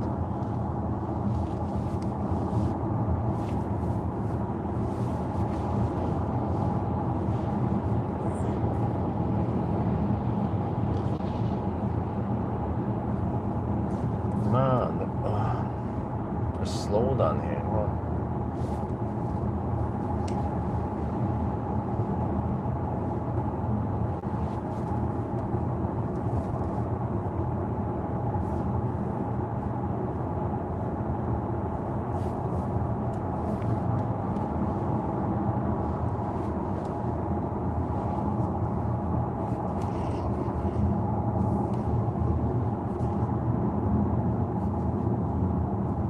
Holy macaroni, it's just so slow in the curve, huh? When I push the accelerator, it doesn't go to the desired speed, it just jumps up a lot.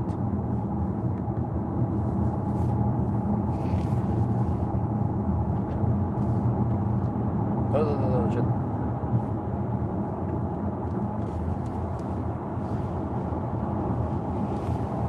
Come on, log in there. Man. Didn't have this trouble at Tottenham.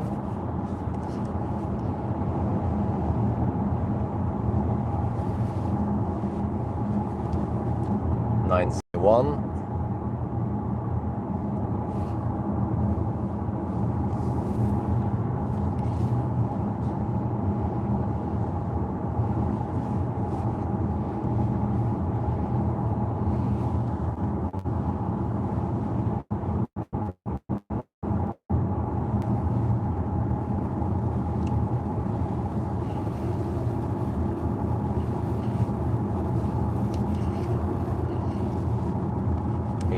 Home. We did as fast as possible. I didn't waste too much time.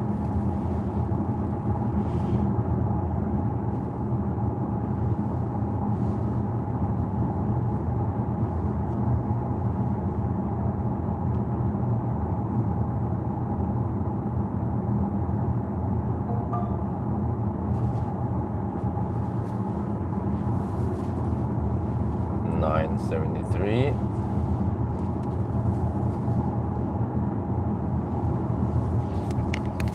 That's getting kind of hot.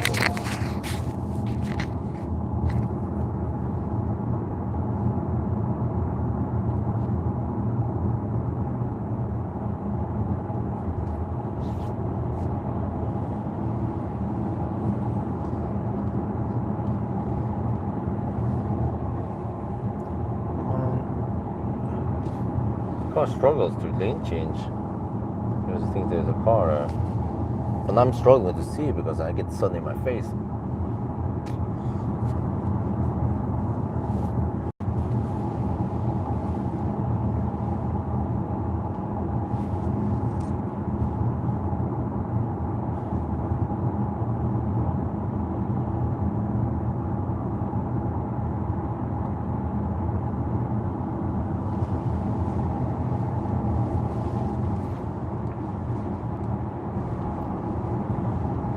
Well, sometimes I would just wish that I had seat ventilation.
Stop being annoying. No, come on. Stop being annoying. Shit, man. Yeah. Okay, 978.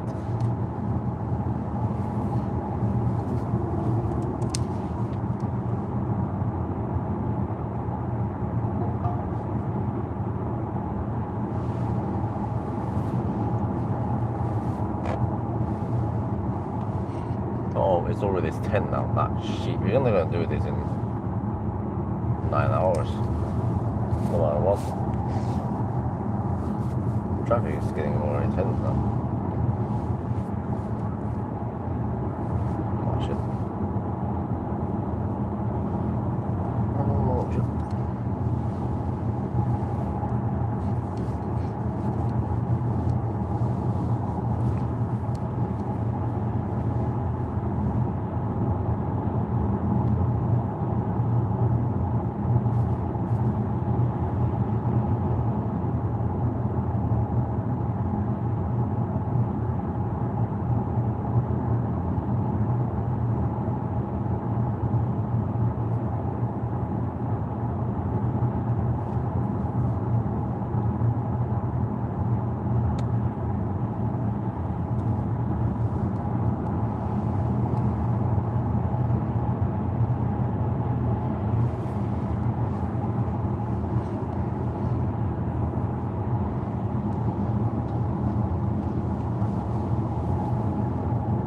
$980 kilometers.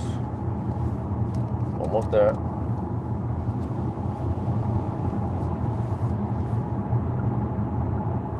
Man, the sun, I'm trying to block it out.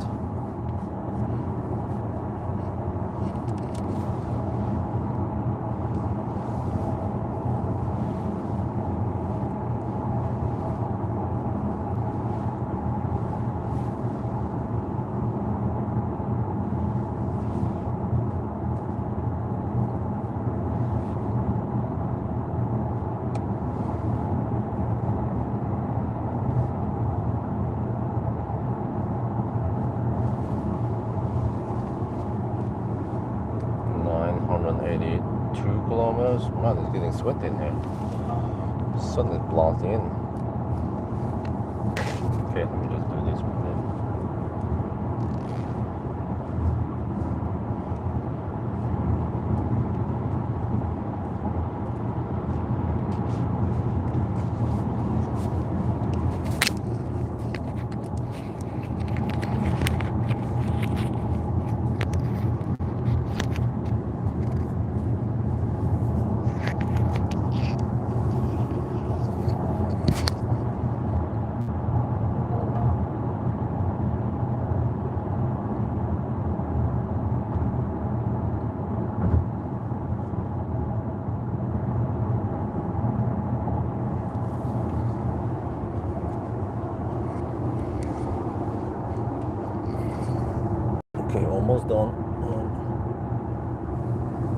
984.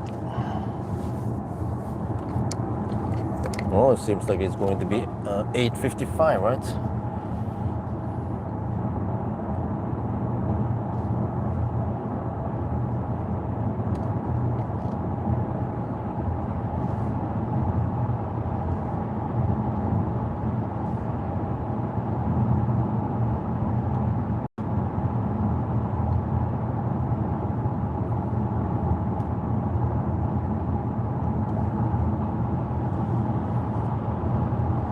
Left for what? 9 hours?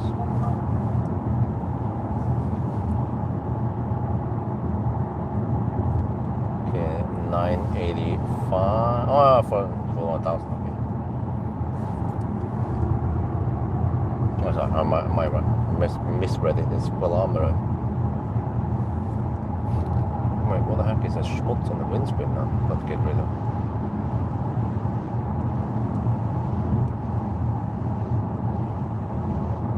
No, don't Fanta brake here. Oh, shit, man.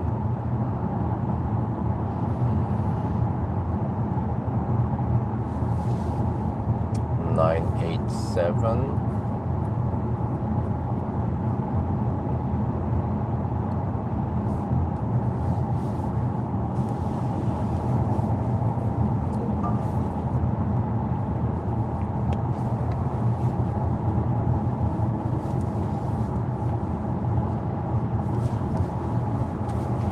Well, someone is in a rush. Probably wants to rush to the. No, come on, change lane, dude. No, oh man. Kind of happy that I'm almost done with the test now with this car.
$990.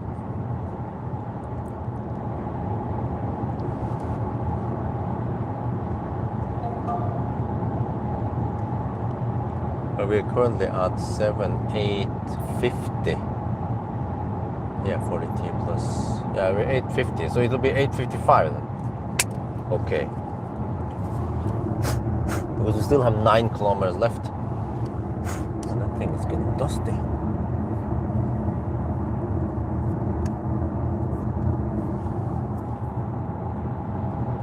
The traffic is building up, but at least they didn't camp too long.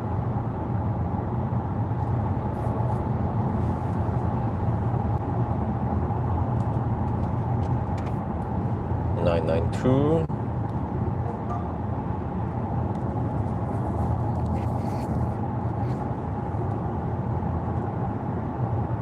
12%, so it was spot on with the charging at least. Could have, well, I could have left maybe a couple of percent earlier, but that's like 15 seconds or I don't know, 30-second difference, right? 993.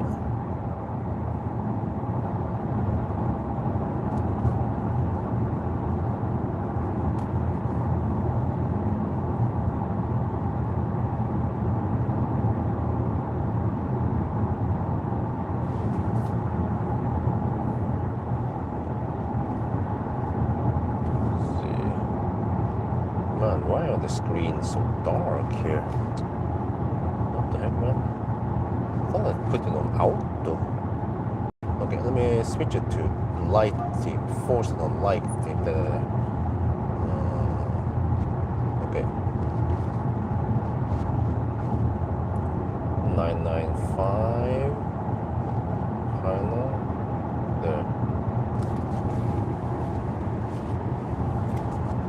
So we see 9 plus 12. Yeah, so it's basically it. Now it's an 8:52.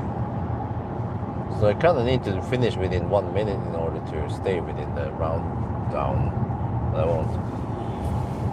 So it'll be 5 minutes slower. I mean, it kind of makes sense because we couldn't drive as far as the long range. No, we had to stop at what there was again, Hungal, but the long range went all the way to Himla, which is quite big. And then it charged, and yeah, it was okay. I think 8:55 is still quite decent time. Well, I mean, better than 9:9.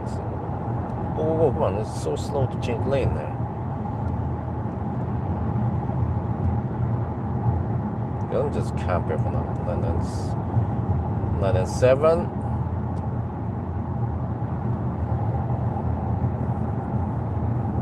Well, we'll have juice at least 11%.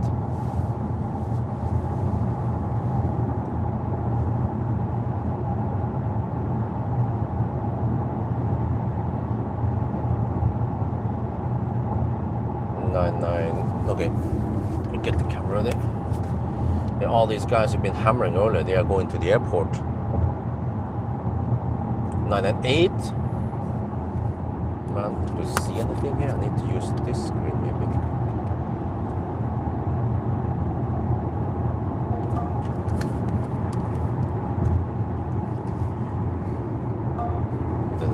Okay. No, don't go and get it. Oh man. Okay, let's do the countdown. 9:90, 9:91, 9:92, 9:93, 9:94, 9:95, 9:96, 9:97, 9:98, 9:999, 1,000. Time 7:12 plus 1 hour and 43 minutes becomes 8:55. Oh, it was 5 minutes slower than the long range battery. Well, okay, that makes sense. Yeah. And then let's see, we actually we had 10% left, but no big deal. Like if I would have gone charged a little bit less, it would still be just 2 minutes faster, right? So you could say, well, you could have gone deep and then arrive just enough so you can, I don't know, round it down to 8:50. No, whatever. I think it's 8:55. That's fair enough. Okay, let's go home. And then what was the consumption, by the way? It was at 216 watt-hour per kilometer. Yeah, we saw it here. Okay. Wow, but that's a lot better than the bigger battery. Wow.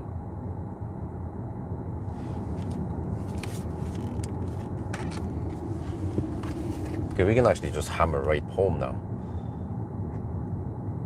Yeah, you could have driven. Yeah, I mean, yeah, but when it's 0.25% error, then it's so low that I don't trust it 100%, right? There's error in the measurement error. I mean, there's measurement error.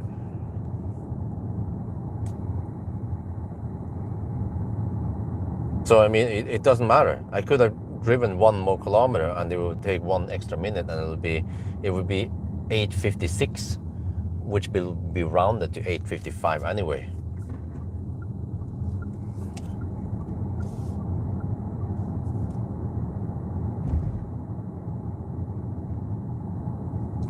But I mean, it makes sense because the bigger battery had an advantage that it could start. The first leg was longer, you know. That's usually the advantage with Tesla. They have long range, even though they don't charge that fast. Yeah, the long range, if it's more efficient, then yes, because the long range charges faster. It can replenish energy faster, despite that it doesn't have the flat curve or whatever. But simply because it has over 90 kilowatt hour versus 76 kilowatt hour, right? And also the long range has well, it can actually hit 400 kilowatt. Here it was only 330 for some reason. So I mean, if we can get 400 for some, then we could maybe shave off, let's say let's say if we can shave off 1 minute on each stop, that would be 3 minutes, and that suddenly we could round it down to 850. But I think this is still pretty good.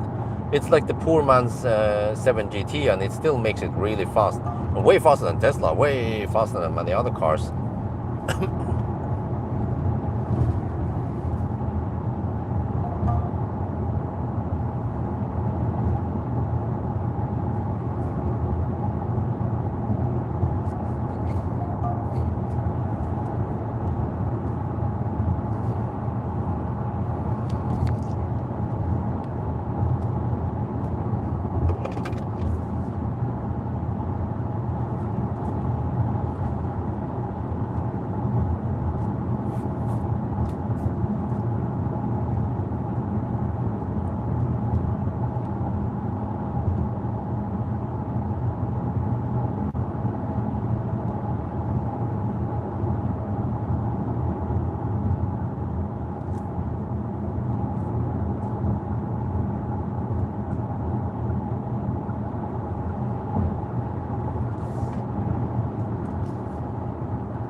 Still quite quick, even at 10%, 8% now.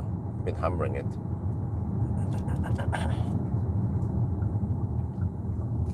Oh, what the heck is that schmutz on the windscreen? Huh? I'm trying to get rid of it.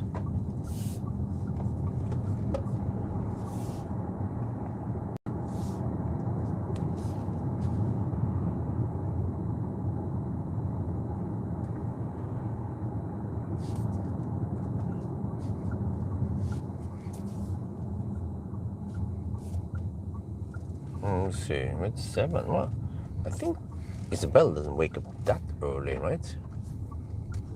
Maybe she'll wake up by around 8.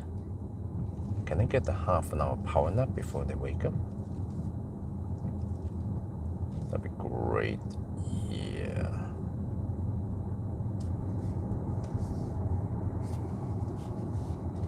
Wait, but we managed to finish the challenge before the power bank died, because the power bank is down to 11%. See, it has endured around 9 hours. Over 9 hours it managed. And I opened it a couple of times to take out some stuff there.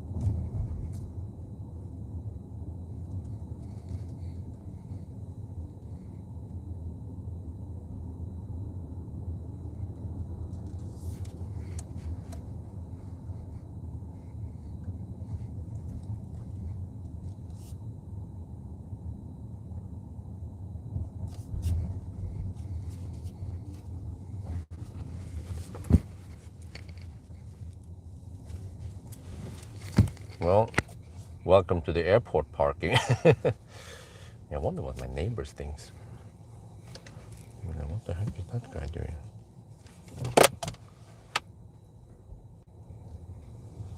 Okay, I just plug in and charge it now. Yeah, the door is still closed. That means that the main bedroom is not Oh, they're not up yet. And I bet also Isabella is still asleep now, so try to get a power nap before the guys wake up, right? So yeah, it was great, but dude, this was a lot more efficient than the other. 216 versus 250, was it? So, huh? 30, 34 watt hour per kilometer difference. Wow, that's big.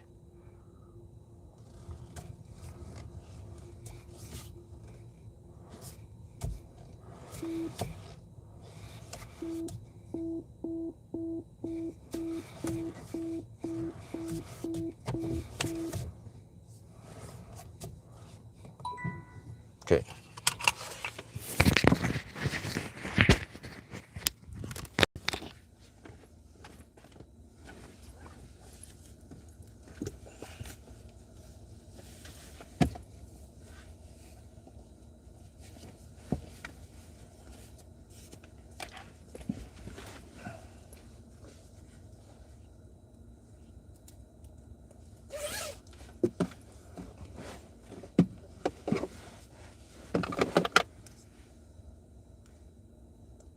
Well, the battery power bank is 100 watt hour. I don't know how much the net capacity is, but yeah, let me show this also.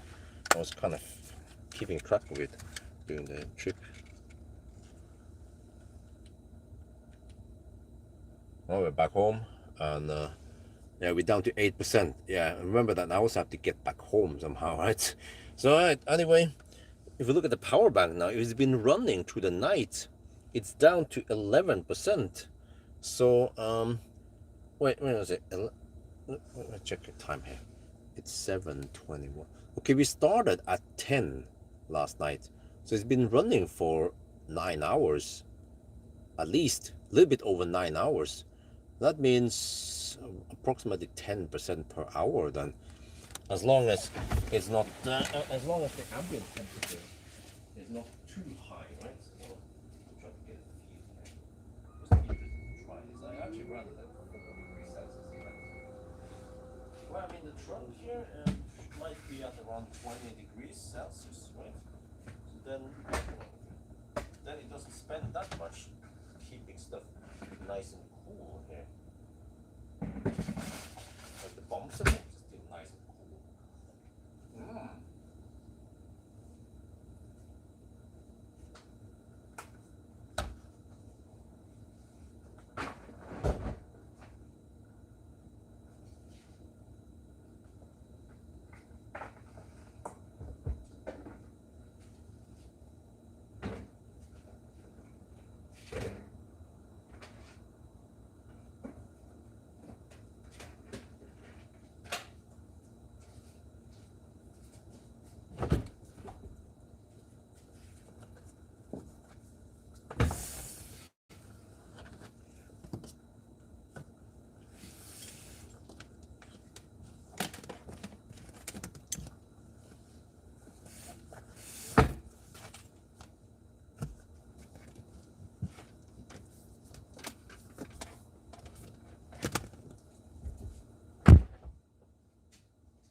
That was a good run.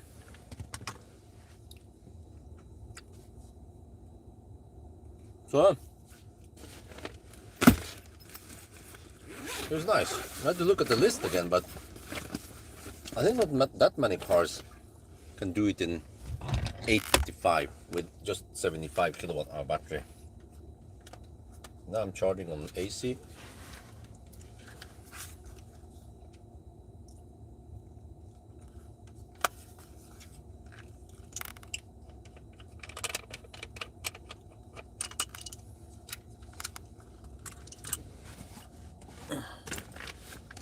Oh, the interiors. Stuff. Oh.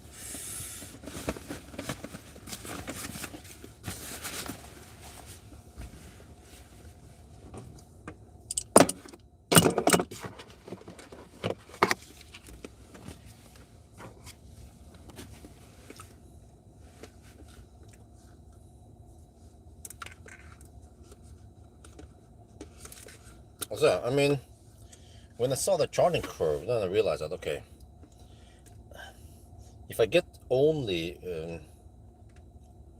330 kilowatt, I mean, it's not gonna beat the bigger battery that can go at 400 for a while. Yeah. Well, I don't remember how it was, but the bigger battery can sustain 400 kilowatt for a little bit until it starts throttling, but it didn't just plummet. We can compare the charging curves. Let me check again how it was.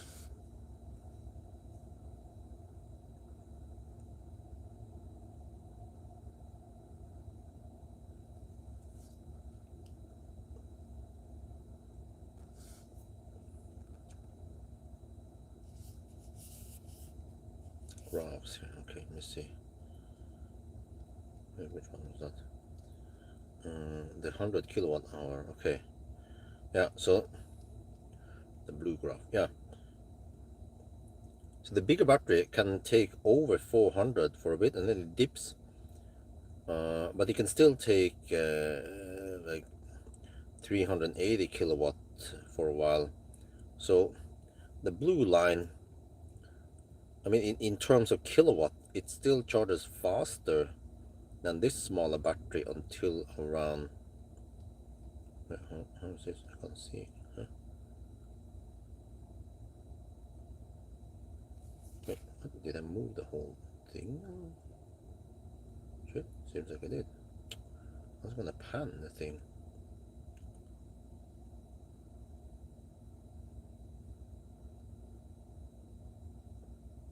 To around 50%. Then the speed dips below this curve, and this curve is flatter, but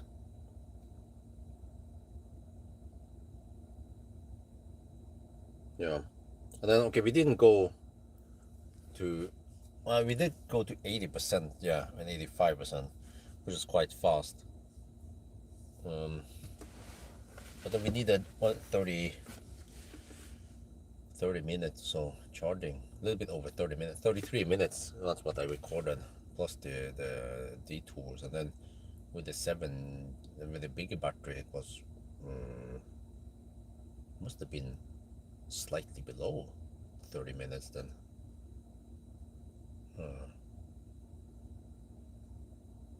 But the bigger, the thirstier car needed more energy. Yeah.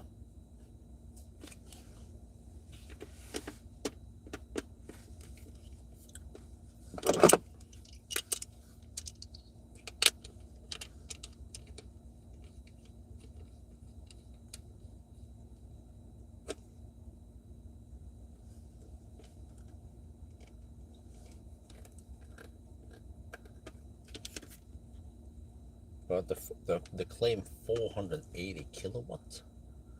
Can we get that? I mean, 300 plus kilowatt. That's still 4C. So, but how 480 kilowatt? How many C is that? That's 6.4 C. Can this battery actually take that speed? Well, I mean, okay, if even if you can take it, like, how long can it take 6.4C? At least the bigger battery, when it was going at 400 or 380 kilowatt, that's less than 4C, which is same as this one, kind of. But this one can go flat, a little bit over 4C until 55%, which is really impressive. But that's LFP, right? LFP can kick ass for the Lord. They can charge at higher C rating than the other ones.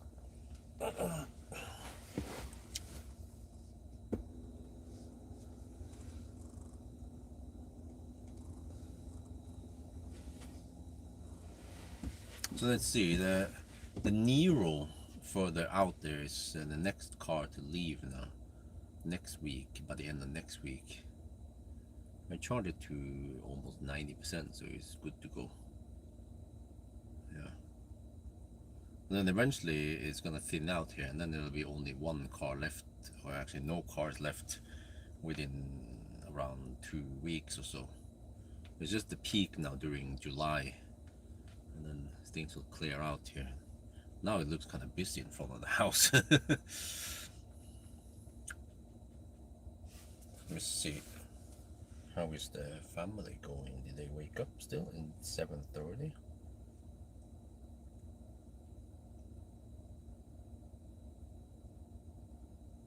Nope. Nope, still in bed. Okay. Well.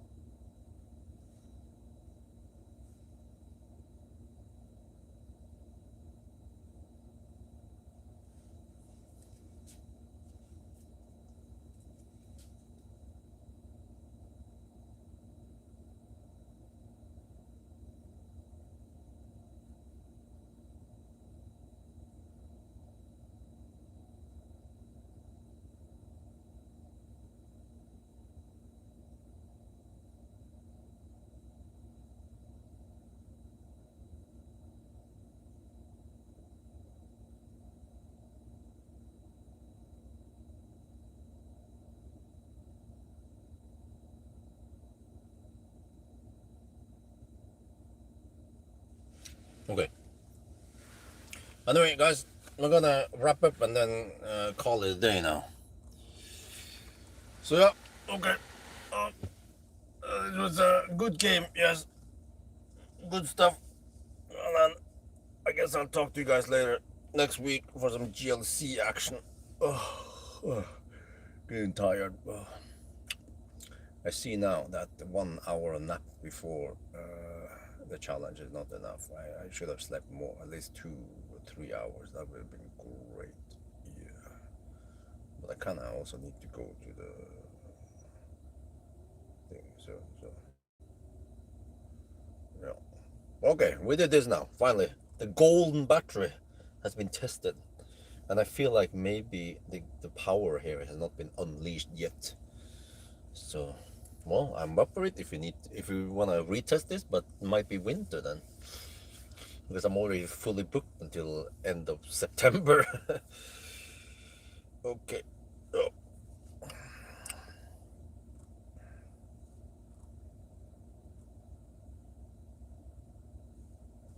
Well, anyway, guys, hasta la vista. Talk to you guys later. Thank you for joining me.